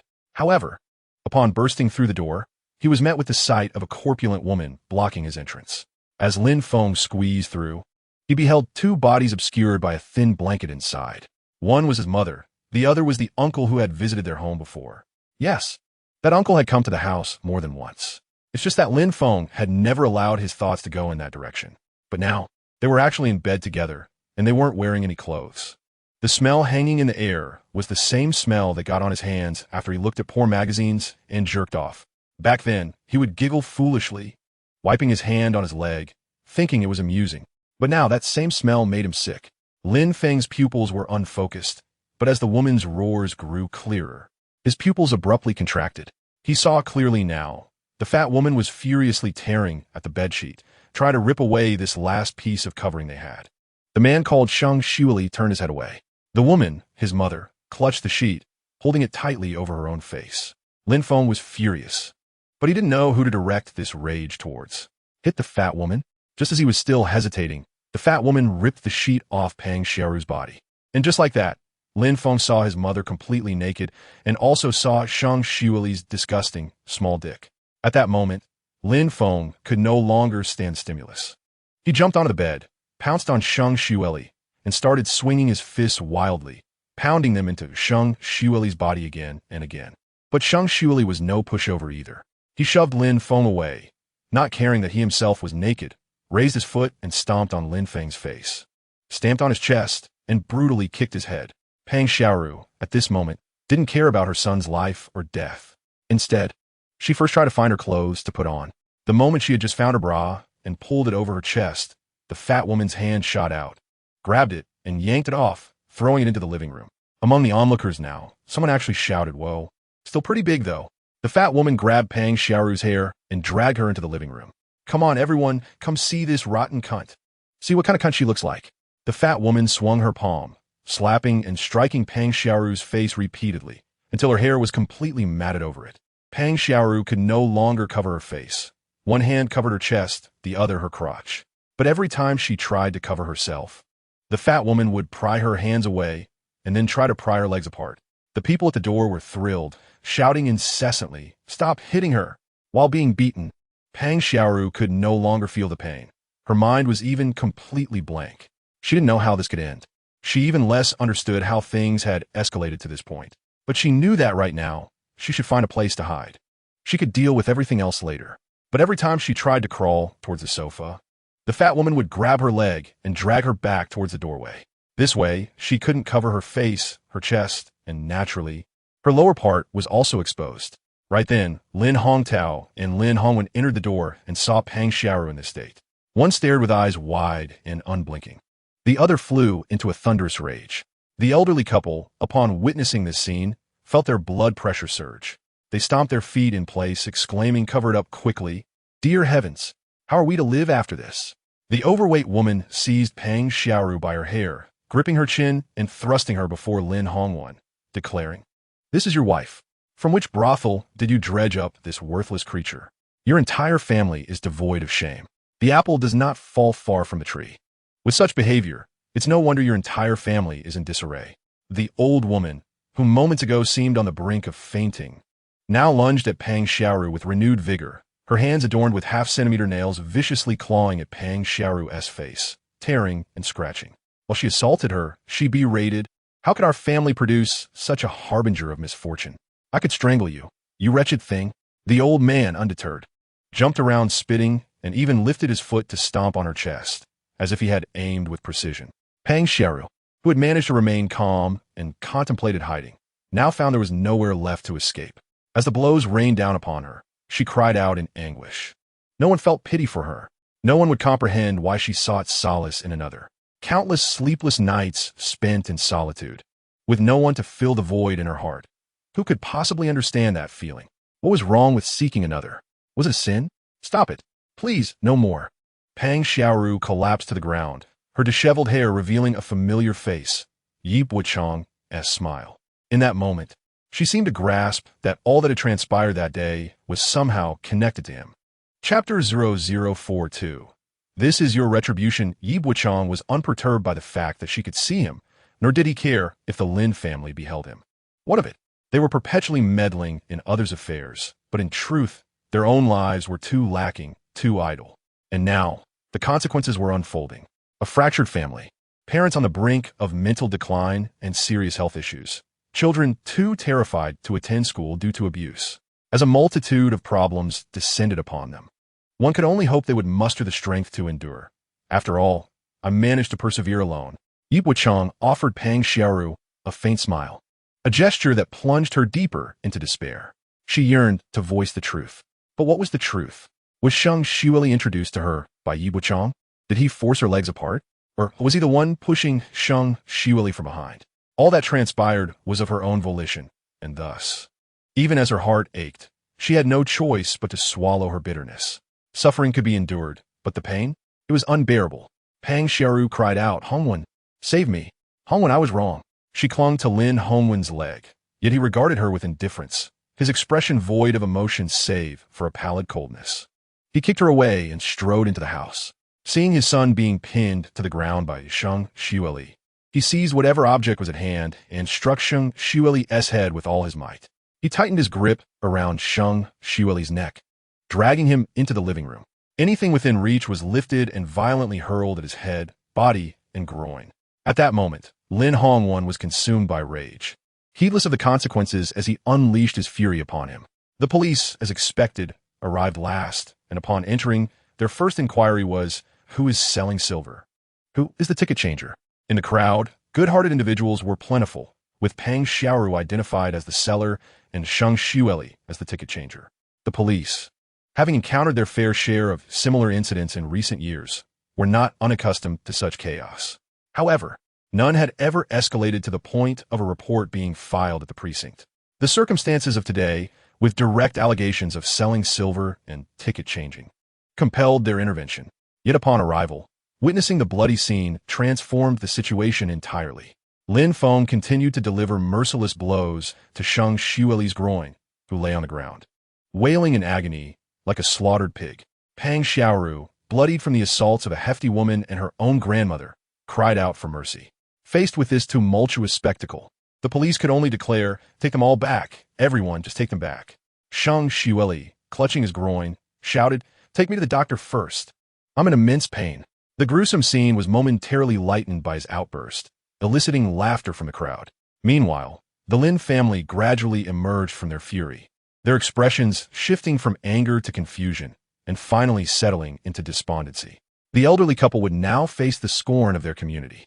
Lin Feng would endure ridicule from his classmates. Lin Hongwen was nothing but a coward, and Peng Xiaoru had irrevocably descended into the status of a fallen woman, whether through theft or selling silver. It was clear she would never again hold her head high.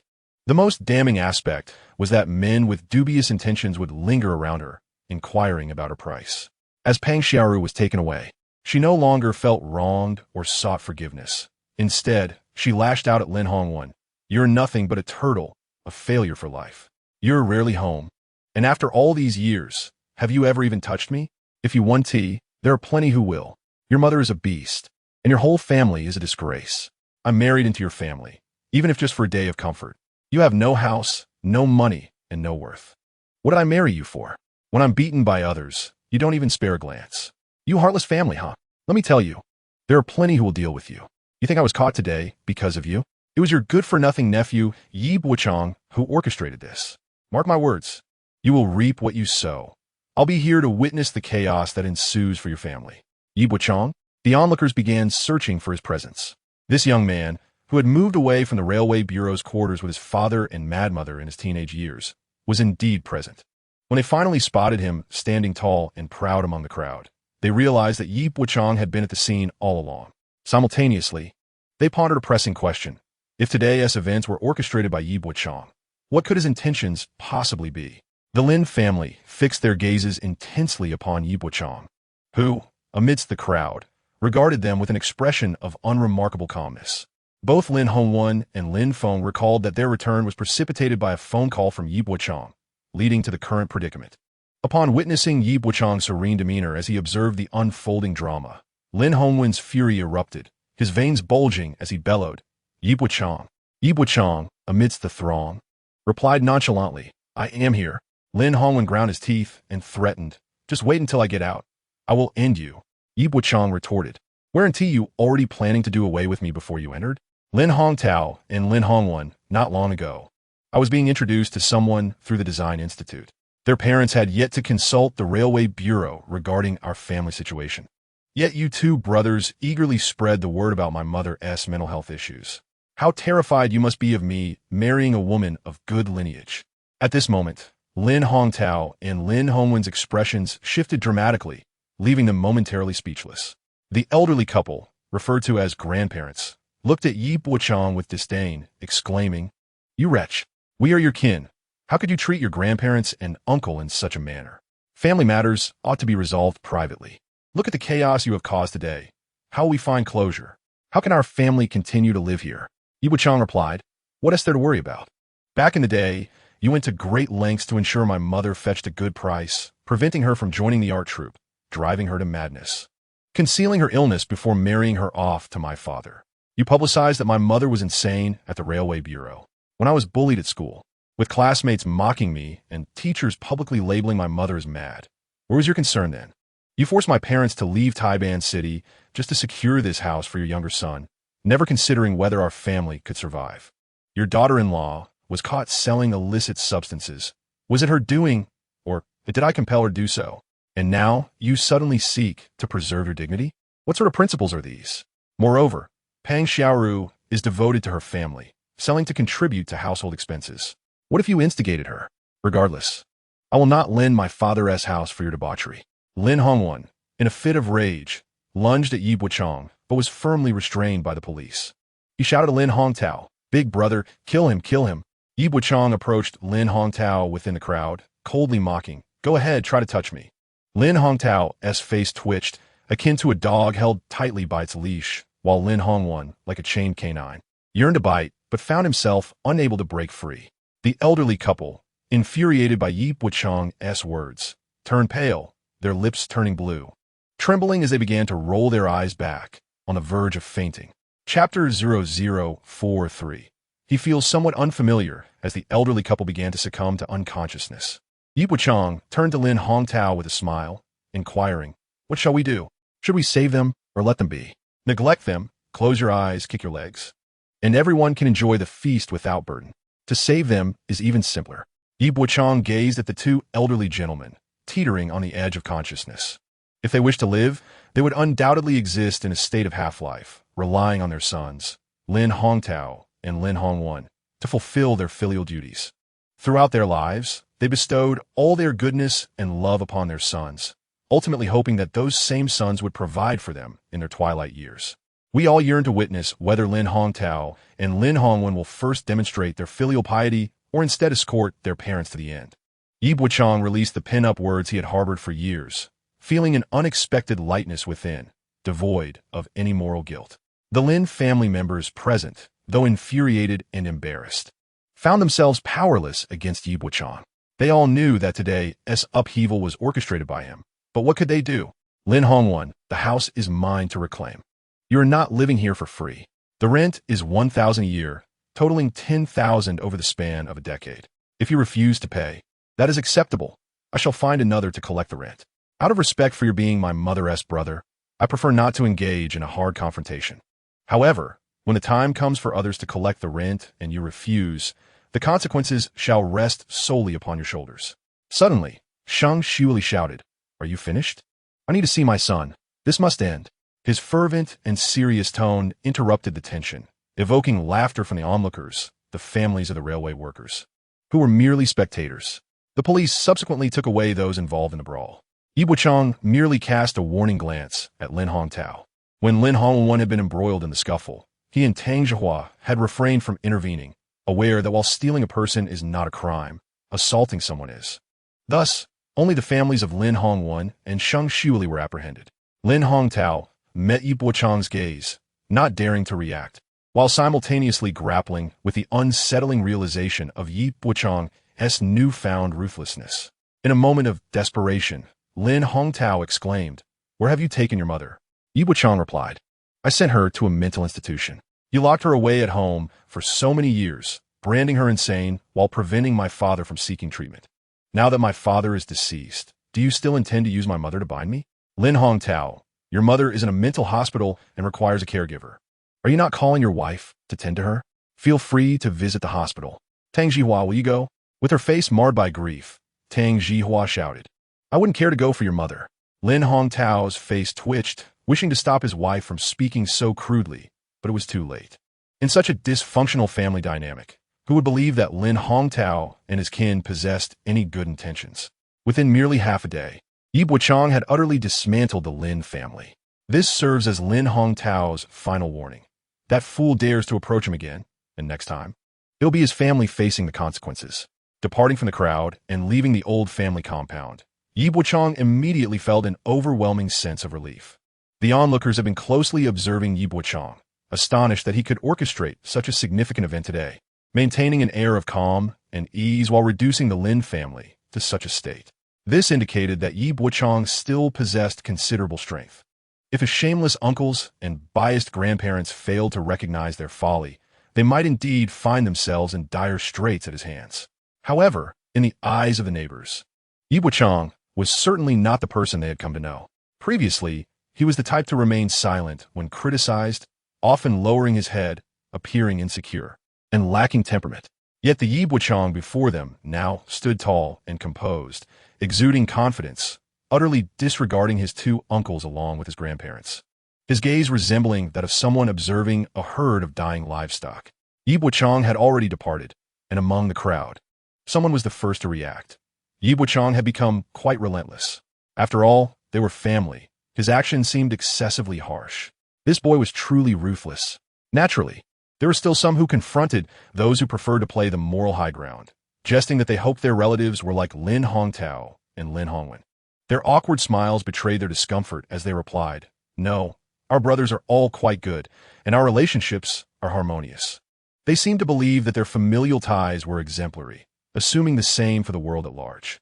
Those with poor family relations deserve their misfortunes, they mused, hypocrites, standing tall while oblivious to their own shortcomings. As they distanced themselves from Building 45, twilight began to set in. Yi Bochang found a barbecue restaurant, determined to enjoy a drink with his companion. Throughout this time, Li Dong had been observing Yi Bochang intently. Glancing at Li Dong, Yi Bochang smiled and asked, "What is the matter? Do I seem unfamiliar to you?" Li Dong nodded, responding, "I find you incredibly formidable now. You seem different." Yi Bochang inquired, "Which version do you prefer?" Li Dong replied, "I think you now exhibit a carefree spirit, which is much better. This is how you should be. Why should you endure grievances?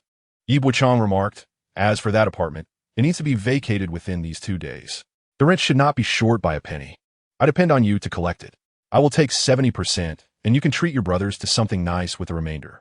After pondering for a moment, Yi Bochang continued, there is no need to ask Lin Hongwen for the rent. Whenever you have free time, wait by the school gates and deal with Lin Feng directly. Li Dong understood what was required of him. I'll find a few connections at the railway bureau to take care of him. We'll keep bothering him daily. In any case, if it escalates, it will merely be seen as a bit of fun among a few young men. The internal authorities will downplay it and not take it seriously. Indeed, Lin Hongtao and Lin Hongwen had previously employed such tactics to corner Yi Ping into a state of helplessness. They had sought intervention from their workplace only to be told that it was a family matter. Lin Hongtao and Lin Hongwen resorted to violence against Yi Ping. Yet the local police simply minimized the situation, claiming it was a matter of internal staff and thus difficult to handle. Consequently, any future incidents involving Lin Feng would be treated similarly. Students engaging in typical roughhousing, parents being officials of the bureau, rendering any escalation unnecessary. Mediation would be the preferred route.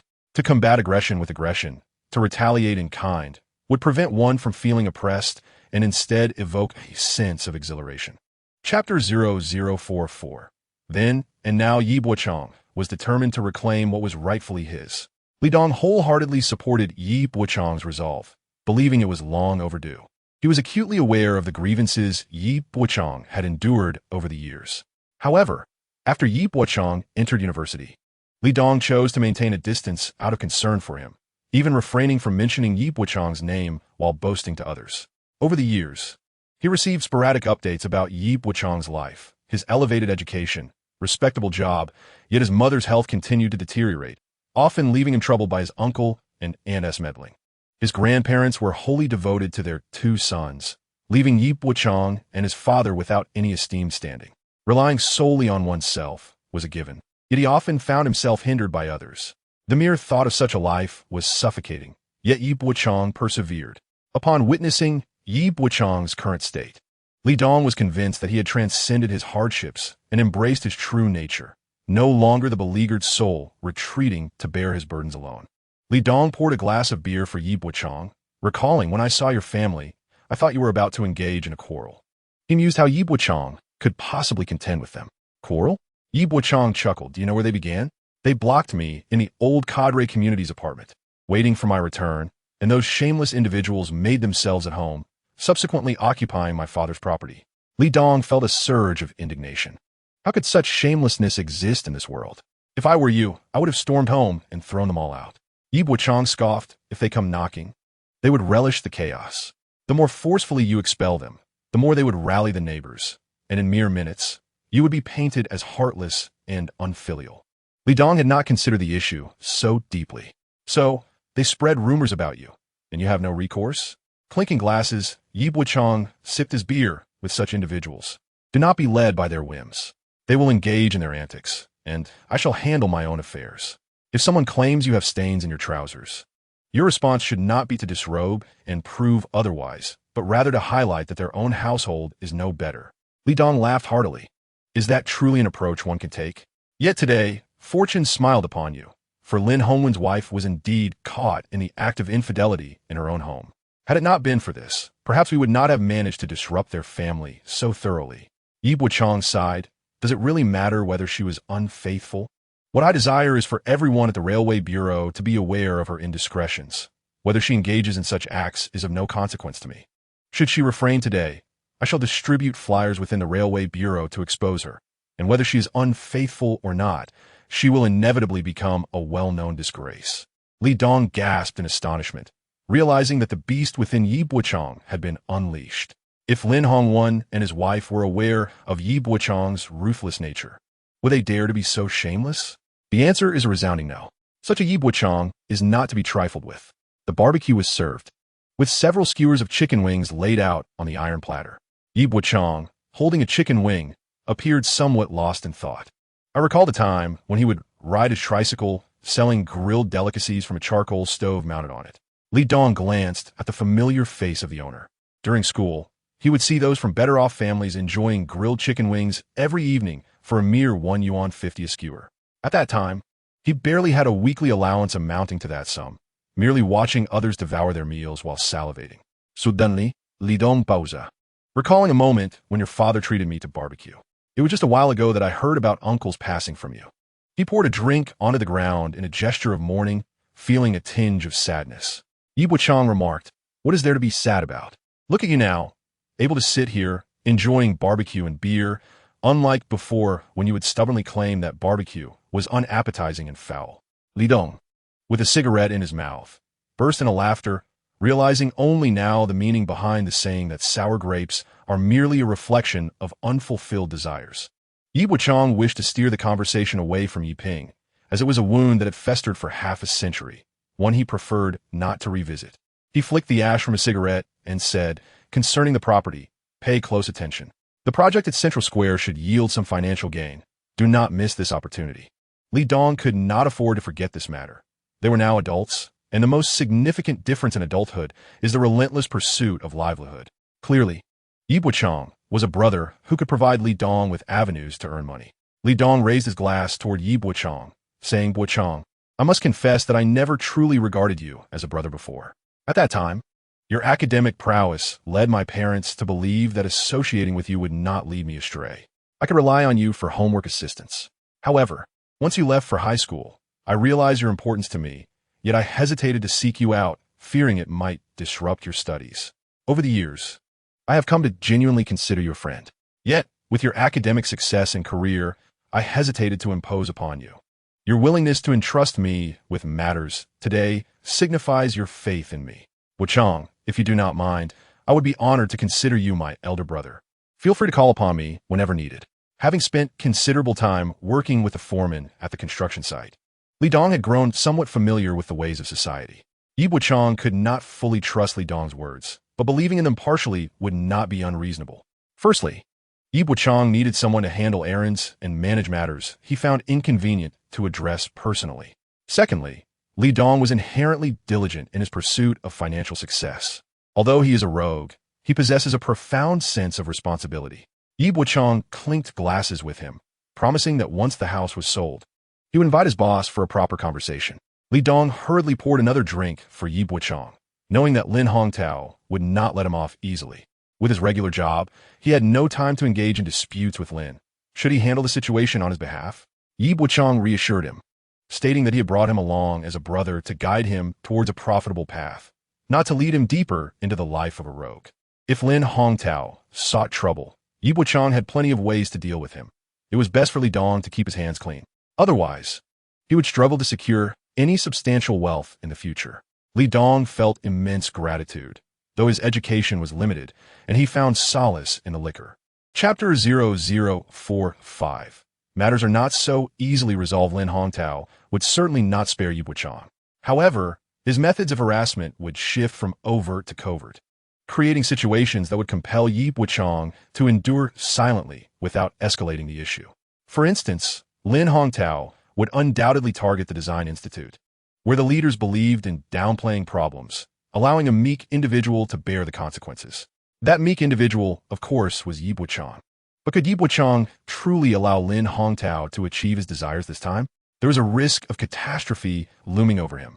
Observing Yi Bochang's calm demeanor, devoid of any worry, Li Dong realized that Yi Bochang had transformed into a remarkably composed individual, possessing a ruthless heart and a decisive approach to his actions.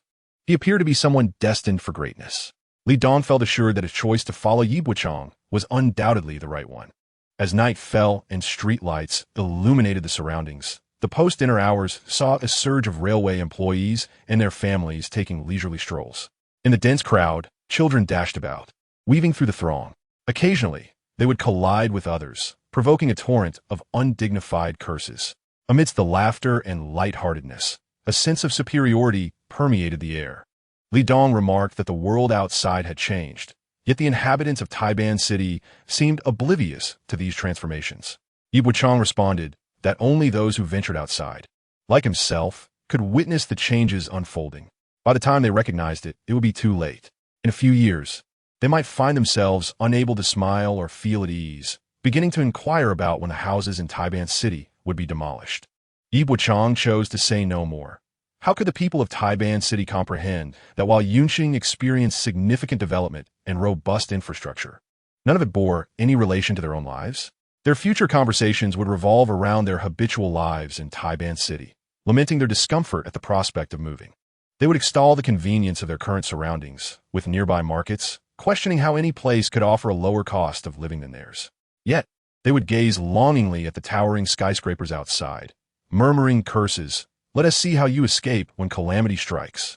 In the family courtyard of the retired cadres community, no women could be heard singing. Occasionally, some neighbors would glance up, straining to listen, then nudge their husbands, saying, "Do you hear that? Isn't Lin Sulan singing again?" Her husband would respond, "Are you missing Lin Sulan? Go keep her company." After a bout of playful banter, the atmosphere lightened considerably. Some families would bring up the troubles caused by the Lin family to entertain themselves during meals. Their curiosity piqued. They wondered why, despite being gathered at Yi Bochang's doorstep, the crowd had suddenly dispersed. It was said that the situation seemed urgent. The men of the household typically had a clear perspective on matters. Word had it that teacher Shui had recently given Yi Bochang the business card of her husband's old classmate, a specialist in psychiatry. I had initially thought Yi Bochang would refrain from admitting his mother. However, I heard from teacher Shui that this morning, after having a serious talk with his relatives, Yi Bochang indeed took his mother to the hospital. The couple fell silent, perhaps worn down by Lin Sulan's psychological torment. Yet at times they could empathize with Yi Bochang. They feared for the young man, worried that his entire family might overwhelm him. Fortunately, he managed to rise above the mire, aided by a clear mind. Otherwise, his future would be fraught with difficulty. The family courtyard of the retired cadres had been quiet for many days, but starting today, the residents finally felt a sense of relief in their hearts, as if Yi Bochang's sacrifice of his mother had granted them this peace. Though this thought seemed somewhat absurd, it still weighed heavily on their consciences. As it approached 9 o'clock, Yi Bochang looked up from downstairs. The top-floor apartment remained dark. His heart bore no sorrow. At this moment, he felt both tranquil and lonely. He stepped into the disarray of his home, sweeping away the shredded documents from the morning and scrubbing the oil-stained floor with soapy water. He dusted all the furniture and finally mopped the floor until it gleamed. Only a few days had passed since his father's departure, and the tasks once handled by him had left the household in disarray. Yi Bochang had inherited the responsibility of this home. Henceforth, he would bear the burden alone. Lighting a cigarette in the living room, Yi Bochang savored his solitude and the silence. Life, at last, belonged solely to him. That night, he refrained from working overtime. Instead, he took an early shower and enjoyed a restful sleep. He didn't rise until 10 the following morning. After a late breakfast, he began his work, preparing for the review meeting for the second project, which was set to take place the following week, essentially a mock evaluation. Should the score fall below that of the first project, led by Liu Lei, the underground commercial complex would be irrevocably out of Yi Bochang's reach. Opposing Liu Lei would inevitably offend everyone in the second project department. For a lengthy period ahead, Yi Bochang would face isolation from his colleagues and suppression from Dean Fuyang. This predicament effectively barred him from career advancement in his primary profession. Yi Bochang had squandered 2 precious decades, a significant portion of his disappointments stemming from his workplace. If given another chance, Yi Bochang would undoubtedly feel the weight of urgency. The upcoming review meeting next week is crucial for him, and he places all his hopes on Liao Jiqiang, who also has compelling reasons not to falter. On Sunday afternoon, Lin Hongwen and Lin Feng returned from the hospital. Both parents had been admitted, but the doctor assured them there was no serious issue. However, due to their advanced age, they needed to be monitored for 2 days. This brought forth the dilemma of delivering meals, leaving Lin Hongwen with a sense of impotent frustration that he could hardly express. His wife's infidelity had turned him into a laughingstock at the railway bureau. She was caught in a compromising situation, and while outwardly they feigned laughter, the disparaging remarks exchanged behind closed doors were anything but kind. Lin Hongwen found himself reluctant to even return to work. After confronting the man involved, he felt justified in his actions, yet he was shocked to find himself entangled in a police mediation that demanded compensation. Refusal to pay would result in detention. Lin Feng, equally incensed, declared his desire to make Yi Bochang regret his actions. As father and son arrived at the courtyard, they were met with a chaotic scene of discarded furniture. Lin Feng shouted in outrage, questioning the lack of decorum exhibited by those responsible for the mess. Upon entering their home, they discovered it had been stripped bare. Chapter 46. An eye for an eye. Lin Feng, still simmering with anger, was emboldened by two factors. First, they were in a familiar residential area where neighbors would undoubtedly lend a hand if trouble arose. Second, it was daytime, and those throwing furniture down were unlikely to confront him directly. After all, this was Lin Feng's home, and their actions were indefensible. Fueled by indignation, he swiftly approached one of the individuals and demanded an explanation, only to be met with silence. In a sudden turn, the person retaliated, knocking Lin Feng's hand away and delivering a sharp slap to his face, followed by a kick to his stomach that sent him reeling. In that moment, Lin Feng realized that those who truly intended to fight spoke little and acted swiftly. Lin Hongwan, witnessing his son's plight, felt a surge of protective instinct. Having once served in the military, his temper flared. Yet, as he attempted to assist Lin Feng, he was quickly surrounded by several individuals emerging from within the house. Li Dong held a photocopy in his hand, placing it before Lin Hongwan. This house belongs to Yi Bochang, and he has now entrusted us with its retrieval. I am courteously arranging for assistance to help you move your furniture downstairs. If you feel aggrieved, feel free to make a scene today. We shall oblige. Although Lin Hongwan was known for his temper, he was not a fool. His face twitched with suppressed fury, yet he managed to restrain himself. Young man, Yi Bochang is my nephew. This apartment was granted to us by my sister. Yi Bochang has no authority over it. Go back and clarify the matter with him. Do not let misunderstandings arise. Li Dong tucked the paper away, questioning, how could there be any misunderstanding? I grew up alongside Yi Bochang. Back in the 90s, your family occupied someone else's home for a decade. Lin Hongwan, as an uncle, you exhibit a certain shamelessness that is rare even among our railway bureau. I do not wish to argue with you today. Do not obstruct my path. If trouble arises, do not blame us for being too forceful. Li Dong stepped forward and shoved Lin Hongwan aside. Lin Hongwan erupted, exclaiming, I cannot believe you think you can take me down today. A muffled thud echoed, a fist striking flesh. Lin Hongwan's words faltered as he received a solid punch, leaving him momentarily dazed. Li Dong proclaimed, you may not be aware, but I too am a member of this unit. Internal matters must be resolved internally, and we will minimize this issue. Your family's shamelessness in clinging to Uncle Ye's house cannot go unchallenged. Why should I refrain from using force to remove you from here? You may choose to report me. I will reject mediation, and within 2 or 3 days, I will emerge. I shall be here every day to deal with you. And if you are absent, I will entertain your son. Lin Feng, caught in Li Dong's gaze, felt a chill run down his spine. It became clear to him that there was a fundamental distinction between these professional ruffians and the schoolyard delinquents he was accustomed to. Li Dong straightened up, signaling to his companions, continue moving, but do not damage the belongings. Li Dong's associates tossed the last few pieces of furniture downstairs. At that moment, Lin Hongwan and Lin Feng seemed to realize they were utterly powerless against this gang. Li Dong summoned a locksmith to change the locks, turning to the still-dazed Lin Hongwan. If my locks are compromised, your son's well-being may be at stake. Lin Feng trembled in fear, initially able to meet Li Dong's gaze, but now too frightened to look up, burying his head low, shaking like a leaf. Once Li Dong had completed his task, he turned back to Yi Bochang, stating, by the way, the rent is 1,000 a year, totaling 10,000. I will collect on Yi Bochang's behalf. If you do not comply, you will have to deal with the consequences. The courtyard was cluttered with furniture that had been moved out. To his surprise, Lin Hongwan found that such a small house contained an overwhelming amount of belongings. Suddenly, he was at a loss as to where to place all this furniture. The crowd around him grew, and the relentless blows he faced left him feeling dizzy and disoriented. The former Lin Hongwan, once fearless, now found himself intimidated. The room was cluttered with furniture, and it was then he realized how utterly fragile he truly was. Without a home, he felt utterly devoid of security, lost without a sense of foundation. He pondered where he would sleep tonight and where all these belongings should be placed. The bravado he had once boasted, the grand claims he had made, proved utterly meaningless in this critical moment. He felt like nothing more than a complete failure. Amidst the cacophony of judgment and ridicule surrounding him, Lin Hongwan sniffed back tears, the sunlight piercing his eyes, making him hesitant to look up. He reflected somberly on where he had gone astray, tracing it all back to the death of Yiping.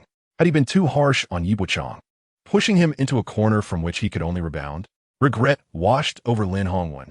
If he had not pressed Yi Bochang so tightly or if he had waited until the pain of his father's death had lessened before claiming that apartment. Perhaps the resistance would not have been so fierce. He wondered if yielding to Yi Bochang now would lead to forgiveness. With a slight hesitation, he placed his hand on the leather holster at his waist, but ultimately withdrew his phone. He dialed Yi Bochang's number, only to be met with the same silence as before. Gritting his teeth, he swallowed hard and said, "Bochang, it's your uncle." Yi Bochang acknowledged him with a detached response, urging him to speak. Lin Hongwen confessed, "I was wrong before. I didn't treat your parents or you well enough. Can you find it in your heart not to hold it against me?" Yi Bochang replied, "I do not hold a grudge." A flicker of hope sparked within Lin Hongwen, and the tension in his throat eased slightly. "Then, Bochang, could you let me stay in the house for a few days? I haven't found a new place yet. Once we find somewhere suitable, we can move out. Would that be acceptable?" Yi Bochang responded firmly, "No." Lin Hongwen's heart plummeted as frustration surged, and he shouted, "I've already apologized. What more do you want from me?" Yi Bochang retorted, "Lin Hongwen, your apology holds no value for me. 10 years in that house can't be erased by a simple 'I'm sorry.' You bullied my parents for over 20 years. Do you think a mere apology suffices? Moreover, you owe your apologies to my father. He is no longer alive. Perhaps you should go down and apologize to him directly." Lin Hongwen's voice trembled with anger. "Yi Bochang, do not push your luck." Yi Bochang countered, "Lin Hongwen, you do not regret your actions. You are merely frightened of being homeless. When my family left Taiban City, we held our heads high. What about you? You're not even as dignified as a dog." Lin Hongwen's face paled, and vertigo swept over him, causing the world around him to blur. Chapter 0047. The only option is surrender. In an instant, Lin Hongwen's anger dissipated. Regardless of his temper, one must ultimately confront the essence of life. He pondered how to resolve the immediate issue. Looking at the scattered furniture, he felt too ashamed to move any of it. The more he did, the more he felt humiliated. Silently, he bowed his head and walked toward his parents' home. His wife had betrayed him. He had paid off her lover. In the hospital, Lin Hongtao, the eldest son, merely glanced at his parents without caring for their well-being. Today, when the brothers discussed bringing meals, Lin Hongtao audaciously claimed he was too occupied with his grandson to attend to the elderly couple. Previously, whenever the parents fell ill, it was Yi Ping who shouldered the responsibilities. Now, with Yi Ping gone, Lin Hongwen felt a surge of frustration, silently cursing her for departing at such a critical moment. To make matters worse, the house had been seized by that beast, Yi Bochang. In this moment, Lin Hongwen felt as if the very sky had collapsed, leaving him utterly bereft. Lin Feng, standing beside Lin Hongwen, reassured him, "Father, do not fret. I shall ensure that scoundrel Yi Bochang pays for what he has done. Our family has been reduced to this state. If I do not avenge this, am I still a man?" He paused, then added, "I still have a son. Although his grades are poor, he is obedient and filial." Lin Hongwen replied, "You need not confront Yi Bochang. Tomorrow or the day after, you are to deliver meals to Grandpa and Grandma." "No, I cannot." Lin Feng shook his head earnestly. "I have school and no time for that. I can seek revenge and pay lip service to filial piety, but delivering meals is out of the question." In this regard, Lin Feng bore a striking resemblance to his mother. At that moment, Lin Hongwen truly felt the weight of despair. However, Lin Feng saw no fault in his stance. He was determined to remember the enmity between him and Yi Bochang, to make him kneel in supplication, leaving him without a resting place. The following morning at 8:30, Lin Feng knelt at the school gate, his face marred by injuries. By 4:30 in the afternoon, he knelt there once more, blood streaming from his nose. On Tuesday morning, during a break, he was carried out of the restroom with a broken leg. On Tuesday at noon, Yi Bochang received a call from Lin Hongwen. On the line, Lin Feng cried, "Brother, I was wrong. I deserve this. I will no longer speak disrespectfully. Brother, it was my parents who provoked you. I hold no grudge against you. Can you please stop others from tormenting me? You were the one who helped me with my studies in elementary school. I am truly sorry." Then, Lin Hongwen's voice emerged. "Yi Bochang, I will return the house to you. The rent will be 10,000, but it may take a little longer to settle. Tell your friends to cease their attacks on Lin Feng. After all, he is your cousin. I shall never bother you again. Bochang, I apologize." Yi Bochang hung up the phone, and Lin Hongwen's family was taken away. "Next hero, please." Yi Bochang mused to himself, finding the situation almost comedic. He had not anticipated such a resolution. He initially believed they would resist stubbornly. Yet, in less than 4 days, they had capitulated. "Father, do not worry. I can take care of myself now." It's just that mother has suffered from illness for many years, and her treatment is rather complicated. Yi Bochang felt a pang of longing for his father, a yearning that fueled his strength and fury. Li Dong called, confirming that everything had been arranged. Thank you. Yi Bochang responded. As for Lin Feng, there is no need for further action. The rent must be collected in full, not a single penny less. Li Dong sensed Yi Bochang's ruthless demeanor, devoid of any sentiment, and even he felt a twinge of fear. Li Dong remarked that the Railway Bureau's property was purchased by their foreman for 30,000 yuan. The market price barely reached 20,000, and even that was uncertain in terms of buyers. The foreman's decision to spend 30,000 was motivated by the potential collaboration that might arise in the near future. Yi Bochang often suggested postponing the formalities until next week, pondering the possibility that he might suddenly change his mind about selling. It was not so much a matter of reluctance to sell, but rather that the results of the upcoming mock review meeting would dictate whether the second proposal would be approved. If it were not, any subsequent discussions about collaboration would be rendered futile. Yi Bochang could not afford to owe anyone a favor when the situation remained unresolved. The colleagues in the office had all gone out for lunch. It was only then that old Yuan moved his chair closer to Yi Bochang and inquired whether matters at home were settled. Yi Bochang nodded affirmatively, assuring him that there was no need for concern. Old Yuan observed Yi Bochang as seemingly ordinary demeanor, which, in its own way, was strikingly different, evoking both surprise and comfort in him. He sighed, noting that most of the project design proposal was nearly complete. If there were any details requiring adjustments, he would take a look later that evening and assist in ensuring everything was in order. Old Yuan retrieved 20,000 yuan in cash from his bag and handed it to Yi Bochang. Without hesitation, Yi Bochang printed a promissory note, signed his name, and pressed his thumbprint beside it. Old Yuan, maintaining his straightforward demeanor, proceeded without any pretense. However, Old Yuan curiously asked, judging by Yi Bochang's expression, if he was indeed considering purchasing several more units in that old, dilapidated community. Yi Bochang nodded in affirmation, retorting, "Do I appear to be jesting?" With determination, Old Yuan declared, "Very well, I shall purchase 2 units as well. After all, it only requires 20 to 30,000. He then suggested they go for lunch. At the workplace, Old Yuan hesitated to appear too close to Yi Bochang. Thus he first made his way to the cafeteria. As Yi Bochang was about to shut down his computer, a notification appeared in the lower right corner, revealing a flashing speaker icon. Upon clicking, he discovered a request from Greengrass by the river to add him as a friend. After accepting the request, a message quickly followed. Greengrass by the river. Shall we go out for lunch together? Wind blowing north. Who are you? Greengrass by the river. It's Zhongyu. Upon realizing it was her, Yi Bochang fell silent. Greengrass by the river. I know you want to join me for lunch. Green grass by the river. Please don't harbor such animosity towards me. Green grass by the river. We are, after all, in the same boat. Green grass by the river. This afternoon, they will be selecting players for the basketball match. Lule used to include you, but this year he has explicitly stated he won T. Green grass by the river. I believe you should still participate. Lao Fu enjoys basketball, and if the proposal gets approved, he will ultimately require your involvement. It's best to cultivate a good relationship now. Green grass by the river. Would you like me to have a word with Lao Fu? Despite her lengthy messages, Yi Bochang remained unresponsive. He closed his computer and decided to head for lunch. Zhongyu stared at the screen, her fingers resting at her lips, as the icon remained silent and still. Yi Bochang, what gives you the audacity? In that moment, Zhongyu felt an overwhelming surge of frustration. Even if Yi Bochang were to leverage any hold he had over her, it would at least provide her with a sense of satisfaction. This disregard and refusal, compounded by his indifference, posed a challenge to her feminine allure. This marked the first occasion when she began to question her own physicality. In the afternoon, Lule entered the design group, clapping his hands to gather the attention of his colleagues, announcing the registration for the basketball match scheduled for tomorrow. In Chapter 0048, Against the Whole World, all eyes instinctively turned towards Yi Bochang. Previously, Lule would specifically call out, Yi Bochang, I've signed you up. However, today, Lule did not so much as glance in Yi Bochang's direction.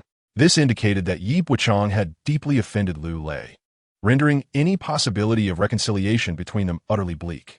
Lule's basketball skills were mediocre, yet the dean took a liking to him, compelling Lule to reluctantly participate years ago. After several years of play, he felt that his understanding and control of the game had advanced to the point where he could rival actual players, often offering unsolicited advice. Nevertheless, due to his consistent victories in the matches, the Dean was always pleased and no one dared to criticize him. Most importantly, when the Dean's team won, the bonuses for the quarter would increase by a couple of hundred yuan, a delightful situation for all involved. Simultaneously, everyone understood that the Dean's team had two primary advantages. First, the participants were relatively youthful, and second, they boasted a consistently performing player, Yi Bochang. It wasn't that Yi Bochang was particularly skilled at basketball. Rather, during his high school and college years, whenever he faced distress, he would retreat to the court to practice his shooting, honing his jump shot to remarkable precision over time. Consequently, he consistently scored the highest points during games. However, when it came to basketball skills, Yi Bochang was acutely aware that he was in essence quite inept. Being inept was inconsequential, as both the Dean's team and the Secretary's team were equally unskilled. They all clashed as novices, which was of little significance. Today, however, Liu Lei infused personal grievances into the competition, deliberately excluding Yi Bochang from the team. "Do you really think our team cannot win without you, Yi Bochang?" Liu Lei scoffed inwardly, having specifically visited the design group. Originally, Yi Bochang was the only participant from this group. The others were merely cheerleaders on the sidelines. So, what was Liu Lei's purpose in raising his voice? It was simply to irritate Yi Bochang. According to Yi Bochang's usual demeanor, even if he were aware of the mockery, he would not display any overt emotions, but would merely lower his head and continue with his tasks. At that moment, onlookers smirked at Yi Bochang, believing that his current predicament was entirely self-inflicted. Someone muttered under their breath, "Damn it, it was supposed to be an easy win. Now that he is not participating, if the Dean's team loses, the bonuses will be reduced. Why can't he just keep a low profile? What else with the show? Ugh, it's truly infuriating." Old Yuan stole a glance at Yi Bochang, genuinely feeling a sense of injustice for him. This situation had nothing to do with him. Yet somehow it was all being blamed on Yi Bochang. Would they next blame him for their future misfortunes as well? However, Old Yuan could only contemplate in silence, refraining from speaking up for Yi Bochang. He merely hoped that Yi Bochang's heart was not burdened with profound sorrow. Liu Lei had achieved his objective. As his gaze swept across Yi Bochang's face, he smirked coldly, savoring the moment before preparing to turn away. Suddenly, the crowd witnessed Yi Bochang rising to his feet, picking up the landline on the main table and dialing a number. Initially, everyone might have assumed Yi Bochang was merely making a work-related call. Yet, they soon heard him say, "Secretary, is your team full for tomorrow as competition? If there are still openings, I would like to join you." In that instant, Liu Lei, who had just turned away, suddenly froze, his profile becoming rigid as he shot a fierce glare at Yi Bochang from the corner of his eye. The two men locked eyes amidst the astonishment of the crowd. Although the competition had yet to commence, it seemed as though animosity had already been firmly established. What was once a routine observation of the match, which had elicited discomfort from standing too long, suddenly transformed into a topic of intrigue, necessitating a decisive outcome and acquiring newfound significance. Such a competition now promised excitement. Yet, following the initial thrill, a wave of trepidation washed over the spectators. They understood better than anyone the extent of Yi Bochang's shooting prowess. He could very well be the decisive factor. Wherever he went, victory would surely follow. The colleagues who had regained their composure were bewildered. What should they do? If Yi Bochang joined the Secretary's team, and they emerged victorious, it wouldn't be a loss they couldn't bear, though the bonus distribution might be slightly diminished. Ordinary employees, assistants, and engineers would lose 200 to 300 yuan, while those in temporary positions might face losses of 600 to 700 or even over 1,000. The mere thought of such an outcome sent the design team of the second project department into an uproar, with one individual shouting directly at Liu Lei, "Manager, rise to the occasion." After one person took the lead, many others began to rally behind Liu Lei, exclaiming, "Mr. Liu, we are counting on you to win." And "Mr. Liu, go for it." Previously, the team had shown no enthusiasm for the competition, yet today they inadvertently ignited the fervor of the entire staff. Liu Lei finally felt the weight of collective expectation upon him. He clenched his fist towards Yi Bochang, pointed at his face, and with a downward thrust of his thumb, it was as if he had cast Yi Bochang's name to the ground, trampling it beneath his foot in a display of contempt. His fierce gaze seemed to convey a silent threat. "Should you dare step onto the field, I shall ensure you are carried out horizontally." Ironically, Yi Bochang harbored similar thoughts. Just last week, He had been contemplating how to minimize Liu Lei's influence on the forthcoming affairs of the second project department. The conclusion was to have Zhong Yu lead the team. But how could he arrange for Zhong Yu to take the reins? The answer lay in removing Liu Lei from the equation. Conventional methods would not suffice. Yi Bochang overheard the secretary chuckling on the phone, saying, "If Bochang wishes to join our team, even if we are full, we must make room for him. We welcome your addition to our team, and I sincerely hope you lead us to victory." Yibo often remarked that under the guidance of the secretary, he firmly believed that this time they would break records and triumph in the competition. The atmosphere among the listeners grew heavy with apprehension. It seemed Yibo had resolutely chosen to align himself with the secretary. The entire office, the project department, and the design institute, after an afternoon of fermenting tension, were now thick with a palpable sense of conflict. Whispers circulated. Yibo had joined the secretary's team. The prospects for the dean's team to win appeared increasingly bleak. Yet, a collective desire emerged among everyone to witness Yibo's downfall, with some wishing for his utter demise. If he were to win, all 7 project departments would find themselves in tears in the restroom. Yibo was not merely opposing the dean or Liu Lei. He was challenging the entire design institute. Even if the world turned its back on him, he was determined to prove his worth. Chapter 0049. Which hotel? I shall attend shortly after Yibo announced his intention to join the secretary's team. The logistics team approached him to record his jersey and shoe sizes. As the day neared its end, they delivered a complete set of Nike gear into Yibo's hands. The jersey was of little consequence, but when he opened the shoebox, he found a pair of Nike basketball shoes with air cushions inside. Back in 2002, while browsing in the Nike store at Yin City Square, he had glanced at the price of those shoes, 1,288 yuan, more than his monthly salary at the time. To provide such high-end equipment for an ordinary basketball match indicated the Design Institute's considerable wealth. Wei Yupeng, a devoted follower of Liu Lei, observed Yibo trying on the new shoes and sipped from his teacup. He thought to himself that had he known it was this easy to get such gear, he would have signed up too. Yibo placed the jersey and shoes on Wei Yupeng's desk, saying, "They're yours if you want them." Wei Yupeng's face twitched, and he muttered under his breath, cursing, "What a sweet deal you got." Liao Jiqiang later visited the design group's office, smiling as he inquired about Yibo's head injury. Yibo reassured him, "It's nothing, don't worry, secretary. It won't affect tomorrow's match." While Liao Jiqiang appeared nonchalant, he was deeply concerned about winning. He refrained from spouting platitudes about friendship and competition, instead expressing worry about holding Yibo back since they were on the same team. Yibo calmly replied, "If the youth don't charge forward, who will?" No one in the office dared to comment on the exchange between Yibo and Liao Jiqiang. Yet they couldn't help but feel a surge of disdain, murmuring quietly, "Damn," like a dog.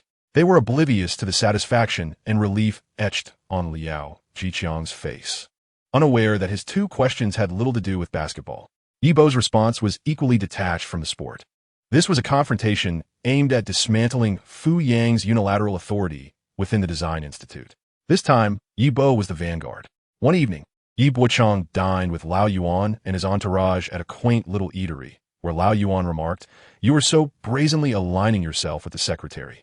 Tomorrow's basketball match, regardless of the outcome, will provide ample fodder for gossip. If you win, you will be deemed the culprit for the team's forfeited bonuses. If you lose, it will be seen as a triumph of evil over good, a predetermined fate, and they will mock you for an entire year." Yi Bochang smiled at Lao Yuan, responding, "I've already been the subject of their ridicule for many years. Haven't they had enough yet?" Lao Yuan contemplated this and realized Yi Bochang had a point. In the past, all tasks were entrusted to Yi Bochang, and any issues that arose were invariably attributed to him. People often labeled him as an honest man, yet whispers and pointed fingers were not uncommon. Shortly after news of Yi Bochang's relationship with Dai, she spread through the Design Institute. The revelation of his mother's mental illness also surfaced. Undoubtedly, Yi Bochang had endured harsh words. Faced with such pressure, he remained unbroken. The prospect of playing a basketball game seemed trivial to him now. Suddenly, Lao Yuan inquired with curiosity, "Bochang, why do I sense that your objective is not merely to play basketball?" Yi Bochang responded with a cryptic smile, offering no further explanation. Were it not for pressing matters to address on the court, Yi Bochang would prefer to devote his time to refining the second project design proposal. In the afternoon, Fu Yang had a meeting in the city and, before departing, instructed Liu Lei to take the team members to a better court for practice. Although the issue of winning or losing was not explicitly stated, it was evident that Fu Yang was determined not to lose the next day's match. Lu Lei led the younger players to an indoor basketball court, guiding them through drills, warm-ups, and shooting practice while showcasing his own accurate free throws. During a layup drill, Engineer Liang commented, "Manager Lu, is that Yi Bochang in your department mentally stable? He's been on our team, so why is he joining the Secretary S team this time?" You, as the manager of the second project department, seem unable to maintain control. Lu Lei replied, "He has his own ideas. What can I do?" Liang retorted, "Such a person needs to be put in their place. He has not fully matured, yet thinks he has the upper hand." Wiping the sweat from his brow, Lu Lei handed Liang a bottle of water. Knowing that Liang would soon face complications during the upcoming evaluation by the Institute S panel, Liang took a sip, dismissively stating, "With Yi Bochang's skills, he can't achieve much on his own. Rest assured, he will score 0 under my supervision." Lu Lei chuckled, "Later tonight, let's enjoy a foot bath." Liang restrained his laughter, glancing towards the sideline where Assistant Zhong Yu stood. Understanding the subtle cue, Lu Lei recognized that Assistant Zhong would have to leave after dinner. Liang then allowed himself a knowing smile. A junior from the first department inquired, "Manager Lu, Yi Bochang's shooting is a significant concern. Who will defend against him? If he shoots freely from the perimeter, he could easily outscore us. He is from your second department. Why not manage him personally?" Lu Lei, having embraced the street ball culture, frequently played with his friends against local youths. When the younger players attempted to break through, he would pull back. When they went for a layup, he would embrace them. When he seeks to surpass the youth, he resorts to using his elbows. If a young player attempts a jump shot from the perimeter, he responds accordingly. Yet, one cannot admonish him. If he criticizes minor infractions, he retorts that if one seeks to avoid physical confrontation, they might as well take up tennis or golf. Basketball and soccer emphasize bodily contact, intricate techniques, and team synergy. Therefore, for Lu Lei, defense is hardly a significant matter. He thumps his chest and tells his teammates that if Yi Bochang can shoot tomorrow, it is his responsibility. With a cigarette dangling from his lips and a basketball in hand, he assumes a classic shooting stance, internally vowing that if you enjoy shooting and being a sycophant, he shall render your legs incapacitated. The mid-range shot is released, but misses entirely. Before heading out for dinner, Lu Lei casually informed Zhong Yu that she should leave first after their meal. Zhong Yu knows well that following dinner, there will be other engagements, and as the only woman present, she feels like an intrusion. She has never been fond of their gatherings, finding them rather dull. Suddenly, she recalls her earlier conversation with Yi Bochang and feels a sense of discomfort. Coupled with the unsavory remarks she overheard about Yi Bochang, she initially resolves to remain uninvolved. However, that evening in the office, when Yi Bochang inquires if she would like to visit the department, it becomes evident that she is intrigued by the proposition. After dinner, Zhong Yu calls Yi Bochang, asking where he is. He replies at the hotel.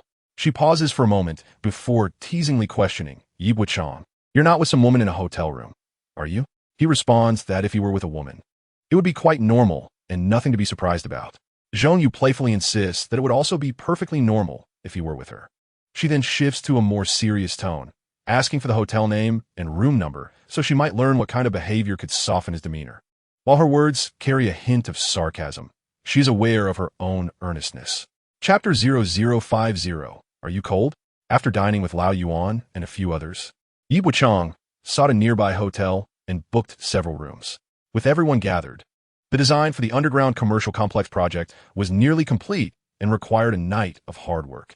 It is quite common for designers to either work late at the office or in a hotel, especially for projects located out of town. Zhong Yu's eagerness to find Yi Bochang surely does not imply a desire for romantic entanglements. Yi Bochang also had matters to delegate to Zhong Yu. Thus, he provided her with the room number he planned to rest in that evening. As soon as the call ended, Lao Yuan inquired about the caller. Yi Bochang candidly revealed, "Zhong Yu." Lao Yuan's eyes widened in surprise. "I can't believe you dare confront Lu Lei. It seems you've been cozying up to Zhong Yu all along. I thought she was purposely causing you trouble, but it turns out this is simply your flirtatious way of interacting." Yi Bochang thought to himself. She was indeed looking for trouble that day. However, since then, it has only been me who has sought to create complications for her. Yet, he couldn't be bothered to elucidate this to her. At that moment, nearly all the tasks at hand had been completed. Old Yuan briefly reviewed the sections each was responsible for. The specific data would be revisited by Yi Bochang at his convenience. Old Yuan meticulously checked the business license, corporate qualification certificates, the power of attorney for the legal representative, credit records, audit reports, and bank credit proofs. However, when Old Yuan examined the preliminary analysis in the technical section, he found that Yi Bochang had devoted considerable effort to extensive analytical reports in this area. Confounded, Old Yuan inquired, in Old Lu's design, hardly any thought was given to the preliminary analysis. Why have you made yours so detailed? Might it not be overly cumbersome? The scoring criterion for the tender was out of 100, with pricing accounting for 20 points. The remaining points comprised 30 for business and 50 for technical aspects. The preliminary analysis, included within the technical scoring, constituted a minor portion of the total score. Consequently, the majority of project designs do not prioritize preliminary analysis. The decision to construct a shopping mall here would have undergone substantial preliminary investigation and future commercial prospect evaluation, no less than your own. Thus, who would devote so much thought to the preliminary analysis? In the technical sphere, the focal points typically reside in design and presentation.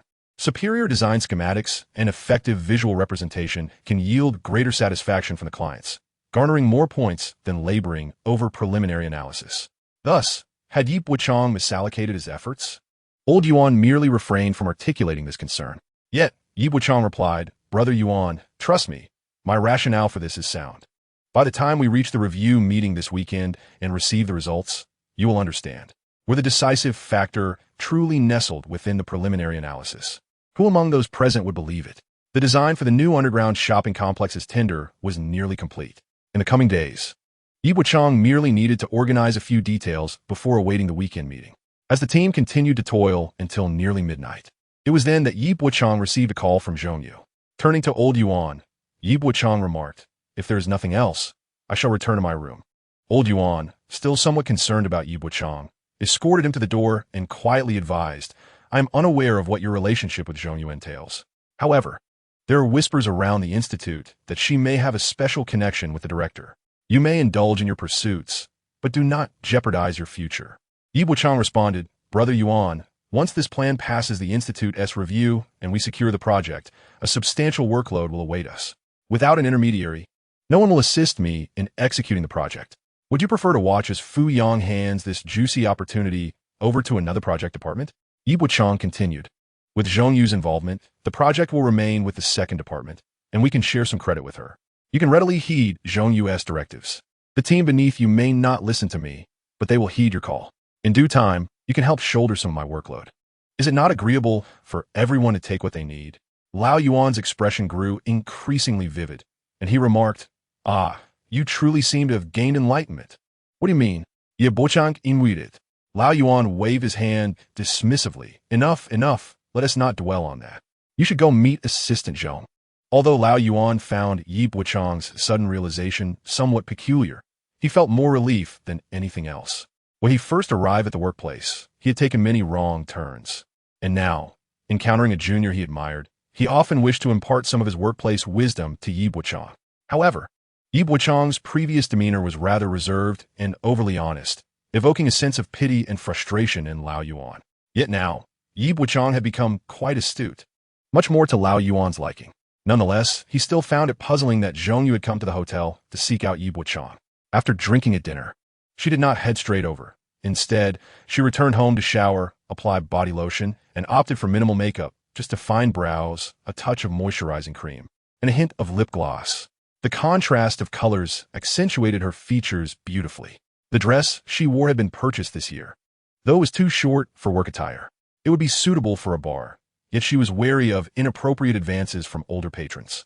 Zhongyu contemplated when would be the most appropriate occasion to wear the dress. Suddenly inspired, she retrieved it from her wardrobe and admired her reflection, playfully accentuating her curves. Torn between wearing or foregoing tights, she ultimately chose a lovely pair of panties to avoid any wardrobe malfunctions. As Yi Bochang descended from the elevator, he spotted her long legs from a distance. At that moment, he was quite conscious of whether anyone around might be watching him. Fortunately, the corridor was clear, allowing him to approach the door with confidence. Zhongyu, intentionally drawing closer to him, asked, "Brother, would you like an extra blanket?" Yi Bochang turned to her and replied, "Are you adding one?" Zhongyu's first instinct was to think he was asking if he desired her company. But then she recalled a local saying she had heard during her trip to Qianzhou. Your mother. Was he insulting her? Her face flushed crimson as she stood at the door, glaring at Yi Bochang's retreating figure. However, she quickly suppressed a laugh, entered, and closed the door behind her, leaning against it as if resolved to make a decision. Dressed in her high heels, she treaded quietly on the carpet as she sat on the bed, curling up without removing her shoes. The sheets were white, the soles of her shoes red, and she herself was clad in yellow. Chapter 0051. Our agreement. Zhongyu appeared quite fatigued, propping her pillow high as she lay on her side, seeking rest. In such an alluring posture, Yi Bochang would surely seize the opportunity to steal glances at her. Though her eyes were shut, it felt as if she had opened them just for him. It was not until the sound of unpacking and the whirring of a computer booting up reached her ears that she furrowed her brow in displeasure. What was Yi Bochang up to? Zhongyu felt a surge of irritation, grinding her teeth as she thought to herself. After returning home, I will cleanse myself thoroughly, with my hair and still glistening slightly. The scent and sensation that accompany a post-bath state possess an irresistible allure for men. A miniskirt paired with red-soled high heels hardly merits even a glance from you. Zhongyu experienced a profound sense of disappointment, having invested effort into her appearance only to be overlooked. After a moment of rapid breaths, she murmured, "Can't you just refrain from participating tomorrow?" Yi Bochang, while verifying technical design parameters on his computer, retorted, "Why shouldn't I participate?" Zhongyu countered, "Is it your sole ambition to assist the secretary in defeating the dean?" Yi Bochang replied, "Joining the secretary's team does not guarantee victory over the dean." At this, Zhongyu finally opened her eyes wide, resting her elbows on the soft pillow, propping her head up at an oddly contorted angle, gazing at Yi Bochang through the undulating lines of her figure. "I had thought you joined the secretary's team merely to trample on Lu Lei's face and humiliate the dean." Yi Bochang responded, "In upcoming projects, we will still rely heavily on the dean's unwavering support. There is no need for me to insult him." Zhongyu asked, "Then why not join the dean's team? If you wish to participate tomorrow, I can certainly speak to Lu Lei on your behalf. Regardless, the dean will likely win by assisting him. You would also gain favor in his presence." Yi Bochang patiently explained, "When a group presents gifts to the dean, he may not remember who gave what, but he is acutely aware of who did not. I'm merely illustrating a point. The dean has many disciples within the Design Institute. For someone like me, striving to stand out, one must follow the hierarchy. Encountering a superior like Lu Lei, who takes credit for success while leaving me to bear the blame, makes advancement exceedingly difficult. Thus, one must seek a narrower path, often one that others are reluctant to tread, as this increases the chances of success." It was at this moment that Zhongyu realized Yi Bochang's decision to join the secretary's team did not appear to stem from a desire to win the competition. If not for the sake of victory, what could Yi Bochang's motives be, especially given the risk of offending the dean? Zhongyu, momentarily setting aside her concerns, recalled one of her purposes for coming today. During practice today, they specifically mentioned you. Lu Lei may target you." Yi Bochang paused his actions, retrieving a box of matches from the polished ashtray, striking one to light a cigarette. "How would he target me? Is it merely through aggressive play or by tripping?" Zhongyu was slightly taken aback. "Has someone informed you discreetly?" Yi Bochang replied, "Is there a need for notification?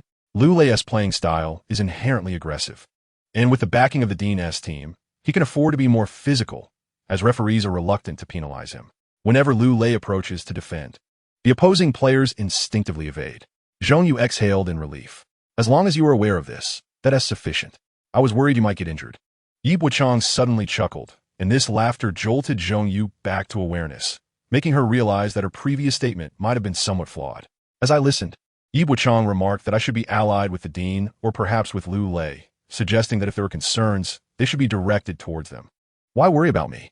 he questioned, turning to gaze at Zhongyu, who lay on the bed in a mini-skirt, her figure almost an invitation to explore the beauty of the mountains, rivers, and canyons. Yi Bochang exhibited no signs of panic or discomfort, nor did he avert his gaze in a lewd manner. Zhongyu's previous comment had been made in passing, without much thought.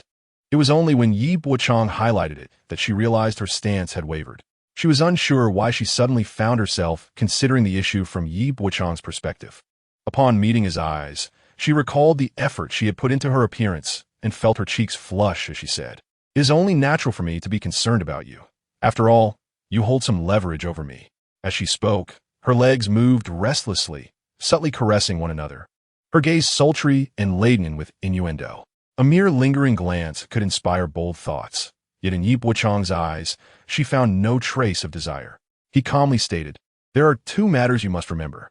First, if Lu Lei, due to unforeseen circumstances, is unable to preside over the second project department, you must promptly inform the dean and take charge of the department's daily affairs.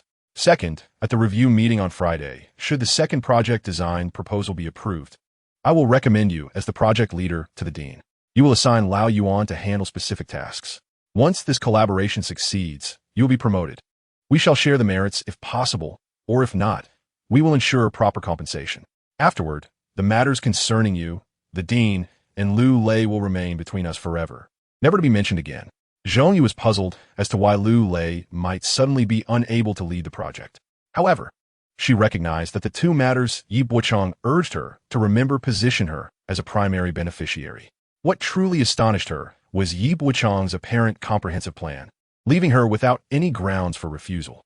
She raised her hand high, stretched lazily, and playfully chided, "Yi Bochang, until now, I only perceived you as diligent. A man of few words, devoted to his work. Had we not conversed so much these past few days, I would not have realized how intriguing you truly are." Zhongyu swept her long hair behind her, revealing her neck, collarbone, and partially exposed chest, her hand resting on the curve of her waist. Her fingertips appeared to trace circles on her thigh as her legs intertwined, one high-heeled shoe slipping from her heel and precariously dangling from her toes, swaying irregularly. With a voice that was both airy and languid, she asked, "Yi Bochang, may I spend a night here with you?" Chapter 0052. The Stakes of Victory and Defeat No. Yi Bochang's response was unequivocal, devoid of any hesitation. Zhongyu's voice, as well as her demeanor, was crafted with the hope that Yi Bochang would glance back at her, becoming so entranced that he could not extricate himself from her allure. Yet, after his initial response, Yi Bochang turned once more to face his computer, seemingly captivated by what lay within its screen, far more than Zhongyu could ever offer. Unbeknownst to her, the contents of the disk could hardly surpass her excellence. The worth of the recluse King Zhou was something Zhongyu could not comprehend. Zhongyu silently observed Yi Bochang's retreating figure, thinking to herself, "Yi Bochang, you have erred. I should be the one at your place." She believed that should he turn back, she could guarantee that this man, who had recently exhibited such domineering gazes, would be unable to divert his icy, fierce countenance from her. But how could he possibly resist? The sound of high heels clattering onto the carpet broke the silence as Zhongyu kicked off her other shoe. She approached Yi Bochang from behind, her hand resting upon his shoulder. "Yi Bochang," she called softly. He replied, his tone nonchalant. Zhongyu's hand slid down to his chest, teasingly asking, "What do you desire?" Yi Bochang nodded, affirming his want. Zhongyu leaned in closer, her breath warm against his ear as she whispered, "What do you wish for?" "I wish for the prosperity of our motherland," he announced earnestly. Zhongyu, having mustered her emotions with great difficulty, found her expression faltering at his unexpected declaration. She inhaled deeply, striving to maintain her composure. "Quickly tell me, where are you most sensitive?" Yi Bochang replied, "The positions of the dean and the secretary are quite sensitive." Zhongyu's lips quivered. "Yi Bochang, must you be so cheeky? Are you aroused?" He nodded. "Indeed, the second design proposal for the underground commercial complex is quite robust. You ought to take a look." Zhongyu, now fully leaning against Yi Bochang's shoulder, wrapped her arms around his neck, her nose brushing against his ear. "You can threaten me. I am willing to comply with your wishes. Is that so?" Yi Bochang chuckled lightly. "Then could you perhaps leave?" At his final words, Zhongyu's dreamy gaze abruptly sharpened, all emotions vanishing in an instant. She pushed Yi Bochang away with force, fuming as she returned to the edge of the bed. Arms crossed, her demeanor suggested she intended to employ a method of silent treatment against him. Yi Bochang shut down his computer, packed his bag, and carrying his laptop, exited the hotel room. "If you wish to stay, do so. Remember to retrieve your deposit when you check out in the morning. Return my money." He tossed over his shoulder as he departed. Although Zhongyu was evidently upset, upon hearing the door close, she did not erupt in fury. After a few moments of stunned silence, she covered her face and suddenly laughed. However, her laughter was short-lived, as she quickly succumbed to deep self-doubt. "Am I not beautiful? Not alluring enough? Why does he not come to me?" Yi Bochang was quite rational. if he sought to satisfy his physical needs. He would rather spend money than be with Zhongyu. The likes of her, so avaricious in their desires, were not worth the trouble. Feng Yang and Lu Lei were prime examples. Zhongyu had sold them out for her own gain. Did Yi Bochang truly believe she could ever redeem herself? Such a possibility was non-existent. The basketball competition is an annual event organized by the Design Institute, held multiple times throughout the year. For instance, at the beginning of the year, a spring outing is arranged in conjunction with party-building activities. Before the full onset of summer, a basketball match takes place, and in winter, garden activities such as tug-of-war and shuttlecock kicking are organized. In recent years, these events have evolved into more sophisticated activities like bowling. Nonetheless, the basketball game remains a constant, primarily driven by Fu Yang's genuine passion for the sport. Before 9 a.m., Fu Yang had already donned a red jersey, standing within the three-point line of the basketball court. Retired employees and their families from the residential area gathered, creating an atmosphere far more lively than before. The increased attendance today was largely due to the personal feud between Yi Bochang and Lu Lei. The scar on Yi Bochang's head was a result of Lu Lei striking him with an ashtray, reportedly in response to Yi Bochang's criticism regarding the technical design of a key project in the second department. When Yi Bochang voiced his concerns in the office, Lu Lei resorted to violence. It was a foolish act, reflecting youthful arrogance, as he seemed oblivious to the fact that the success or failure of a project ultimately reflected the director's leadership. Key projects are only entrusted to the most trusted individuals after thorough discussions with the city construction department, ensuring their viability. With the chief engineer and chief designer remaining silent, who was Lu Lei to dissent? Today's youth exemplify a lack of organizational discipline. As Fu Yang prepared to shoot, others assisted him by passing the ball. We missed. Lu Lei seized a rebound, shouting for another attempt. Upon making a basket, cheers and applause erupted. The director's team was expected to win, reflecting the sentiments of the crowd. When Yi Bochang appeared clad in a white work uniform, the onlookers expressed their disdain with scornful glances and whispered derision. Liao Jiqiang, recognizing the immense pressure Yi Bochang faced, patted him on the shoulder and inquired about his confidence. Yi Bochang reassured him, stating, "Rest assured, Secretary, we will surely win today." This declaration elicited eye rolls from the crowd. Yet beneath the mockery lay genuine concern. Yi Bochang's shooting skills were formidable, and both teams struggled with stamina. Given their lack of exercise and indulgence in smoking and drinking, enduring a full game was daunting. In such circumstances, possessing a reliable shooting technique indeed provided a significant advantage. Despite the laughter and ridicule, no one dared to jest when it came to Yi Bochang's shooting prowess. Spectators began to chant, urging their team to deny Yi Bochang any opportunities to shoot. Underscoring the pressure, he posed to the director's team. Lu Lei, keeping a close watch on Yi Bochang, whispered to the director, "Don't worry, boss. If he scores today, it's on me." Fu Yang, as director, felt compelled to maintain a facade of camaraderie, emphasizing that friendship was paramount and that actions should remain amicable, as they were all colleagues. Ironically, his intentions contradicted his words.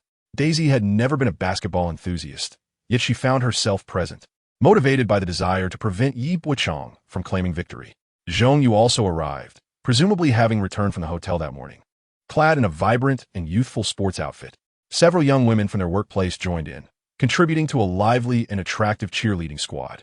The referee blew the whistle at center court, summoning the two teams. The dean and the secretary declared, "Today, I shall officiate," adhering to the principle of friendship first and competition second for this friendly match. "Let's greet one another." The secretary led the way in extending greetings to the dean's team, who reciprocated in kind. Lu Lei felt a surge of anger as he overheard Yi Bochang's voice shouting amidst the crowd, "Damn Lu Lei." The nature of the match had shifted. In matters of business, winning was essential, but in personal matters, the stakes were life and death. The match commenced. The atmosphere was decidedly one-sided, with fervent cheers and applause rallying for the dean's team, creating an exuberant ambience. Men are particularly attuned to the sounds of encouragement during competition, and it has been proven that ample motivation can indeed unleash extraordinary prowess. Therefore, the emphasis was on encouragement rather than disparaging remarks questioning one's abilities. Praise was essential, and voices needed to rise in volume. Lu Lei, for instance, charged through the fray, carving a path and passing the ball to Fu Yang. "Dean, shoot." The ball clanged against the rim. No matter, as Lu Lei was quick to seize the rebound and pass again, prompting the Dean to attempt another shot. When the Dean finally scored, the crowd erupted in a fervent roar. Of course, Lu Lei also took shots when the Dean passed the ball back to him. He surged into the throng like a cannonball, colliding with anyone in his path. Even when faced with Liao Jiqiang, he barreled through to complete the layup. Liao Jiqiang glanced at the referee, who wore a grin, indicating no foul had occurred. Though Liao Jiqiang was generally good-natured, such an unjust ruling began to ignite his temper. Conversely, any slight misstep from the Secretary's team was swiftly penalized. The tide turned dramatically as the Dean's team surged ahead with a 10-0 run. Realizing the urgency, Liao Jiqiang and his team understood the necessity of passing the ball to Yi Bochang. Yet, each time they attempted to do so, Yi Bochang seemed elusive. The spectators, initially eager to witness Yi Bochang being overwhelmed by Lu Lei, nearly forgot his presence on the court. During one offensive sequence for the Secretary's team, Yi Bochang positioned himself just beyond the three-point line, appearing behind the Secretary. "Pass it to me," he called out. The Secretary returned the ball, and Yi Bochang leapt high, releasing a shot that found its mark. The previously raucous cheers and shouts fell silent in astonishment. To everyone's surprise, the first to clench her fist in celebration was Zhong Yu, though she refrained from vocalizing her excitement, silently cheering in her heart. Despite her disinterest in basketball, she couldn't help but find Yi Bochang's jump shot somewhat impressive, stealing a few more glances at him under the guise of nonchalance. Daisy curled her lip, turning her head away, feeling that even a glance at Yi Bochang was tainting her vision.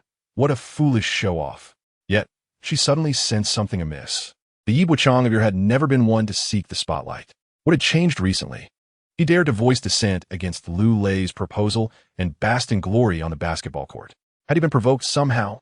Although Daisy's heart simmered with irritation, she couldn't deny that this new version of Yi Bochang was quite charming. But what could she do? She wished for nothing more than for him to suffer a grievous injury, to vanish from her sight. Inwardly, Daisy cursed him fervently, while outwardly she merely scoffed dismissively, attributing it all to luck. Those around her nodded in agreement, echoing her sentiments. If it weren't mere chance, how could he be dubbed a sharpshooter? Ridiculous. The atmosphere was filled with the praises of Liao Jiqiang and his companions, extolling Yi Bochang's performance. "Bochang, what a splendid shot. That was beautifully executed.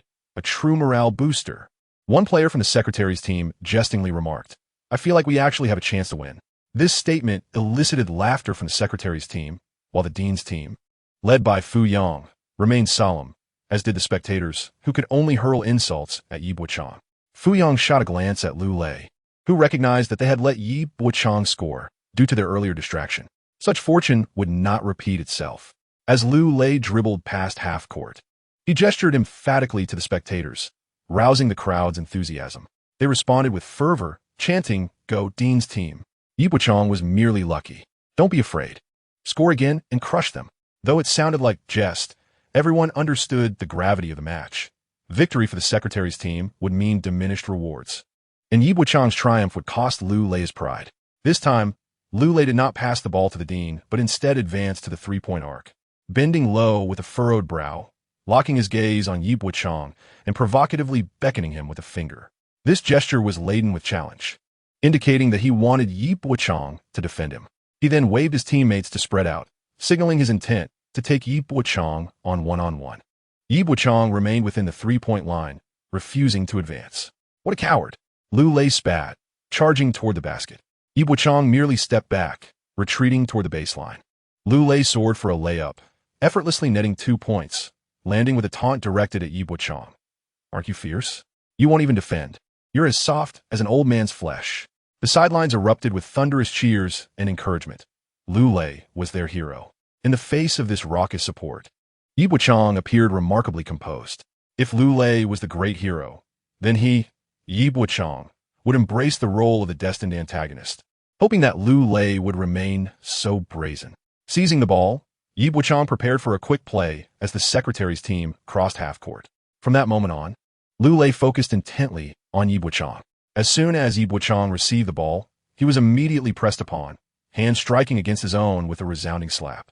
He halted the ball and raised his hand to signal the referee, claiming, "My hand has turned red from his blows. Is this not a foul?" The referee, with a whistle perched in his mouth, shook his head slightly, showing no intention of blowing the whistle. This lack of a foul call reminded Bochang of a certain star player, whose game echoed with the tune of Only Mama in the world. At that moment, Liu Lei was equally formidable. While Bochang protested to the referee, Liu Lei swiftly swatted the ball from Bochang's waist, cursing, "If you won't play, then get lost. You fool." After his tirade, Liu Lei seized the ball and launched a fast break, scoring 2 points with ease. The atmosphere on the sidelines erupted. With a black-hearted fan like Dai Shi leaping off the ground, exclaiming, "Manager Liu is so handsome." Zhong Yu cast a scornful glance at Dai Shi before returning her gaze to the court, puzzled as to why Bochang, not being his opponent, chose to subject himself to such humiliation. Liao Jiqiang patted Bochang on the back, reassuring him, "It's all right, just play again. It's merely a friendly match, so relax." He approached the referee, reminding him to maintain control, lest someone get injured. The referee nodded, affirming, "I can only guarantee fairness and impartiality." Bochang overheard this remark, thinking to himself, "This is precisely what you claimed." As Bochang prepared to serve, the ball was passed around before returning to the three-point line. At that moment, Bochang received the ball amidst a chorus of boos, pausing conspicuously as if aiming for the hoop.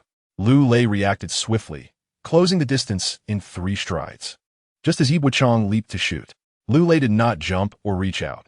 Instead, he extended his foot to obstruct Bochang's landing.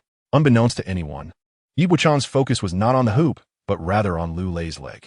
In midair, Bochang twisted his body, forcefully stepping down on the knee of the outstretched leg.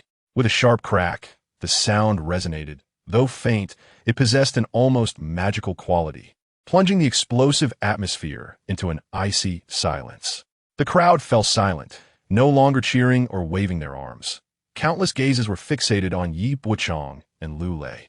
Bochang crashed heavily to the ground, while Liu Lei's leg bent grotesquely in the opposite direction. Standing on one leg, Liu Lei sensed something was amiss. A tingling sensation coursed through his leg, followed by an excruciating pain that made him tremble uncontrollably, his head thrown back as he screamed, "On my leg." At that moment, the crowd collectively jolted, realizing that the earlier sound was likely the snap of Liu Lei's leg. Had Liu Lei's leg truly broken? How could Bochang have struck with such ferocity? Why until he met his own demise? What? Bochang was also rolling on the ground in agony? The staff of the Design Institute rushed toward the scene, regardless of whether the game was still in progress. Bochang rolled on the ground, clutching his foot with a reaction more pronounced than Liu Lei's. A crowd gathered around Liu Lei, but they could hardly restrain him. At his age, he was in immense pain, his face pale, his body rigid, and tears streaming from his eyes. Eventually, a few individuals managed to hold him down and examined his leg, immediately declaring it broken and urging for a hospital transfer. At that moment, Zhong Yu stood nearby, wishing to check on Bochang's condition. However, under the scrutiny of so many eyes, she hesitated to show excessive concern for him. Only Lao Yuan, crouching beside Bochang, quietly inquired, "How are you?" Bochang grasped Lao Yuan's collar and whispered in his ear, "I'm fine. Tell Zhong Yu not to interrupt the match. She can call an ambulance and take Liu Lei to the hospital." Lao Yuan's expression changed slightly, as if he understood the gravity of the situation. Without delay, he rose and whispered a few words to Zhong Yu, prompting her to swiftly dial for an ambulance. At this point, some voices in the crowd began to rise in anger. Did Bochang deliberately foul? Is this how one plays basketball? Good grief, a broken leg. Shouldn't we call the police? This bastard must have done it on purpose. Let's report him for attempted murder. Bochang recognized the voice as belonging to Wei Yuping from their design team. Although he held no deep grudge against Bochang, he was fiercely loyal to Liu Lei. When opposing Liu Lei's leadership on projects, Wei Yuping had always voiced strong opinions, as he was heavily involved in the technical design aspects. Bochang's opposition to the design was tantamount to opposing Wei Yuping. Now, witnessing his leader's serious injury, he felt compelled to defend Liu Lei. He stormed up to Bochang, exclaiming, "Are you pretending? This was intentional. I assure you, this matter will not be overlooked. Call the police. Call the police." However, he did not anticipate that Liao Jiqiang was standing expressionlessly behind him. "Step aside," Liao Jiqiang commanded. Wei Yuping, startled by the voice, moved aside as Liao Jiqiang approached him, meeting his gaze directly. Injuries are a common occurrence in sports. One must be prepared to endure such risks when participating in a match. If you do not understand this, it would be wise to remain silent. Could you please stand aside and not add to the chaos? Wei Yuping dared to insult Yi Bochang because he had the backing of the dean. Yet, he did not wish to provoke the secretary, realizing that any further remarks could lead to repercussions for him. Ultimately, Wei Yuping had no choice but to retreat into the crowd, silenced. Liao Jiqiang's timely intervention served as a warning to Wei Yuping, effectively quieting him, though the crowd's discontent lingered. Thus, Liao Jiqiang shouted, "Referee, what did I just tell you? I said to pay attention to the boundaries. You promised fairness. Is this the outcome you wish to see?" The referee, cowering amidst the throng, fervently called upon every deity he could think of, praying to avoid scrutiny. Now, in search of someone to bear the blame, the referee could not take the fall. Should it fall upon Yi Bochang, his most formidable player? Liao Jiqiang pointed at the referee, exclaiming that if Lu Lei and Yi Bochang were to suffer any misfortune, he would have words to say. The referee remained silent, deftly transferring the burden of responsibility and animosity, thereby alleviating Yi Bochang's pressure. Soon after, Zhong Yu stepped forward and called out to the crowd, urging everyone to step aside and refrain from crowding the center of the court. "Dean, the match is ongoing. Interrupting it like this is not ideal. I have already summoned an ambulance, and it will arrive shortly. It is our second project department personnel that require transport to the hospital. Could I trouble two of you to assist in moving them to the sidelines?" Fu Yang had remained silent, partly because the secretary had taken the initiative and partly due to his frustration over the interruption of the match. As for Lu Lei's fate, it was of little concern to him. His irritation with Yi Bochang stemmed not from the severity of Ye's foul against Lu, but rather from the disruption it caused to the game, tarnishing his enjoyment of basketball. However, Zhong Yu's suggestion brought a wave of relief to Fu Yang. Articulating sentiments he was unable to express himself, perfectly aligning with his inner thoughts. As the area cleared, the ambulance arrived. Lu Lei, having fainted multiple times, was lifted onto the stretcher, while Yi Bochang ascended into the second ambulance unaided.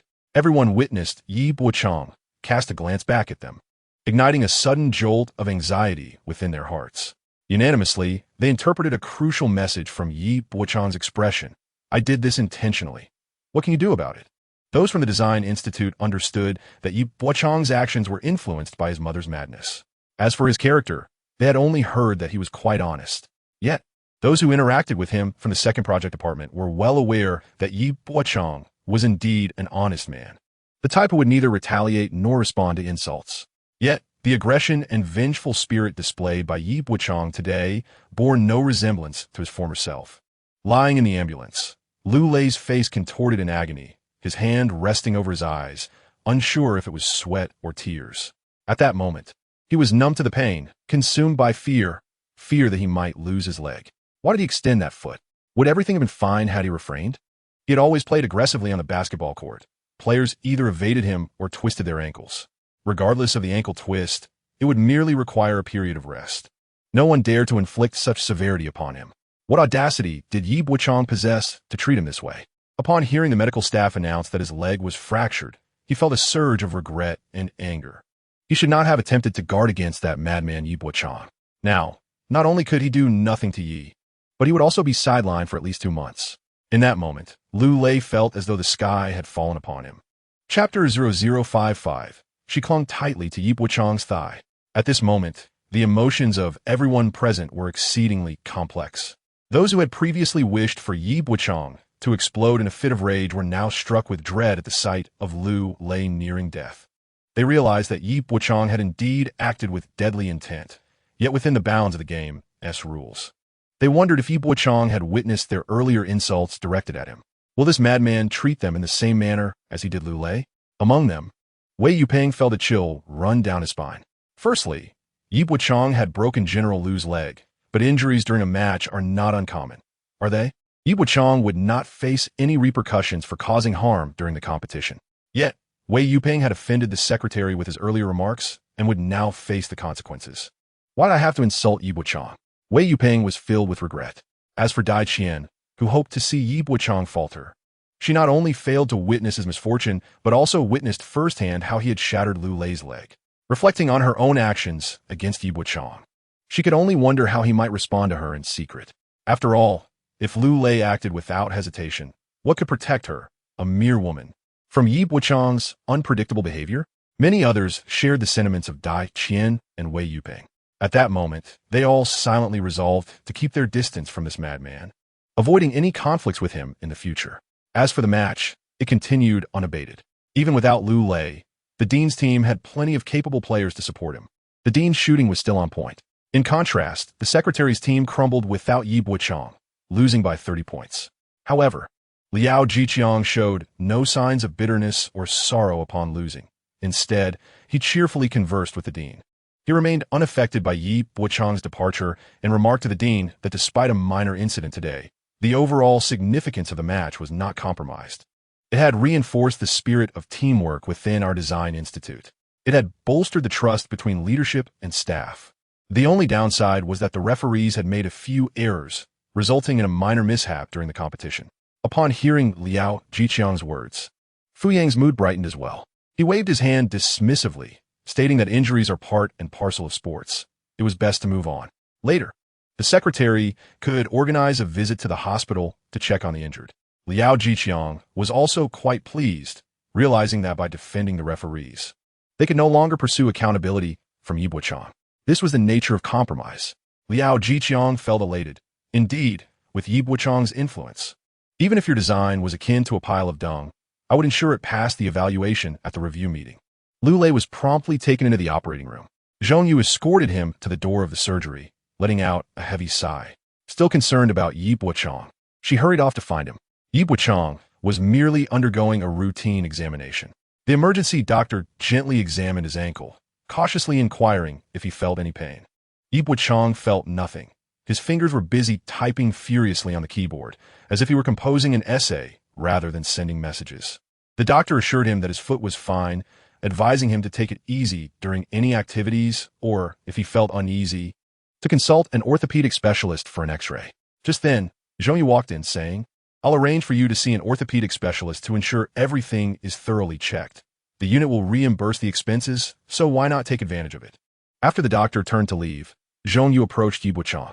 Yi Bochang was still engrossed in sending messages, seemingly oblivious to Zhong Yu's presence. Zhong Yu slightly bent her legs and leaned toward Yi Bochang's ankle, scrutinizing the injured area, which appeared to be devoid of swelling. Confused, Zhong Yu inquired, "Isn't this where you twisted it?" However, it seems she quickly grasped the situation, casting a sidelong glance at Yi Bochang, thinking to herself, "I thought you were a person of integrity.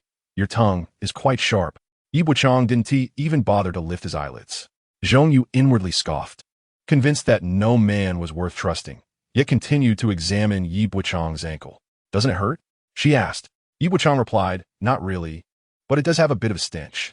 Zhong Yu wrinkled her nose, took a sniff, but sensed something amiss, promptly rolling her eyes and straightening up, questioning, "Is the opportunity you mentioned about getting Lu Lei to the hospital?" Yi Bochang responded, "Get him to the hospital? With his leg broken. He'll be gone for at least 2 months. By the time he returns, the opportunity will have passed." He continued, "At the review meeting on Friday, the secretary will ensure my project design is selected with high marks.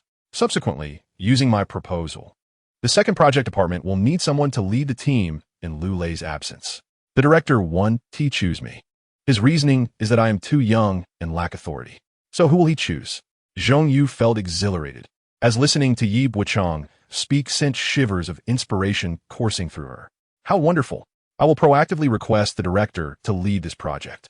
She felt momentarily dizzy, then abruptly regained her composure, asking, "How can you be so certain the secretary will support you?" "Ye Bochang, a planet." It's an open secret that the secretary and the director are at odds. If someone steps in to undermine Lu Lei now, it will weaken the director as control. The secretary appreciates my strong execution and decisive nature, knowing when to pull back. Yi Bochang's message had been sent, spanning several pages. He chuckled, "Don't misunderstand. When I say pull back, I don't mean breaking Lu Lei's leg. Rather, I intend to withdraw strategically, allowing the director's team to win the competition, preserving overall unity." Ding! Zhong Yu's phone chimed with a new message. Upon opening it, she found it was the text Yi Bochang had just sent. The message detailed the final phase of the internal basketball tournament at the Design Institute, where the director made a crucial shot. As the director approached the free throw line, he exuded a robust demeanor, his steps firm. Before shooting, He dribbled the ball 3 times, then 4, symbolizing the commitment to 3 implementations and the necessity of 4 principles, embodying the spirit of responsibility. Throughout the dribbling, he maintained a firm grip, not neglecting any detail. With both hands engaged, one focused on technical design and the other on work principles, he showcased a perfect balance of seriousness and vivacity. This basketball event not only highlighted the diversity of Mingguang's cultural and athletic development, but also projected the bright future and growth of our design institute. The key projects for the second half of the year hinged on the director's successful shot. Bochang exhaled, knowing this passage would be featured in the internal newsletter of the institute, with Zhongyu being the author, as well as the acting manager of the second project department and the project leader for the second design proposal. Zhongyu clutched her phone tightly, her grip fierce and unyielding. Chapter 0056. The awkward are always busy after a prolonged moment of contemplation with the phone in her hand. Zhongyu suddenly jolted back to reality, her gaze fixated on Yi Bochang's face. How foolish she was. The true support lay with Yi Bochang, not the device she clutched. At that moment, her singular desire was to entwine herself with Yi Bochang's strength. I shall attend to it immediately, Zhongyu declared, poised to depart. When her eyes fell upon Yi Bochang's bare feet, was everything truly all right? Shouldn't he undergo a thorough examination to avoid any lingering repercussions? Yi Bochang replied that while there were indeed aftereffects, they did not pertain to his feet. He cautioned her that there might be disturbances at their workplace in the coming days, instructing her to lead the troublemaker to Lu Lei's ward and subtly incite Lu Lei to assist him.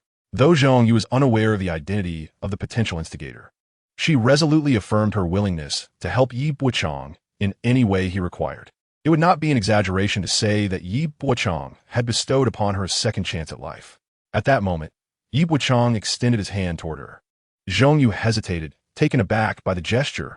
Was he inviting her to take his hand? Her heart raced at the sight. Was this a pact, or had he developed feelings for her? Taking a deep breath, she candidly confronted her own feelings. Was it fear or something more profound that she felt towards Yi Bochang? It was evident now that her willingness to place her hand in his was not something that could be coerced. Unlike those who engage in transactional relationships, she would never allow just anyone to kiss her lips. That sacred place was reserved for someone truly significant to her. To Zhongyu, holding hands was akin to a romantic bond. Thus, with her heart fluttering like a startled fawn, she placed her hand into Yi Bochang's palm. Smack! Yi Bochang slapped her hand away, exclaiming, "What on earth are you thinking? Return the deposit for the hotel room." Oh dear! Zhongyu's face flushed crimson as she hurriedly rummaged through her bag, producing the 200 yuan deposit Yi Bochang had left from their hotel stay the previous night. With a sense of shame, she exited the consultation room, chuckling to herself like a fool. Meanwhile, Yi Bochang donned his socks and shoes. His plan had already achieved half of its success. The next step hinged on Liao Jiqiang's maneuvers. The simulated bidding event on Friday posed minimal risks. Liao Jiqiang was ambitious. Yet another individual harbored aspirations even greater than his. At that moment, this figure was merely an esteemed architect and deputy director, assigned to the Design Institute from a higher ministry. Ah, yes, his surname was Tan. Yi Bochang once again demonstrated that life is the only realm of true fairness. Beyond that, the extent of one's achievements rests solely on one's abilities. Madness is not an indiscriminate frenzy, nor is it aimless chaos. Inflicting self-harm serves to ensure that the second project design is presented to Liao Jiqiang in a judicious manner. Undermining Lu Lei was a tactic to strip the first project design of its core leadership. Allowing the basketball game to proceed was meant to bring a semblance of joy to the director. Crafting a report that showcased the director's prowess was intended to highlight that the institute, under his leadership, was equally capable of soaring to great heights. Ensuring that the interests of all parties remained largely unscathed, Yi Bochang sought to reclaim what was rightfully his. That afternoon, he made his appearance at the Design Institute. As he traversed the space, those present may have looked upon him with astonishment, yet there was no hint of mockery to be found. Even those who met his gaze offered him a smile. However, when they discerned the absence of expression on Yi Bochang's face, they awkwardly averted their eyes, unsure where to look. Thus, they scrutinized his gait, noting that he appeared unscathed, indicating that he had not suffered any injury. The only one left severely wounded was Lu Lei. If Yi Bochang could deal such a heavy blow to Lu Lei, the manager of the second project department, what might be the fate of those who had jeered and scoffed from the sidelines? They hastily lowered their heads and departed in a flurry. In this particular scene, Yi Bochang strode confidently through each office, while those he passed shrank back as if evading something. Upon entering the design group office of the second project department, everyone was momentarily taken aback, swiftly burying their heads in their work, feigning nonchalance, though inwardly they were a bundle of nerves. First, the dean's team had triumphed, and the bonuses remained unaffected. Thus, the interests of the collective no longer stood in conflict with Yi Bochang's. Secondly, their earlier loud jeers, fueled by the crowd, did not reflect their true temperaments. As Yi Bochang stepped into the office, he approached Wei Yuping's desk. It was Wei Yuping who had hurled the most scathing insults at Yi Bochang when he had fallen. Now he buried his head the lowest, pretending to be oblivious. Yi Bochang said nothing but lit a cigarette and stood beside him. Wei Yuping rummaged through his desk, searching for something, but to no avail. He continued to sift through various windows on his computer, opening and closing them in a futile quest. Despite his efforts, he could not locate what he sought. As Yi Bochang's cigarette ash fell onto his keyboard, Wei Yuping, filled with rage, looked up and shouted, "What do you think you're doing?" This outburst startled everyone in the office, drawing their attention from all directions. In the past, when disputes arose, colleagues would often intervene, urging reconciliation for the sake of unity. Yet today, despite knowing that Yi Bochang was deliberately flicking ash onto Wei Yuping's keyboard, no one dared to intervene. The news had just spread throughout the Design Institute that Lu Lei had sustained a broken leg. The spectators at the basketball court had witnessed everything clearly. Lu Lei had attempted to trip Yi Bochang in a bid to injure his ankle. Yi Bochang anticipated Lu Lei's intentions and successfully shattered Lu Lei's knee joint. Such a brutal display of retaliatory violence was beyond the capabilities of anyone else in the office. Faced with a ruthless character like Yi Bochang, they lost all courage to mediate and stir trouble. Anyone daring to speak out would find Yi Bochang confronting them, employing the same methods he used against Wei Yuping, allowing them to experience the same entrapment. They all foresaw this outcome, thus opting for silence, not daring to utter even a whisper. Chapter 0057. A foolhardy individual, Wei Yuping felt fear creeping in as he sought assistance from the design office personnel.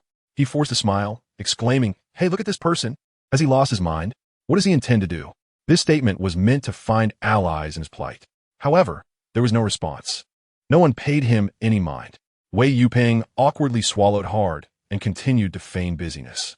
This time, Yi Bochang refrained from flicking ash onto his desk and keyboard. As Yi Bochang turned to leave, Wei Yuping exhaled in relief, believing that Yi Bochang had left without achieving any result and had lost interest. However, when he saw Yi Bochang return with a cup of scalding hot water, Wei Yuping toppled his chair and retreated against the wall, his face a mask of terror. "Yi Bochang, are you out of your mind? What do you want?" Yi Bochang remained silent, tilting the cup, and if the water spilled, it would flow onto the keyboard. Realizing Yi Bochang intended to cleanse his keyboard, Wei Yuping recalled the earlier ash, followed by water, and feared who might be next in line. Faced with Yi Bochang, Wei Yuping's face was etched with dread, and he felt utterly powerless. As the water neared the edge of the cup, Wei Yuping shouted, "I'm sorry, Yi Bochang. I apologize. I should not have spoken to you that way. Please, let us just let this go, all right?" In the office, everyone listening to this apology was taken aback. Wei Yuping, who had been so close with Lu Lei, was cornered to this extent by Yi Bochang. Even those who were not directly involved could feel the suffocating pressure emanating from Yi Bochang. At that moment, they were all relieved that although they did not wish for Yi Bochang to win, they had refrained from publicly insulting or mocking him. Otherwise, they would have been the ones left embarrassed. While Yi Bochang's demeanor was indeed repellent, they dared not utter a single harsh word to him. Wei Yuping's face flushed. His lips trembled, whether from fear or rage, but his true sentiment was one of regret. He realized it was unwise to publicly humiliate Yi Bochang. No one anticipated such ferocity from him. None could foresee that Yi Bochang would spiral into madness within the office. Wei Yuping's apology was akin to throwing his own face to the ground, offering it to Yi Bochang to tread upon. The humiliation felt far worse than death itself. Yet, what else could he do but endure the shame? He was unaware of what Yi Bochang would do next. The fear of the unknown left Wei Yuping in a state of panic. He yearned to exchange face for comfort, wishing to avoid further entanglements. Seeing his distress, Yi Bochang finally set his cup down and returned to his workstation. Wei Yuping also retreated to his seat, bowing his head low, unwilling to meet anyone's gaze or be scrutinized by others. Each glance and whispered remark felt like a stinging slap, each moment of observation and discussion a brutal blow. This encapsulated a form of social death, a feeling of being unable to hold his head high for the rest of his life. Meanwhile, the office occupants reevaluated their perception of Yi Bochang. They could speculate, worry, and conjecture endlessly, but in Yi Bochang's mind, one thought prevailed: you never anticipated that I would possess the courage to confront you directly. Much of the anxiety in the workplace stems from interpersonal relationships, primarily due to a lack of courage to confront issues head-on. When one dares to confront anyone, managing relationships becomes remarkably simpler. Yi Bochang surveyed his colleagues. They suddenly appeared much more amiable. Beep, beep. Yi Bochang's phone buzzed. Yuan Lai said, "You are truly impressive." Phone Wang Beifeng. Now the task of soothing them falls to you. Phone Wang Beifeng. There is still much work for them to do. You wouldn't want it to end with just the two of us laboring, would you? Yuan Lai said. Oh, so you want to play along with you? The usual dynamic should follow this pattern. One plays the good cop, the other the bad cop. As the day drew to a close, Yi Bochang's phone buzzed again. Ching Ching He Bien Chao. Shall we dine together this evening? Yi Bochang. Ching Ching He Bien Chao. There are still some things I need to consult you about. Yi Bochang. Ching Ching He Bien Chao. Regardless, we are in the same boat now. Can't you say something? Phone Wang Beifeng. Something. Ching Ching He Bien Chao. Angrily. Although Zhong Yu sent an angry emoji, she was secretly amused by Yi Bochang's response. In truth, Yi Bochang had no intention of amusing her. There are many intriguing women in the world. If a woman appears who seeks mutual emotional and physical needs, Yi Bochang would not refuse her affection or intimacy. However, when it comes to marriage, he might feel some resistance, considering his personal circumstances are not easily accepted by most. Just then, Yi Bochang's phone rang once more. Upon seeing Lin Hongtao's name, he felt an unexpected surge of anxiety. Even though he could manage a normal response now, the visceral aversion remained uncontrollable. Lin Hongtao's voice was considerably gentler than before. He smiled broadly, saying, Bochang, what would you and your mother like to eat? I'll bring something when I come by shortly. Your aunt's sister has come from our hometown with 2 old hens and some farm-fresh eggs. I'll bring those for you. When you have the time, prepare some chicken soup for your mother. Chicken soup is known for its soothing and nourishing properties. If one were unaware of Lin Hongtao's true nature, they might mistakenly regard him as a good person, a caring elder brother, or a benevolent uncle. In light of such concern, however, if Yi Bochang had not dealt severely with Lin Hongwan, Lin Hongtao would not have adopted such a conciliatory demeanor today. Yi Bochang could easily envision the fury that would ensue when Lin Hongtao discovered that his nephew's greatest vulnerability had vanished. The 2 elderly members of the Lin family remained hospitalized, yet Lin Hongtao found the time to express concern for Yi Bochang. How profoundly ironic. Yi Bochang had already issued ample warnings, yet Lin Hongtao continued to court disaster. This left Yi Bochang with little choice but to act.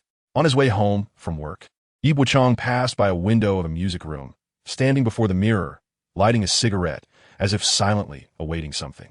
After nearly half an hour of waiting in vain, he resigned himself to the thought that perhaps the melody that belonged solely to him would not grace his ears today.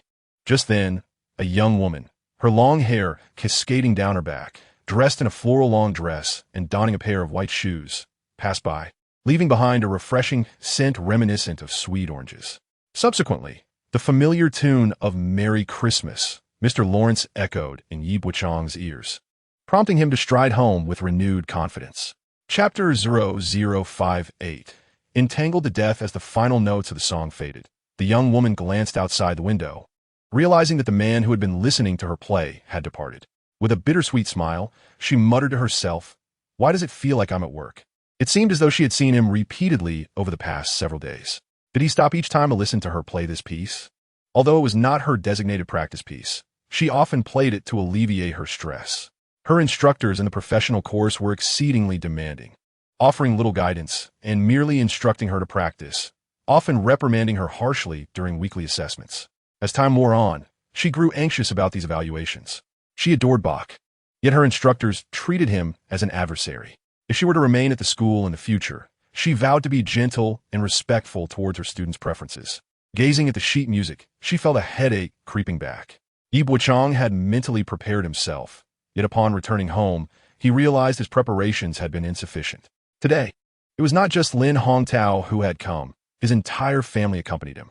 There was no need to elaborate on Tang Jihua, who had brought along a woman dressed even more plainly than herself.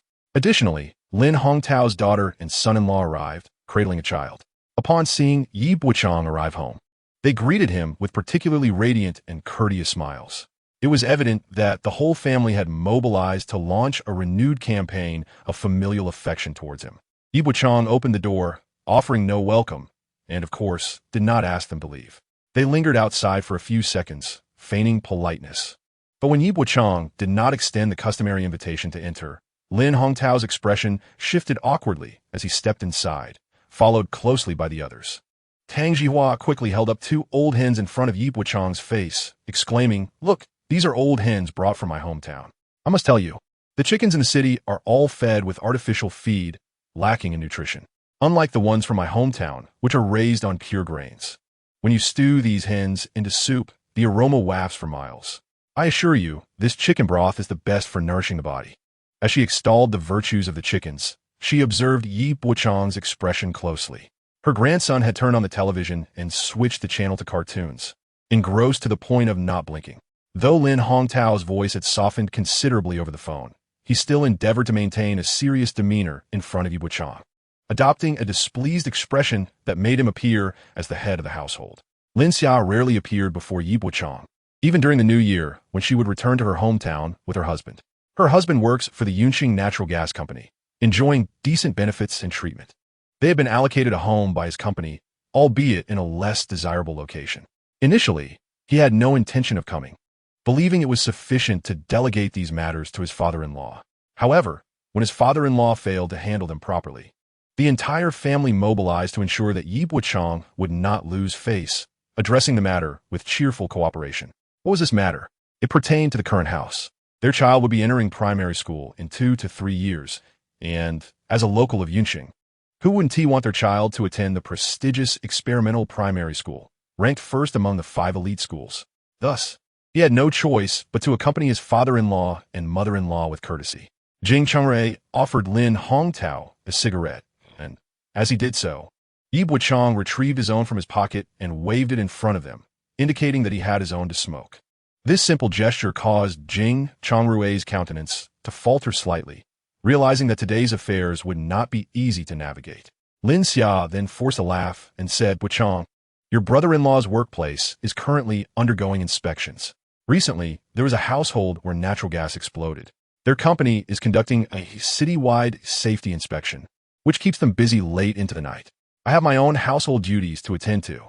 Your uncle and aunt are tasked with picking up and dropping off from kindergarten, and during those few days that my husband was away, our child fell ill, requiring hospital visits for infusions, taking at least 8 or 9 hours each day. Thus, we couldn't come.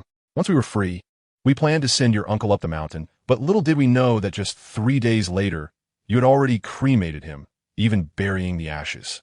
We later realized we had missed the funeral, and they say such rituals cannot be conducted after the fact, as it brings bad luck. Brother, please do not take this to heart." Yi Bochang replied, "Not at all. If your family has any matters in the future, I shall refrain from attending." The expressions of Lin Hongtao's family instantly shifted, collectively preparing to react. They had never anticipated that Yi Bochang, who appeared mild-mannered and seemingly devoid of temper, would be so unyielding when confronted with Lin Xia's offered olive branch. In an instant, they were caught off guard, unable to react. Yi Bochang has adopted this style. If he is displeased, he confronts. If something is amiss, he takes action. His behavior is rooted in the principle of equality, and he refuses to endure any grievances. It is either a state of peaceful coexistence or a complete breakdown. If I am to suffer, I will ensure that you all feel the impact. Clearly, they have yet to grasp the severity of the situation. Tang Jihua, witnessing their fervor, quickly interjected, "Sister, go boil some water, prepare the chicken, pluck its feathers, and put it in the refrigerator." Her younger sister, visiting from their hometown, sprang into action, hastily taking the chicken to the kitchen and seizing the knife at the earliest opportunity. After a brief interruption, Lin Hongtao and his family's emotions stabilized somewhat. It was then that Lin Hongtao exhaled smoke and remarked, "You have driven your uncle out of your home. I will not comment on this matter. They have occupied your house for a decade without so much as an acknowledgement, which is undeniably wrong. Now that he has moved out, you have reclaimed your property. Your grandparents will not hold this against you." Yi Bochang could no longer tolerate the conversation, waving his hand dismissively. "Whether they blame me or not is of no concern to me. I reclaim my property. I do not seize theirs. I will do what I must without requiring your commentary. If you enjoy critiquing so much, why not become a judge on Supergirl?" Lin Hongtao's eyes widened in disbelief, while Yi Bochang's expression grew increasingly erratic, as if he were on the verge of a breakdown. Were this a previous time, Lin Hongtao would have exploded. However, after witnessing Yi Bochang's methods in dealing with Lin Hongwan and his family, Lin Hongtao understood that a direct confrontation would not fulfill their actual needs. Thus, he asked, "I don't wish to discuss this further. Where is your mother? She hasn't been seen for days. Bring her to me." Yi Bochang responded nonchalantly. "I sent her to the 4th hospital. You can find her there?" Lin Hongtao and his family reacted with disbelief. Chapter 0059. Get out with your crazy mother hen. The act of sending a mentally ill mother to a psychiatric hospital was something Yi Bochang was capable of. This was no longer the Yi Bochang of old. Such actions were beyond what Yi Ping could have ever considered. How could Yi Bochang undertake them? Lin Hongtao, recalling Yi Bochang's previous report on Pang Sher's actions, concluded that Yi Bochang had indeed committed his mother to a mental institution. Enraged, he stood up, pointing an accusatory finger at Yi Bochang. "You unfilial wretch. Your father cared for your mother all his life. Even before his death, he was concerned about her future. You send her to a mental hospital while your father's remains are still warm? Are you not afraid he will come back to haunt you?" Yi Bochang regarded Lin Hongtao with a calm demeanor. "If you believe in ghosts, shouldn't my father take you along for company?" Lin Hongtao's face turned pale, yet he could not deny the truth of Yi Bochang's words. Holding a cigarette, Yi Bochang flicked the ash into the ashtray, standing to meet Lin Hongtao's gaze. "When you arranged my mother's marriage to my father, you concealed her illness. He has always wished to send my mother to the hospital. Yet you have persistently obstructed him, claiming you cannot afford to lose such a person. If you cannot afford to lose her, why then do you propagate the notion that my mother is insane? To summarize, you fear that my father might cure my mother's ailment, and that once she is restored to normalcy, she will vehemently denounce your parasitic behavior. You are not ashamed to disseminate rumors about my mother's condition. Rather, you are apprehensive about my marrying a woman from a more affluent family, as that would thwart your aspirations to dominate me in the future." Yi Bochang took a drag from his cigarette, furrowing his brow, and exhaled a wisp of smoke. Addressing Lin Hongtao, "You are well aware that my father's remains are still unburied. How dare you rush to occupy my home at such a time? If karma exists in this world, what fate do you believe awaits you?" Lin Hongtao found himself overwhelmed by Yi Bochang's cogent arguments, leaving him with a bruised ego. However, the most striking change in Yi Bochang was his temperament and demeanor, now fierce and unhinged. Had it not been for Tang Zhihua and her sister intervening in the kitchen to control the knife, they would have feared Yi Bochang might resort to violence. At that moment, Lin Xia also wore a displeased expression and shouted at Yi Bochang. "Yi Bochang, my father is your uncle. Is this how you speak to him? Do you not respect your elders?" Yi Bochang turned to Lin Xia, retorting, "You speak of elders, yet during my mother's prolonged illness, how many times have you visited her?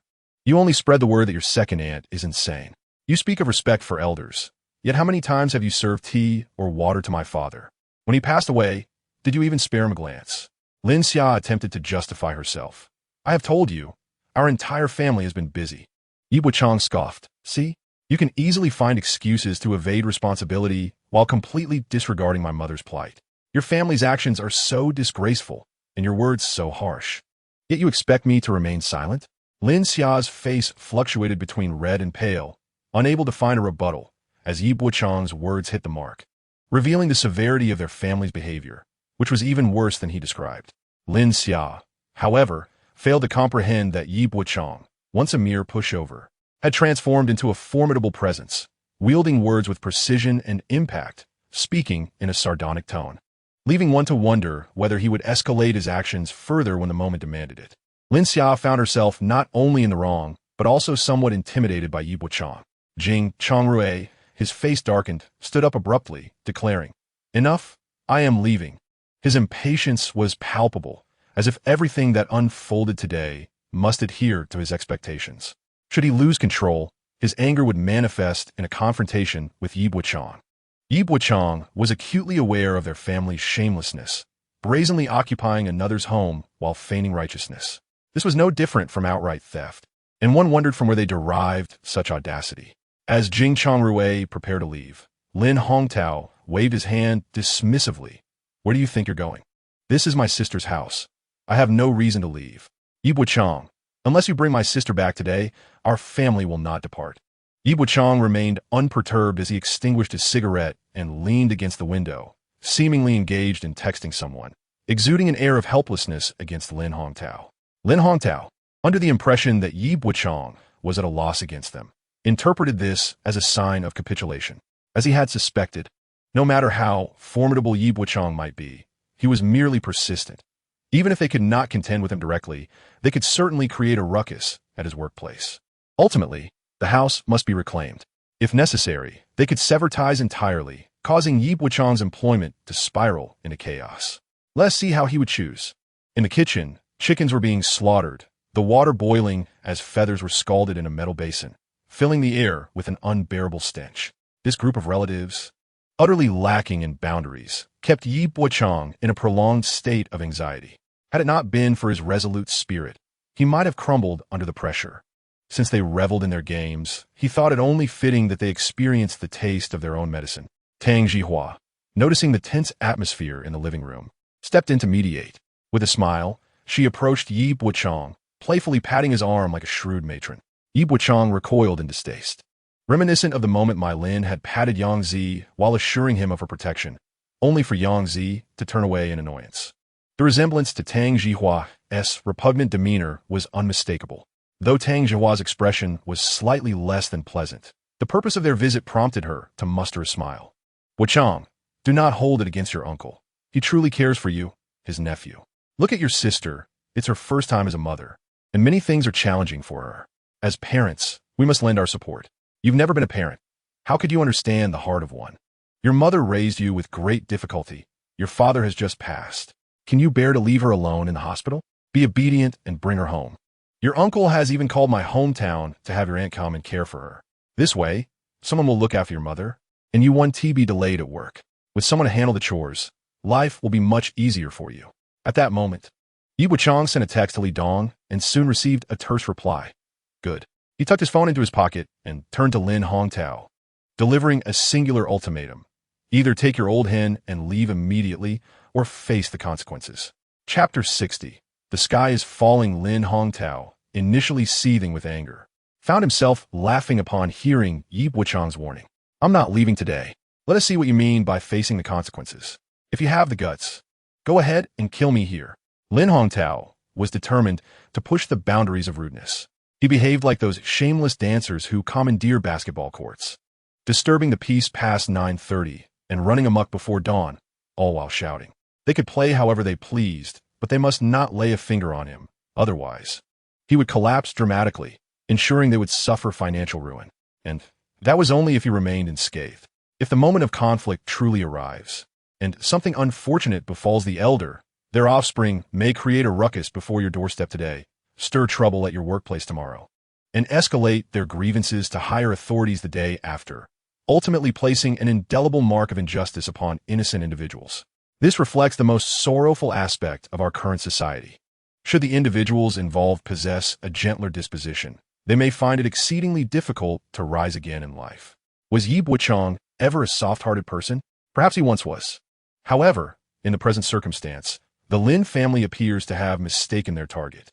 Lin Hongtao banged on the coffee table, exclaiming, "You may deal with your uncle, but that is merely due to his wife's unsavory nature. What can you do to me? Your wife is pure, exceptionally so. If you possess the courage, why not taste her and see what flavor she bears? The tartar in her mouth has turned her lips into a protruding mess. Why not kiss her?" Yi Bochang, uninterested in engaging further with Lin Hongtao, leaned against the window, awaiting news.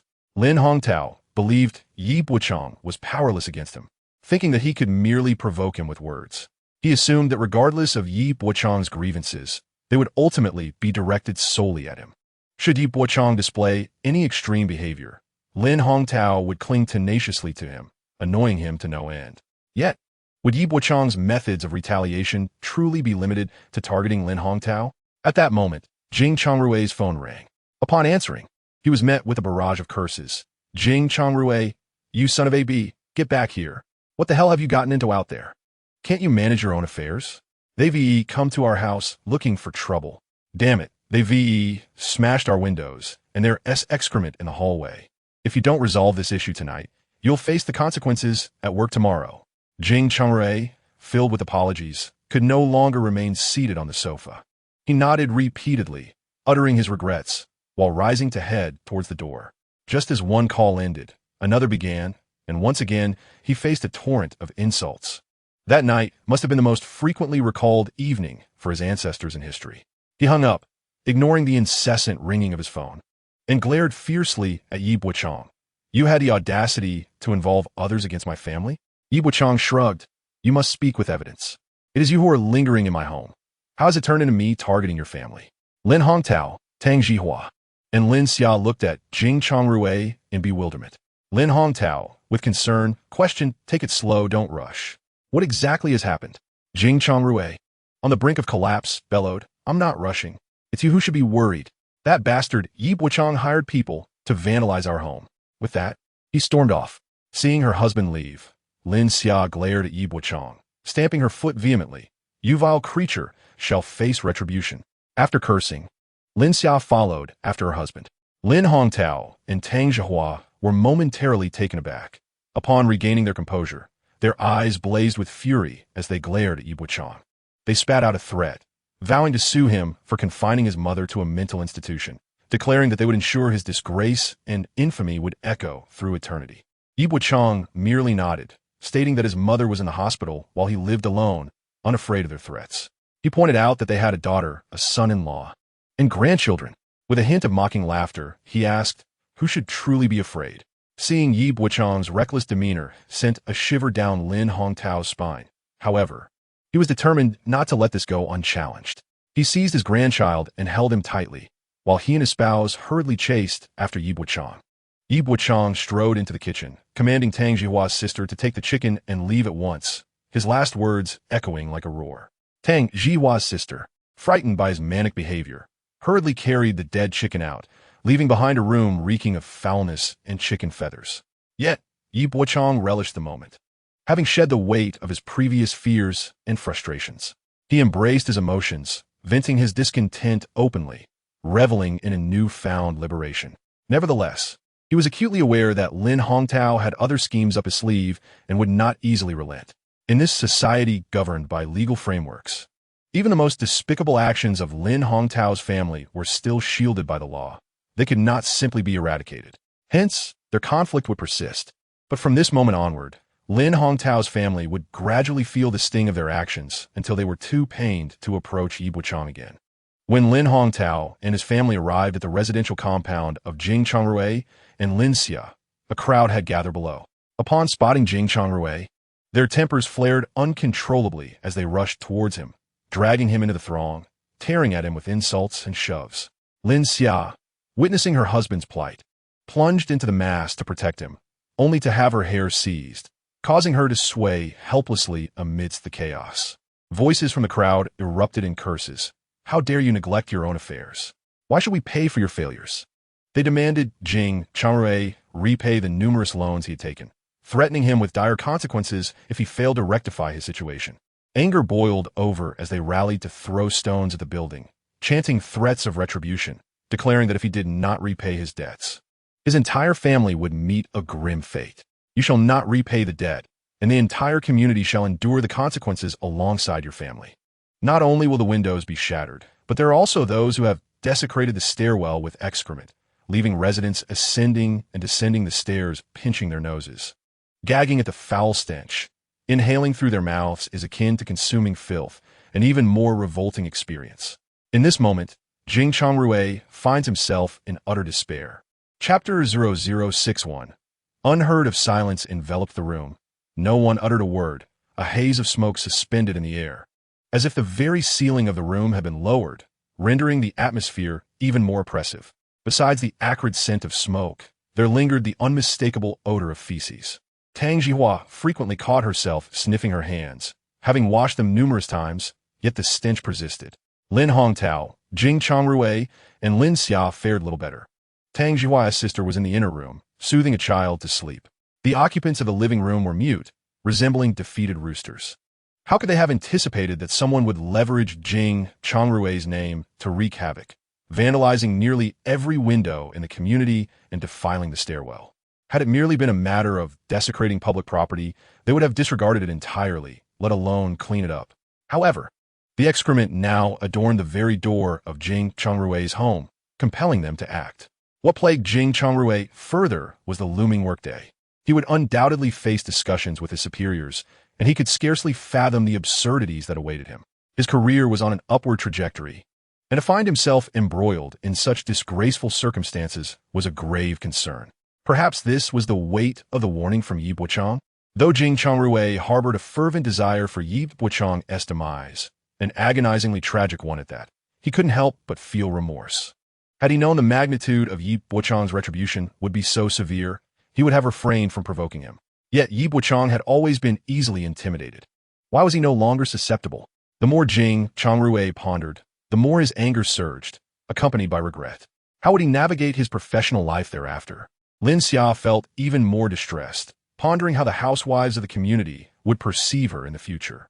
She would undoubtedly be the subject of whispers and pointed fingers. And what of her son, who once had many companions in the neighborhood? After this uproar, would any children still wish to play with him? The most despicable of all was Yi Bochang, that vile creature, so malicious. Why did he not perish alongside his father? No amount of harsh word from Lin Xia could alter the current predicament. This bitter fruit was hers alone to bear. Tang Jihua quietly inquired of Lin Hongtao whether the police would apprehend Yi Bochang. Lin Hongtao replied, "They merely claim they will apprehend him." Do you think it is that simple? The culprits who shattered the windows have evaded capture. It is highly likely they have no recourse against Yi Bochang. Even if they were to catch him, what would it accomplish? Compensation? A few days in custody? It does not address the fundamental issue. Lin Hongtao continued, "Our objective is to compel Yi Bochang to relinquish that apartment. Tomorrow, I shall go to the hospital to bring Lin Sulan home. Once she is settled, ensure your sister is there to care for her. In a few days, we will deceive her back to the railway staff compound. Prepare yourselves, both of you, and proceed to relocate without consulting Yi Bochang.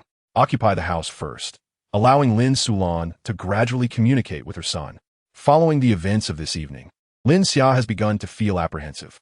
She inquired, "What if Yi Bochang opposes us or retaliates?" Lin Hongtao replied, "What does he have that we do not? Why fear? I shall directly approach his superiors at the Design Institute. If they do not address the issue with Yi Bochang, I will take up residence at their office daily." Upon hearing this, everyone acknowledged that in disputes, the one who makes noise often prevails, and eventually, someone will relent. Few would wish to expend such energy and effort to confront a stubborn individual like Lin Hongtao. Thus, the notion that righteousness triumphs over evil is merely a fable. Employing the sword of wickedness to vanquish evil proves far more effective. Yi Bochang received a call from Li Dong. "Bochang, it's all arranged, rest assured. All unfamiliar faces involved. The situation isn't grave, but it is rather unpleasant. Even if we are apprehended, I will shoulder the responsibility. It will not impact you." Yi Bochang, however, did not indulge in pleasantries, advising, "You must prioritize your safety. You have a future to consider, marriage and children. Do not leave a criminal record that could limit your choices before your child even arrives." When Li Dong previously navigated the streets, no elder ever contemplated his future. Yet Yi Bochang now considers his well-being with remarkable thoughtfulness. Li Dong responded, "You need not worry. I am aware of what to do." Yi Bochang instructed, "Please print some more flyers." After conveying these matters, Yi Bochang could finally relax. Lin Hongtao and his associates presumed that Yi Bochang would confront them directly. Yet Yi Bochang was not so foolish as to confront them with his vulnerabilities. The prudent course of action was for them to pursue their agendas while he pursued his. In the end, they could assess the losses. Whoever faltered would concede and withdraw. After all, Yi Bochang stood alone, devoid of any weaknesses. What? Lin Sulan? That is not a weakness. It is a formidable weapon. If Yi Bochang were to harden his resolve and release Lin Sulan, he could simply inquire how many members of the Lin family were willing to perish. The thought alone is exhilarating. In the days that followed, he could focus entirely on the tender for the underground commercial complex. Securing this project was Yi Bochang's primary objective. Lu Lei emerged from the operating room that same day. After an hour of maintaining consciousness, he succumbed to exhaustion and slept soundly until the next day. Near noon, Zhongyu arrived at the hospital, anxiously awaiting news. Upon seeing her, Lu Lei's first question was, "Has Yi Bochang been arrested?" Zhongyu, with her large and small eyes, looked at Lu Lei in confusion, asking, "Why would the police arrest Yi Bochang?" Lu Lei, pointing to his broken leg, exclaimed, "He broke my leg. How can he avoid imprisonment?" Zhongyu replied, "I do not comprehend basketball. I watch a bit of football. I have only heard of lifetime bans, but I have never heard of someone being imprisoned for breaking another's leg. If that were the case, would there be anyone left on the sports fields?" Lu Lei, upon realizing his own lack of justification, abruptly shifted his tone, inquiring, "Whose side are you on?" This was akin to a woman, unable to win an argument, suddenly exclaiming, "You're being unreasonable." It seemed as though Zhongyu anticipated Lu Lei's retort, her impatience palpable. "This isn't merely my opinion. It's what the leadership in the institute has expressed. If Yi Bochang is to be dealt with, then the referee must also be addressed, along with you. You've suffered a broken leg. If the police are called in, wouldn't this be classified as a responsibility incident? Do you still desire to pursue excellence in your unit? What about bonuses and benefits?" In the end, it won Yi Bochang, who is the public enemy. "But you, Manager Lu, Yi Bochang may have stepped on your leg, but it feels as if he has shattered your head." Lu Lei was bewildered, questioning why Zhongyu's words were so harsh. "My leg is broken, and she shows no concern?" Taking a deep breath, he resolved to wait for the review meeting on Friday. Once that hurdle was crossed, he would show Yi Bochang the consequences of his actions. Yet, as he looked up, he was met with a gaze from Zhongyu that suggested she viewed him as a fool. Chapter 0062. Why have you stopped using the perfume? Not only had her gaze changed, but her demeanor over the past few days had also shifted. Additionally, her attire was different. Lu Lei observed Zhongyu's legs clad in pants. During summer, she had never worn trousers. She would never even consider donning a skirt that reached beyond her knees. Why was she now dressed in long pants? Zhongyu herself was unsure when her growing annoyance with Lu Lei began. He was overly controlling, verbose, and lacked the demeanor of a man. His temper was explosive, his tolerance limited, and his capabilities quite ordinary. In stark contrast stood Yi Bochang, who embodied an entirely different extreme. Calm, decisive, and adept at knowing when to act boldly and when to rein in his impulses. Most importantly, he understood what Zhongyu needed. Zhongyu shot Lu Lei a glare. "Have you forgotten where we are? Should I wear a mini skirt to visit the sick? Perhaps flaunting it in front of your wife for your satisfaction?" Upon hearing Zhongyu's words, Lu Lei realized she was indeed mindful of the occasion. However, he still found something amiss. Her style had changed recently. Just yesterday, while playing basketball, she would have typically worn a tank top, eager to be the most captivating sight on the sidelines. Yet, she had opted for a full sports outfit instead. Furthermore, there was the perfume he had gifted her, which she and T used in ages. Zhongyu, feeling no need to justify herself any longer, declared, "I threw it away." Lu Lei gasped. "You discarded a bottle of perfume worth 700 or 800. Zhongyu retorted, "Is 700 or 800 something impressive? I threw it out, and I don't need to report it to you." "Manager Lu," she continued, "I've noticed you've been rather overbearing lately." Zhongyu, uninterested in further discussion, reminded him, "There's a meeting on Friday. You should rest well. I will inform you of any updates." Lu Lei envisioned the outcome of Friday's meeting, thinking, "Just wait until I recover in a few days. On Monday, even if I have to hobble in with a crutch, I will return to the unit and demand Yi Bochang to pack his things and leave. Then I will see how tough his words truly are." Zhong Yusin remarked, "I too await that day. However, it is not merely Yi Bochang's words that are formidable, but his legs as well, capable of not only breaking yours, but also leaving me speechless." The mere thought sent shivers down Zhong Yu's spine. At that moment, a young woman entered the hospital room, casually carrying a wine-red handbag. Such a hue is rare to procure, at least in Yunqing, where Zhong Yu had inquired at 2 stores, both of which lacked it. The woman possessed fair skin, and as she pushed open the door, her long dress billowed gently in the breeze, accentuating her voluptuous figure. The wind was just right, and so was the woman. Upon noticing Zhong Yu, her gaze lingered on him for a couple of seconds longer. Zhong Yu immediately greeted her. "Sister-in-law, you have arrived." The woman inclined her head slightly, inquiring, and you are. After Zhong Yu introduced herself, she turned to Lu Lei, saying, Manager Lu, take care and rest well. I must return to the office. Lu Lei felt a twinge of anxiety at the unexpected encounter between the two women. Moments ago, he had chided Zhong Yu for lacking allure, but now he found her attire quite fitting. Lu Lei feigned calmness and advised Zhong Yu, you may go. Please inform me promptly should anything arise at the office. Zhong Yu nodded and began to leave when the woman called out, wait. The woman approached Zhong Yu, gently freeing a strand of hair caught in her collar before offering her a smile. Zhong Yu expressed her gratitude, and as she closed the door behind her, the woman subtly brought her hand, which had brushed against Zhong Yu's hair, to her nose. This seemingly casual gesture conveyed a wealth of information, suggesting that Zhong Yu, the assistant manager, bore no overpowering fragrance and did not exude a promiscuous demeanor. Thus, it was clear that Lu Lei's mistress could not be her. The woman approached the bedside, surveying the surroundings, which did not suggest she was there to tend to a patient. Lu Lei, growing impatient, urged, help me sit up a bit. However, the woman appeared oblivious, settling herself beside the bed. Lu Lei, now irritable, reiterated, did you not hear what I said? I want you to help me sit up. The woman replied, just a moment, please. Lu Lei insisted, I need you to assist me now. The woman retorted, why the rush? Just wait a moment. It was not until the nurse entered that Lu Lei, exasperated, turned to her and said, could you please help me sit up a bit? The nurse glanced at the woman, then, with a look of confusion, adjusted Lu Lei's bed slightly, advising him, do not remain propped up for too long. Remember to lower it afterward. Otherwise, blood will rush to your legs and you will feel discomfort. As the nurse administered the four, she added, family member, please monitor for any adverse reactions. If any arise, press the call button immediately. The woman nodded and smiled, thanking the nurse for her efforts. Once the nurse departed, Lu Lei demanded, I want water. Pour me a glass.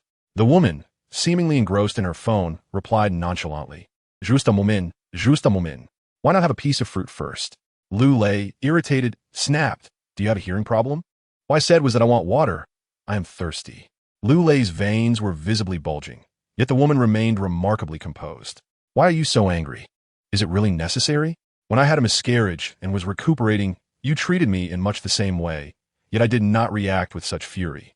Observing Lu Lei's imminent explosion, she noted how swiftly he suppressed his anger, which rendered her quite bored.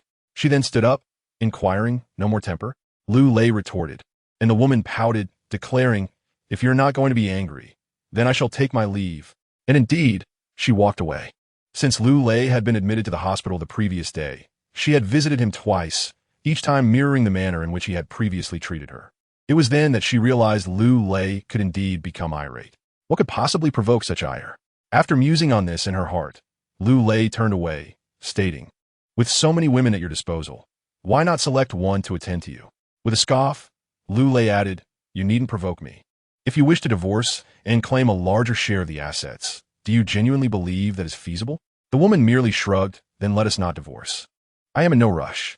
Lu Lei felt an overwhelming urge to smash something, yet there was nothing within reach at the bedside. Ever since that little wretch Yi Bochang began opposing me, my fortunes have taken a turn for the worse. Just wait until Friday. You shall see how I deal with you. Lu Lei silently cursed. However, when Friday arrived, he would find himself perplexed, unable to comprehend the magnitude of his failure. Chapter 0063. What exactly are you anticipating?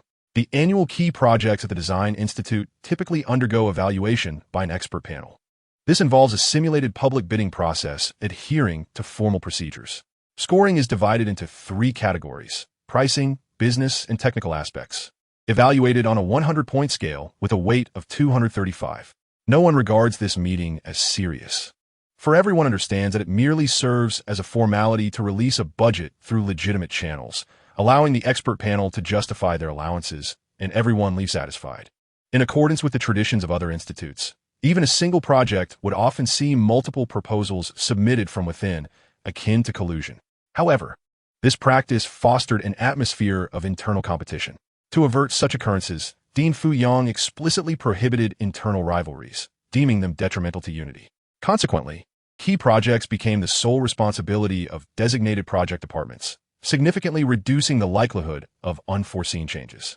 Yet, it was only later that Yi Bochang recognized that this management style, while seemingly alleviating internal workloads, had transformed the Design Institute into a dictatorship under Fu Yang's command. To secure key projects from Fu Yang, one's professional capabilities became secondary. What mattered was the ability to flatter him effectively. This so-called prohibition of internal competition merely served to treat everyone like subservient dogs. There is a famous adage, "What I do not grant you, you cannot seize." If you take it, you are undermining unity and becoming an enemy to all within the Design Institute. At this moment, Yi Bochang seems to find himself in such a predicament. He is perhaps the first designer in the past 5 years to openly express opposition to a predetermined project. Moreover, he is devoid of power or influence. Today's review meeting marks the first time in 5 years that the expert panel confronts two proposals, mirroring the formal bidding process. Today's event similarly employs a live bidding format to determine the first and second place. Ultimately, it is the dean and secretary who will decide which design institute will represent them in the bid for the underground commercial complex project at Yun City Central Square. Yi Bochang, as the initiator, leader, and principal designer of the second project, remains in his office, hesitating to enter the meeting room. Wei Yuping occasionally glances in Yi Bochang's direction from his workstation, smirking internally. Sweating bullets, are we? That day, Yi Bochang had flicked ash from his cigarette onto Wei Yuping's keyboard, nearly dousing it with water, and it ended with Wei Yuping begrudgingly apologizing.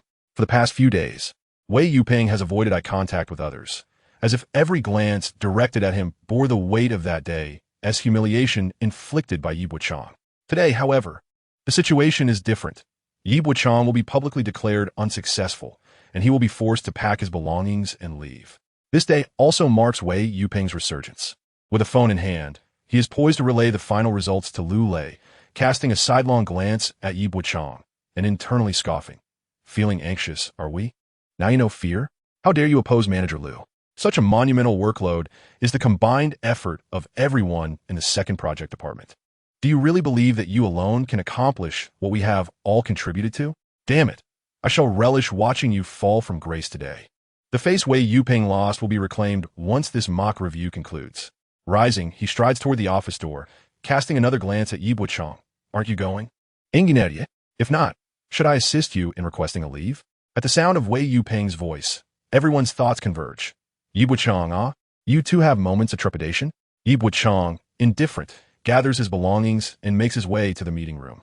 Outside a larger conference room within the Design Institute, someone appears as if they have misplaced something, scanning the area anxiously. When he inadvertently looks up and spots Yi Bochang, he unexpectedly greets him. However, Dai Shuiyo's gaze towards Yi Bochang is tinged with a sense of triumph, silently conveying, "Did you not anticipate retribution would arrive so swiftly?" Dai Xuiyu, who had intended to defend his niece Dai Qian in the second project department that day, found himself instead apologizing to Yi Bochang. Whether Dai Qian lost face is of little concern to him. He is only aware that he experienced a humiliation he had never endured in his life. Today, as a member of the expert panel, his decision will determine Yi Bochang's fate. From a professional standpoint, Lu Lei, with years of leadership and the dean's trust, presents a proposal that, while perhaps not the most exceptional, is undoubtedly the safest.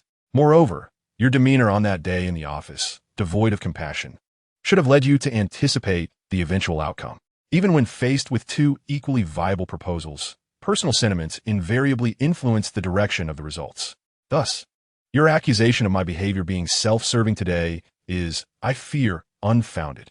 Dai Shuiyo observed Yi Bochang's rather inscrutable expression, pondering whether beneath this calm facade lay a tempest of anxiety.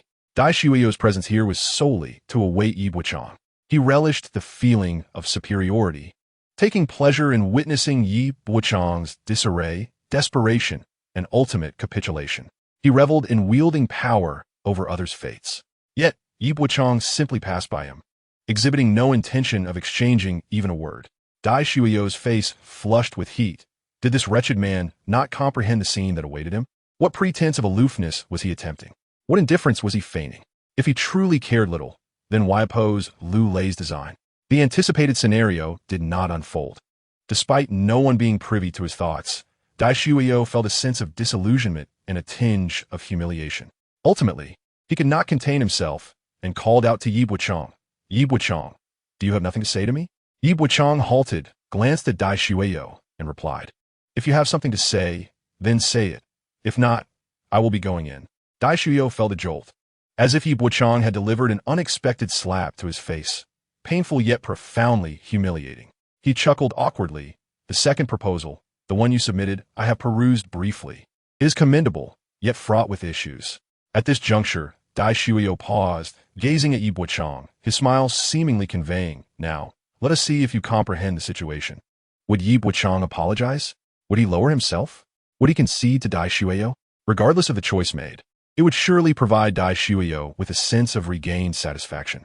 As for the previous humiliation, today's review meeting would restore his dignity. He smiled at Yi Bochang, as if convinced that Yi Bochang would inevitably back down. Yi Bochang, puzzled, looked at Dai Shueyo. "What exactly are you anticipating?"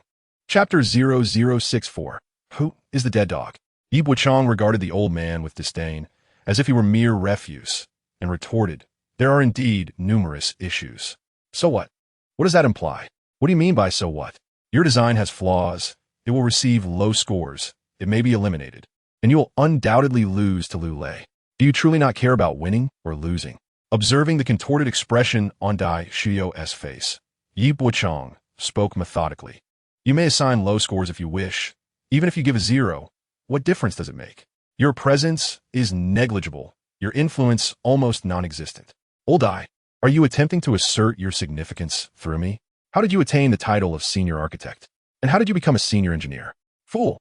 Yi Bochang pushed open the door to the conference room, leaving Dai Shueyo in a state of disarray. Clenching his fists, he took a trembling, deep breath, mentally cursing, "You wretched fool, you will surely regret this when I sit on the review panel." He bit down hard on his lip, thinking, "This is entirely your own doing. You ungrateful wretch. Once Lu Lei secures this project, I shall ensure you face the consequences." The mere thought of Yi Bochang's future in the second project department being akin to a living hell ignited a fire within Dai Shueyo, compelling him to suppress his anger before entering the meeting room. Upon Yi Bochang's entrance, nearly every gaze in the room was fixated upon him, from Fu Yang and Liao Jiqiang to Lao Yuan, Wei Yuping, and Zhong Yu. Their emotions had been heavily influenced by Yi Bochang's actions in recent days. He had opposed Lu Lei's leadership in the project design, resorted to injuring Lu Lei during Tuesday's basketball match, and audaciously confronted the expert review panel member, Dai Shueyo.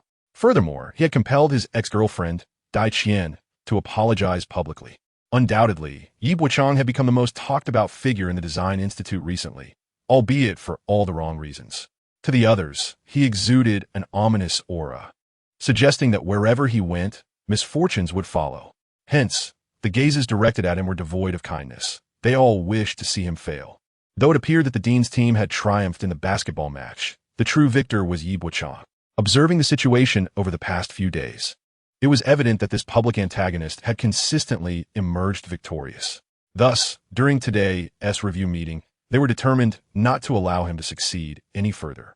This troublemaker ought to lose and be expelled from their ranks, so as not to obstruct their view.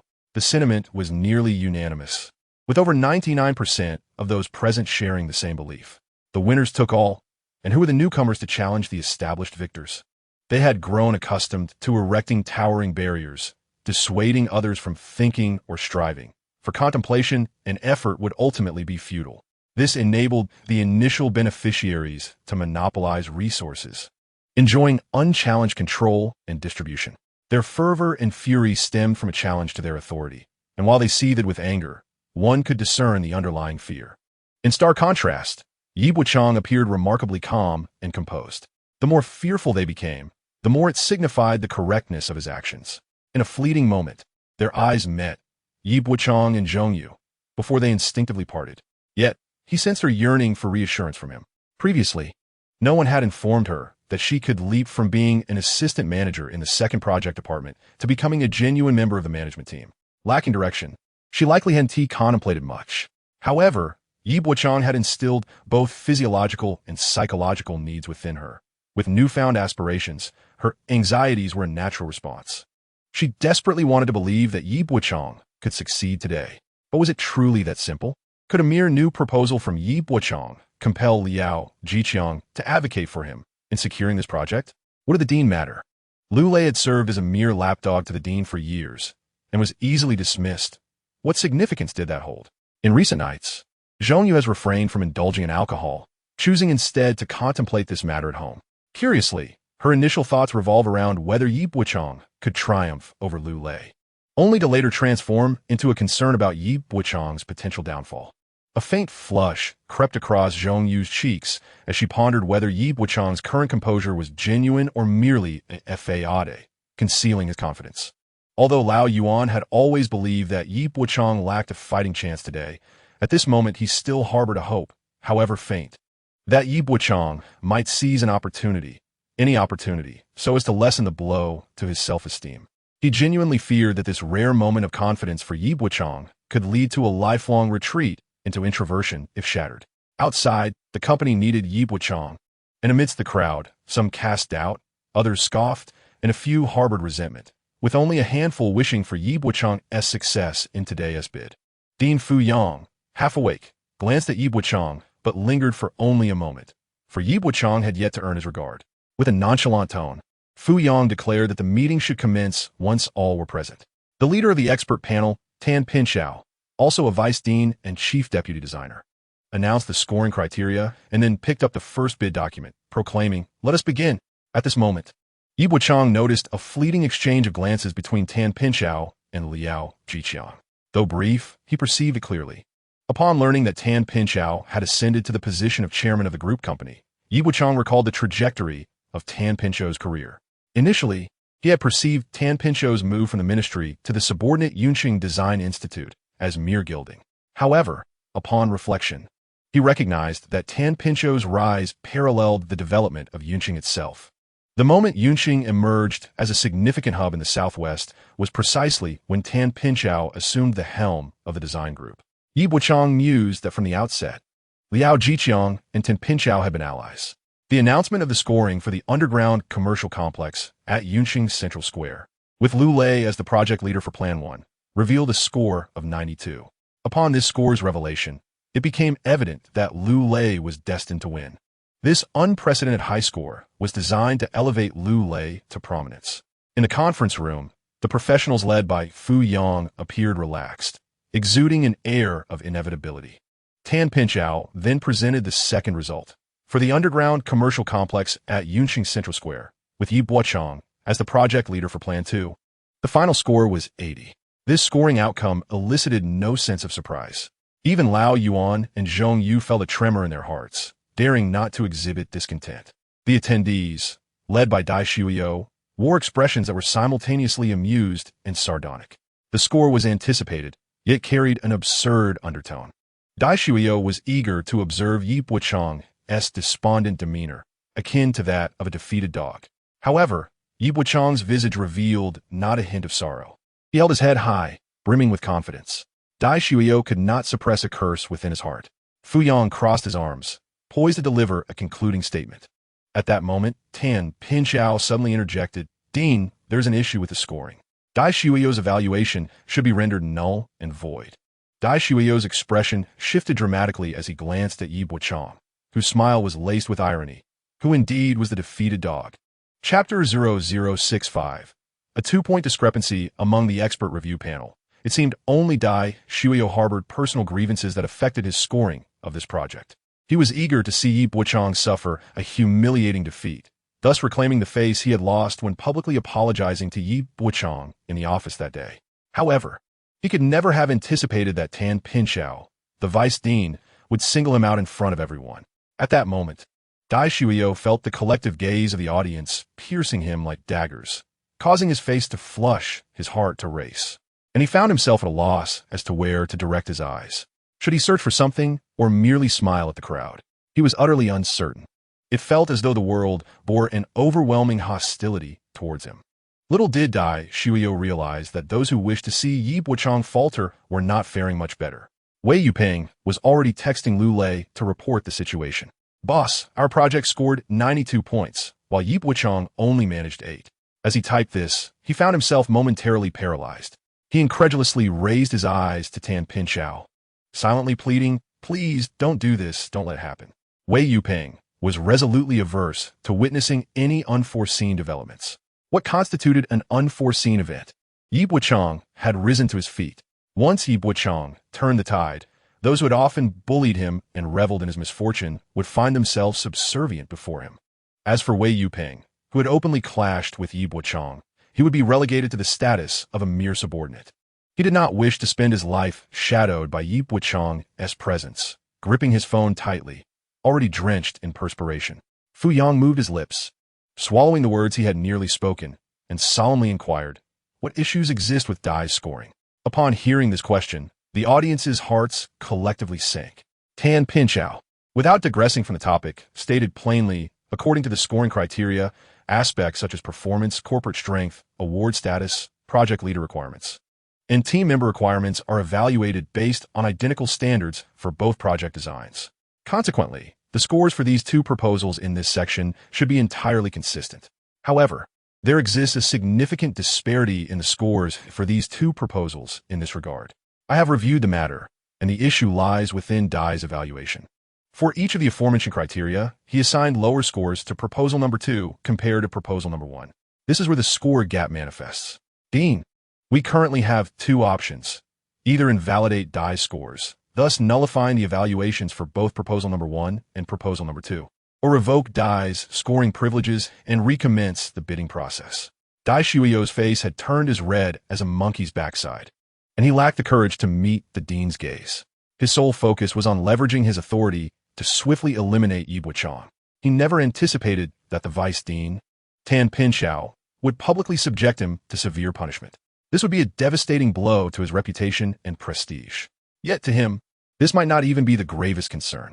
The real issue was that Dai Shuiyo's foolish actions had prevented Fu Yang from decisively overpowering Yi Bochang. The uncertainty surrounding the reevaluation was too significant for Fu Yang to dare attempt it. This was precisely why Yi Bochang maintained his confidence in the face of Dai Shuiyo. I may falter repeatedly, but if you falter just once, it's all over. Fu Yang took a deep breath and announced to the assembly that they should nullify Dai's score and make the results public. Tan Pinchao reiterated in front of everyone whether the announced results would indeed be the final outcome of this evaluation. Fu Yang's eyelids twitched, indeed. After a brief period of calculation, Tan Pinchao formally announced for the second time that the score for scheme number 1, overseen by Comrade Lu Lei, was 90 points, while the score for scheme number 2, managed by Comrade Yi Bochang, was 92 points. The earlier commotion in the conference room suddenly fell into a chilling silence, akin to being plunged into an ice cellar. Beyond the sound of the air conditioning, no other noise could be heard. Yi Bochang remained confidently composed, unfazed by the earlier scores, nor did he exhibit any undue elation at the final results. He simply exchanged a steady glance with Liao Jiqiang, who had remained silent throughout. Liao Jiqiang had earned Yi Bochang's trust, while Yi Bochang garnered Liao Jiqiang's admiration. Thus began a solid partnership between them. After an indeterminate time, the crowd collectively inhaled sharply, as if they needed rapid breaths to accept this reality. Simultaneously, they turned to Tan Pinchao with expressions of incredulity, questioning the validity of the results. The loudest voice of dissent came from Fu Yang, who had no objections to Yi Bochang's higher score, but insisted on understanding precisely where those 2 extra points originated. Older comrades could not claim to be flawless on critical issues, yet in terms of experience, they were undoubtedly superior to a young colleague like Yi Bochang. Vice Dean Tan, could you elucidate this for everyone? Tan Pinchao placed the 2 proposals side by side. From a design philosophy standpoint, one was conservative while the other was avant-garde. However, in a technical scoring segment, there was no discernible difference. The true disparity lay in the preliminary analysis worth 5 points. The analysis conducted by Manager Liu and his team merely skimmed over the client's data. In contrast, Comrade Ye's preliminary analysis provided a thorough examination and assessment of the site conditions surrounding traffic, environment, and commercial or cultural factors. Most importantly, he presented his insights into the urban planning of Yunqing for the next 5 years, aligning them with last year's developmental strategies for the city. The additional 2 points were clearly a recognition of his comprehensive contemplation. In the eyes of our expert panel, these 2 points could very well determine the outcome of our Design Institute's pursuit of key project for the year. Just 2 points? Merely a slight margin. And Lu Lei has forfeited 6 months of hard work. The collective efforts of the entire second project department have been entirely undermined by a preliminary analysis report related to the project. Does Yi Bochang truly deserve to triumph? Neither Dai Shuyo nor Wei Yuping wishes to see Yi Bochang succeed. Yet, what can they do? A personal vendetta is brought to light, one harboring a deep-seated animosity towards Yi Bochang that cannot be extinguished. Their only hope rests upon Fu Yang.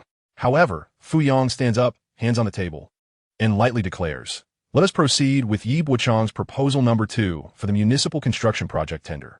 With that, he departed the conference room without a backward glance. At this moment, Liao Jiqiang rose and extended his hand to Yi Bochang. "Xiao Yi, congratulations on your achievement, but the new challenges have only just begun." Yi Bochang grasped Liao Jiqiang's hand, vowing, "I shall not disappoint your expectations, Secretary." Chapter 66. Things are looking up at this moment. Zhong Yu longed to be by Yi Bochang's side, to share in the joy of victory. Yet, she remained composed. Publicly, she and Yi Bochang belonged to opposing factions.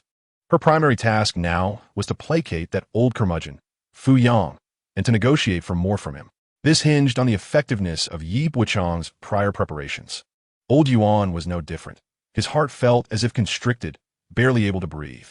It was only when the true results were announced that he understood the tranquility following victory was far more challenging to conceal than the anxiety of awaiting results and potential disappointment.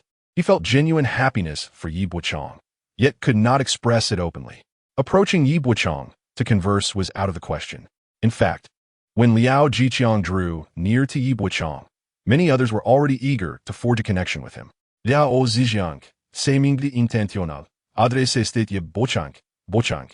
I admire your spirit, humble in victory, resilient in defeat. The upcoming tasks will undoubtedly be significant, and while the work is crucial, fostering unity is equally vital. Yi Bochang replied, "Thank you for your guidance, Secretary. I will work diligently and promote harmony." Yi Bochang is a perceptive individual. Liao Jiqiang need not elaborate further. After casting another appreciative glance at Yi Bochang, he and Tan Pinchao prepared to leave. Tan Pinchao also did not hide his admiration for Yi Bochang, knowing they would frequently interact in the future. Dai Shuyo had been waiting for an opportunity to explain to Tan Pinchao why he had scored differently under the same proposal and configuration. "Director Tan," he called out to Tan Pinchao. Yet, Tan Pinchao glanced at the time, responding, "Old Dai, it's getting late. We can chat any time, but not today. Let's find another time to have tea in my office." Tan Pinchao decisively declined Dai Shuyo's request for conversation and left the conference room alongside Liao Jiqiang. Yi Bochang looked at Dai Shuyo and said, "Mr. Dai, small mistakes are inconsequential. They can be rectified.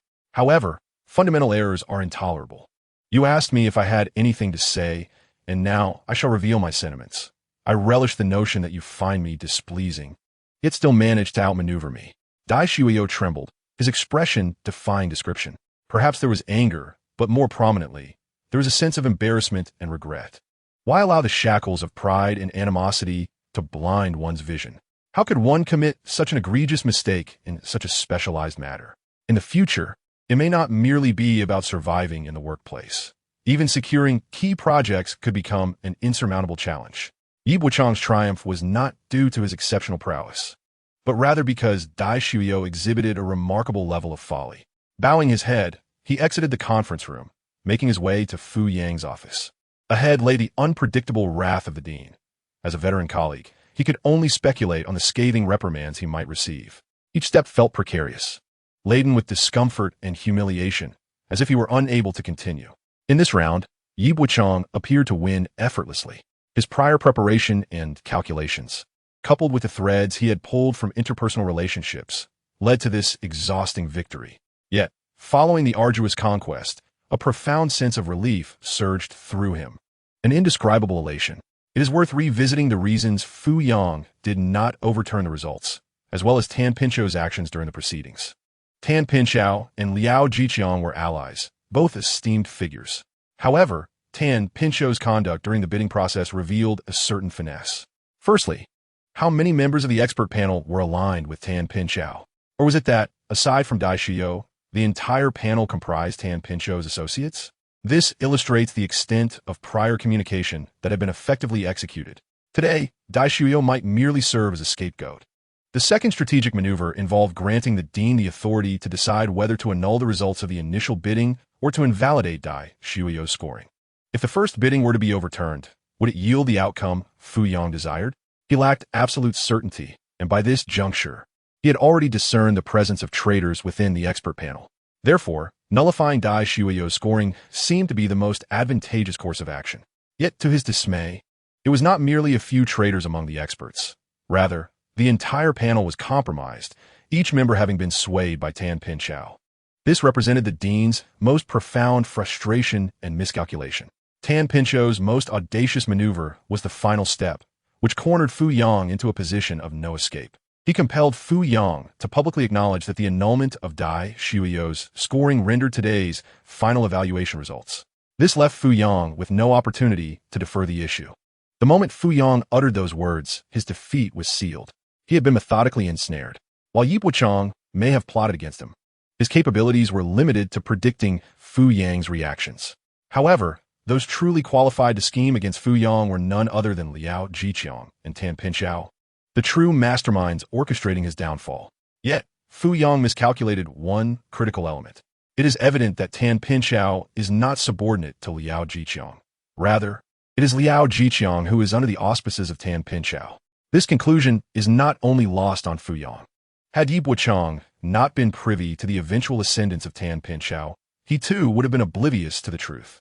Bochang emerged victorious, triumphing in a most exhilarating manner, devoid of any lingering doubts. This further substantiates the notion that unwavering determination is the true path to success, while capitulation only breeds further cowardice. The weaker one's presence, the lesser the likelihood of achieving one's goals. At the very moment Bochang exited the conference room, the corridor was abuzz with individuals creating opportunities for serendipitous encounters. Bochang, has your injury healed? Bochang, my wife previously used a scar-reducing essence. Perhaps you should give it a try. I will bring it to the office tomorrow for you to apply. If it works, you can continue using it. Bochang, do you have time to play a couple of rounds at the basketball court? To these amiable greetings, Bochang responded courteously. However, the sense of satisfaction from his youth was now but a memory. Maintaining necessary boundaries with colleagues is an essential lesson in the workplace. As long as they do not encroach upon Bochang's emotions or core interests, a superficial cordiality can be maintained. Of course, these colleagues were not extending their goodwill merely because they witnessed Bochang's victory in the bidding process. Rather, it was the value of the positions within his team that had become exceedingly precious post-project acquisition. From this moment onward, Bochang possessed the authority to determine these positions. A project, from its inception to completion, is laden with power and monetary gain. A single position symbolizes seniority, wealth, and authority. Bochang has finally regained his standing. Chapter 67. The allure of the article. When Fu Yang entered the office, he appeared composed. However, as he stood before his desk, he was on the verge of hurling the teacup in his grasp. He picked it up, only to set it down again, glancing at the ashtray, contemplating whether to throw it instead. Ultimately, he sees an internal journal resting prominently on his desk, intending to launch it in frustration. Yet, just as he grasped the magazine, its cover featuring a basketball shot drew his attention. Upon opening the magazine, he discovered an article about the basketball match held the previous Tuesday morning. It detailed how the Dean's team, under the Dean's leadership, triumphed over the Secretary's team. The anger that had rendered him speechless during the mock evaluation meeting evaporated as he read the article, leaving him feeling as rejuvenated as a spring day. Upon noticing the author, Zhong Yu, Fu Yang's ire dissipated entirely. Knock, knock, knock. Someone rapped at the door, and Fu Yang permitted her entry. Zhong Yu sashayed into the room, her movements fluid, and this time she did not bother to close the door behind her. She approached Fu Yang, noticing the publication in his hand and his demeanor, quickly surmising that the journal had indeed worked its magic. Fu Yang waved the journal lightly, saying, "You left this here." Zhong Yu replied, "I intended to show it to the dean before the meeting. When I arrived, the dean had already gone to the conference room, so I placed it on your desk." Fu Yang remarked, "I had no idea you possessed such literary talent." Zhong Yu cast a sidelong glance at Fu Yang, aware that there remained many undisclosed matters from the dean. In truth, Fu Yang harbored a dread of being entangled with Zhong Yu. Thus, he had reluctantly welcomed her into the organization, assigning her to the second project department, primarily because of his trust in Liu Lei, who was tasked with supervising Zhong Yu. However, recent developments suggested that Zhong Yu was not merely a decorative presence. She possessed ideas and capabilities. After serving as an assistant for an extended period, she had proven herself competent in her role. Furthermore, this article had stirred memories within Fu Yang, rekindling feelings reminiscent of the past. Yet, he quickly reined in his thoughts, unwilling to court danger. The modest fortune he had painstakingly built could not be jeopardized by reckless indulgence in romantic pursuits. Fu Yang laughed off the article, remarking that it was somewhat exaggerated. Zhong Yu interjected, asserting that the Design Institute owed its current standing solely to the dean's efforts. Outsiders often exaggerated claims, oblivious to the stark realities that were even more dramatic than the rumors. I merely embellished the basketball narrative slightly. Any metaphor concerning work is still lacking, she noted. Fu Yang's laughter deepened, recognizing that during her foundational training over the past 2 years, Zhong Yu had indeed garnered substantial growth. Seizing the moment, Zhong Yu expressed her desire for further self-improvement. Fu Yang raised his hand, encouraging her to speak freely about her aspirations. Since the Institute has decided to pursue the second plan for the city's construction project bid, I wish to take on the role of project leader and lead the team, she declared. Fu Yang did not oppose her, though he inhaled sharply at the notion. You wish to lead? This project is primarily overseen by Bochang. It seems the secretary is closely involved, he replied cautiously. They may not readily agree to your assumption of leadership. Zhong Yu grew anxious, explaining that Bochang had merely instructed her to express her intent, without addressing how to navigate the secretary's involvement. The atmosphere became tense, leaving Zhong Yu to maintain her alluring smile in silence, her expression almost compelling Fu Yang to devise a solution. It wasn't that he was unwilling, rather, he found himself in a quandary. Since the moment the second plan was declared victorious during the bid opening, Fu Yang had contemplated at least 3 strategies. It would be hard to believe that someone in his position lacked the ability for on-the-spot adaptability. The first strategy involved having Lu Lei take charge of the second project design, while allowing Yi Bochang to assist, ensuring that financial gains and credit were appropriately allocated, albeit diluted for Yi. Should he dare to voice objections, it would threaten unity. In matters of competing interests, others would certainly rise to confront Yi Bochang. The second strategy allowed the secretary to take the reins if he desired. If Yi Bochang aspired to be the project leader, then so be it. With so many matters and layers of interests at play, a young individual with little experience in the organization, lacking both connections and capability, was at a distinct disadvantage. He had just offended that fool Dai Shuio and had inadvertently injured Lu Lei. And now, he was not even afforded the courtesy expected of a dean. In the entire Design Institute, he has undoubtedly offended at least half the people. For such a significant project to operate smoothly, collaboration with the architectural firm is imperative. Can Yi Bochang manage this? If he cannot, he will be held accountable. Should he succeed, an inquiry into his network of interests will ensue, leaving no stone unturned. The third solution would be even simpler. Merely communicate with the client and withdraw from this bidding process. Of course, the third option can be readily dismissed. Such a strategy, akin to inflicting 100 casualties while suffering 1,000 losses, is far too naive for leaders of Yang's caliber. Therefore, Fu Yang's preference remains to choose one of the first 2 proposals. However, now Zhong Yu has presented him with an entirely new option. Upon seeing the cover photograph of the magazine before him, Fu Yang felt a flutter of excitement. After tapping the table lightly, he stated, I will discuss this matter with the secretary. If there are no objections on their end, there should be no significant issues. You may leave for now. Yi Bochang is indeed remarkable. She merely articulated her desires without uttering a single word beyond that, making it seem as though the matter is on the verge of resolution. Just as Zhong Yu was about to depart, Fu Yang suddenly called her back. Xiao Zhong, future articles should adhere to the principle of factual accuracy. Zhong Yu replied, I will certainly strive to write more fact-based articles in the future. As Fu Yang observed the closing door, he mused that Zhong Yu, this young woman, has become less capricious. This new version of Zhong Yu seemed all the more endearing. Yet, as he thought of Liao Jiqiang, a wave of frustration washed over him, his expression fluctuating between gloom and light. At the inpatient department of the orthopedic specialty hospital affiliated with Yuncheng Sports University, Lu Lei slowly lowered the phone from his ear to his abdomen, still hearing the persistent voice from the receiver. President Lu, when will you return? Did you not see how arrogant that scoundrel Yi Bochang has become? He no longer regards our department with any respect.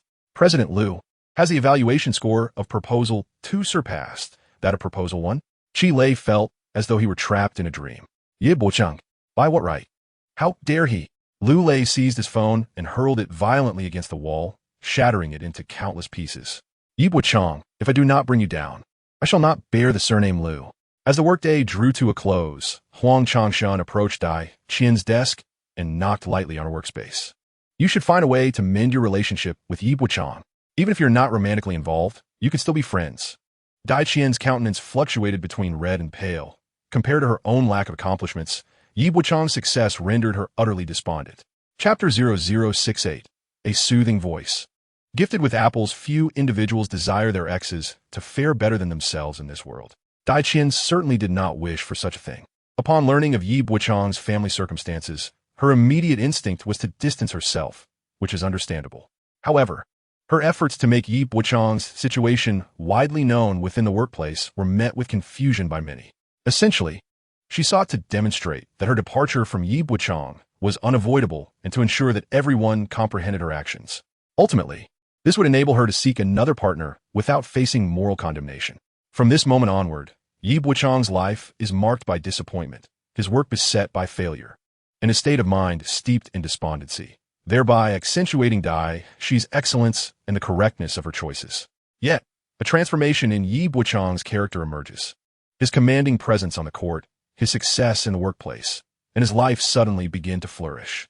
This string of successes serves only to embarrass Dai Shuyo and Dai Shi, rendering the latter's demeanor all the more foolish.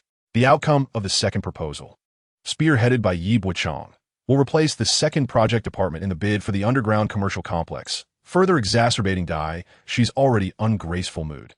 As if fate were conspiring against her, Li Changshan insists that she maintain a cordial relationship with Yi Bochang. Is there any difference between this and abject supplication? Perhaps some may find it difficult to comprehend Li Changshan's actions. The project management department has already communicated with the principal party regarding this endeavor, and the Design Institute is resolute in its pursuit of success. The second proposal is destined to win the bid. When that time comes, Yi Bochang will assume the role of lead for the second proposal. From engineering design to construction, he will wield considerable authority over personnel, materials, and finances. If Li Changshan wishes to partake in the spoils, he must first secure Yi Bochang's approval. At this juncture, sending Dai Qian to him is not motivated by any lingering feelings between them. It is purely a strategy to place her in Yi Bochang's orbit, allowing him to vent his frustrations. Li Changshan, the seasoned strategist, has a profound understanding of human nature. Although Dai Qian's expression is far from pleasant, she cannot neglect the tasks assigned by Li Changshan, as they are directly linked to her income. Embarrassed, she opens her friend list and attempts to restore Yi Bochang from her blacklist, only to discover that she cannot find his account. It dawns on her that Yi Bochang has removed her as well. Consequently, she must re-add him. Throughout that afternoon, Yi Bochang's messages have been incessant. Previously, he had mentioned that anyone wishing to participate in the design of the second proposal for the underground commercial complex should reach out to him. However, in the days prior, his notifications had been conspicuously silent. Yet, on the afternoon when the proposal review results were announced, his messages flowed continuously. The essence of the messages was uniform, distilled into a single phrase: "Leave a spot for me." Yi Bochang, indifferent, prepared to clear his messages at the end of the workday, intending to revisit them once the notifications ceased. Suddenly, a validation message appeared. Mozhang Huakai requests to add you as a friend. Bochang, can we have a proper conversation?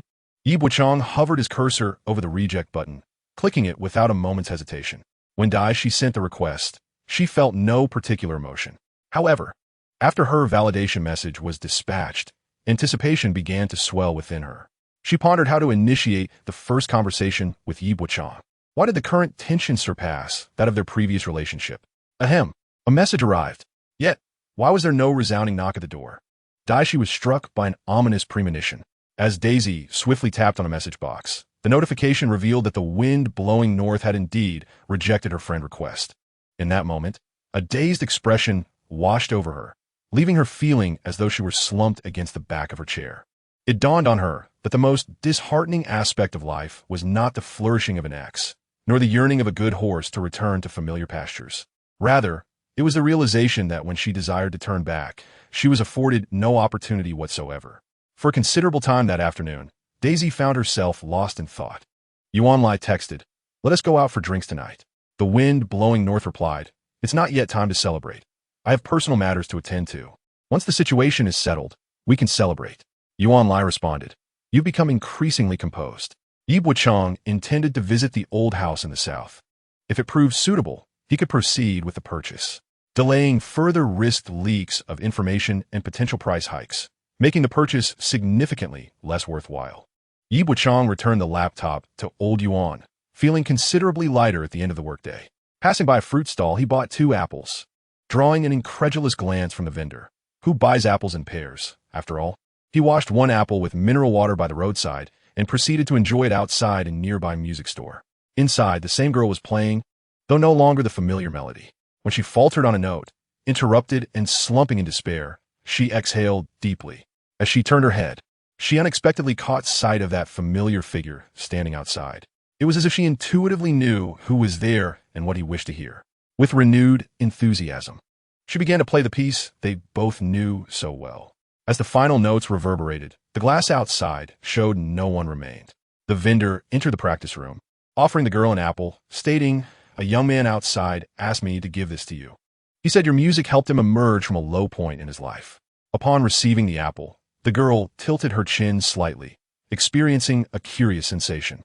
It seemed to be the first time she felt that her piano playing could genuinely assist another. This realization was rather enchanting. Moreover, the thought of having to return to her lessons on Monday, which had been a source of considerable pressure, loomed large. She had been resisting practice for the past few days. Yet at the moment she received the apple and learned that her music had facilitated someone else's recovery, it felt as though she had achieved a form of self-redemption. The ensuing piece flowed from her fingers with remarkable ease and finesse, marking her most accomplished performance in days. In fact, she felt so empowered that she believed she could confidently return her lessons. Not far from the music store, a Honda Accord pulled over, honking twice. The passenger door swung open, and Zhongyu leaned out, calling Bochang, "Where are you headed? Let me give you a lift."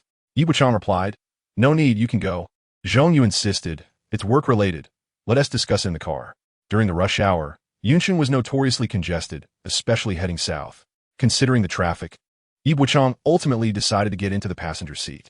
Zhongyu firmly closed the windows on both sides, increased the air conditioning's wind speed, and adjusted the blades toward Yi Bochang's direction. "What shall we eat?" she inquired. With a sideways glance, Yi Bochang retorted, "A hammer." Yet, Zhongyu suddenly smiled. "Your place? My place? Or perhaps, the home of others?" In Chapter 0069, Change of Face, Yi Bochang's intent was to insult, a sentiment Zhong you could not possibly misunderstand.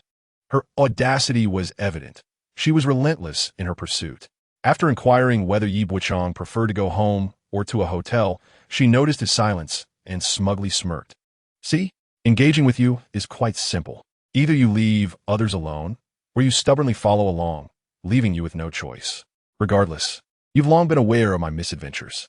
In your eyes, I am but a wretched being, so I might as well embrace that wretchedness fully." "Yi Bochang, may I ask you privately?" Yi Bochang shook his head, asserting no. When Zhongyu pressed on, questioning whether there was a lack of imagination, she suggested, "Shall I find a place for you to see? You would have material then." Yi Bochang replied, "No need. If I require something, I can simply pay for it." With a dismissive huff, he added, "When I pay for a woman, she only desires money. With you, I might not need to spend, but you would demand my very life." Zhongyu's playful smile faded as she remarked, "Are you truly so cold-hearted? Do you believe anyone can simply sleep with me?" Yi Bochang retorted, "That pertains to your private life, and is your own choice. It has nothing to do with me. If you feel wronged, consider the current situations of Lu Lei and Fu Yang." Zhongyu found herself at a loss for words. Both Lu Lei and Fu Yang were her partners, providing her the returns she sought. From a neutral perspective, Zhongyu's duplicitous nature was indeed fully apparent. Yi Bochang, however, was not devoid of psychological needs. Regardless of whether he paid for companionship or sought a long-term partner, a woman like Zhong you could sell Lu Lei today, Fu Yang tomorrow, and perhaps even Yi Bochang the day after. Yi Bochang confidently stated, "Between us, it is merely an exchange of interests. You obtain what you desire, and I receive what I am owed." Zhongyu's emotions were tumultuous, yet she had no choice but to focus on her work for the time being. "I spoke with old Fu. He did not agree readily. You believe he will allow me to oversee plan number 2? I still feel it is uncertain." Yi Bochang replied, "That is because Lu Lei is merely hospitalized, not deceased." Zhongyu abruptly slammed the brakes, nearly colliding, her body lunging forward, the seatbelt leaving deep indentations. Not yet reclining back in her seat, she gazed at Yi Bochang in disbelief. Do you still wish to see him dead? Yi Bochang quipped. Has all your reasoning migrated to your chest? Do you think this is a movie where you can just kill off characters at will? After a terse reprimand, he muttered, Lu Lei is only injured. He could still return to work with crutches. The key is ensuring that Lu Lei cannot resume his duties. Zhong Yu remains perplexed. What distinguishes her understanding from this? Aside from wishing for Lu Lei's demise, it seems there exists no superior method to prevent his return to work.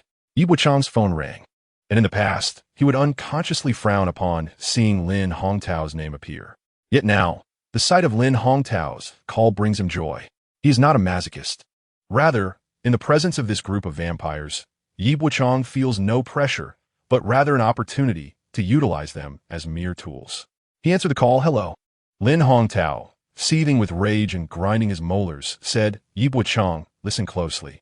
Tomorrow morning, when you report to work, go to the 4th hospital and bring your mother home. Yi Bochang replied, My mother is ill and requires professional treatment at the hospital. Whether she is discharged is a matter for the doctor to decide. I don't care. Lin Hongtao could no longer contain his fury, shouting, I don't give a damn about the doctor. I'm telling you, if you don't bring your mother out, I'll make your life unbearable. Lin Hongtao perhaps failed to grasp a crucial point. If Yi Bochang retrieved his mother, his life would still be intolerable. The mental anguish inflicted by his mother, coupled with the torment from Lin Hongtao's family, and the self-torment of enduring grievances without the means to retaliate. These are experiences Yi Bochang knows all too well. Thus, he is acutely aware of what he requires at this moment.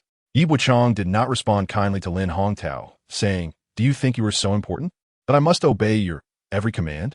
Have you lost your mind? If you want to take her, then go ahead. Sign a disclaimer with the hospital, and then sign a guardianship transfer agreement with me. If you wish to take my mother home and care for her, do so. I agree. You think you could just take my mother and leave her in my house for me to care for? What kind of nonsense is that? Yi Bochang became incensed, exclaiming, You wretched old dog. You truly speak without understanding the pain of standing. Come on, let us see how you intend to make my life difficult. I'm waiting for you. If you don't come, you can perish along with your household registration. Lin Hongtao, momentarily rendered speechless by anger, trembled and froze, unable to articulate a single word. Upon hearing Yi Bochang hang up, Lin Hongtao, standing outside the 4th hospital with red-rimmed eyes, suddenly yelled, If I don't ruin you, I will bow my head to everyone. Passers-by, sensing the tension, quickly distanced themselves from Lin Hongtao, fearing he might lash out in madness. Only then did Lin Hongtao realize that those around him regarded him as a madman, a sensation that had previously only been directed towards Lin Sulan. Unexpectedly, he now tasted the bitterness of that experience himself. All right, if you're not afraid, I'll go to your workplace tomorrow and confront your superior. One moment, Yi Bochang was filled with rage, and the next, after the call ended, his expression turned calm, even slightly amused. Zhong Yu was bewildered, asking Yi Bochang, Have you mastered the art of changing faces? Why were you so frightening just now, yet so composed at this moment? Yi Bochang suddenly turned to Zhong Yu, stating that Lu Lei would likely not be able to return to work normally.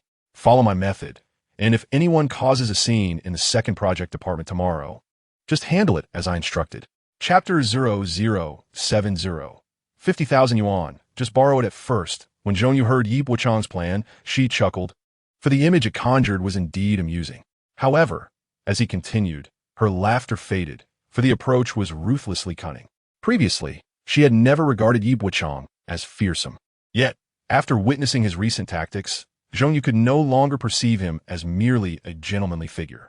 He appeared the type who, with a genteel demeanor, could swiftly turn into someone who would take them back to the bureau, an unsettling juxtaposition.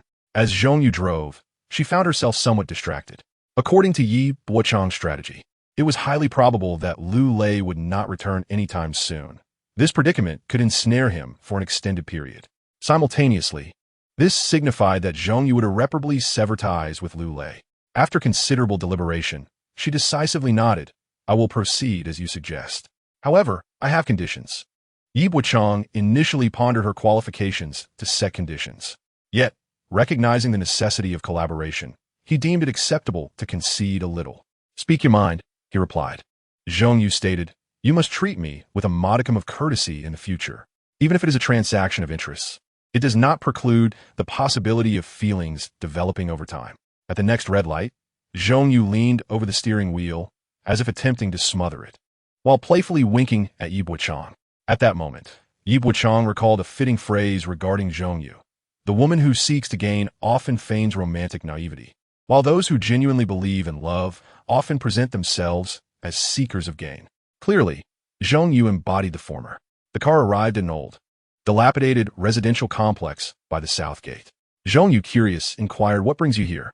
Yi Bochang replied, "To purchase a property."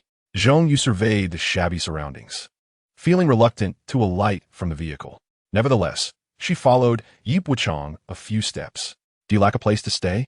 Yi Bochang responded, "If you find yourself without a home, I have several properties available. Choose one and move in with ease." Indeed, over the years, Zhong Yu had not been lacking in earnings. With the support of Fu Yang and Lu Lei, it was entirely reasonable for her to have acquired several properties. Perhaps even Fu had gifted her some. Many failed to comprehend such dealings. After all, Fu Yang had a family. If he moved funds, how could his wife remain oblivious? This involved the intricacies of workplace interests. When forging friendships with Fu Yang, some would present small gifts. While Fu Yang would decline these, Zhong Yu could accept them. Thus, the acquisition of 2 additional properties seemed entirely justifiable. Yi Bochang disregarded Zhong Yu's comments. She persisted, "What did you promise me in the car earlier?" You agreed that even in a transaction of interests, one could maintain a degree of politeness rather than being so cold. I speak earnestly. If you currently find yourself without a place to reside, consider selecting a dwelling to move into. Once it is convenient for you, you may vacate without the burden of rent. Just observe the state of this community. It has deteriorated to such an extent that even the gas pipelines are absent. Are they still lugging gas canisters up the stairs? Is this truly a place for habitation? Such mockery has undoubtedly stirred the resentment of the local residents. Every passerby who hears these words casts a disdainful glance at Zhong Yu, inwardly cursing her. Yi Bochang finally speaks with clarity. "I am purchasing property here not for the purpose of residing in it. To not buy for living? Could it be for investment?" As Zhong Yu gazes at Yi Bochang in silence, she senses a semblance of truth in her words. "If this is indeed an investment, does your financial capacity suffice? I can lend you some funds." Zhong Yu's current demeanor is not a reflection of newfound kindness, nor does it stem from any affection for Yi Bochang. Rather, it is rooted in her apprehension that her vulnerabilities lie within Yi Bochang's grasp, akin to a ticking time bomb. Particularly after witnessing Yi Bochang's methods, she is increasingly convinced of the latter's volatility. The deeper her entanglement with Yi Bochang grows, the more insight she gains into her character and preferences. Ultimately, her aim is to keep Yi Bochang within her sphere of influence. Yi Bochang expresses a keen interest in the notion of borrowing money. Zhong Yu, in her current state of insecurity, finds herself caught between the allure of monetary gain and physical intimacy. Should Yi Bochang abstain from both, her suspicions would only intensify. Thus, Yi Bochang cautiously inquires, "How much can you lend me?" Zhong Yu replies, "Excluding my funds in mutual funds, stocks, and fixed deposits, I have approximately 150,000 yuan in liquid assets. If you require it, I can lend you the entirety. If that's insufficient, I could liquidate some stocks." Yi Bochang waves her hand dismissively. "No need, 5,000 will suffice. As for the remainder, if you are willing, we could jointly acquire a few properties here." Yi Bochang wishes to avoid accruing any favors from Zhong Yu. Lending her a modest sum incurs no interest, allowing her a small profit. After all, in the extended period ahead, she will continue to engage with Zhong Yu. Having this social butterfly navigate the upper echelons could prove beneficial for future endeavors. Upon learning of Yi Bochang's financial needs, Zhong Yu's mood lightens. Merely lending money without any intimate entanglement is a fair arrangement. Perhaps she does not intend to repay, but that is inconsequential. Something must silence his demands. Indeed, given the current circumstances, the advantages Yi Bochang brings far outweigh any threats. This is the primary reason Zhong Yu is willing to lend money without hesitation. "Wait for me here. I shall return with the funds." Zhong Yu's home is merely a short drive away, taking no more than 10 minutes. Yi Bochang steps through the grand iron gates, leaving only a small door ajar. The guardhouse appears to be a makeshift structure, with a wooden board mounted on the wall, adorned with numerous notices. Some are lost and found announcements, while others advertise properties for rent or sale. Yi Bochang peruses the notices and tears down those pertaining to properties for sale. following the provided telephone number. I made 2 calls to arrange a visit to inspect the house. As a mother and daughter pair passed by Bochang, they instinctively averted their gaze, attempting to act as if they had not seen him. Coincidentally, although Bochang had already ended the call, he maintained the posture of being on the phone, equally wishing to disregard their presence. Perhaps out of sense of propriety, the older woman coolly addressed Bochang, inquiring, "Bochang, what brings you here?" Bochang lowered the phone, exclaiming, "Auntie San," shouting. Auntie San was laden with a large bag of groceries.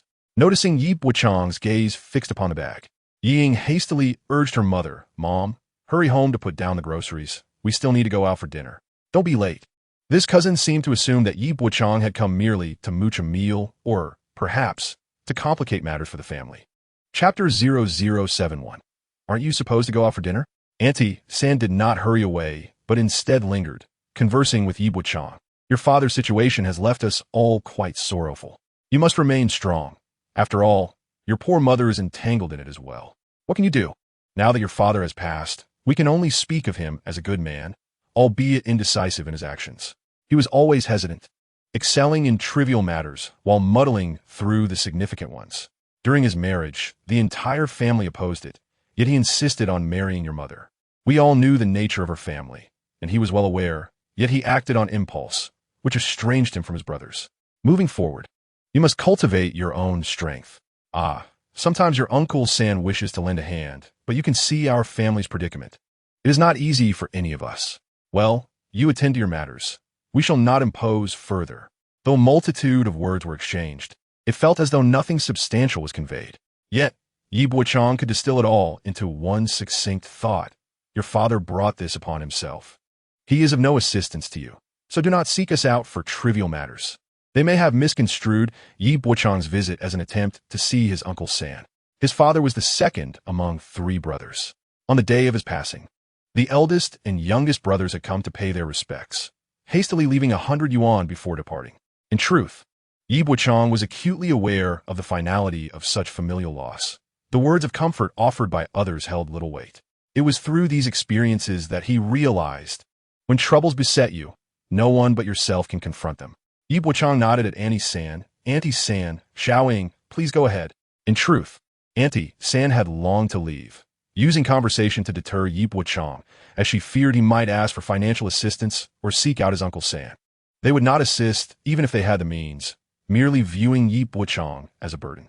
She hoped he would take the hint and refrain from broaching such topics. However, when Bochang indeed held his tongue, the mother and daughter felt as though they had navigated the encounter too effortlessly. As they pondered this, preparing to ascend the stairs, a middle-aged woman approached Bochang with a smile. "Are you Xiaoyi?" Bochang raised the document in his hand, affirming, "Indeed, I wish to view your home." Upon hearing this, Sanma and Ying exchanged glances, both astonished.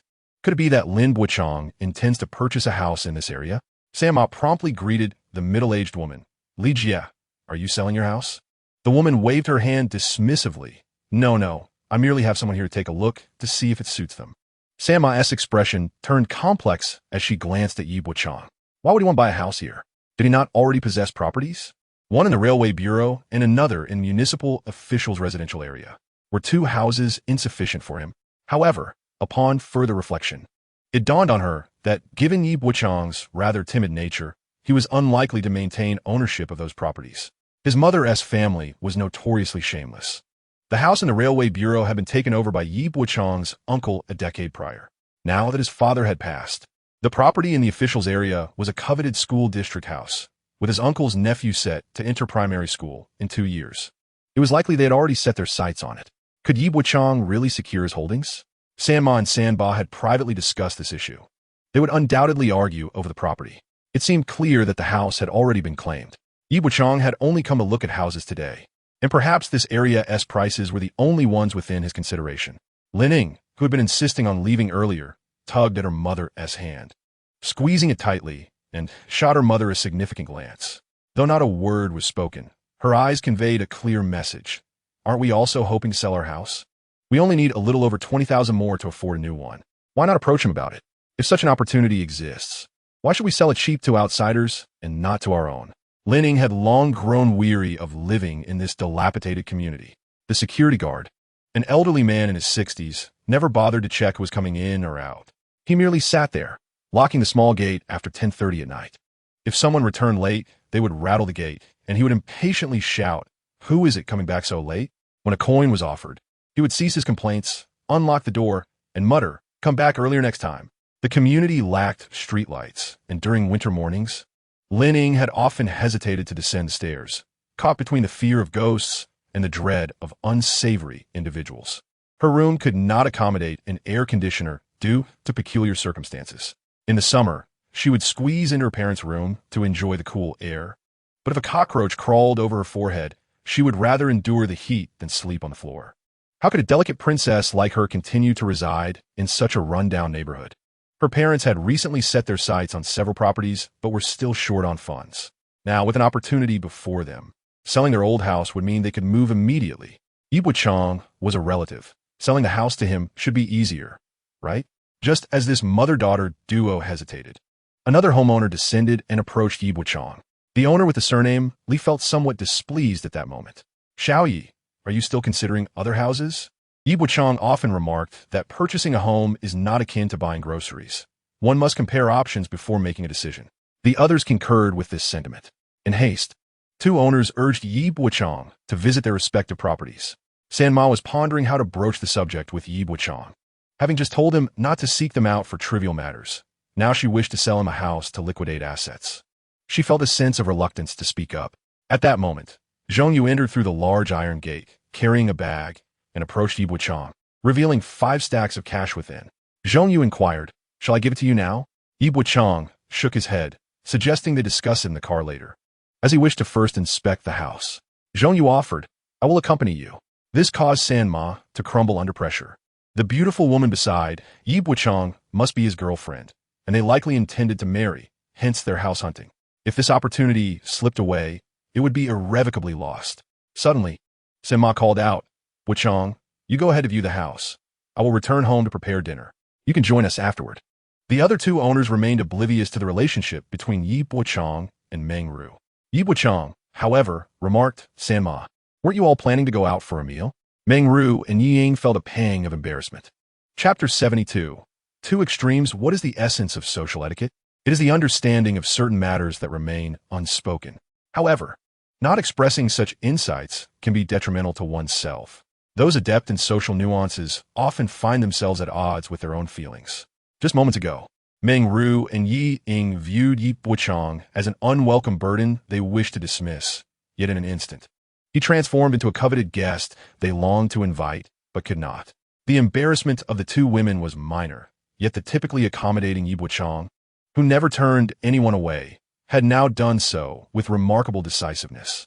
Zhongyu, perceiving some underlying tension, likely sensed a strained familial relationship, thus chose to silently accompany Bochang to explore the dilapidated properties in the community. Ying, fuming, exclaimed, "Mother, do you see what Bochang is implying? We invite him for dinner, and he rebuffs us." Meng Ru retorted, "If you hadn't been so clever suggesting we were going out to eat. We have found ourselves in this awkward position." Ying pouted in dissatisfaction. Father has never liked their family. Bochang's mother is quite eccentric. Just the thought of her sins shivers down my spine. I do not wish for him to come to our home. Do you? Her candidness revealed her true feelings. Meng Ru sighed, acknowledging, "There is no other way. If we wish to change houses, we must sell ours promptly. Take the groceries back and have your father start cooking. I will wait here until Bochang finishes viewing the house. Then I will bring him back." Though Ying was reluctant, the prospect of moving compelled her to endure. Moreover, the handbag that the sister was carrying earlier, though not adorned with the classic floral pattern, was indeed quite aesthetically pleasing. Yet, one cannot help but wonder about its authenticity. Could it be counterfeit? It seems likely, given that Bochang's girlfriend may not possess the means for genuine luxury. It would be prudent to inquire where she procured such an item. After all, Bochang does not intend to reside in this area, merely visiting homes casually. Nevertheless, he maintains a serious demeanor toward the property owners, striving to instill genuine belief in his intent to purchase, under the pretense of seeking a residence. Should they detect any ulterior motives, the ensuing negotiations could very well unravel. Upon concluding the viewings of the two properties, Bochang exchanged contact information with both owners. intending to discuss pricing privately. As they exited the second house, he requested the owners to refrain from following them. Zhong Yu quietly observed that the houses in this vicinity hold little value. Judging by the educational institutions in the area, the nearby primary and secondary schools are subpar.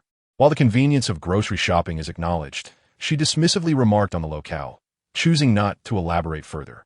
Bochang comprehended that the majority of residents in this community merely claim to appreciate the ease of life. In reality, when the night descends into silence, they whisper to their partners about their growing children and the cramped quarters. They envy those who occupy more spacious homes. The notion of relocating crosses their minds, but ultimately, they can only sigh in resignation, feeling powerless. Their lives are molded by the circumstances they inhabit, shaping them into what they have become. Bochang's understanding of their sentiments stems from his own experiences, as he knows that most of the households in Beimin, years down the line, will likely share a similar plight. When it comes to urban redevelopment, they resort to sardonic laughter, having no other outlet for their frustrations. Thus, when an opportunity for better living conditions arises, they seize it without hesitation. Zhong Yu, seeking confirmation, looked at Bochang, questioning his resolve to purchase a home here. Bochang nodded affirmatively. With a hint of suspicion, Zhong Yu asked if he had received news of impending demolition in the area. Bochang shot her a glance, chiding her for her incessant inquiries. Zhong Yu's expression shifted momentarily. Bochang's gaze was murky and somber. When he spoke calmly, he bore no aggression, yet when displeased, he could be quite formidable. Zhong Yu felt a shiver, yet she did not resent his demeanor. Blushing, she feigned a fierce glare in response, questioning his intensity. What else with the hostility? I merely sought to understand the situation since you invited me to accompany you in this purchase. Fine, I'll disregard my inquiry. Let us proceed with the buying. I'll acquire a unit as well. Bochang remained silent, and as they approached the entrance, Sanma was peering in their direction, seemingly waiting for Bochang. As Meng Ru observed Bochang and Zhong Yu approaching, she took a few steps forward, inquiring about their situation. How did it go? Were there any suitable apartments? All right, let us go home and discuss it later. Your third uncle is waiting to cook for you, she said, reaching out to clasp Zhong Yu's arm. Zhong Yu, however, was quite content to be misapprehended by Bochang's relative. Yet, Bochang had no intention of dining at the third uncle's home. He deftly avoided Meng Ru's outstretched hand. Third aunt, I have matters to attend to. I must take my leave. With Bochang's departure, Zhong Yu naturally followed suit. Meng Ru dashed out the door, intent on stopping them, only to witness Zhong Yu opening the door of a parked Accord. In this era, merely driving an Alto or a Xiaoli was enough to flaunt one's status. But to drive an Accord was to emblazon wealthy upon one's visage. As she beheld this scene, Meng Ru felt a surge of regret for having spoken to Bochang in a manner that, though seemingly trivial, had wounded her pride. Without further contemplation, she positioned herself at the passenger door, preventing Bochang from entering. Bochang, listen to third aunt. You're already downstairs. Why not come up for a moment? Have a drink? Your third uncle will say I, as an elder, am neglecting my younger relatives. Bochang sighed. Third aunt. If I were to dine here with you and third uncle, well, my mother, she is waiting for me at home. The thought of her insane mother was indeed Meng Ru's unfiltered sentiment, but she could only manage an awkward smile and step aside from the passenger door. Bochang, when you have time, I'll visit you with your third uncle. You're always welcome at our home. Even as the car drove away, Meng Ru trailed behind for a while, incessantly waving at the car's rear. In the rearview mirror, Zhong Yu caught a glimpse of this and cautiously glanced at Bochang's profile. Bochang softly uttered, "Thank you."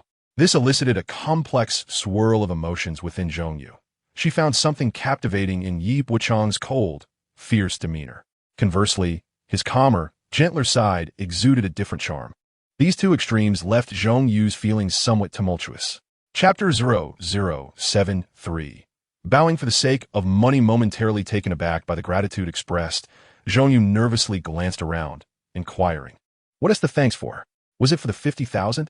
Bochang shook his head. "Thank you for allowing me to put on show." He too observed through the rearview mirror as his third aunt waved farewell, feeling a sense of nostalgia. Perhaps it was the first time in many years that she had shown such reluctance to part. Her pitiful demeanor was oddly satisfying. Suddenly, Zhong Yu laughed. "I thought you never cared about such things." Bochang replied, "If I didn't care, why would I stir up trouble at the office? If I didn't care, why would I invest in dilapidated properties? In life, The pursuit of fame and fortune brings fulfillment and makes existence worthwhile. As for my demeanor in social situations, it is merely a form of self-preservation. I cannot endure even the slightest indignity. Zhongyu unexpectedly remarked, in that case, it's not so bad after all. Indeed, you have already set your sights on both properties. Why did you not proceed to acquire them all at once, considering the funds are readily available? Uncle Yi often suggests that both families take their time to contemplate the matter. The price could potentially be negotiated down by 1,000 or 2. There is no need to rush into a decision. Zhongyu interjected, 1,000 or 2 is hardly a significant amount. Uncle Yi replied, 1,000 or 2 is considerable. It's enough for me to enroll in a driving school. Zhongyu glanced at Uncle Yi in astonishment. You still do not possess a driver's license? In this day and age, not having a license is quite common, especially since we are not yet in an era of widespread driving school attendance. However, the vehicle ownership in Yun City has ranked among the top 5 nationally since the early 1990s. Back then, during the Chuanqing competitions, it would take 2 hours to drive across the city from south to north on weekends. At that time, there was only the second ring road. Just imagining it is terrifying. Therefore, learning to drive in Yun City, the tuition of over 1,000 yuan may only reflect the surface costs. The actual expenses far exceed this amount. Would it not be more prudent for Uncle Yi to save the money for driving lessons? Zhongyu parked the car in a so-called upscale community on Zilin Road and handed over 50,000 yuan to Uncle Yi. He meticulously counted the money in her presence, drafted a promissory note on the spot, inked his thumb, and pressed it down as a seal. Zhongyu was taken aback by his formality. Glancing at the note, she casually tossed it into her bag. Let us go. If you're not dining at your aunt's, then you are coming to my house. Uncle Yi remained silent, exited the vehicle, but instead of following Zhongyu, he headed in the opposite direction out of the community. Zhongyu called after him, Uncle Yi, I to devour you? Uncle Yi thought to himself, I am not afraid of being consumed. There are adults who eat people, but it is certainly not your turn. Upon leaving the community, he hailed a cab to return home. Meng Ru did not bring Uncle Yi back. When Yi Bin heard the door open, he specifically came out to see who it was. Where is he? Meng Ru sighed. Your nephew has grown wings and does not even spare me a glance. Yi Bin's expression darkened. What was the point of preparing so many dishes? Yi Ying was even angrier. If I did not know he was planning to buy a house here, I would not want to exchange a single word with him. What is so remarkable about him? Yi Bin exhaled, his countenance increasingly sour. Meng Ru shot a disapproving look at her daughter. Is it not remarkable? Yet he holds the crucial 20,000 yuan that we need to change houses. You could also wait another year. The price of new houses may rise again next year. With this remark, Ying truly lost all semblance of anger. Meng Ru turned to her husband. What shall we do? Should you approach him? Or shall I? Yi Bin gritted his teeth. Let us wait and see. It is not imperative that we seek him out. Could he really swallow his pride and plead with Uncle Yi? He could not bring himself to do so. Furthermore, when their elder brother passed away, he offered little assistance, not even a word of concern. Can a mere 100 yuan bridge the chasm of a long-dead familial bond? Everyone is astute. If not driven by strong motives, what genuine connections could be rekindled? Moreover, the second brother has passed away. As the family gathered for dinner, each preoccupied with their own thoughts, a knock echoed from the door. Upon opening it, they found their neighbor, Li Mei, bearing a gift of fruit. Teacher Yi, Teacher Ming, I bought more fruit than I needed, so I thought to bring some over for you, she remarked. By the way, Xiao Yi is your nephew. ISNT? Oh, we've been neighbors for so many years, and our relationship has always been pleasant. Xiao Yi will be living in your neighborhood now. Please, do speak kindly of him. Our home is always kept tidy, warm in winter and cool in summer. I appreciate your help. The middle-aged woman, Li Mei, fearing that Yi Bin and Meng Ru might refuse her offering, hurriedly stepped outside, shutting the door behind her. It was as if by giving this bag of fruit, she was ensuring that Yi Bochang would purchase her house. Unsurprisingly, soon after, another neighbor arrived with local specialties from their hometown, hoping Yi Bin might persuade his nephew to consider buying their property as well. That evening, Yi Bin sat in a chair, smoking 2 or 3 cigarettes in succession. He turned to his wife and said, I should go look for him. After all, he was going to buy a house here, and we are relatives. It makes no sense to let an outsider benefit. Meng Ru and their daughter, Yi Ying, both exhaled in relief, their faces finally lighting up with smiles. The mere thought of moving into a larger home and the prospect of installing air conditioning filled Yi Ying with joy. If only we could move into the new house right away, she mused. Meng Ru replied, even if we buy a new home with renovations, furniture, and appliances. It would be great if we could move in before the new year.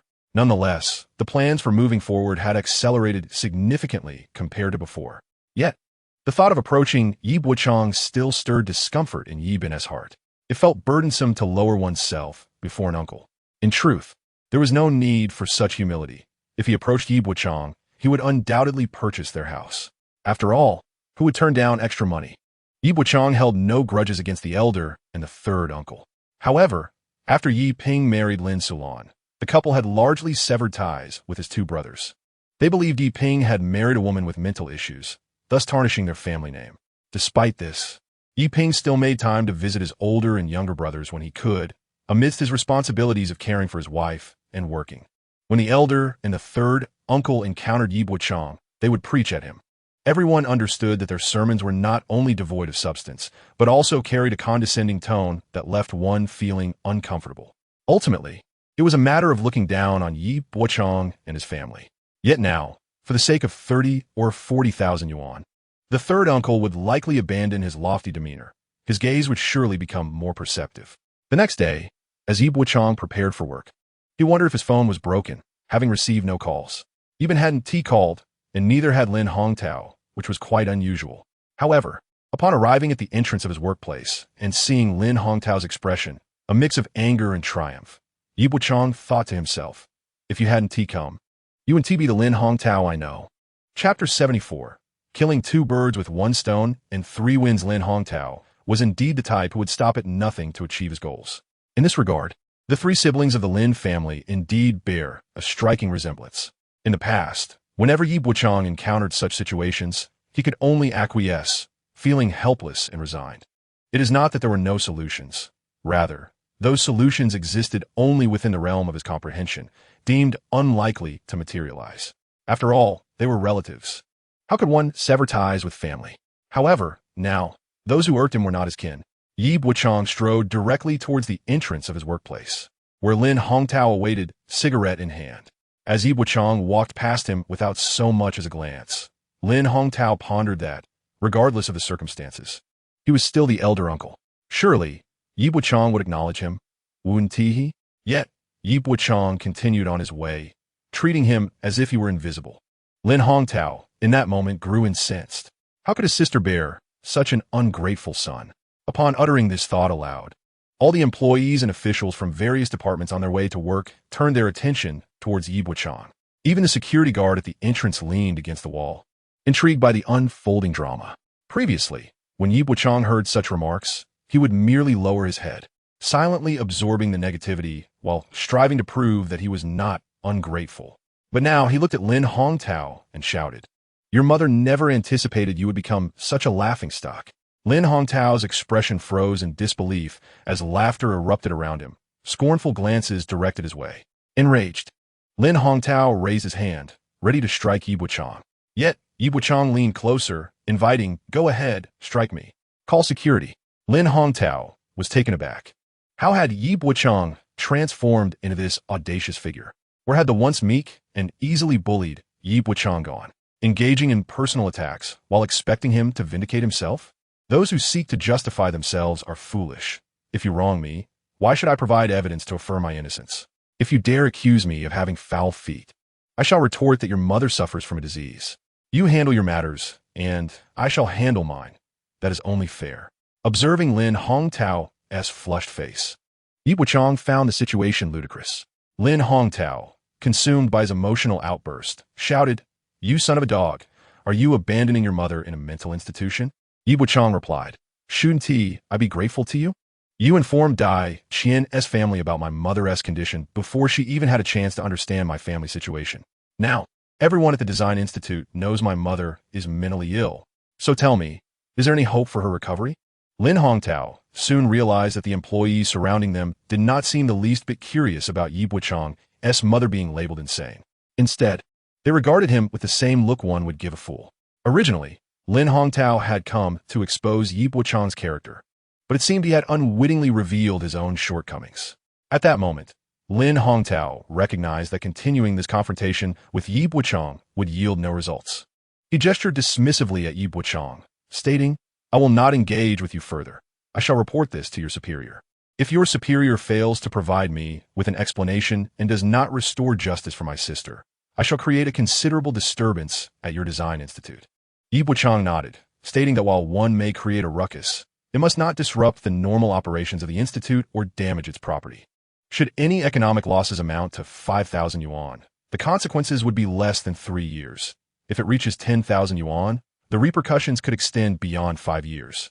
With these words, Yi Bochang departed for the second project department, not engaging further with Lin Hongtao at the entrance. Upon seeing Yi Bochang leave, Lin Hongtao presumed him to be apprehensive and resolved to set up a platform at the gate to publicly expose Yi Bochang's unfilial deeds. However, the onlookers seemed disinterested in their domestic affairs, wearing a variety of peculiar smiles before dispersing. Lin Hongtao felt perplexed. Were they truly uninterested in the gossip? Spending too much time with his foolish wife had evidently dulled his wit.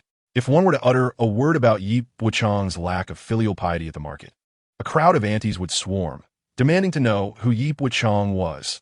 Shouting at the entrance of the institute, "Yi Bochang is unfilial," would elicit responses like, "If he is not laughing, just tell him a joke." Everyone had work to do. One could not let idle gossip interfere with their duties. Moreover, Leader Xi would soon arrive, and upon seeing a gathering of employees neglecting their responsibilities, he would undoubtedly unleash his ire. Who could withstand that? Just as Lin Hongtao was grappling with his confusion, a Passat pulled up at the entrance of the unit. Recognizing the luxury of the vehicle, he surmised it must belong to a high-ranking official and promptly stepped forward to halt it. The driver rolled down the window and shouted, "What the hell? If you want to die, go die far away on the road. You wretched dog, who are you trying to mess with here?" Despite receiving a torrent of abuse, Lin Hongtao managed to maintain a smile. Addressing the driver, Sir, I wish to report an issue. The Yi Bochang from your unit is nothing but a beast." Upon hearing the name Yi Bochang, Fu Yang in the back seat decisively rolled down the window. Meanwhile, Yi Bochang was in his office, texting Li Dong. "Have you finished copying the flyers I asked for?" Yi Dong replied, "It's done." Yi Bochang instructed, "Bring 2 copies over. They might come in handy." Aware that Lin Hongtao would not relent, Yi Bochang had also prepared ample resources for his own defense. It remains true that without adequate means of self-protection, one's kindness can become a reason for others to exploit them. As colleagues in the design team of the second project department gradually entered the office, they regarded Yi Bochang with a mix of respect and derision. The respect stemmed from his proposal, which ultimately became the final design for the bidding process, while the derision was due to the middle-aged man at the entrance proclaiming Yi Bochang's family troubles. Nevertheless, they saw no signs of distress on Yi Bochang's face. He remained remarkably composed.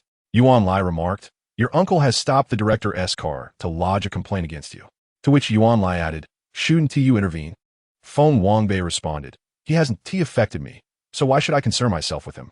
At that moment, the telephone on Yi Bochang's desk rang.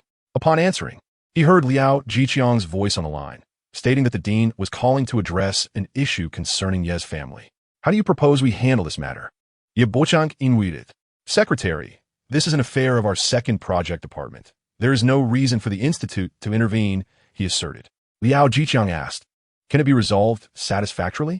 Yi Bochang reassured him, "Rest assured, Secretary, it will be resolved promptly, and not only will it be handled well, but it will also be a win-win situation for all parties involved."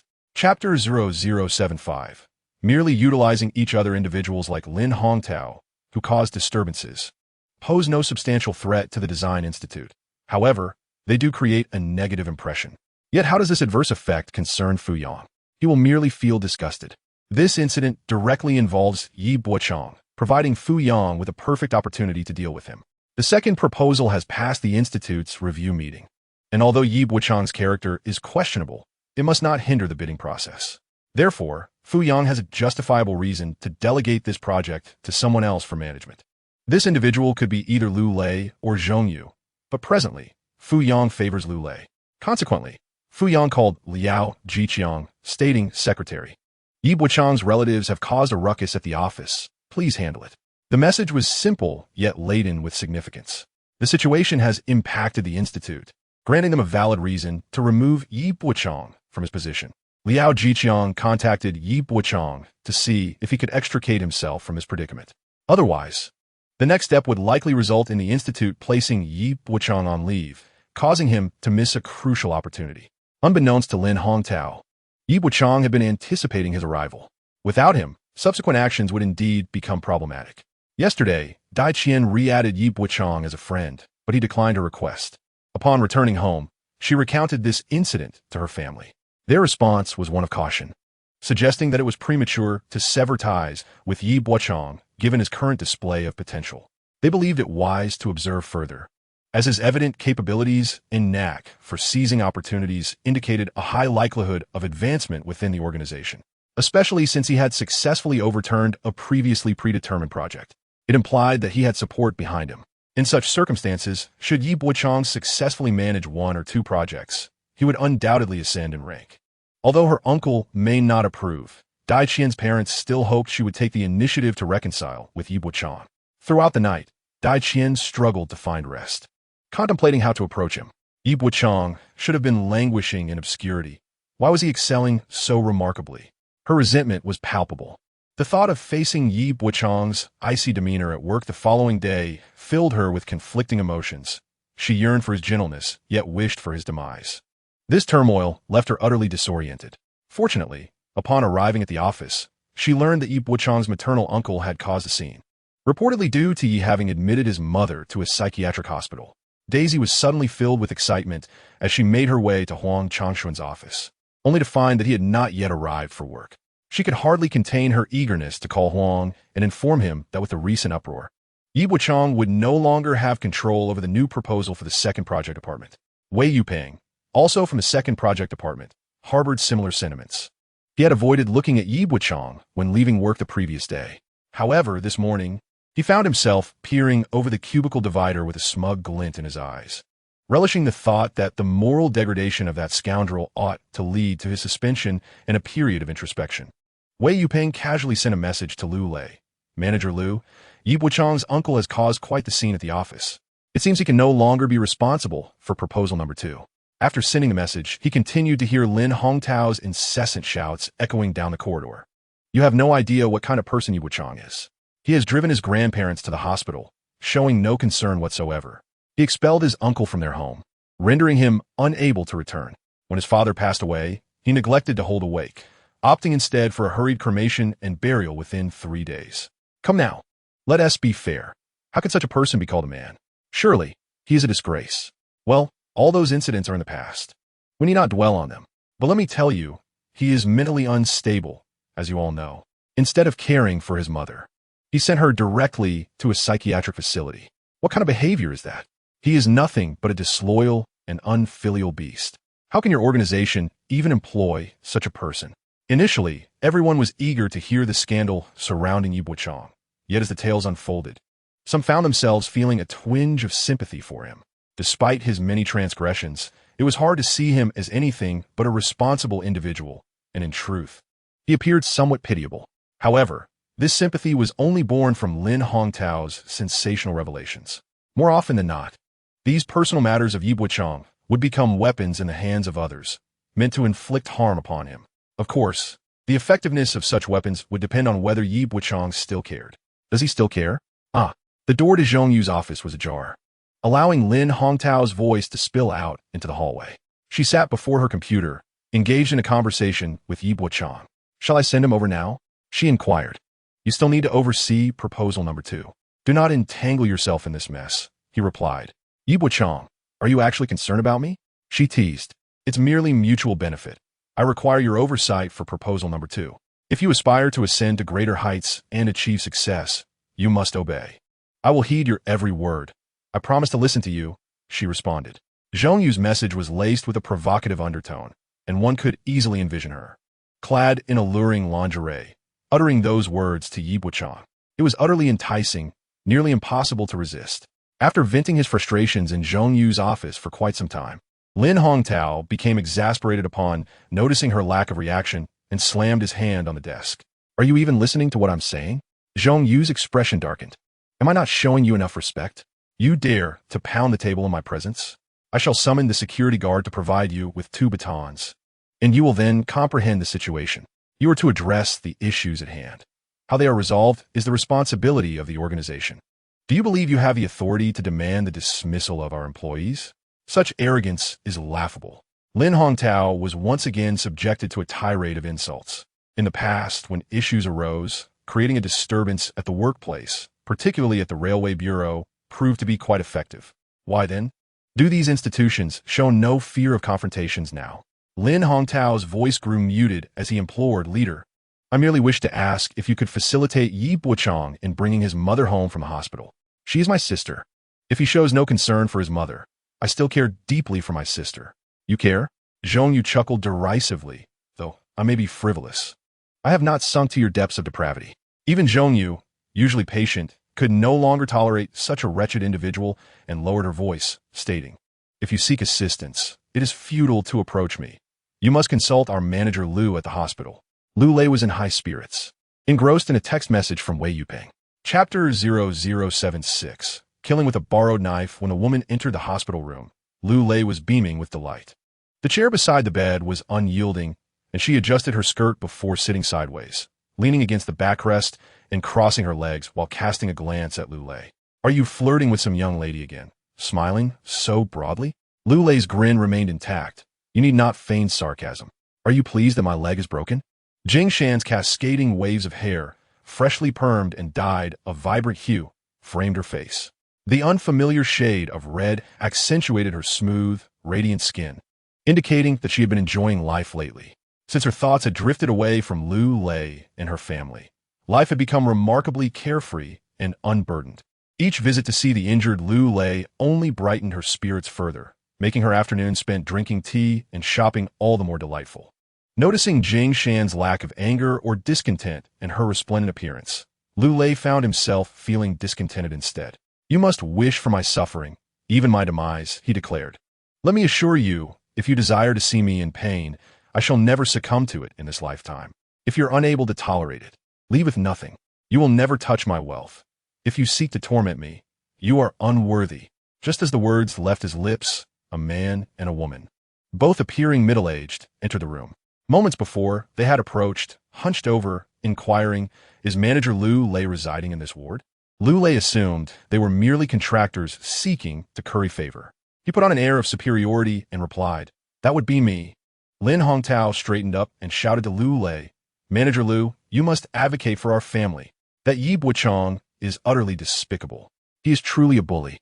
Does your organization not fear that harboring such scoundrels will hinder future endeavors?" Just moments before, Lu Lei had been scrutinizing what these two had brought, suspecting they were preparing a generous gift. The result was a torrent of words that left Lu Lei utterly bewildered. With his leg bound in bandages and a brace, his previously buoyant mood evaporated in an instant. Overwhelmed by Lin Hongtao's relentless chatter, he couldn't help but shout, "Who the hell are you?" Lin Hongtao was momentarily taken aback, realizing he had forgotten to introduce himself. "I am Lin Hongtao, Yi Bochang's uncle." Upon hearing this name, Lu Lei felt a dizzying sensation, recalling the text message he had just read. The source of his earlier good spirits stemmed from this shameless individual causing a ruckus at the Design Institute. However, why was Lin Hongtao here at the hospital? Just moments ago, he had been smiling, but that smile faded abruptly. Why the sudden change? Was it not amusing? Jing Shan, observing Lu Lei's awkward shock mixed with anger, was equally curious about the couple before her. She wondered what kind of power could render Lu Lei so flustered. The sight of Lu Lei's discomfort only brightened Jing Shan's mood further as she rested her chin on her delicate hand, silently watching the couple prepare to confront Lu Lei. Indeed, Lin Hongtao seemed like a wind-up toy, unable to cease his frantic tirade directed at Lu Lei. Lu Lei raised his hand and interjected, "Wait a moment. You are Yi Bochang's uncle. What brings you to the hospital?" Infuriated, Lin Hongtao retorted, "Manager Lu, I have grievances. Please listen to me. Yi Bochang's mother is my biological sister. He has sent her to a mental hospital. Manager Lu, you must take a stand for me." Lu Lei's temper flared instantly. "What the hell? Are you out of your mind? Your sister may be crazy, but you are too. If you have grievances, go to the police. What do you want from me?" His veins bulged, and his eyes were wide with rage, the telltale signs of an impending explosion of fury. Tang Jihua, who had always been a bit of a troublemaker, couldn't resist cursing Lu Lei's companion upon hearing the nasty words directed at her man. "How dare you? You wretched creature. Don't you dare speak to him that way." Lu Lei was momentarily stunned, feeling as though all light had vanished. Jing Shan, beside him, was near hysterics. Her finger poised delicately under her nose as she stifled her laughter, fearful of being too conspicuous. Lu Lei, now visibly agitated, grabbed his phone from the bedside and texted Zhongyu, which wretched uncle of Yi Bochang ended up in the hospital. Zhongyu replied, Yi Bochang's uncle is looking for you? That's perfect. Help him out. Deal with Yi Bochang. Lu Lei responded, before I can deal with Yi Bochang, I might just perish first. This couple is my punishment. Find a way to make them leave. Zhongyu replied, what? Could it be that this couple was deliberately brought here by Yi Bochang to annoy you? I have no way to make them leave. They just visited the hospital director in my office. I feel like Yi Bochang orchestrated this. Zhongyu, yet you find yourself powerless against Yi Bochang. Lu Lei's jaw was tense and then relaxed, clutching his phone tightly against his chest as he fixed a piercing gaze upon Lin Hongtao and his wife. Tang Jihua, exhausted from her tirade, surprisingly sought a cup of water in the hospital room. Lin Hongtao swiftly pulled Tang Jihua behind him, declaring, Mr. Lu, my demands are not excessive. All I ask is for Yi Bochang to be escorted from the hospital and for his workplace to administer a more substantial reprimand, just to instill a measure of fear. Is that too much to ask? Lu Lei did not respond to Lin Hongtao's inquiry. Instead, he composed a text message while posing a singular question. Will you leave or not? Observing Lu Lei's crippled demeanor, Lin Hongtao felt no fear of his threats.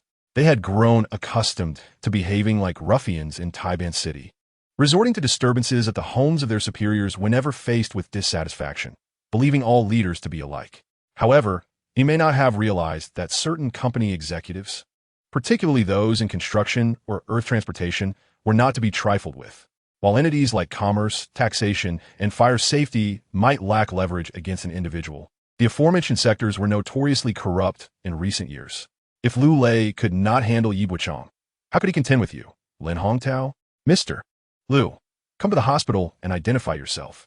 Within half an hour, a bald man entered, carrying a fruit basket to visit Lu Lei, though his attention remained fixated on Lin Hongtao and Tang Jihua.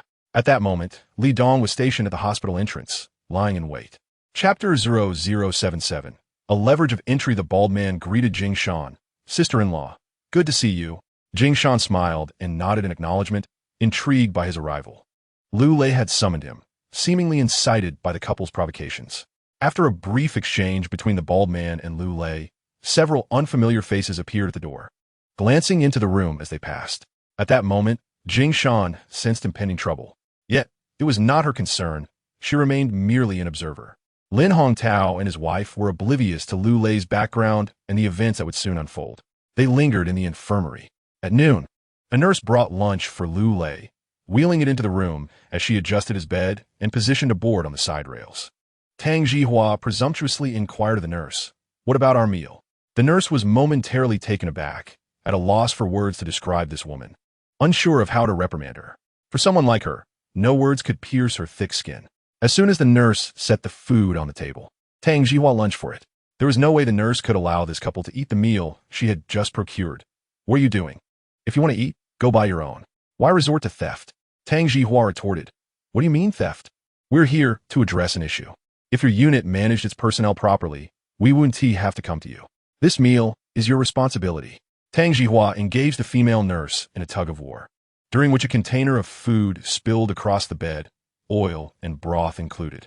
Lu Lei stood there, grasping a disposable sanitary chopstick, his face, chest, and groin smeared with red oil, visibly pulsating with rage. Jing Shan's face also twitched conspicuously.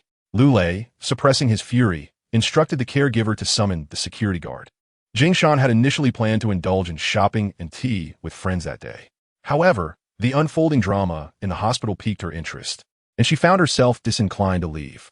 Yet, her curiosity was piqued regarding the animosity between the man named Yi Bochang and Lu Lei, who seemed intent on bringing his retributive aunt and uncle to the hospital to torment Lu Lei. As Jing Shan pondered this unfolding narrative, the security guard arrived, wielding a rubber baton. Lin Hongtao and Tang Jihua refrained from lingering in the ward, aware of when to cause a disturbance and when to retreat. They planned to return once the security guard departed. The couple squatted outside the inpatient department, leaning against the railing. Tang Jihua queried whether Lu would intervene in the matter concerning that little bastard. Lin Hongtao, smoking, retorted, if he doesn't, who will? Yi Bochang is out of control, showing no respect for his mother, grandfather, grandmother, or uncle. How can the organization not discipline such an unfilial wretch? If they don't, I'll continue to create a ruckus here until one of us is exhausted. Unbeknownst to Lin Hongtao, as he confidently issued threats, he was being observed by two groups, one comprised of bald individuals visiting Lu Lei, and the other consisting of Li Dong and his two underlings, who had received orders from Yi Bochang earlier that day. Li Dong maintained a close connection with Yi Bochang. Bochang, how about I have my brothers simply wrap them in a burlap sack and drag them to the construction site? Li Dong proposed. Yi Bochang replied. We are here to resolve issues and act heroically. We aim for greater profits in the future.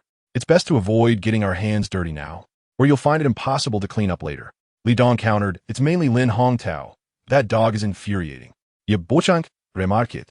His ire is directed at others, not me. Keep a close watch on them and inform me of their whereabouts. Yi Bochang was correct. Lin Hongtao's capacity for harm was indiscriminate. Lu Lei, having endured less than a day of this turmoil, was on the verge of breaking down. While Lin Hongtao incessantly prattled on, his wife, devoid of decorum, would frequently spit in the ward. Initially, she spat directly on the floor, but after receiving a couple of reprimands, she resorted to using the bedpan intended for Lu Lei's convenience, though he had never used it. Witnessing Tang Jihua spitting into it made him feel that the bedpan was now filthier than her mouth. Lu Lei had repeatedly requested the nurse to call security. The couple, however, did not confront the security guard directly. They merely strolled around before returning. The hospital staff communicated to Lu Lei that any issues should be resolved, as it was impractical to have security on constant watch.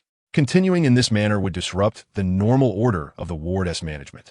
Lu Lei could only suppress his frustration as the couple continued to entangle themselves from 10 in the morning until nearly 9 in the evening. The nurse arrived to inform them that the caregivers could borrow a bed. However, Lin Hongtao and Tang Jihua showed no intention of leaving. Tang Jihua even opened up the caregiver bed, saying, Old Lin, you sleep here. I'll go borrow another one. Lin Hongtao was genuinely about to lie down on the caregiver bed when the nurse came again, insisting they leave. The atmosphere at night differed vastly from that during the day. The ward was noisy with many visitors during the day, allowing Lin Hongtao to linger. Yet at night, the ward fell silent, and he feared disturbing other patients, which could lead to public ire. After hesitating for a moment in the hospital lobby, he decided, forget it. I'll go home and return first thing in the morning. Sleeping in the hospital is utterly uncomfortable. Outside the hospital, a dark Acura was parked by the roadside. Inside, a man and a woman occupied the front seats. The dim yellow light of the street lamp divided the woman's figure, revealing her well-defined silhouette, though her face remained obscured. She slipped off her high heels, curled her legs on the seat, and watched the man in the passenger seat, who was engrossed in his phone. What were we waiting for? Zhongyu could not help but ask. Earlier that afternoon, Yi Bochang and Zhongyu had gone to the city together to submit a tender. They did not need to deliver it in person. Yi Bochang was merely concerned about potential issues along the way, prompting him to go himself. Zhongyu seized the opportunity to accompany him, hoping to observe how he handled Lin Hongtao's situation.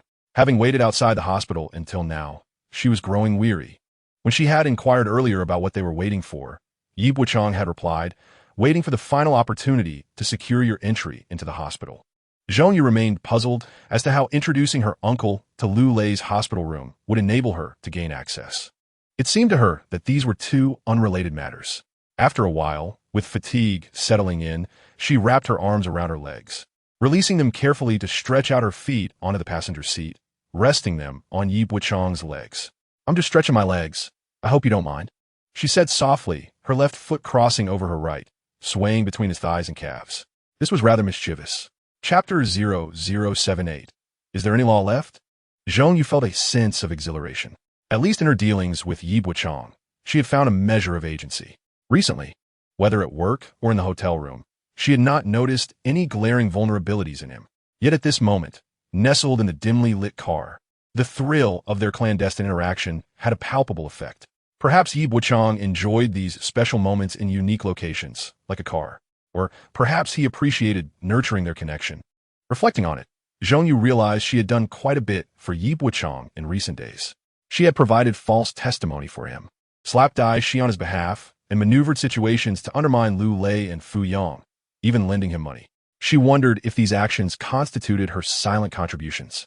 Zhong Yu felt a sense of pride, having thought you were cold-hearted, only to discover you remained quite the flirt. Yi Bochang did not deny that Zhong Yu possessed the grace of a national server Lu Ruyan, along with a slight maternal aura. Even if Yi Bochang reacted, so what? Is it not natural for a man to respond? A reaction does not equate to affection. Yi Bochang retrieved a lighter from his pocket and slid it beneath Zhong Yu's foot, sparks flying haphazardly.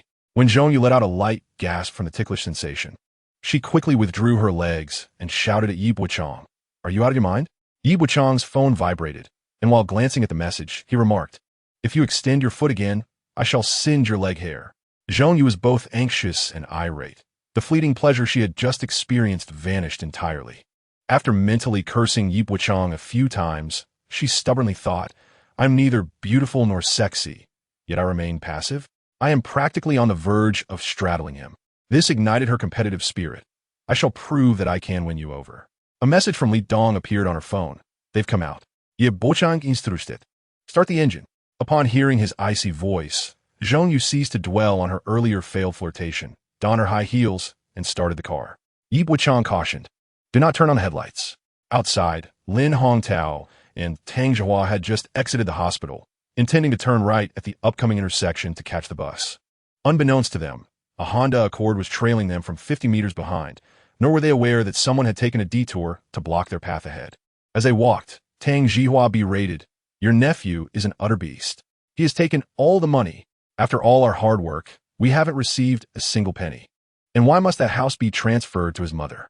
We could simply hire a locksmith to change the locks and move in without his consent." Lin Hongtao had contemplated this issue as well. Years ago, when Lin Hongwen seized Yi Ping's apartment at the Railway Bureau, he had employed a similar method. Their family had to acquiesce, whether they liked it or not. They dared not confront him directly. With his hands behind his back and a scowl on his face, Lin Hongtao cursed, "You know nothing. Their daughter and son-in-law have places to stay. They only care about their child's education. What good does it do to move into that house when you lack local residency? School admissions require a household registration. That wretched Yi Bochang has grown clever, forcing him to transfer the residence." Tang Zhihua rolled her eyes and cursed, "Isn't it your sister's fault? Who knows if she's truly mad or just pretending? If she were genuinely insane, she wouldn't have thought to transfer the house to her son." Lin Hongtao retorted, "You understand nothing. If she were sane, that house would never go to her son. The housing authority is a bunch of fools who do not consider one's condition before transferring property. A lunatic like her lacks the capability to manage such matters." Together, Lin Hongtao and Tang Zhihua vented their frustrations, denouncing nearly everyone and everything in the world, save for themselves. The essence of a narrative conveys a profound sense of injustice in the world.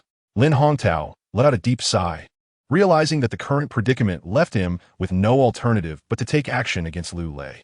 By incapacitating Lu Lei, they would subsequently be able to target Yi Bochang. Yi Bochang had only two options: either return what was rightfully his or face the inevitable loss of his job. In an instant, Lin Hongtao's voice, which had initially been beside Tang Zhihua, suddenly resonated as if emanating from 5 meters away. As Tang Zhihua discerned the situation, she realized that it was not merely an illusion. Lin Hongtao's voice indeed came from that distance. In that fleeting moment, Lin Hongtao was sent flying, landing painfully on the ground. He remained bewildered, his back feeling as though it had been struck by an unseen force. Initially, he felt little, but as he lay heavily on the ground, a dull ache began to radiate throughout his body. A cry escaped his lips, and blood trickled from his nose and mouth. His face scraping against the ground, searing as if aflame. Just as he attempted to rise, something struck him violently on the back, followed by a relentless barrage of blows to his back, head, and neck, rendering him unable to scream. The assailants hurled curses as they attacked, shouting, "Old bastard! Pretending to be a god. I'll beat you to death, you dog." Despite his awareness, Lin Hongtao turned to seek help from his wife, only to witness Tang Zhihua being beaten even more mercilessly. A thick wooden board struck her mouth repeatedly, silencing her cries. Lin Hongtao might not have anticipated that this group attacking him had no intention of taking his life. However, while death may be evaded, the pain of survival was inescapable. He felt one of his legs being lifted, and although he was on the verge of losing consciousness, a searing pain surged through him, jolting him into a state of stark awareness. Drenched in sweat, blood, and perhaps even urine, he realized that while they might not seek his death, they were undoubtedly intent on crippling him. In his mind, he replayed every interaction that might have incurred enmity throughout his life, concluding that he had wronged no one. Have you mistaken me for someone else? He pondered in despair, unable to shed tears, questioning his surroundings. Where am I? In this vast universe, is there no law? Fellow villagers, can you tell me the way to the liberated zone? Chapter 0079. A severe situation requires self-punishment upon witnessing Lin Hongtao ambushed by a group. Zhong Yu appeared to grasp the gravity of the situation. She turned to Yi Bochang, asking, "Did you bring me here just to witness this? Or are you urging me to report Lu Lei?" Terrified for her life, Zhong Yu sensed that Yi Bochang was aware of her fear. If Yi Bochang wielded the leverage he had against her as a threat, she would ultimately be compelled to take a risk and report Lu Lei. Still locked in a stalemate with Yi Bochang, how should one assess this deal? For Zhong Yu, it appears to be a loss. Yet, Yi Bochang gazed earnestly at Zhong Yu and said, "I have told you before, we are engaged in a transaction of interests, striving for maximum gain. Reporting Lu Lei would be tantamount to courting disaster." Zhong Yu was taken aback. She understood that the man sought nothing more than her physical form. Over time, she had come to perceive her body merely as a tool bestowed upon her by fate, viewing it with an air of nonchalance. This vessel could barter for a better life and resources, so why not seize the opportunity? Thus, upon realizing that Yi Bochang held leverage over her, she instinctively contemplated using her body as a means to reclaim that power. Despite having tempted Yi Bochang for an extended period, his interest in women was palpable. Yet he remained indifferent to her as a person. In that moment, Zhong Yu seemed to grasp a profound truth. The so-called exchange of interests need not solely involve the corporeal. There existed other forms of currency. But what to do? At this juncture, she no longer sought to retrieve the leverage from Yi Bochang. Rather, she yearned for his physical presence. Little did Yi Bochang know that amidst such tension and excitement, there was someone longing for his body. He called Li Dong, instructing, "Take action." This simple command jolted Zhong Yu back to reality. Yi Bochang then directed her, "Turn on the lights, switch to high beam." Flustered, Zhong Yu activated the headlights. Illuminating the alley ahead, she spotted a group of figures darting into the passage, followed by shouts of, "What are you doing? What's happening? Robbery! Murder! Help!" The assailants, led by Lin Hongtao, panicked and fled in the opposite direction, each one frantically rushing past the car. Two individuals, oblivious to their surroundings, collided with the vehicle and, as they rebounded, were seized and pinned to the ground. Ropes, already prepared, were used to securely bind these two. At this moment, Zhong Yu surmised what Yi Bochang intended to do next. What to do? Her heart raced with exhilaration. In this charged atmosphere, she felt an overwhelming impulse to leap upon Yi Bochang. She gazed intently at his slightly melancholic yet undeniably handsome profile. For the first time, she was not coerced into flattery, but genuinely admired Yi Bochang, this utterly cold man who possessed an inexplicable allure. Even as she inhaled, her throat trembled. Lin Hongtao was on the brink of death, unable to hear his wife's cries. In that instant, he truly believed he might perish there. The assailants seemed to be losing their composure. A beam of high-intensity light pierced through the darkness of the alley. As Lin Hongtao's attackers hastily retreated, sporadic shouts echoed around them. Yet overall, a profound silence prevailed. It seemed as though someone had come to his rescue, but blood flowed from his eyes, ears, mouth, and nose. He was unable to utter a single coherent word, until he heard someone nearby calling the police. "Hello? I am reporting a robbery and murder outside the orthopedic specialty hospital affiliated with the Physical Education Institute." Lin Hongtao was deeply moved. There are still many good people in this world. He even excitedly expressed his gratitude to Li Dong, saying, "Thank you, truly thank you." Inside the car, Yi Bochang glanced over at the dazed Zhong Yu. "Can you drive?" In truth, Zhong Yu's mind had already soared with the vehicle. She hastily drove away. On the way home, Zhong Yu inquired, "What shall we do next?" Her voice trembled slightly, perhaps due to the shocking events they had just witnessed, or perhaps because the images in her mind were too vivid. Nevertheless, in all her years, she had never experienced such a tumultuous evening. Being with a man like Yi Bochang, even without engaging in indoor activities, could lead her to wave after wave of ecstasy. Yet Yi Bochang remained composed. "Go home, sleep." "Sleep? How can you sleep after that?" Zhong Yu responded, "I meant the police have been called, the perpetrators apprehended. What comes next? What should I do?" After contemplating for a moment, Yi Bochang replied, "Nothing needs to be done. Just wait for Fu Yang to temporarily assign the second project department to you. Of course, this is contingent upon you communicating with Lu Lei to gain his support." Yi Bochang's strategy extended beyond just Zhongyu. Merely reporting the incident would not suffice. He sent a text to Old Yuan, informing him of Lin Hongtao's assault, which he would then disseminate. By the time Yi Bochang arrived at the office the following morning, the news of his uncle and aunt nearly being killed by Lu Lei's men had already spread like wildfire throughout the Design Institute. Yi Bochang went to Fu Yang's office during work hours. Upon knocking, he found Fu Yang and Liao Jiqiang engaged in conversation. Fu Yang furrowed his brow slightly before unexpectedly smiling at Yi Bochang, gesturing for him to come over. "Bochang, you arrived just in time. Go speak with the secretary first. He will assist you with your matter. I have a meeting to attend." Yi Bochang had no intention of engaging in idle chatter with Fu Yang. "Director, I am here to see you. No one else will suffice." Liao Jiqiang internally cursed Fu Yang for skillfully passing the buck. He had just arrived that morning when Fu Yang summoned him, intending for him to take over Yi Bochang's situation. How could it be that the matter, still not finalized, appeared as if an agreement had already been reached between the director and the secretary upon Yi Bochang's arrival? However, upon witnessing Yi Bochang's demeanor, Liao Jiqiang found himself admiring him even more. "Bochang," he said, "take your time discussing matters with the director, remain calm, and do not act impulsively." With that, he departed. Fu Yang's face twitched as he faced the composed, yet intimidating Yi Bochang. In Yi Bochang's eyes, there was a distinct lack of regard for his authority as director. Those who had navigated the company for many years feared two types of individuals: the complacent and the perceptive. Yi Bochang, evidently, had gained profound insights, as if he had suddenly comprehended numerous complexities. Yi Bo often offered a cigarette to Fu Yang, disregarding whether he would light it, and lit one for himself instead. Lin Hongtao was left barely breathing after being beaten by Lu Lei's men, both of his legs broken. This was a clear case of attempted murder, in my opinion. Lu Lei should be suspended for 3 months. Fu Yang exclaimed, "What? Could you repeat that?" Chapter 0080. Mercilessly beating a drowning dog, suspending Lu Lei for 3 months would amount to imposing a self-inflicted penalty. Alternatively, it could signify a demotion. In essence, it was a grave matter. Hence, Fu Yang found himself in a state of bewilderment for quite some time. Observing Fu Yang's prolonged silence, Yi Bo remarked, "If the director wishes to send Lu Lei to prison, that is certainly feasible. Yesterday, Manager Lu encountered a bald man in the hospital, known as Zhao Xing." "Yes, Zhao Xing. He was the one who orchestrated the attack on my uncle last night." Upon hearing this, Fu Yang felt a chill running down his spine. However, at that moment, he was uncertain of Yi Bo's true intentions, so he cautiously inquired, "You could certainly stand up for your uncle and report these matters to the authorities."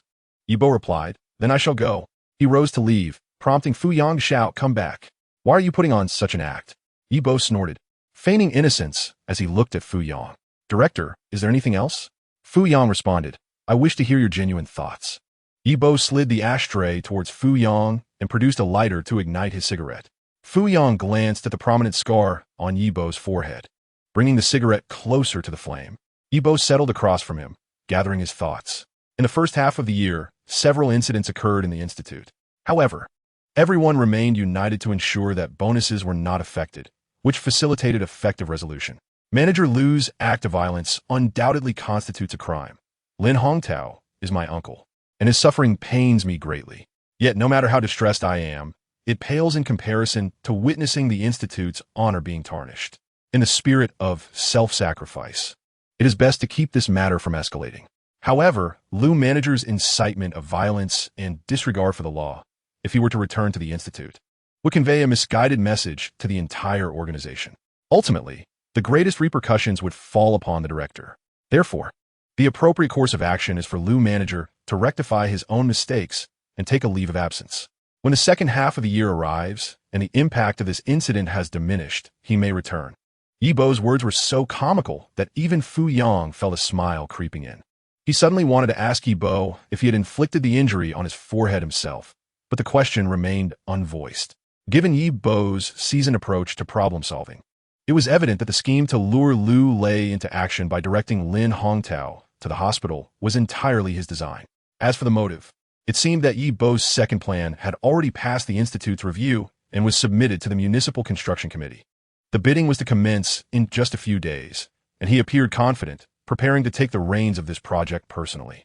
Fu Yang decided to let Dai Shuyo, that foolish fellow, take the fall first.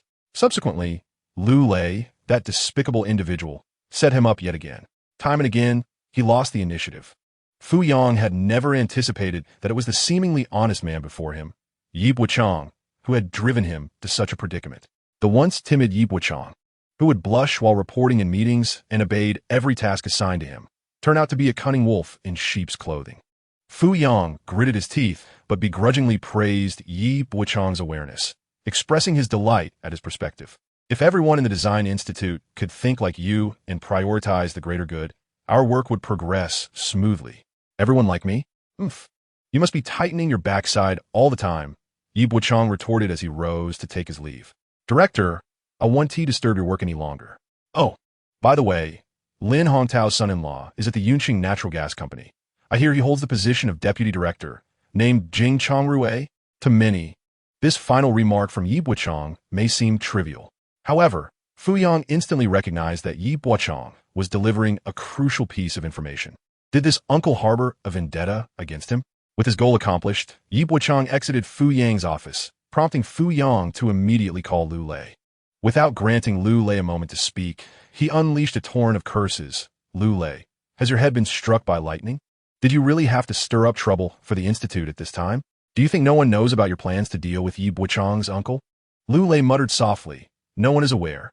Fu Yang erupted. You think no one knows? That bald man you met yesterday, Zhao Xing, has already been exposed. If they simply connect Huang Xing's name with those two little thugs at the station, do you think you can escape? Lu Lei was instantly taken aback. Glancing at the woman across from him, her skirt barely reaching her knees and her calves as fair as snow. He swallowed hard. Director, you say, I'm listening. Fu Yang replied, you clean up your own mess and seek connections on your own. After a brief pause, he added, the Institute will shield you for a while. You should refrain from coming to the office for the next few months. Lu Lei panicked. What about the underground commercial complex project? The mention of this project further inflamed Fu Yang's anger. I was about to ask you the same. We'll take over now. Who? You are well aware this is this year's key project. You've made one blunder after another, nearly killing someone, and you still dare to come to the Institute. What for? Is the Yunqing Design Institute a protective shield for you? Lu Lei fell silent, daunted. After a moment, Fu Yang's fury subsided slightly, and he continued. For the second project department, let manager Zhong Yu take charge. I plan to assign Yi Bochang's proposal to Zhong Yu as the responsible person. Lu Lei sighed in relief. This seemed like the most favorable arrangement. Yet, he remained uneasy. Director, will the secretary agree? Fu Yang scoffed. If he disagrees, then let Yi Bochang take the lead. I'm eager to see if he can manage this project. If he does, I might as well resign as the director. Despite Lu Lei's reluctance, he found himself ensnared in a web of troubles. He could only take a step back for the moment. That little scoundrel, Yi Bochang, was responsible for all this chaos. Had he known this would be the outcome, he should have dealt with Yi Bochang beforehand. As Lu Lei took a deep breath, Jing Shan approached him, holding a document in hand. Here, sign this. Lu Lei glanced at the paper. The divorce agreement? The same old story. You leave with nothing, and I will sign immediately. Jing Shan remained unhurried. If it weren't for yesterday's incident, I might have continued to drag this out with you. If you refuse to sign today, I will report the incident where your men nearly killed someone. Once you're behind bars, I will file for divorce, and the court will rule in my favor. What I seek now will surely be less than what the court would award. The veins on Lu Lei's temples and neck throbbed in anger. You're taking advantage of my misfortune. Jing Shan retorted. No, this is simply striking a drowning dog. At that moment, uniformed police officers knocked on the door. Upon witnessing this scene, Lu Lei snatched the agreement and signed it immediately. Chapter 81. The Achilles heel. He never anticipated that the divorce agreement, which had been pending for 2 years, would be acquired in such a manner. Jing Shan found Lin Hongtao's nephew rather amusing. This was likely a trap set by him for Lu Lei. In truth, Jing Shan was curious about his background, as it had taken such a cunning individual to ensnare someone as calculative as Lu Lei. She hoped to find an opportunity to meet him, perhaps to express her gratitude as well. After obtaining the divorce agreement, Jing Shan nodded to the officer and then exited the hospital room. The police approached Lu Lei, presenting their credentials. Lu Lei, there was an assault outside the hospital last night. We have apprehended 2 suspects and based on the victim's description, we suspect your involvement. Lu Lei nodded. All right, I will cooperate. May I make a phone call first? The officer agreed, and Lu Lei proceeded to make a call in front of them. Brother Chong, this is Lu Lei. A few officers from your unit have come to discuss a case, but I don't quite understand what it's about. All right, Brother Chong. Just as Lu Lei hung up, the leading officer received a call and exchanged a handshake with Lu Lei, saying, if we have any further questions, we will reach out to you for clarification. Lu Lei courteously replied, no problem, I apologize for the inconvenience. With institutional backing and his own network of connections, Lin Hongtao's beating would be in vain. Still, Lu Lei felt resentful. He would need a rest for several months. Damn it, how much income would he lose this year? The key issue was that he had just signed the divorce agreement. He couldn't fathom how much he would ultimately lose. With this thought, Lu Lei covered his face with his hands, muttering Yi Bochang's name, as if he were tearing his flesh apart piece by piece. Lu Lei's troubles would not be easily resolved. Lin Hongtao would continue to cause a ruckus. Thus, to silence Lin Hongtao for good, he would need to devise another plan. The breakthrough point lay in Lin Hongtao's son-in-law, Jing Chongrui. As she left in the morning, Lin Xia instructed Jing Chongrui, you should leave work early today. I'll bring lunch to your parents. In the afternoon, we can visit the Design Institute to meet with their leaders. To inflict such harm upon one's parents is an act that cannot simply be overlooked. Jing Chongrui, already beleaguered by the burdens of both his professional and personal life, found himself in a precarious situation. His in-laws, with fervent promises of securing a residence, had instead landed him in the hospital. The previous night was spent in the hospital, and after a restless half-night, he returned home. Jing Chongrui, still in a state of drowsiness, lamented aloud, demanding an early departure from work. He contemplated whether he should simply abandon his job altogether. You spend your days issuing orders while I toil away without any compensation. Are you two planning to survive on nothing but the wind? Lin Xia's expression darkened as she retorted, why are you shouting? Are you out of your mind? Jing Chongrui scoffed, I'm the one with issues. If life is manageable, I'll stay. If not, I shall leave. Lin Xia's face flushed with indignation, leaving her momentarily speechless. The work at Tianren Company was inherently tedious. As a deputy, Jing Chongrui's decisions were dictated by his superior, while the labor fell squarely upon his shoulders. His subordinates showed him little respect, often requiring him to handle tasks personally, leaving him perpetually busy. Just days prior, following a vandalism incident at the residential complex, he had endured an entire morning of reprimands from his superiors. He felt as though he had become a magnet for misfortune. As he left work, their department head summoned him to his office. The head wasted no time, stating, Chongrui, I inquired about your promotion to a full position, and while it was initially approved, it has now been abruptly halted. I checked into the matter and was informed that your father-in-law caused a disturbance at the Design Institute. What kind of father-in-law is this? Does he consistently bring trouble? Are you even able to continue with your life and career? You must resolve this family issue promptly, at just 30 years old. If you do not manage this well, your future at work will be jeopardized. Jing Chongrui felt as though his pupils had constricted to mere pinpricks. He was at a loss for how he managed to exit the department head's office. The afternoon heat was stifling, and his heart felt heavy. His phone vibrated incessantly in his pocket. Upon answering, he was met with his wife's agitated voice. I told you to leave work early to visit your parents. Do you care at all? What did you marry me for? I have yet to enjoy a single moment of happiness with you. You contribute nothing to our household. How can you justify your treatment of my parents, who hold you in such high regard? With an impassive expression, Jing Chongrui ended the call and hailed cab, making a beeline for the hospital. This afternoon marked the final showdown for Yi Bochang. He had preemptively called Zhong Yu, stating, Assistant Zhong, I need to take a leave. Zhong Yu responded with a sardonic tone, What do you intend to do? Am I preventing you from doing something? Yi Bochang remained unfazed, replying, If there's nothing more, I'll be on my way. Zhong Yu called out, Wait, where are you heading? Yi Bochang replied, I'm going to the hospital to visit my uncle. Zhong Yu sneered, If it's your uncle in need, I'll accompany you. If there's nothing, I'll be with Lin. Yi Bochang abruptly hung up the phone and exchanged a knowing glance with old Yuan before gathering his belongings and leaving the Design Institute. When Zhong Yu hurriedly arrived at the office and inquired about Yi Bochang, old Yuan simply replied that he had gone. Without hesitation, Zhong Yu turned to pursue him. The others in the office sensed something amiss, but could not articulate it. Only old Yuan clearly understood. Yi Bochang and Zhong Yu had undoubtedly been intimate. At that moment, Zhong Yu, unable to locate Yi Bochang, felt utterly lost. Damn Yi Bochang. Should you not bear the surname Ji? Old Yuan felt a pang of envy. Downstairs, the sun scorched the air, warping the very space around it. Yet, Yi Bochang strode confidently into the sunlight, no longer exhibiting the humility or caution of the past. This unburdened sense of freedom and moral detachment was exhilarating.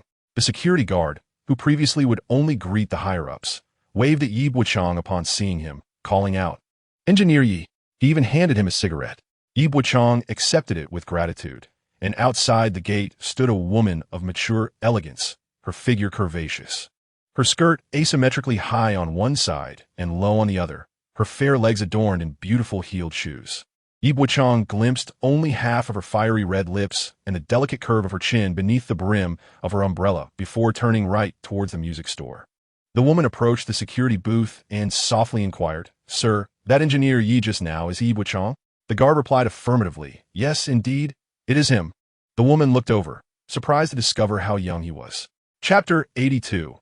Let me reveal your family's destiny. Yi Bochang stood outside the music store, calling Li Dong, who had already headed to the hospital. The store was devoid of familiar melodies, yet Yi Bochang lingered at the window, slowly smoking a cigarette. 50 meters away, in the back seat of a taxi, Jing Shan watched him with curiosity, wondering why he was outside the music store on such a hot day and why he did not go inside. The drivers in Yunsheng were quite gossipy and enjoyed conversing with their passengers. The radio was already lively with chatter, and the driver wanted to engage the passengers as well. Unable to see Jing Shan's face in the mirror, he turned to steal a glance. Such a beautiful young woman. How could he resist taking another look? Yet, she exuded an air of distance. Previously, the women he had driven were more approachable, often sitting in the front seat, their beauty complemented by their conversational charm. Married women, he found, were often the most uninhibited. The driver was aware that Jing Shan was also married. Don't ask why. Just look into my eyes. Following Jing Shan's gaze, the driver spotted Yi Bochang in a white shirt and jeans and asked, "Is that your husband? Is he up to something outside? Should I drive closer to help you figure out what he is doing?" Jing Shan replied, "No need." She did not deny the earlier remarks, but simply declined the driver's offer for assistance. The driver found the situation rather dull. A stunning woman trapped in emotional turmoil. Maintaining an unreachable distance made it difficult for him to connect with her. Yi Bochang had finished his cigarette, and, as he turned to hail a taxi, he spotted a young girl in a blue floral dress, her petite white shoes contrasting with the vibrant attire. She held an ice cream cone in one hand, a fabric bag containing sheet music slung over her shoulder, just 5 meters away from him. The girl gazed at him in a daze, unable to resist, shyly retracting her neck and offering a tentative smile, as if to nod in acknowledgement, yet still timidly. She was not an introverted girl. It was merely that greeting a familiar stranger felt a bit daunting. She pondered whether he might be waiting for her to play the piano. Yi Bochang returned her smile, acknowledging her presence but thinking it was too early and that perhaps they could listen another time. The girl in the floral dress took a couple of quick steps, retrieving an orange from her bag, a reminder of the song they had practiced 3 weeks prior, finally mastered. The taxi driver behind them, witnessing this scene, could not help but comment with a hint of sarcasm, "Ah, young lady, still so tender, men always favor 18. Personally, I believe that women with a bit of life experience possess a more profound allure. Youthful maidens often lack depth." Jing Shan sighed, reflecting that it was time to learn to drive, as she truly disliked taking taxis. "Miss, are you getting the taxi?" The driver inquired, turning his head. "Yes," she replied. Once the preceding vehicle had departed, the driver activated the radio, calling out, 809, 809, "I see you are at the Design Institute. Where to?" The radio crackled back, "To 416 Hospital." The taxi Jing Shan boarded passed by the piano shop, where a pair of slender legs and white shoes caught her eye. Unlike her own, they appeared slightly plump. Jing Shan smiled softly, thinking to herself that all were beautiful. Has there been any news from the police? Is this incident truly the doing of Manager Liu from the Design Institute? They bear no responsibility at all. We are covering the medical expenses ourselves. What sort of efficiency is this? They are entrusted with our safety, yet what do we get in return? Lin Xia had been grumbling since her arrival. The child stood beneath the television, his head held high, but with no cartoons airing, he tugged at his mother's hand. Exclaiming, "Mom, I want to watch cartoons." Lin Xia casually reached over and seized the remote control from the patient in the bed, allowing her son to watch cartoons. The patient, a man in his 40s or 50s, chuckled and remarked, At least consider my age when you take the remote. I might be around your parents' age. He added, if you wish to show the little one cartoons, you should ask if I am willing to share. A bit of courtesy goes a long way. Wouldn't you agree? Lin Xia rolled her eyes, replying, what courtesy? The television in this ward is public. If I want to watch, I will. Do I owe you an explanation? The patient, taken aback by her retort, glanced at the family surrounding him and, seeing their numbers, fell silent, shaking his head in resignation, thinking, this family is utterly insufferable. Lin Xia switched the channel to cartoons for her son, then turned to Lin Hongtao and Tang Zhihua, saying, now, regarding the property left by Yiping, how shall we manage it? The longer we delay, the more complicated it becomes. Initially, we intended for you to confront Yi Bochang's superiors at his workplace. With your interference, you've gained nothing and ended up in the hospital. The crux of the matter is that I am perpetually engaged in both sending and receiving, and presently, I'm all alone at home, overwhelmed with tasks. Tang Zhihua's mouth has been rendered as awkward as that of a platypus, mumbling incoherently. What about Jing Changrui? Is he going to assist you? Lin Xia's tone became notably critical when she mentioned her partner. Him? Please, spare me. That lazy bum does nothing. As soon as he returns home, he sprawls on the sofa. He neglects our son, ignores cooking meals, and turns a blind eye to laundry. I'm the one who manages everything, big or small. I cannot count on him at all. I honestly do not understand what I saw in him when I married him. It feels as though I have drawn the short straw in life. As Lin Xia expressed this, she irritably tucked a strand of hair behind her ear. Look, I asked him to leave work early so we could confront Yi Bochang together at the Design Institute. What time is it now? He would rather avoid me, waiting until 5:30 to leave his workplace. The patients by the window are filled with their own troubles, and for heaven's sake, isn't 5:30 precisely quitting time? Lin Xia sighed. Forget it. I no longer wish to discuss him. What can I expect from him? I believe this issue extends beyond Yi Bochang's manager. If it weren't for Yi Bochang, you all wouldn't be enduring this torment. I intend to confront him and demand compensation. Just as she finished speaking, Yi Bochang's voice emerged from outside the ward. Compensate for what? Upon hearing his voice, Lin Xia instinctively flinched. Lin Hongtao struggled to turn his head towards the door. The once morose nephew had transformed into a cheerful young man, his broad smile revealing a set of gleaming white teeth. Lin Xia's temper flared immediately. She approached and seized Yi Bochang's arm. Come, take a look at the havoc you've wreaked. Look at how you've harmed my parents. Yi Bochang, I must tell you, this matter is far from resolved. Once the police apprehend the individuals who attacked my father, you will also bear responsibility. You sent your own mother to a mental institution and conspired with your superiors to harm my parents. You may very well lose your job. You could even find yourself imprisoned. Yi Bochang snatched a flyer from Li Dong's hand and tossed it at Lin Xia's face. This is a flyer Li Dong found at the Railway Bureau. It might soon appear at your sister's school gate. As he tossed an orange in one hand, he pulled a chair beside Lin Hongtao's bed and sat down. Your son-in-law is entangled in a loan shark's web. He was on the verge of promotion, but he has been sabotaged by an ungrateful father-in-law and mother-in-law, missing out on that opportunity. Whether I will retain my job, I cannot say.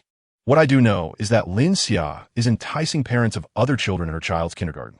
What I do know is that Jing Changrui will never rise in life. What I do know is that Jing Changrui intends to divorce Lin Xia. Lin Hongtao, Tang Zhihua trembled uncontrollably on the hospital bed. Lin Xia, upon seeing the flyer with the lewd depiction of herself, was consumed by fury, her entire body convulsing. Outside, Jing Changrui appeared dejected, making his way directly to Yi Bochang, head bowed, demeanor even more subservient. Chapter 0083, A State of Turmoil. Jing Changrui's presence was the Lin family's beacon of hope. He is young, capable, and possesses a tall, imposing stature. He remains a formally employed individual within a public institution, enjoying a lucrative salary and generous benefits. The leaders of his organization regard him highly, foreseeing a promising future for him. Thus, Jing Changrui has arrived. He will render Yi Bochang so ashamed that he cannot lift his head, instill fear within him, and compel him to apologize.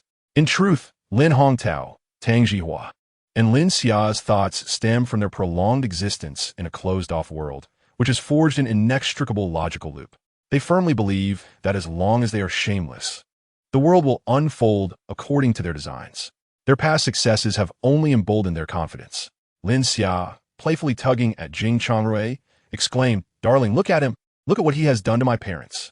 He remains utterly unperturbed. Darling, he even prints slanderous flyers that tarnish my reputation. Please, teach him a lesson first. Then confront their superior at his workplace.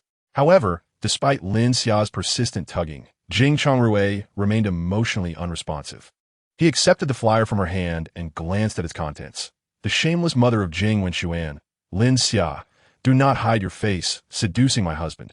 Picking up the child after school, linking arms, even taking the initiative to call and inquire about his well-being. She was once a woman of ill repute, and her father is a veteran employee of the Railway Bureau named Lin Hongtao. Upon reading the flyer, the truth of its claims became irrelevant to Jing Chongrui. As he turned his gaze towards Yi Bochang, Li Dong inched closer to Yi Bochang, apprehensive that Jing Chongrui might resort to violence. Lin Hongta, Dan Zuhu, and Lin Xia were convinced that in such circumstances, if Jing Chongrui did not physically confront Yi Bochang, he could not be considered a man. Yet unexpectedly, Jing Chongrui bowed deeply to Yi Bochang, lowering his head and bending at the waist, straining the veins in his neck as the blood surged. Under the incredulous gaze of the Lin family, Jing Chongrui sincerely apologized. Yi Bochang, I have wronged you in the past, causing you inconvenience and distress. It is entirely my fault. I shall never again trouble you or harbor any foolish fantasies. I am truly sorry. At that moment, even the typically unreasonable Lin Hongtao, the temperamental Tang Jihua, and the ever-dependent Lin Xia, who believed her husband could solve all her problems, could scarcely believe that Jing Chongrui was actually apologizing to Yi Bochang. After a moment of stunned silence, Lin Xia grasped Jing Chongrui's collar and shouted, "Have you lost your mind? Why on earth are you apologizing to Yi Bochang? Does he deserve it? Are you even a man? How could I possibly marry someone so ineffectual? He has ruined my reputation, nearly led my parents to ruin, and wreaked havoc upon our family. Why don't you take action against him?" As Jing Chongrui's collar was tugged, his expression, initially devoid of emotion, began to shift from dejection and fatigue to one of growing ferocity. Jing Chongrui executed a dramatic twist of his waist, swinging his arms like a baseball pitcher. His hand, moving with the swiftness of lightning, struck Lin Xia's face, nearly causing her to flip through the air. The sound of the slap was not merely crisp. It resonated with a solid thud, reminiscent of a fierce contest for a grand prize in an international slap fighting championship. Jing Chongrui's declaration of battle was unequivocal, no more. Amid the cacophony of the hospital room, the uproar did not cease with that resounding slap. Children were engrossed in their television shows, while Lin Hongtao and Tang Jihua clamored to rise from their beds.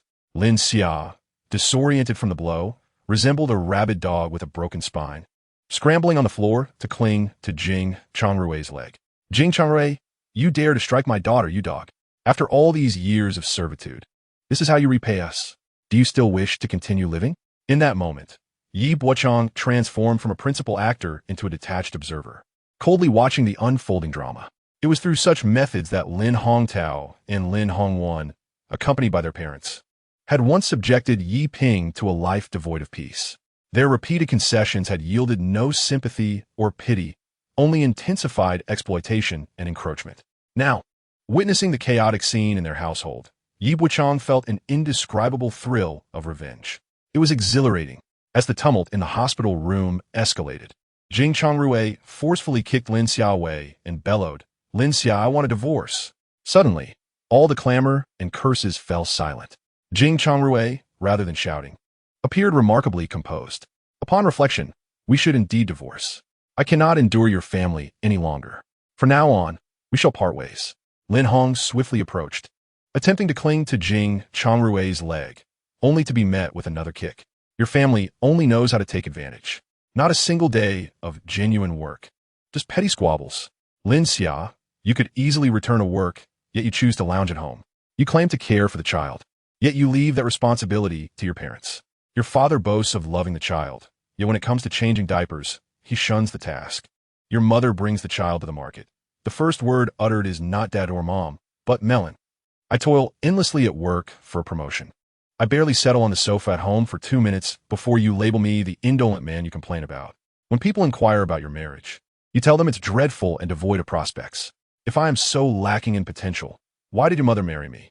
If I am so lacking in potential, why don't you seek employment yourself? If I am so lacking in potential, why do you still cling to me? Lin Hongtao, had it not been for your desire to claim your nephew's coveted school district housing, would our community have faced such disgrace? Were it not for you, would I have faced reprimands and discussions with my superiors at work? Had you and your spouse not caused a ruckus at your nephew's workplace, would I have jeopardized my promotion? Lin Xia, after all these years of marriage, I have truly gained no benefits from your family. This life is unbearable. I cannot continue like this. Let us divorce. If you refuse, I shall resort to the courts to expose your family's shamelessness and how they have usurped the wealth of others. It was only at this moment that Lin Hongtao, Tang Jihua, and Lin Xia began to grasp the seriousness of Jing Chongrui's intentions. Chapter 0084. There are plenty of backup plans. Just afraid they won't show up when Jing Chongrui began to take decisive action, Lin Xia was genuinely frightened. The tantrums she had learned from her mother were no longer of use. With a face full of terror, she knelt on the ground, shaking her head like a madwoman, adamantly refusing the divorce. Lin Xia clung desperately to Jing Chongrui's leg, pleading, "Chongrui, we cannot divorce, I beg you. I was wrong. I will find a job immediately. I promise I will not be lazy at home anymore.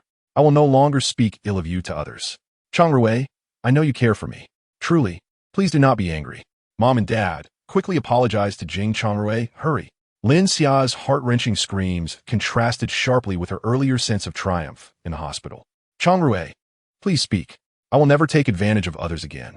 Our family will not take advantage of anyone." It dawned on Lin Xia that the events of the day had escalated to this point because of Yi Bochang. Clinging to Jing Chongrui's leg, she repeatedly knocked her head on the ground before Yi Bochang, imploring, "Bochang, we are relatives. Please forgive me. My parents should not have coveted your family's house. That house rightfully belongs to your father. My father should not have taken the bank card your father left you. I am so sorry, Bochang. We will never trouble you again. Please spare us. Bochang, I beg you to tell Chongrui not to divorce me, please." As she uttered the last few words, it was almost a roar. Yi Bochang stood up and approached Lin Hongtao, surveying the hospital room, which resembled a hellish scene. He felt a sense of satisfaction. Turning to Lin Hongtao, he remarked, "I am satisfied. Are you? If not, I have plenty of ways to deal with you. At worst, I will bring my mother out to settle accounts with you, to show how you have dashed her dreams of becoming a singer. By the way, insanity is a valid excuse. Murder is not a crime." Yi Bochang spoke with a smile, but it only deepened the chill in the air. This was no longer the Yi Bochang they once knew. He had returned to collect what was owed. For the first time, Lin Hongtao felt fear. In just half a month, his once harmonious home had crumbled into chaos. He was not a fool. Upon careful analysis, he recognized that Yi Bochang was methodical and clear in his purpose, every step meticulously calculated. Through coercion and temptation, they had been led to this dire situation. Lin Hongtao suddenly regretted provoking Yi Bochang. Why had he done so? Upon witnessing the discord between his daughter and son-in-law, a sense of trepidation enveloped him, as he realized that life would never return to its former state. Tang Jihua's visage had been grotesquely altered by the blows, and all the sorrow surged to the surface, causing her to wail like a forsaken hound. Lin Hongtao gazed despondently at Yi Bochang, exclaiming, "I was wrong. I shall no longer disturb your household." Yi Bochang raised a hand to halt Lin Hongtao's further apologies, asserting that no words could amend the harm inflicted. "My mother's illness, my father's grievances, the vendetta against our family, none of it has been resolved. In due course, I shall repay your family in full. Prepare yourselves." The flames of retribution had been expertly wielded by Yi Bochang against Lin Hongtao's family. As Yi Bochang departed the ward, chaos reigned within. Lin Hongtao seethed in impotent fury. Tang Jihua howled, Jing Chongrui remained silent, and Lin Xia cried out, while their little ancestor exuberantly shouted at the television, "Pikachu, Thunderbolt." Perhaps this child would learn all he knew about physics from Pokemon. This, indeed, seemed to be the family's most fitting retribution. Yi Bochang felt a sense of exhilaration, and Li Dong, his face alight with excitement, inquired, "What are your next steps, Bochang?" Yi Bochang replied, "This concludes our business." Li Dong, perplexed, asked, "But you just mentioned settling accounts with them piece by piece." Yi Bochang offered Li Dong ajigarete, explaining that the impact of actions left unperformed could far exceed those executed. Much like a blade suspended above one's neck, the potential for harm is rendered more palpable. Our aim is to elevate our happiness, not to indulge in a cycle of vengeance that brings fleeting satisfaction. Li Dong suddenly perceived an element of gamble in Yi Bochang's demeanor. If Lin Xia and her husband were to unite against them, would matters not become more complicated? Yi Bochang dismissed his concerns, stating, "It's not as complicated as you think. Arrange for a feisty middle-aged female caregiver for Lin Hongtao. He will be embroiled in endless quarrels with his wife. A family so steeped in greed, faced with the world's myriad temptations, is already riddled with vulnerabilities. Exploiting their weaknesses is a simple task." Li Dong realized the vast chasm between his own understanding and that of Yi Bochang. Even his own foreman might not possess such clarity. Unbeknownst to Yi Bochang, a woman in a flowing white gown had overheard his earlier exchanges in the ward and now found him quite intriguing. It occurred to her that Yi Bochang's recent maneuvers had inadvertently made her a beneficiary. She resolved to express her gratitude when the opportunity arose, first by using basketball rules to incapacitate Lu Lei's leg, then by drawing her troublesome Uncle Lin Hongtao before Lu Lei, compelling Lu Lei to vent his frustrations upon Lin Hongtao. Subsequently, she would leverage Lin Hongtao's injuries against his workplace. Through Yi Bochang's calculated strategies, he had deftly removed the stumbling block that was Lu Lei, vanquished the parasitic Lin Hongtao family, and secured a voice in the second project department. His execution of these plans was seamless and devoid of any entanglements. Whether as an observer, Jing Shan, or as a participant, Yi Bochang, both perceived the situation as flawless. However, the troubles faced by Lin Hongtao and his family are far from over. In fact, they are merely beginning. The discord between Jing Changrui and Lin Xia is a long-standing grudge, not a recent development. Yi Bochang's actions resemble that of a detonator. When Lin Hongtao and Tang Jihua are assaulted, the police will undoubtedly seek to pacify the situation, forbidding any disturbances. Should they choose to protest, it will only escalate matters for Jing Changrui and their granddaughter. This creates a vicious cycle from which they cannot escape. Previously, they could torment Yi Ping because their lives were untroubled. Now, entrenched in familial strife, they will emerge battered, if not entirely defeated. Let them experience what true familial discord feels like. Yi Bochang received a call from Zhongyu. "Where have you been? I followed you downstairs. But couldn't he catch up? Shall we celebrate this evening?" Just moments ago, Lao Fu had called to officially inform him that he would temporarily serve as the manager of the second project department. "Yi Bochang, you better do well from now on." Yi Bochang glanced at the phone. The woman on the other end drove recklessly, seemingly forgetting that he was the one burdened with a mountain of her debts. While he had witnessed debt repayment in various forms, he had never encountered one that demanded payment in such a manner. Chapter 0085. Cultivating a Successful Career. You become the son. The resolution of matters concerning Lin Hongtao and Lin Hongwan is now Yi Bochang's primary focus. His next task is to concentrate on generating income and securing treatment for Lin Salon. The orange in his hand served as a metronome, rhythmically tossed. Li Dong, noticing the orange, reached out. "I'm thirsty. Let me have it." Yi Bochang put the orange away. "That won't do." Li Dong was puzzled. Yi Bochang had been generous, carrying the orange all this way without expressing a desire to eat it. Yet now he appeared reluctant to share. Recently, Li Dong had been of great assistance to Yi Bochang, so he invited him to dinner at a local Chuan Xiang restaurant he found in Lijiatoa. Numerous residential complexes in the area were affiliated with state-owned enterprises, and as long as the food was palatable, business thrived. Yi Bochang recalled this particular, where the staff were primarily laid-off workers from around the year 2000, who had initially partnered to open the establishment. Unexpectedly, the wait list had ballooned to over 100 each evening. At this hour, before the dining rush, there were already few empty tables. He ordered a pot of broth, along with a large platter of beef and chicken offal, with no vegetable skewers. As the oil in the pot began to bubble, he immersed all the skewers. After a long day, Li Dong was indeed hungry, reminiscing about his school days when cold skewers at the school gate initially sold for 5 cents each, later rising to 10. Yi Bochang inquired, "Has it now increased to 50 cents? Li Dong shook his head. "No, it seems to be 20 cents. I used to feel it was never enough. I wanted to try it again the other day. The taste has changed." Yi Bochang remarked, "The taste hasn't changed. Only the people have." Li Dong then gazed at Yi Bochang. "Indeed, just like you. The methods you employ to handle Lin Hongtao and Lin Hongwan are beyond what I could have ever imagined." Yi Bochang poured a glass of wine for Li Dong and inquired, "Which aspect of my character do you find more commendable?" Li Dong, comparing the present Yi Bochang to his former self, concluded that indeed, the current version is more admirable. Truth be told, your demeanor when we are together has not changed significantly from the past. Yet, previously, you exhibited a similar attitude towards those who incessantly bullied your family. Frankly speaking, we outsiders may feel incensed, but the only one capable of resistance is you. Li Dong clinked his glass with Yi Bochang's, remarking, "You appear remarkably more at ease now, no longer burdened by discomfort. Bochang, this toast is for your uncle. Witnessing your current self would surely bring him peace." After speaking, Li Dong poured the wine onto the ground, followed suit by Yi Bochang. Once their glasses were replenished, Li Dong recalled their previous conversation regarding the house, asking, "By the way, did you secure that project you mentioned? Their foreman is eager to purchase your family's property at the Railway Bureau." Although the bid has been submitted and Yi Bochang is over 70% confident of winning, he refrained from making absolute statements, as the bidding will take place next week. There should be no significant issues. Once the project is officially acquired, they can sell that house. I prefer not to owe favors beforehand.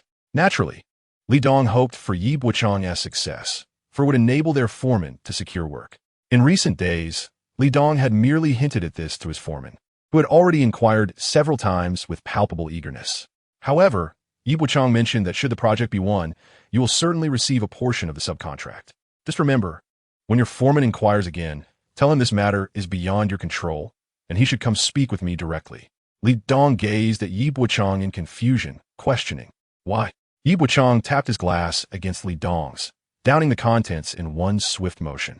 "Some matters cannot be clarified in just a few words. Simply follow my instructions, and in due time, you will understand. You surely do not wish to follow your foreman for a lifetime, do you?" As Li Dong pondered this, he realized that Yi Bochang intended to mentor him, to guide him through this journey. Although the prospect was exhilarating, Yi Bochang was still relatively young. How much influence could he truly wield? What authority did he possess? Li Dong wasn't questioning, but rather engaging in habitual thought processes. As they neared the end of their meal, Li Dong, with his glass in hand, gazed at the nearby salons, illuminated by red and pink lights, his eyes fixated. Several times, he exchanged knowing glances with Yi Bochang. Yi Bochang, too, glanced over.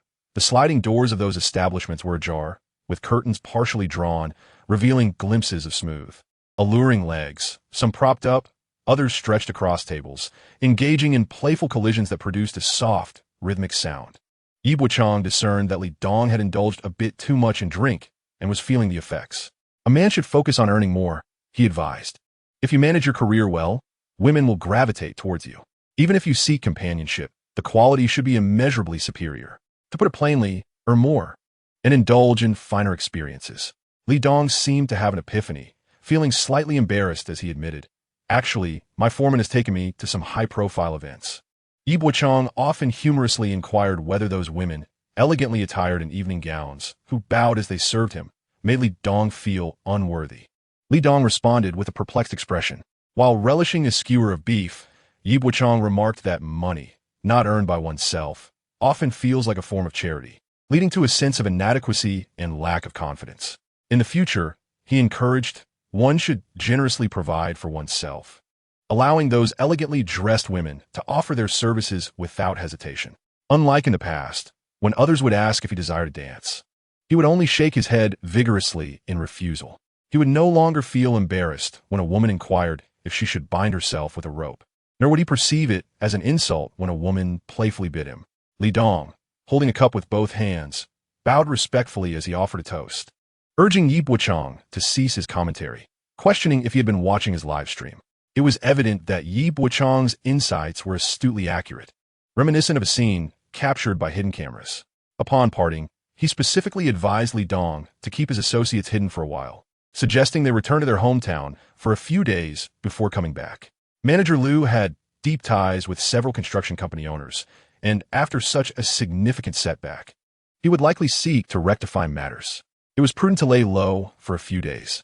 During their conversation, Yi Bochang produced 1,000 yuan. Yet Li Dong pushed the money back, stating that he was to accept only 30% of the rent.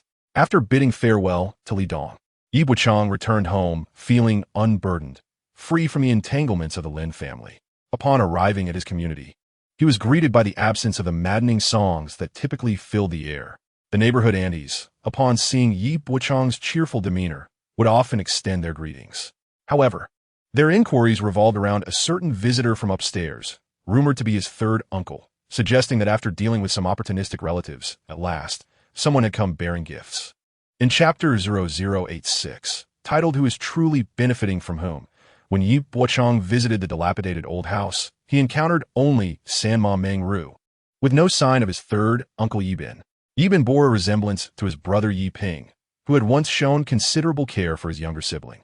However, as adults, each had established their own families. Life, it seemed, revolved around one's own household, making it difficult to extend concern to others. Yi Bochang understood the indifference of his eldest and third uncles, yet he wished for them to remain entirely aloof, without imparting unsolicited advice. If their teachings genuinely aimed to guide him in life and conduct, it would be one matter. However, their attempts to belittle him under the guise of wisdom were frequent. Even their daughter Yi Ying began addressing Yi Bochang in a condescending manner. As a peer and a younger sister, she had no grounds to lecture him. Ultimately, it stemmed from their perception that Yi Bochang's family circumstances were too dismal, leading them to believe their economic and psychological advantages granted them the right to look down upon him. The passing of his father led Yi Bin to feel that he could finally sever ties with Yi Bochang, opting for an enduring silence between them. Thus, in the wake of Yi Ping's death, both the eldest and the third brother exhibited a strikingly similar demeanor. Indifferent, composed, and expeditious, they arrived, delivered their condolences, and departed without a trace of further connection. However, Yi Bin's presence at the doorstep of Yi Bochang's home revealed his awareness of the actions taken in recent years that rendered him ashamed to stand there. When Yi Bochang returned and opened the door, he welcomed, "Third uncle, please come in and take a seat." Yi Ping had presumed that Yi Bochang's household would be chaotic, burdened by a mentally unstable mother, but after waiting outside for several minutes, he was surprised to hear no echoes of the woman's singing from within. On the day of the second brother's passing, she had still been singing. Yi Bin placed the bags he carried on the floor, explaining, "The workplace provided some rice and flour, and I bought some fruits as well. Additionally, I brought some calming herbal tonic. They say it may benefit your mother's condition. You might want to let her try it. By the way, where is your mother?" Yi Bochang, who had been boiling water in the kitchen, emerged to respond, "I took her to the 4th hospital." Yi Bin's expression momentarily faltered. He felt an inclination to laugh, yet it seemed somewhat disrespectful, so he merely nodded quickly, affirming, "Yes, indeed, given her condition, it's best she be hospitalized." He added, "You're handling this better than the second brother. Truthfully, he is not without issues. He has been brainwashed by your mother's family. How could such an illness be treated at home? I have spoken to the elder brother countless times, yet he remains obstinate. Well, it is for the best that she is sent now. Once she is discharged, she could return to a semblance of normalcy. You are so understanding. She might enjoy a few days of comfort afterward. As for your father, he never had that fortune." Yi Bochang then retrieved some tea leaves given to him by old Yuan, which had yet to be opened. As the fragrant aroma wafted from the bag, Yi Bin felt invigorated. This was indeed good tea. Though he verbally insisted there was no need for trouble, he showed no intention of dissuading Yi Bochang. After brewing the tea, Yi Bochang got straight to the point, asking, "Did you come over today for another reason?" Yi Bin swirled his cup, gazing at the clear, emerald liquid, and let out a dry chuckle. "Bochang, it's like this. A few days ago, your third aunt and your sister encountered you while you were viewing properties in our neighborhood. I was wondering if you were considering a change of environment. Today, upon hearing that you took your mother to the hospital, it seems you are indeed looking to establish a fresh living situation post-discharge. I think that's a splendid idea. Truly, surrounding yourself with unfamiliar faces will lessen the impact of past memories on her.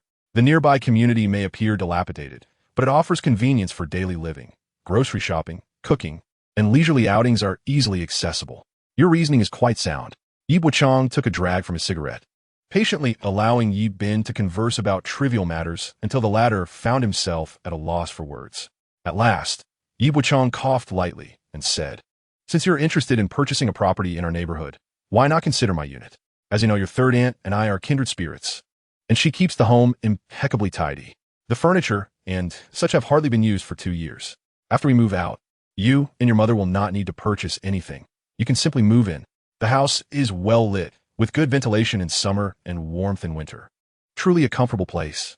I heard from your sister that the young lady you brought the other day is quite beautiful. Are you two planning to marry?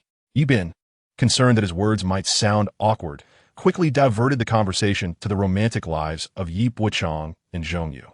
In truth, when Yi Bin realized that the house here had not been occupied by Lin Hongwan and Lin Hongtao, he speculated that Yi Bochang intended to use this current residence for his marriage, planning to send his mother to live in the old, dilapidated place in the south.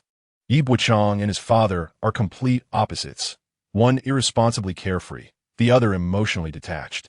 Yet, Yi Bin refrained from any hint of sarcasm or mockery in his words, choosing instead to uplift Yi Bochang, fearing that upsetting his nephew could jeopardize the sale of their family home. After finishing his statement, Yi Bin awkwardly took a sip of tea, lit a cigarette, and offered a forced smile to Yi Bochang. When Yi Bochang's phone rang, it was Aunt Zhou. Upon hearing her name, Yi Bin instinctively tensed. It was obvious she was the neighbor from their community who was considering selling her house to Yi Bochang. As Yi Bochang engaged in polite conversation, Yi Bin felt an inexplicable surge of frustration, particularly at the sight of Yi Bochang's courteous demeanor, which provoked within him a desire to scold. He was Yi Bochang's third uncle, having humbled himself to visit him. He had clearly conveyed his intentions. Shuden to Yi Bochang, upon receiving the call, consider his uncle's dignity and either hang up or proactively inform her that he had decided to purchase his uncle's house. Yi Bochang did not do so, leading Yi Bin to feel disillusioned with his nephew, who seemed devoid of social awareness and familial sentiment. He was unfilial to his mother. Truly, Yi Bochang was a son unworthy of his upbringing. During the call, Yi Bochang wasted no time with pleasantries. Aunt Zhou, how much are you selling it for? 41,800? Very well, I will think it over. Yi Bochang, holding the phone, looked at Yi Bin and said, Third uncle, did you hear? She's asking for 41,800. Yi Bin clenched his teeth, responding with a firm offer of 38,000, 3,800 less, considering it a wedding gift for you and your future wife. Third uncle, you are indeed generous, Yi Bochang replied, though one could only wonder how they would react upon learning that when their community was slated for demolition, compensation would be around 3,400 per square meter. Chapter 0087. The first place Yi Bochang successfully purchased his third uncle's house. Their family, fearing prolonged uncertainty, sought out Yi Bochang on Monday to finalize the paperwork. 38,000. When Yi Bin, Meng Ru, and Yi Ying received the money, they nearly burst into laughter. However, they had evidently discussed this at home. They needed to maintain a somber facade in front of Yi Bochang, feigning reluctance. For instance, just like Meng Ru feels now, there's a hint of melancholy in the air. Bochang, we have resided in that apartment for quite some time, and we have developed an attachment to it. The sudden necessity to move leaves me with a tinge of reluctance. Yi Bochang reached out to take the money from her hand, suggesting, forget it. You can always repurchase it. Meng Ru casually placed the money into her bag, seemingly ignoring Yi Bochang's words, and wrapped her arm around Yi Bin's. Let us proceed to the bank and deposit the money. Bochang, you still have work today. We shall not delay you any further. Do come over for dinner when you have the time. Yi Bochang found amusement in this. When you hurried me this morning to handle the paperwork, you did not mention anything about my work. In the early 1990s, the housing reform took shape. The allocation system for housing by the work units was altered, allowing for the buying and selling of properties, leading to privatization. The apartment belonging to Yi Bin's family was 40 square meters and cost a total of 8,000 yuan. Subsequently, they undertook an expansion, transforming the 40 square meters into 78, and all for less than 10,000 yuan. Now, it could fetch a staggering 38,000 yuan. Yi Bin and his wife were consumed with a singular thought. They struck it rich. However, their greatest joy stemmed from the prospect of soon purchasing a new home. As for their current living situation, their daughter could reside at school, and Yi Bin could temporarily stay with Meng Ru in the teacher's dormitory. They had already made prior arrangements. Once they acquired the new house, they could renovate it and gradually purchase furniture, aiming to move in by National Day. Meng Ru still felt a pang of regret, saying, Are we truly giving away all those appliances and furniture? I suggested, why not visit the secondhand market and find someone to take the old television, refrigerator, washing machine, and furniture? They could easily fetch 2,000 yuan. The television alone cost 900 yuan and is practically new, having scarcely been used. When Yi Bin heard this, he nodded in agreement, feeling that he had been overly impulsive during the price negotiations with Yi Bochang that night. But now that the house was sold, Would it not be a tad too late to dwell on it? Ying chimed in, Mom. How can you say that? Just a moment ago, you invited Yi Bochang over for dinner. To which home? The new one? When Yi Bochang arrives and sees that we exchanged the money he provided for a spacious 120 square meter apartment, he would certainly feel a pang of discomfort. Yi Ying smiled with satisfaction, adding, nonetheless, I still wish for him to see it. With his circumstances, he may never have the chance to reside in a new home. The family of three deliberated and ultimately decided to visit the old apartment to sell what needed to be sold since, during the transfer process, there had been no agreement to sell all the contents to Yi Bochang. It was Meng Ru who made the call. Bochang, do you want any of that furniture? If so, please express a token of appreciation. Much of it is new. Yi Bochang replied calmly, It's all right, Senma. Please handle all of it. I only require the house. I need nothing else. Meng Ru was naturally pleased, exclaiming, Very well. I shall take care of it for you. It would only be a burden if left behind. Yi Bochang agreed readily, but when the news of the demolition arrived, the family found themselves less pleased. Yet, what could be done? With the possession of a property certificate, the most significant advantage lies in the fact that the individual whose name is on the document possesses complete authority over the property. However, this circumstance does not benefit all cities, particularly concerning internal welfare housing provided by large organizations. Following the earthquake in 2008, properties owned by a certain state-owned enterprise suffered extensive damage. A substantial sum was allocated for the reconstruction of residential communities. This situation led to numerous individuals transferring previously allotted welfare housing at minimal prices. Yet, these properties lacked ownership rights. Even if transferred, the individuals acquiring them at reduced prices remained ineligible for housing exchanges in the newly constructed community. Such situations resulted in a succession of disputes requiring mediation. Ultimately, the low-price purchasers had to compensate the original property holders with a significant sum to obtain their exchange qualifications. In contrast, such complications do not exist for Yi Bochang. Regardless of how formidable his relatives may be, their physical presence cannot withstand the relentless advance of machinery. Yi Bochang possesses 50,000 in spare funds and borrowed an additional 50,000 from Zhongyu. The old house could sell for 20,000, amounting to a total of 120,000. Currently, 38,000 has been spent, and the old house's 20,000 has yet to be sold. The remaining 60,000 is insufficient to purchase the last two properties. The underground commercial complex at Yin City Square is set to open bids in the afternoon. Zhongyu drives Yi Bochang there. During the ride, Zhongyu inquires about when he intends to purchase the remaining two properties. Yi Bochang replies that he will wait until he gathers an additional 20,000. He intends to wait until his relatives have moved out. Otherwise, if the other two families relocate first and discover that he has acquired several properties, they would become suspicious and cause him unnecessary distress. He feels he can afford to delay, as the prices may decrease further. Since their partnership began, Zhongyu has recognized Yi Bochang's meticulous thought process. Significantly, she feels a sense of security in collaborating with him, as she can anticipate his next moves. This contrasts with Lu Lei, who often pretends to be profound, while his actual capabilities are notably limited. Zhongyu asserts that he cannot focus solely on his own purchases and must assist her in finding a property as well. Yi Bochang responds that he cannot guarantee that the area will indeed be demolished, questioning her urgency. Zhongyu drives into the hotel parking lot, uncertain, yet feeling she can trust him. Upon exiting the car, Zhongyu's demeanor appears somewhat awkward, not due to the tension of the bidding, but because this hotel is where she and Lu Lei once stayed. The room number Yi Bochang booked is the same as the one she used with Lu Lei. Zhongyu feels a tinge of embarrassment.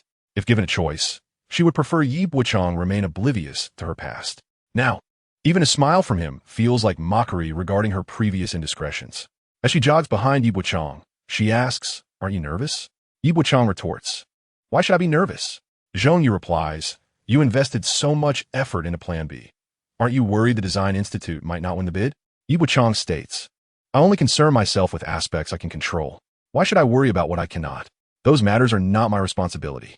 Zhongyu was taken aback, realizing that Yi Bochang's attitude could be so nonchalant.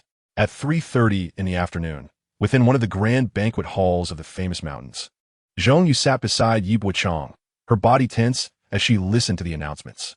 The expert review panel from the Construction Bureau publicly evaluated and ultimately determined the final rankings and scores of the design proposals from various companies. The first place went to the Guojian Yunxing Design Institute with a score of 96. Zhong Yu grasped Yi Bochang's leg tightly, her grip firm. Chapter 0088. The greatest benefit representatives from other institutions, such as Yizhou Architectural Institute, Taijin Institute, and Yuzhou Design Institute, promptly congratulated the Yunxing Design Institute. In truth, everyone was aware of the outcome. They had communicated in advance, and, in their hearts, each had a sense of their standing. Most felt they would secure a position.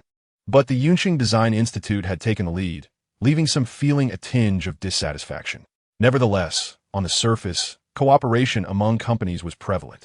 With the recent surge in construction projects across various regions, no one would quarrel heatedly over a Central Plaza's underground commercial complex project. Everyone graciously exchanged greetings and expressed hopes for future exchanges of experiences. As the acting manager of the second project department, Zhong Yu found herself at a loss for how to express her emotions after securing this project. Previously, she had never contemplated a career plan. She had always thought her role as a woman was merely to be beautiful and charming. It was Yi Bochang who suddenly revealed to her that she too could have the opportunity to manage projects, and through the exceptional completion of these projects, she could ascend to the department level. Henceforth, she would no longer rely on the project department's budget for sustenance, but would instead draw from the department's funding, a sum that seemed rather extravagant. Huang Changshuan's first action upon arriving was to shake Zhong Yu's hand, exclaiming, "Yu Zhong, congratulations. Let us find a place to celebrate tonight."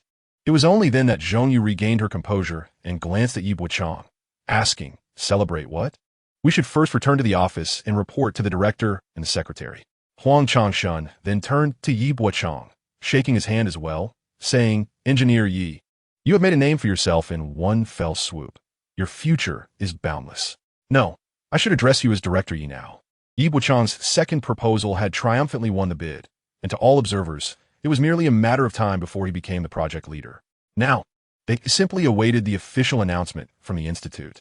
Huang Changshan was preemptively ingratiating himself with Yi Bochang, anticipating the significant roles in upcoming engineering projects, specifically regarding subcontracting and materials.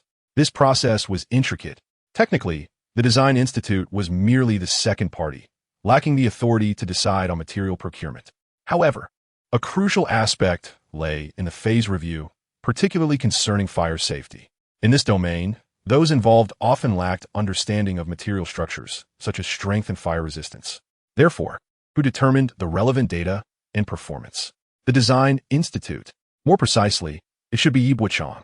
From this, one could begin to comprehend the considerable power Yi Bochang wielded at present.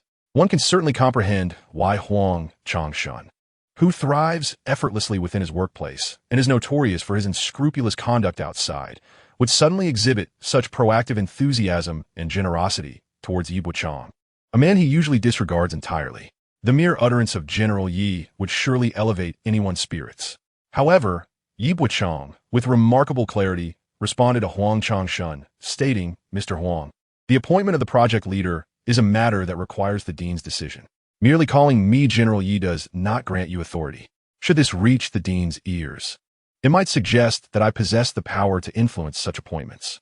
Huang Changshuan's initial reaction was to assume that Yi Bochang feared Zhong Yu, for Zhong was closely affiliated with Liu Lei. Yet upon further reflection, he recalled that Yi Bochang had nearly undermined Liu Lei entirely. Recently, Yi Bochang had been making headlines in the Design Institute, and such a prominent figure's cautious demeanor when addressed as General Yi was perplexing. Huang Changshan suddenly realized that even he, a seasoned veteran, could not fully decipher Yi Bochang. Dai Qian, the woman in question, had proven to be rather ineffectual. Days had passed since she was tasked with mending relations with Yi Bochang, yet there had been no communication whatsoever. Huang Changshan, exercising patience, suggested to Yi Bochang this evening, "Let us gather at a discreet location. If you have no objections, I shall take care of the arrangements." The web of connections Huang Changshan possessed was intricate. There existed no direct conflict between him and Yi Bochang, nor had he deliberately targeted him. Respect must be accorded where it is due, and Yi Bochang readily acquiesced. Acknowledging Huang Changshuan's authority in this matter, Zhong Yu invited Yi Bochang, "Let us return to the office." As Zhong Yu entered the vehicle, she hesitated to start the engine. Yi Bochang inquired, "What is the matter?" Zhong Yu replied, "I'm still a bit shaken. My hands tremble and my heart races." "Feel for yourself. It's truly pounding. As Yi Bochang opened the car door to exit, Zhong Yu exclaimed, "Wait, wait, wait. I was just joking." She chided him. "You truly lack a sense of humor." Yi Bochang, however, possessed an abundance of humor, though it was contingent upon the recipient. Upon arriving at the Design Institute, he parked the car. The sun blazed overhead, yet he walked unhesitatingly toward the office building. Zhong Yu called from behind, "Wait for me." Struggling with her bag, she fished out her sunglasses and unfolded an umbrella. By the time she looked up, Yi Bochang had already distanced himself significantly. It dawned on Zhong Yu that, over the past few days, she had grown accustomed to making Yi Bochang wait for her. Observing his brisk pace, she felt a flicker of annoyance, musing, if he moves so swiftly, surely he is equally hasty in other pursuits. However, Zhong Yu was suddenly struck by an amusing thought. The notion of asking Yi Bochang to wait, whether in this context or another, transformed the dynamics of power between them. As Yi Bochang entered the office building, he encountered Dai Qian, who had left work early. Upon seeing him, Dai Qian instinctively leaned forward, a reflexive gesture to greet a familiar face. Regret was palpable on her countenance. As she was about to speak, Dai Qian noticed Zhong Yu, who had arrived late due to her sunglasses and umbrella, standing behind Yi Bochang. Confronted by the woman who had slapped her, the prospect of speaking to Yi Bochang in her presence was more unbearable than death itself. A sense of suffocation enveloped Dai Qian. If only she had been a tad kinder to Yi Bochang, less direct and resolute, perhaps it would have been her by his side now. The contemptuous smile on Zhong Yu's face was unmistakable. Yi Bochang simply walked past Dai Qian, and, as Zhong Yu ascended the stairs, she whispered into Yi Bochang's ear, "Had I known she was waiting for you, I would have delayed my arrival. Would it disrupt your reunion? Lovers often separate and reunite. It is quite natural. Differences in values matter little, as they can be reconciled through confrontation. However, it is prudent to keep a distance from someone whose character is fundamentally flawed." Zhong Yu remarked sarcastically, "Today I could wait for you down there. In a few days I might even be waiting down there to give you." Yi Bochang responded with a puzzled expression. Zhong Yu continued, "Perhaps it won't even take a few days. Huang Changshan has already issued an ultimatum to Dai Qian. Tonight's small celebration will undoubtedly include her. They might have even booked a room." Yi Bochang glanced at Zhong Yu, asking, "Booking a room? You seem quite experienced." Zhong Yu's face darkened, and she leaned closer to Yi Bochang, replying, "Indeed, very experienced. Would you care for it?" After a brief moment of contemplation, Yi Bochang murmured, "Humph. Sharing a room with you would be less appealing than a fight." It was nearly time for him to report to the dean. Yi Bochang genuinely wished to see the expression on Fu Yang's face. Fu Yang was currently on a call with individuals from the city construction department. They often collaborated and frequently met informally. During such calls, it was generally just a formality, exchanging pleasantries about who would treat whom. However, this time, the head of the construction project expressed to Fu Yang, "I hesitated to meet you in the past few days. Honestly, I lacked confidence in your Design Institute's proposal." Fu Yang was puzzled. The caller explained, "Listen, this project received a last-minute notice to increase the weight of the environmental assessment, making the preliminary evaluations particularly significant. I only learned about this when notified that the Subway Line 1 project is about to commence. Our project is located on the essential route of Line 1. The route of Line 1 will not change, and our project cannot be halted. Therefore, the design phase presents an unprecedented challenge to all companies involved." The caller continued, "Although the scores for the review are close, the moment your Design Institute's proposal is presented, the review committee will realize that this project is undoubtedly yours. All right, Fu. This weekend, the construction department will gather with the Design Institute, as usual. Let us have some tea. It's rare to have a few leisurely days." The phone call ended, yet Fu Yang lingered with the receiver in his hand, momentarily lost in thought. He had initially believed that both Plan A and Plan B were virtually assured victories. The reason Plan B triumphed was due to that old fool, Dai Qian, bearing the brunt. However, it now appeared that Yi Bochang's success was not merely a stroke of luck. Although the project had been secured, Fu Yang felt no sense of unexpected joy. Instead, he perceived Yi Bochang's victory as a complication for his own position. This could be understood. The project's acquisition predominantly highlighted the dean's strategic prowess. Now that the project had been reclaimed, it was not under the dean's directive, but rather the scheme safeguarded by the secretary, a fact that had spread throughout the Design Institute, thereby shaking Fu Yang's authority. The more he pondered, the more infuriated he became. What audacity Yi Bochang had to seek the limelight. If he wished to shine, Fu Yang was eager to witness just how capable he truly was. He dialed Liao Jiqiang's number. "Secretary, have you heard the news?" Liao Jiqiang cheerfully congratulated Fu Yang, acknowledging the dean's adept leadership. Fu Yang's expression twitched. They need not indulge in such formalities. There is something I wish to discuss with you. Lu Lei is currently entangled in matters and cannot oversee this project. I was thinking Zhongyu has participated in numerous projects within the second department. While her qualifications may be slightly lacking, I believe she should be given the opportunity to develop. Besides, she is now acting as the manager of the second department. Why not assign her this project? We can supervise from the sidelines. Liao Jiqiang replied, "I agree, but I will need to negotiate with Xiao Yi." Fu Yang promptly responded, "No worries. If Xiao Yi has objections, he may take charge of the project himself. I merely suggested it off the cuff. You can make the final decision." No sooner had he hung up than Yi Bochang knocked on Fu Yang's door. Upon entering the office, Yi Bochang fixed his gaze upon Fu Yang's face. Fu Yang glanced up at Yi Bochang, initially intending to smile, yet found nothing amusing about the situation. Did he really think his contributions warranted praise? Or that he could rise above the rest? Lacking experience, did he truly comprehend the subtleties at play? Fu Yang's frustration simmered, and as he lowered his gaze, he let out a scoff, almost a derisive laugh. Yi Bochang stated, "I have not disappointed the dean. Plan B successfully secured the underground commercial project." Fu Yang, too fatigued to even raise his head, replied, "I'm already aware. The real challenge lies ahead for you. Get to work. When it comes time to summarize, ensure this matter is highlighted." Yi Bochang relished the sight of Fu Yang's discontent, yet his inability to eliminate him. It seemed Fu Yang indeed struggled with his capacity for tolerance, exhibiting an overwhelming possessiveness and desire for control. In this regard, he was quite akin to the older practitioners at their academy, embodying the type that believed, "If I cannot succeed, neither shall you." In this tightly knit circle, the barriers to entry are exceedingly high, characterized by both independence and insularity.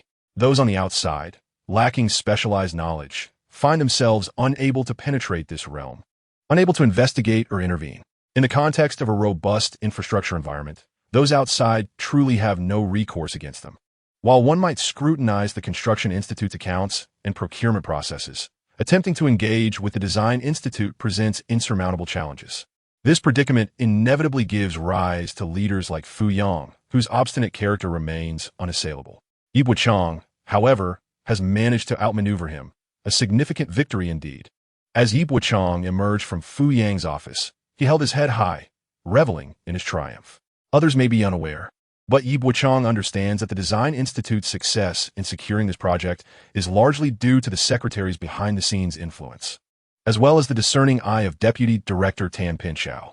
After leaving Fu Yang, Yi Bochang proceeded directly to knock on Liao Jiqiang's office door. Liao Jiqiang, seated behind his desk, greeted him with a warm smile, exclaiming, "Come in, come in. If you hadn't come soon, I might have had to call you." He regarded Yi Bochang as the Institute's foremost benefactor. In the secretary's presence, Yi Bochang adopted a different demeanor. Had it not been for the secretary's unwavering support and Deputy Director Tan's keen recognition of talent, this proposal would never have passed the Institute's review. It was the foresight of both the secretary and Deputy Director Tan that facilitated this outcome. Liao Jiqiang, increasingly perplexed, pondered Yi Bochang's mention of Tan Pinchao. Such insight, he mused, but before he could express his surprise, he said, "Xiao Yi, there's a situation to discuss. You are the designer of this proposal. According to our usual protocol, the designer is responsible. This project was originally meant for you. However, the director has suggested that Assistant Zhong take charge. Personally, I would prefer you to lead it, yet I must also consider the unity of our institute. Having dismissed Lu Lei as a pawn, it seems you may need to be sacrificed to maintain balance. What are your thoughts? Speak freely. We can discuss it together." Yi Bochang replied, "Let Assistant Zhong take responsibility." Then, Liao Jiqiang's expression shifted slightly. "Wait, think it over. I'm struggling to proceed here." Chapter 0090. Lower than a dog, Liao Jiqiang had prepared a plethora of arguments, including philosophical reasoning, reassurances, and tangible benefits. However, after much preparation, Yi Bochang's unexpected response threw Liao Jiqiang off balance entirely. "Why do you not resist? Do you truly enjoy Zhongyu riding atop you?"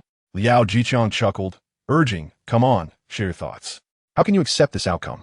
Yi Bochang stated from the outset, I have maintained that the second design proposal was not about vying for anything, but was driven by the actual interests of the Design Institute. The objective has been achieved, and who is responsible is of little consequence. Liao Jiqiang internally scoffed at this, skeptical of Yi Bochang's sincerity, yet he refrained from interrupting him.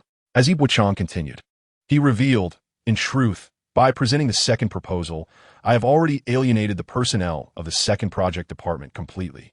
If I were in charge of this project, my lack of experience and insufficient credentials would pose significant challenges, especially when seasoned colleagues have ideas that cannot garner consensus.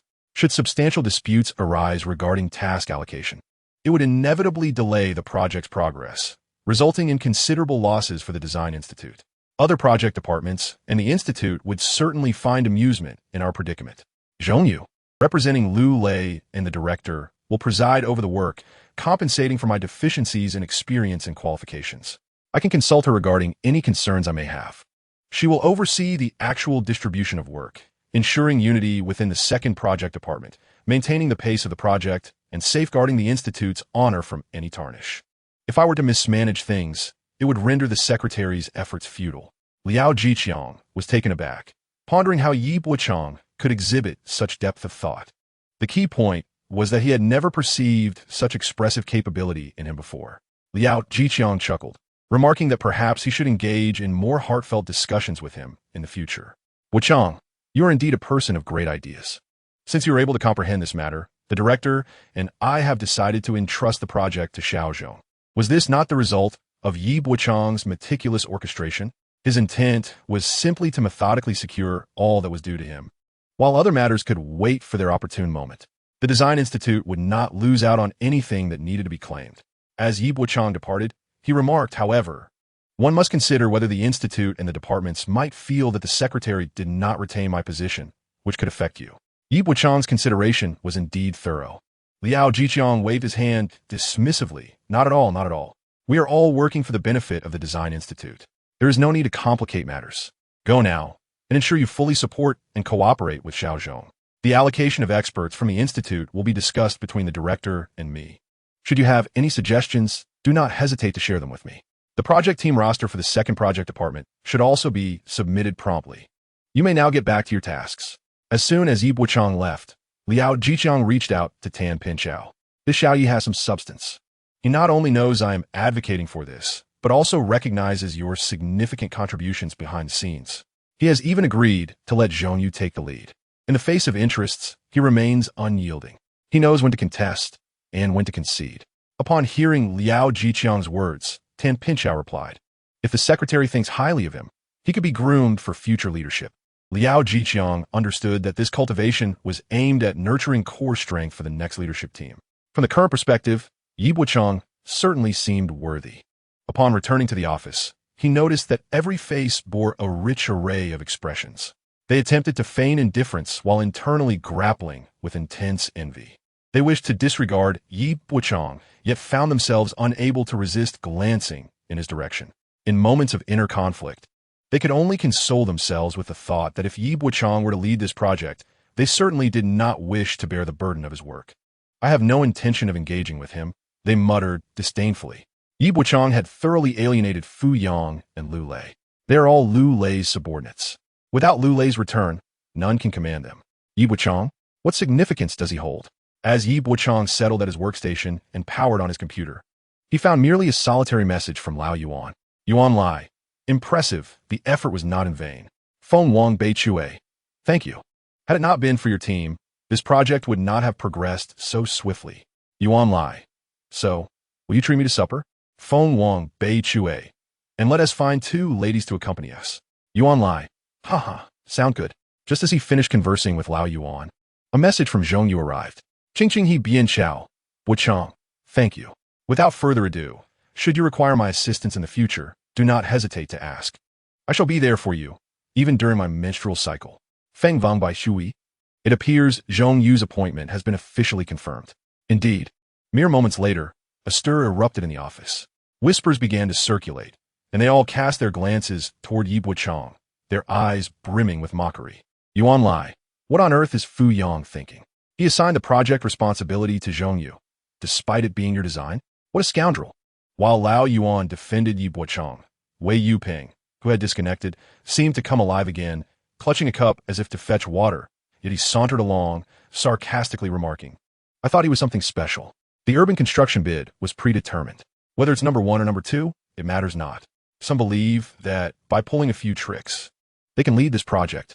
The reality is, no matter what antics you attempt, you are only deemed worthy if allowed to participate. If not, you are worth less than a dog. Wei Yuping's words were harsh, yet his colleagues in the office merely chuckled, none willing to speak a word in defense of Yi Bochang. Recently, Yi Bochang had garnered too much attention, and they had never held him in high regard.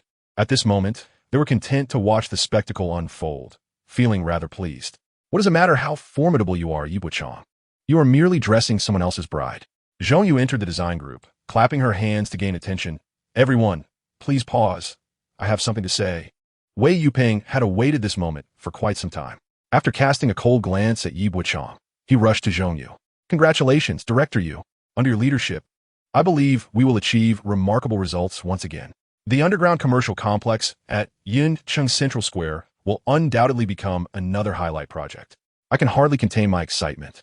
After Wei Yuping spoke, Zhong Yu scrutinized him from head to toe, then back again. Do you wish to join the project group? Wei Yuping beamed with a broad smile. Hands clasped, exuding an air of determination as he nodded earnestly. Zhong Yu replied, As for the personnel decisions regarding the project group, I shall entrust that to Yi Bochang. Whether you can join is a question for him. Lao Yuan, you two certainly have something going on. The others murmured in agreement. Wei Yuping. Zhong Yu waved to Yi Bochang. Let us go. There's a meeting scheduled with the Project Comprehensive Management Department this evening.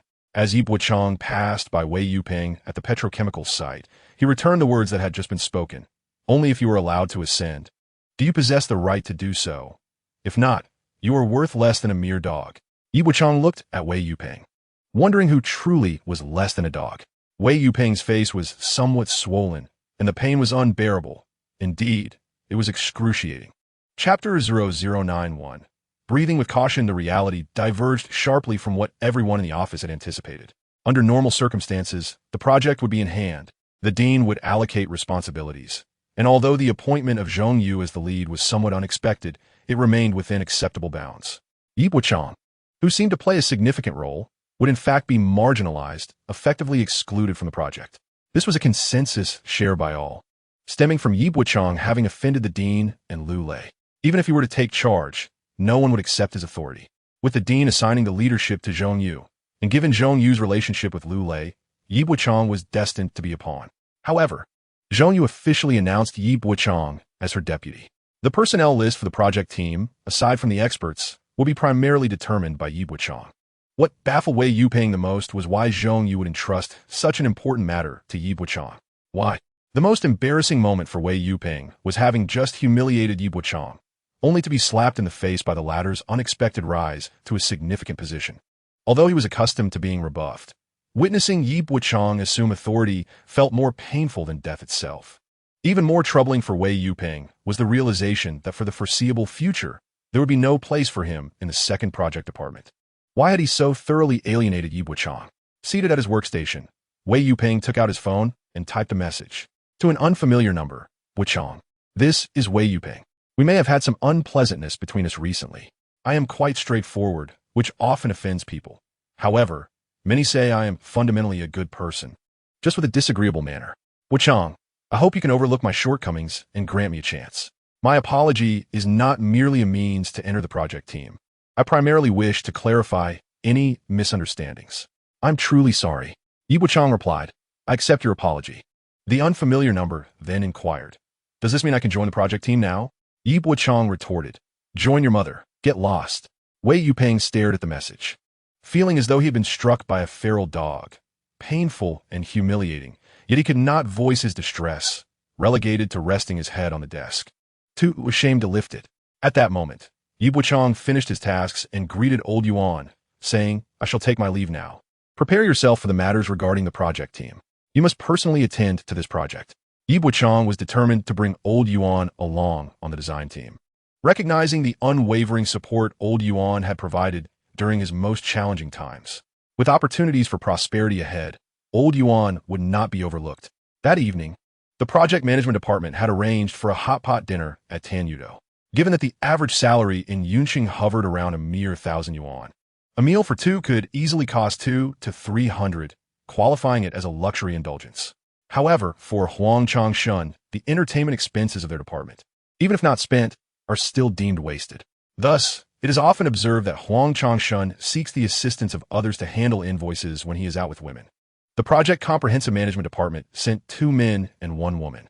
Aside from Huang Changshun, the other man is 2 or 3 years senior to Yi Bochang. Yet he possesses a shrewdness and worldly wisdom akin to that of a seasoned veteran who has navigated the complexities of society for many years. Previously, when encountering Yi Bochang, he incessantly called him Foreman Yi. Today, seated at the square table, he directly referred to him as brother. Individuals like Gong Jiwen are impossible to dislike in any setting. He retrieved several packs of cigarettes from his bag. My father had brought some back after dining with them. He placed a pack before Yi Bochang. Not that he couldn't usually afford them, but the Tobacco Bureau only allocates a limited quantity each year. Consequently, last year, the entirety of Yun City sold enough Zhonghua cigarettes that the boxes could encircle the globe twice. Zhong Yu was amused, casting a playful glance at Gong Jiwen and quipping, "If we exaggerate a bit more, the number of people who could circle the globe from smoking Zhonghua would be astronomical." Another woman, linking her arm with Zhong Yu's, giggled, "The men have their cigarettes. What about us women?" Huang Changshun promptly lifted the steering wheel, exclaiming, "We smoke water pipes." The woman playfully punched Huang Changshun, urging, "Come on, show us." These individuals are seasoned veterans in the realm of public relations, adept at creating a lively atmosphere. The woman, Pan Jiejia, has a son who is already 8 years old. Typically, it is the men who manage the household and raise the child with impeccable manners, earning various awards since kindergarten. She seldom drives, but relishes discussing her son. When at work, the men are addressed as uncle and the women as sister. In essence, she is exceptionally well-liked.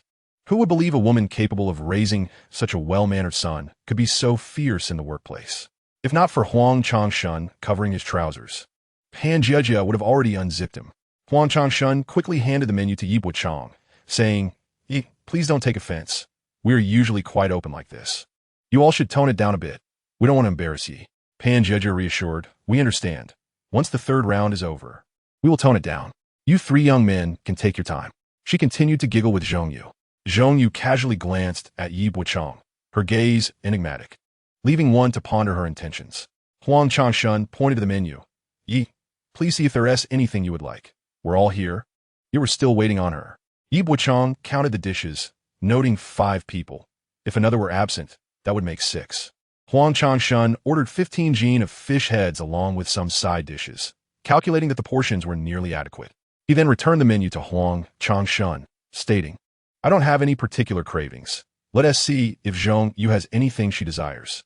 Pan Jiejia tugged at Zhong Yu, exclaiming, "Zhong Yu wants to eat Tang Seng's meat." To which Zhong Yu responded, "I'll have Tang Seng's meat, and you can drink his soup." Pan Jiejia playfully punched Zhong Yu, laughing heartily. Daisy arrived at that moment, her cheeks flushed, leaving one to wonder whether it was due to the heat or a deliberate choice in her makeup. She glanced towards Yi Bochang, who, however, remained engrossed in his phone, seemingly oblivious to her presence. Huang Changshun, ever the life of the party, pointed at Daisy and proclaimed, You must be punished with a drink today. Come, sit down. Why are you just standing there?" He gestured towards the seat beside Yi Bochang. It was then that Yi Bochang realized they had meticulously arranged their seating. Pan Jiejia held on to Zhong Yu, while Huang Changshun and Gong Jiwen each occupied their respective sides. Naturally, Daisy took her seat beside Yi Bochang. As she settled onto the bench, it felt almost as if she were delicately placing herself upon Yi Bochang, cautious and tentative. Though he had not requested her to slow down, one could only wonder what she was so carefully navigating. Unexpectedly, it was Zhong Yu, the first to voice her opposition to Daisy sitting next to Yi Bochang. Just as Daisy was about to sit, Zhong Yu lifted herself, reminiscent of the legendary hip wave. "Come sit over here with me," she called out to Daisy. A slight tremor passed through Daisy's brows. She was reluctant to move, especially not at Zhong Yu's behest. Fortunately, Pan Jiejia intervened, pulling Zhong Yu back to the bench. "What are you making a fuss about? Don't you want to sit with me?" Huang Changshun chimed in, calmingly pressing down his hand towards Daisy. "Just sit. Yu Jie is merely jesting with you." Jesting?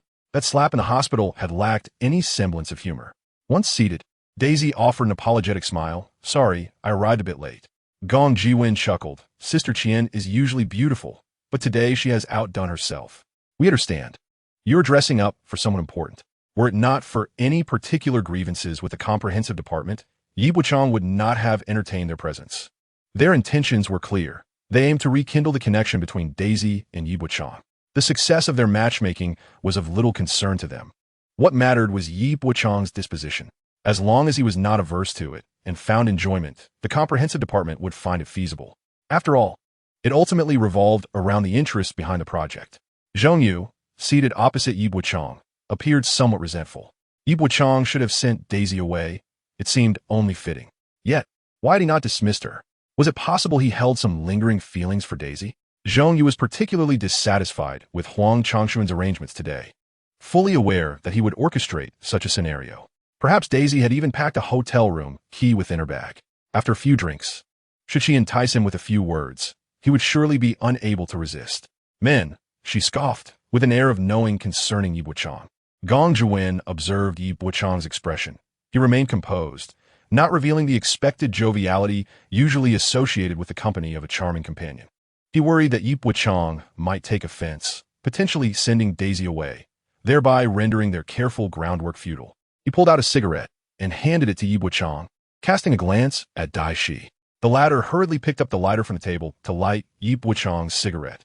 Although Yi Bochang had the cigarette between his lips, upon seeing Dai Shi offering the flame, he placed the cigarette back on the table. Dai Shi's expression faltered momentarily, and she turned to light Huang Changshuan's cigarette in an attempt to alleviate the awkwardness. Huang Changshuan and Pan Jiejia exchanged knowing glances. If Yi Bochang were to accept Dai Shi's attentions, they would likely hold him in slight contempt. Yi Bochang's refusal was entirely anticipated. Given their awareness of his likely opposition, why was Dai Shi still attempting to cater to him? This was, in fact, to consider Yi Bochang's feelings.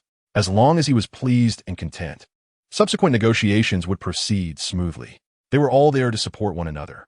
Dai Shi was merely a tool in this dynamic. However, they did not foresee that Yi Bochang remained unmoved, causing the one across from him, Zhong Yu, to feel quite pleased instead. This only added to Dai Shi's discomfort. Pan Jiejia waved her hand near her nose, remarking on the persistent smell of smoke that clung to her clothes from the closed office.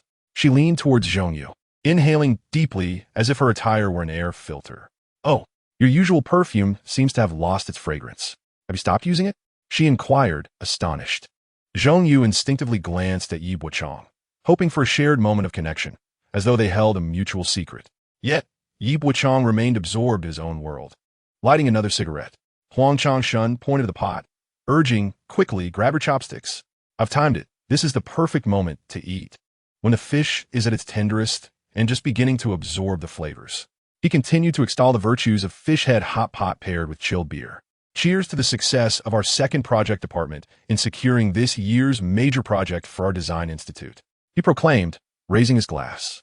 The second toast followed, celebrating their leaders, General Yu and General Yi, who would oversee this endeavor. The third toast promised assistance from the comprehensive department to ensure everything went smoothly for the second project department. As the drinks were downed, Pan Jiejia promptly made her way towards Yi Bochang. General Yu, wait a moment. I must toast our design institute's great contributor first. Just as she reached Yi Bochang, her foot stumbled, causing her glass to tip over and spill onto his lap. Oh dear heavens, let me help you, she exclaimed, reaching out to assist him. Gong Jiwen and Huang Changshuan intervened. Step back. There's no need for you to help.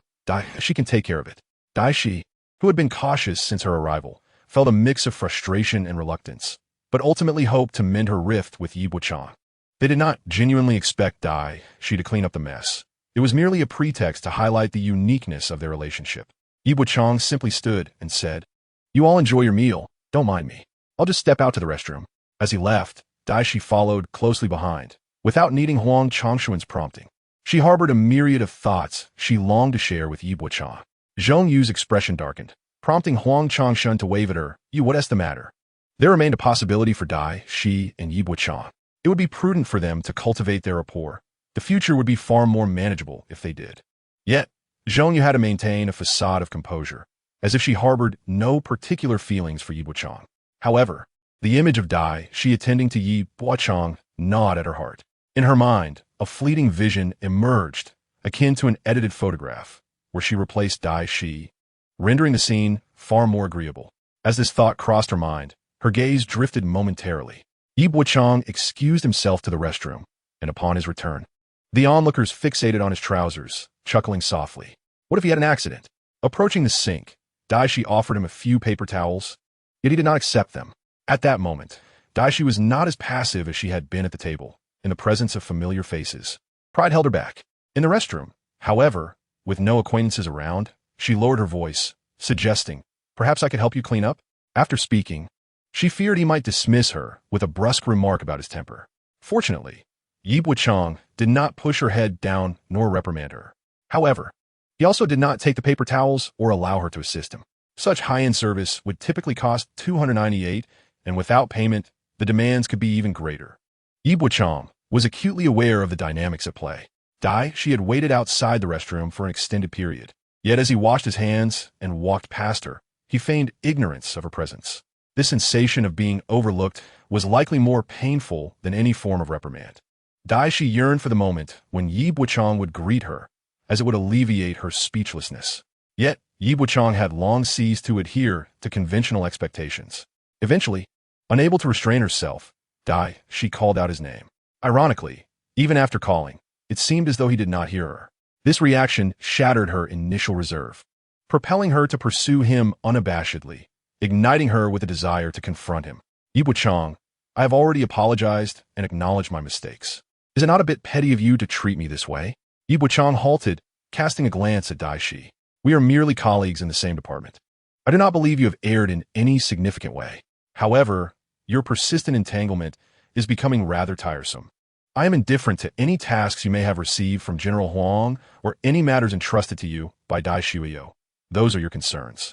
Do not present yourself as a martyr, as if my choice not to drink with you implies hostility. I simply prefer not to converse with someone I barely know.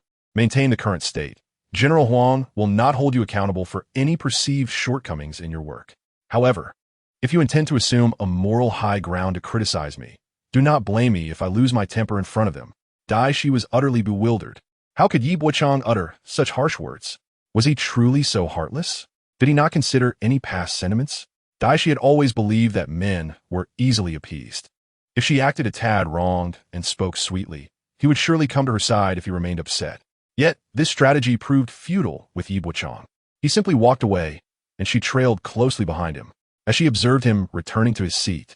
Her fervent wish was for him to occupy the very spot he had just vacated, allowing everyone to pretend as if nothing had occurred. She could then sit beside him, maintaining her forced smile.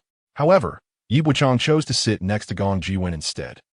She stood frozen 10 meters away, momentarily unsure whether to return to her seat or simply walk away. It felt as though she had never experienced such humiliation throughout her life. She lowered her head and, upon returning to her seat, her face fell ablaze. The circumstances that led to this predicament were entirely her doing. From the outset, her family had targeted a young engineer from the Design Institute as a suitable match, someone with projects, future accomplishments, and the potential for promotion. Yi Bochang was that chosen one. With the connections her family had within the Design Institute, they could easily elevate Yi Bochang to a higher status in no time. In the first half of his life, Yi Bochang would rely on Dai Shi's family for advancement, and in the latter half, She would bask in his glory. This was likely an unspoken norm within many state-owned enterprises. Yet, who could have anticipated that Yi Bochang's mother was mentally unstable? Shi was reluctant to associate herself with him and did not wish to fill that void with her own presence. She believed she had done nothing wrong. Her greatest regret was that when Yi Bochang's father passed away, she was not there to support him. She feared death and worried that being with Yi Bochang would lead others to forcibly link them together, tarnishing her image. Ultimately, her regret lay in the fact that she had distanced herself from Yi Bochang too resolutely. Had she been gentler during their hospital encounter? Had she refrained from speaking so harshly in her misguided conviction? And had she not sent her uncle to confront Yi Bochang, perhaps today would have unfolded differently. Thus, the crux of the problem rested with Shi. Once she grasped the essence of the matter, she took a glass, filled it with beer, and held it with both hands. I arrived late today. I shall first punish myself with 3 cups. After downing 3 glasses, she poured a 4th. Yi Bochang, Regarding our relationship, your uncle has meddled in our affairs, and I bear some responsibility too. This cup is an apology for my own indecision. After finishing her drink, she filled her glass again and continued. This drink is to ease the relations as the secretary instructed. Not only did I fail to mend the rift, but I also uttered many unkind words, which Xiaoyu had already reprimanded me for on the spot. I feel I must sincerely apologize to you once more. She downed her second drink and poured a third, stating, this one serves as an apology for my arrogance. I often assumed that a few casual words would suffice for your forgiveness. In truth, I genuinely regret my insincerity. I apologize, Yi Bochang. Seeing she consume her sixth glass, Huang Changshun and Gong Jiwen hurriedly intervened. Xiaoxi, don't drink so much. You'll get drunk on an empty stomach. Cool me. Take a break. However, Daishi pushed Huang Changshun's hand away and poured herself a seventh glass. Her gaze was slightly unfocused, yet her awareness remained intact. Holding the glass with both hands, she earnestly declared, Yi Bochang, I regret my previous indifference towards you. Regardless of whether you forgive me or plan to ignore me in the future, even if you were to overturn the table now, I must confess that I've found you quite appealing these past few days. I regret my former feelings and wish to be your girlfriend. You need not agree. I will pursue you. Huang Changshun, Gong Jiwen, and Pan Jiejia exchanged glances, while Zhongyu rolled her eyes skyward, thinking, what sincerity? Do you think bearing your soul will change anything?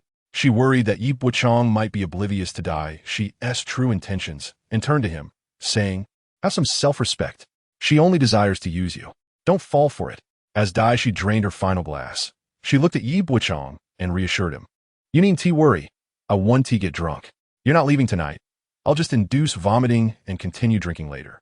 While Shi's sincerity might render her less detestable, it was Yi Bochang's resoluteness that revealed her genuine side. Chapter 0094. One must hold their connections close. Pan Jiejia followed closely, concerned for Shi's well-being.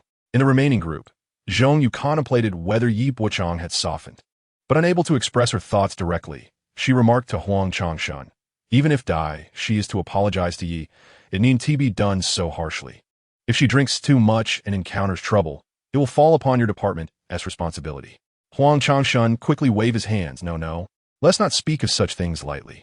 We certainly wish for smooth collaboration between our departments, free of conflict, where everyone can work together and prosper happily. Shi's words and actions were clearly her own heartfelt expressions, having little to do with me. He promptly raised his glass to Yi Bochang. Yi, I must admit, I envy you. You are young, charismatic, and have a boldness that attracts admiration. I have never had a woman openly express her feelings for me before we were together. It appears that one must resemble Mr. Yi, possessing a handsome visage, to garner favor. Huang Changshun subtly raised a hand to Yi Bochang, thereby distancing himself from the relationship between Yi and Dai Qian. Zhongyu, witnessing this, felt a surge of anger. That scoundrel Huang Changshun was not offering her any assistance, which was rather despicable. Reflecting on the words that Dai Qian had just spoken, if she were to act coy and feign vulnerability, she might find herself ensnared in an inextricable predicament. Only by articulating her thoughts candidly and sincerely could she hope to break the deadlock. Huang Changshun shifted the conversation, adding that if Mr. Yi was displeased with Dai Qian in her current state, it was of little consequence. After all, he might possess his own hidden motives. Dai Shuyo had committed a grave error during the evaluation meeting. Now that you have joined the group, Director Yu has entrusted you with the personnel arrangements. The experts from the Institute are determined by the Dean and the Secretary. Dai Shuyo is undoubtedly aware of his dwindling chances, which is why he has sought out his niece to intercede on his behalf. You may choose to advocate for him or disregard his plea entirely. The decision rests with you. On my end, have a few suitable candidates in mind.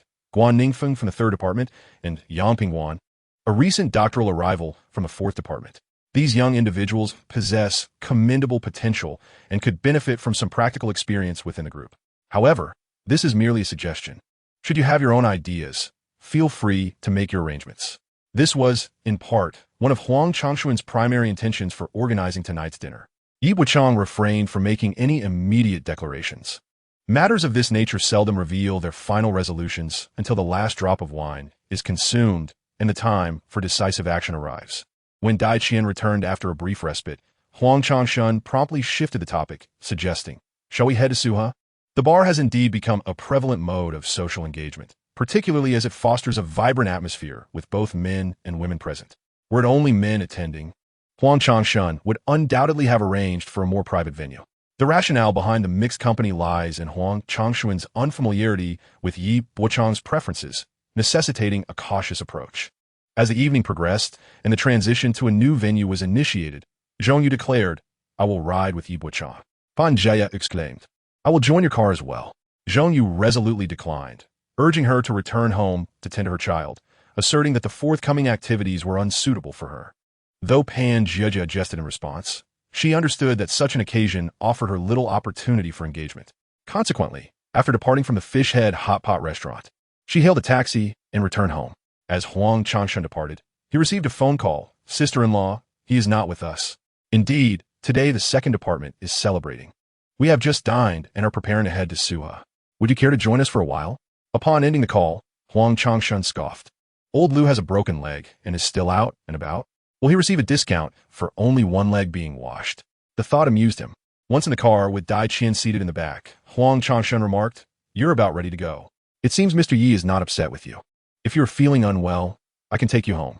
Previously, it had been a torment for Daisy, yet after voicing her thoughts, she no longer felt embarrassed. Instead, there was a sense of defiance stirring within her.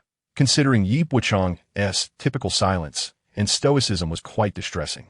"I refuse to believe that despite my enduring kindness, he can maintain that expression akin to a tombstone." Daisy shook her head, insisting she would go. Huang Changshan and Gong Jiwen found it absurd, questioning whether she was demeaning herself. After all, she had previously dismissed him without difficulty. Now that he had gained some enlightenment, her inability to withdraw only added to the absurdity of the situation.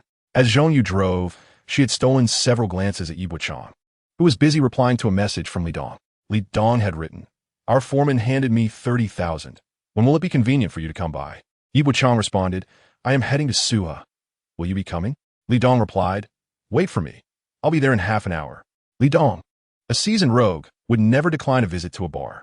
He had long since exhausted his welcome at various establishments, including the numerous bars at Jiukong Bridge.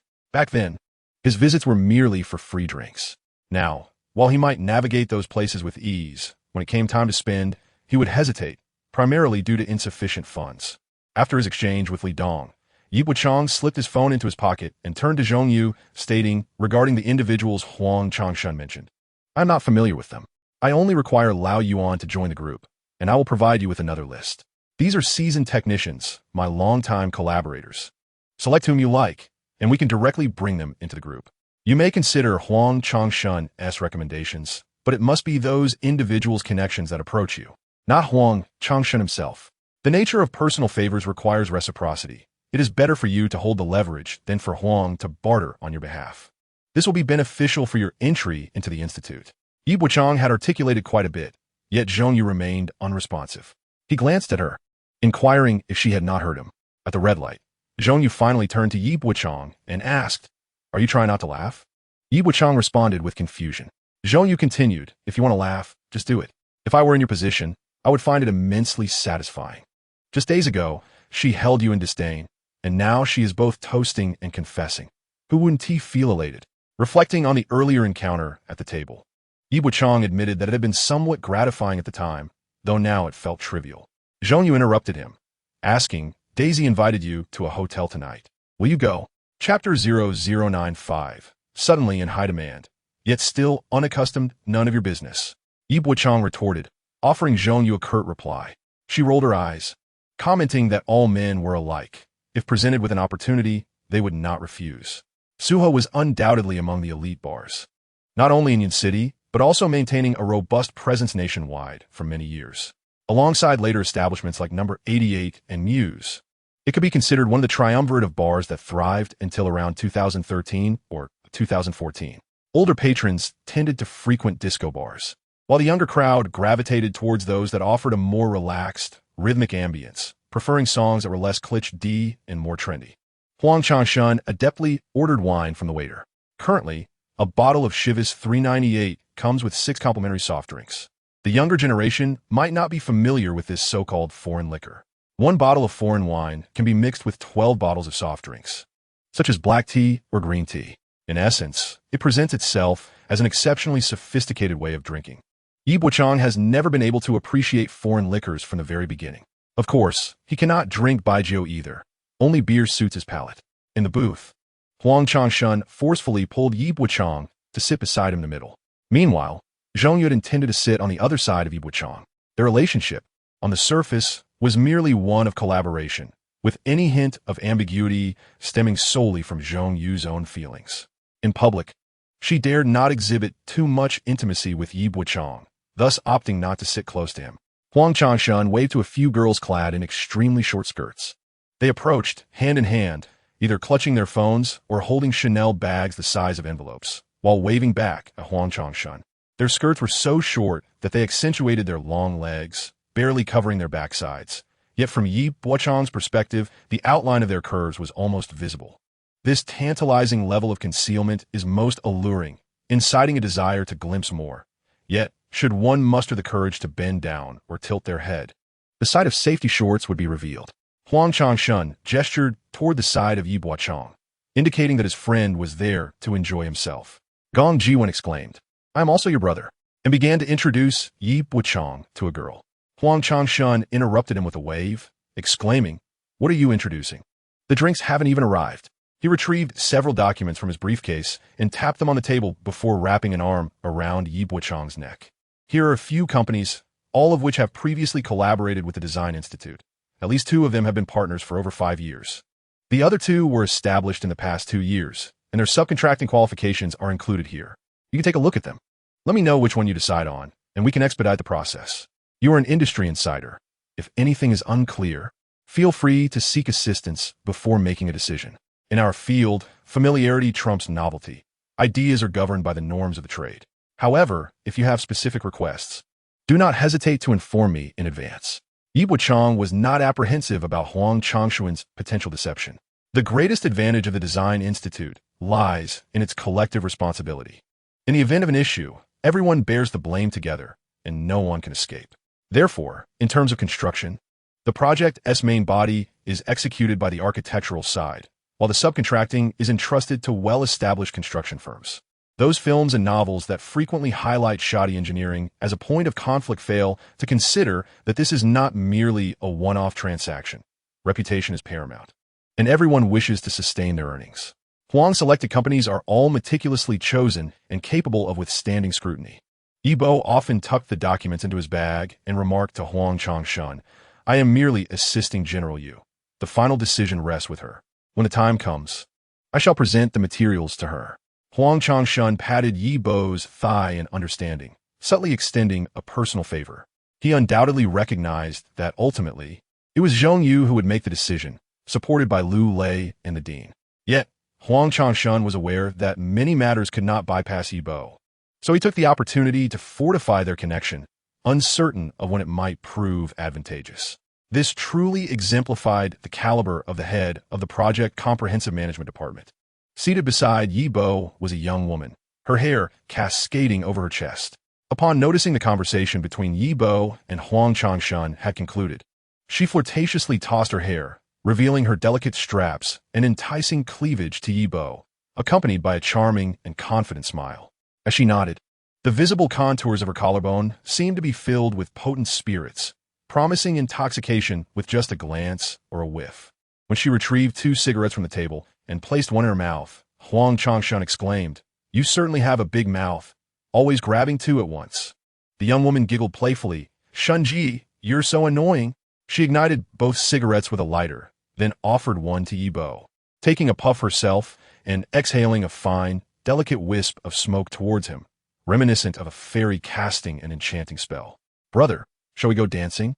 she proposed, sharing an unspoken sentiment of irritation with Zhong Yu and Dai Qian, who were both secretly cursing at that moment. Zhong Yu stood facing Yi Bo, leaning against the railing, her back to him as she began to sway her hips to the pulsating music. The rhythm of her movements was captivating, creating a spectacle that could spark a fire. This was her way of maintaining a connection with Yi Bo without sitting directly beside him. Yet, she remained oblivious to whether he was even watching. As the waiter delivered drinks, Dai Qian instructed him to leave. Skillfully, she opened the bottles, pouring 3 onto a pitcher in one fluid motion, filling it to the brim with iced tea before pouring 2 glasses for the table. Just as she reached for the filled glasses, the young woman beside Yi Bo extended her hand for the drinks. "Put that down," Dai Qian barked. "Do you take me for servant? Serve yourself." She showed no leniency, presenting 1 glass to Yi Bo while keeping the other for herself. "Try this. I made it a bit lighter. You won't get drunk easily." Yi Bo took a sip, treating it as a beverage.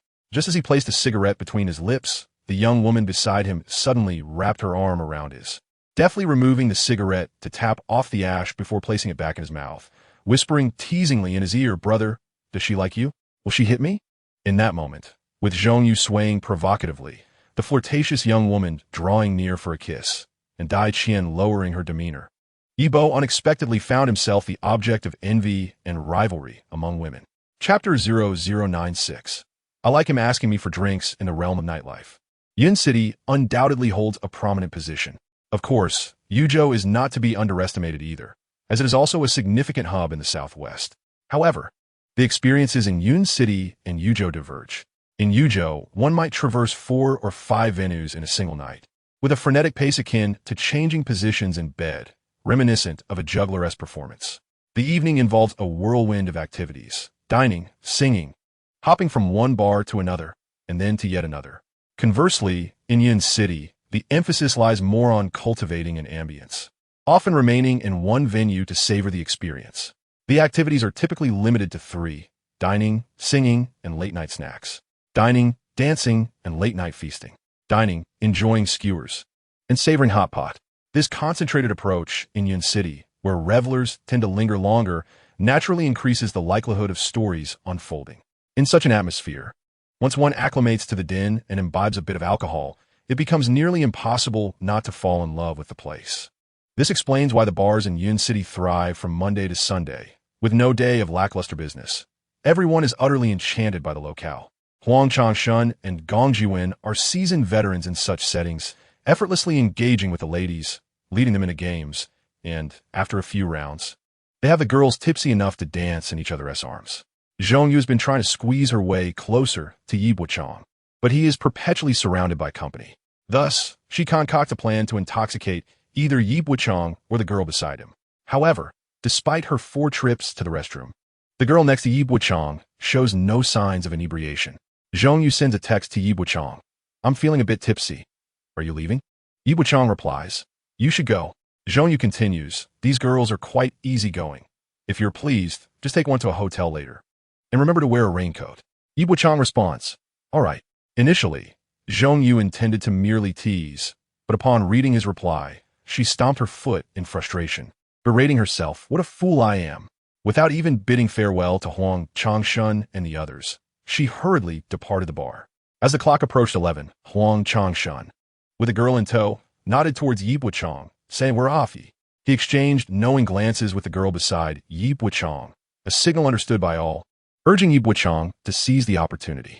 Having flirted to this extent, if Yi Bochang was willing, he could easily take her to a hotel. As Huang Changshun and Gong Jiwen left, they shared flirtatious smiles with Yi Bochang. The departing girls exchanged similarly suggestive smiles with their companions, as if the next steps had already been choreographed. Yet, a complication arose. Dai Qian had not yet left. At the booth, Yi Bochang sat in the center, flanked by girls on either side, while Dai Qian sat close to him. She looked at Yi Bochang and said, "I've had a bit too much to drink. Could you take me home?" Yi Bochang retrieved 200 yuan from his bag and handed it to the girl beside him, saying, "Could you please see her home?" The girls in the bar often wear many hats. When the venue lacks sufficient patrons, they act as the bar's little bees, responsible for generating a lively atmosphere. They usually cultivate relationships with well-off men, saving their numbers to organize gatherings whenever possible to enliven the scene. At times, financial constraints compel one to engage in various transactions. However, in recent years, the men of Yun City possess a persuasive charm that can deceive even the most discerning. Thus, the likelihood of being taken advantage of is considerable. The young woman summoned by Huang Changshun was ostensibly there to cater to Yi Bochang's needs this evening. Yet, the success of such encounters is not merely dictated by monetary exchange. It is contingent upon mutual chemistry. The young woman felt an undeniable connection with Yi Bochang, Yet he offered her a mere 200 yuan. At the moment she accepted the money, she felt she ought to be indulged rather than compensated. As she escorted Daixi away, she pondered her own allure, tall and well-proportioned, having engaged in intimate embraces, and yet, at this juncture, he chose to withdraw. Was he unwell? Yi Bochang had arranged to meet Li Dong, who had been waiting at the bar for approximately 20 minutes. He instructed the bartender to order a dozen Carlsbergs. Li Dong promptly retrieved a black bag from his belongings, which appeared as solid and square as if it contained bricks. He tapped the bag, assuring Yi Bochang that the money was all there, inviting him to count it. Our foreman mentioned that you could finalize the transfer at your convenience. Yi Bochang remarked, when you texted me earlier, you were with your foreman, weren't you? Li Dong gazed at him in astonishment. How did you know?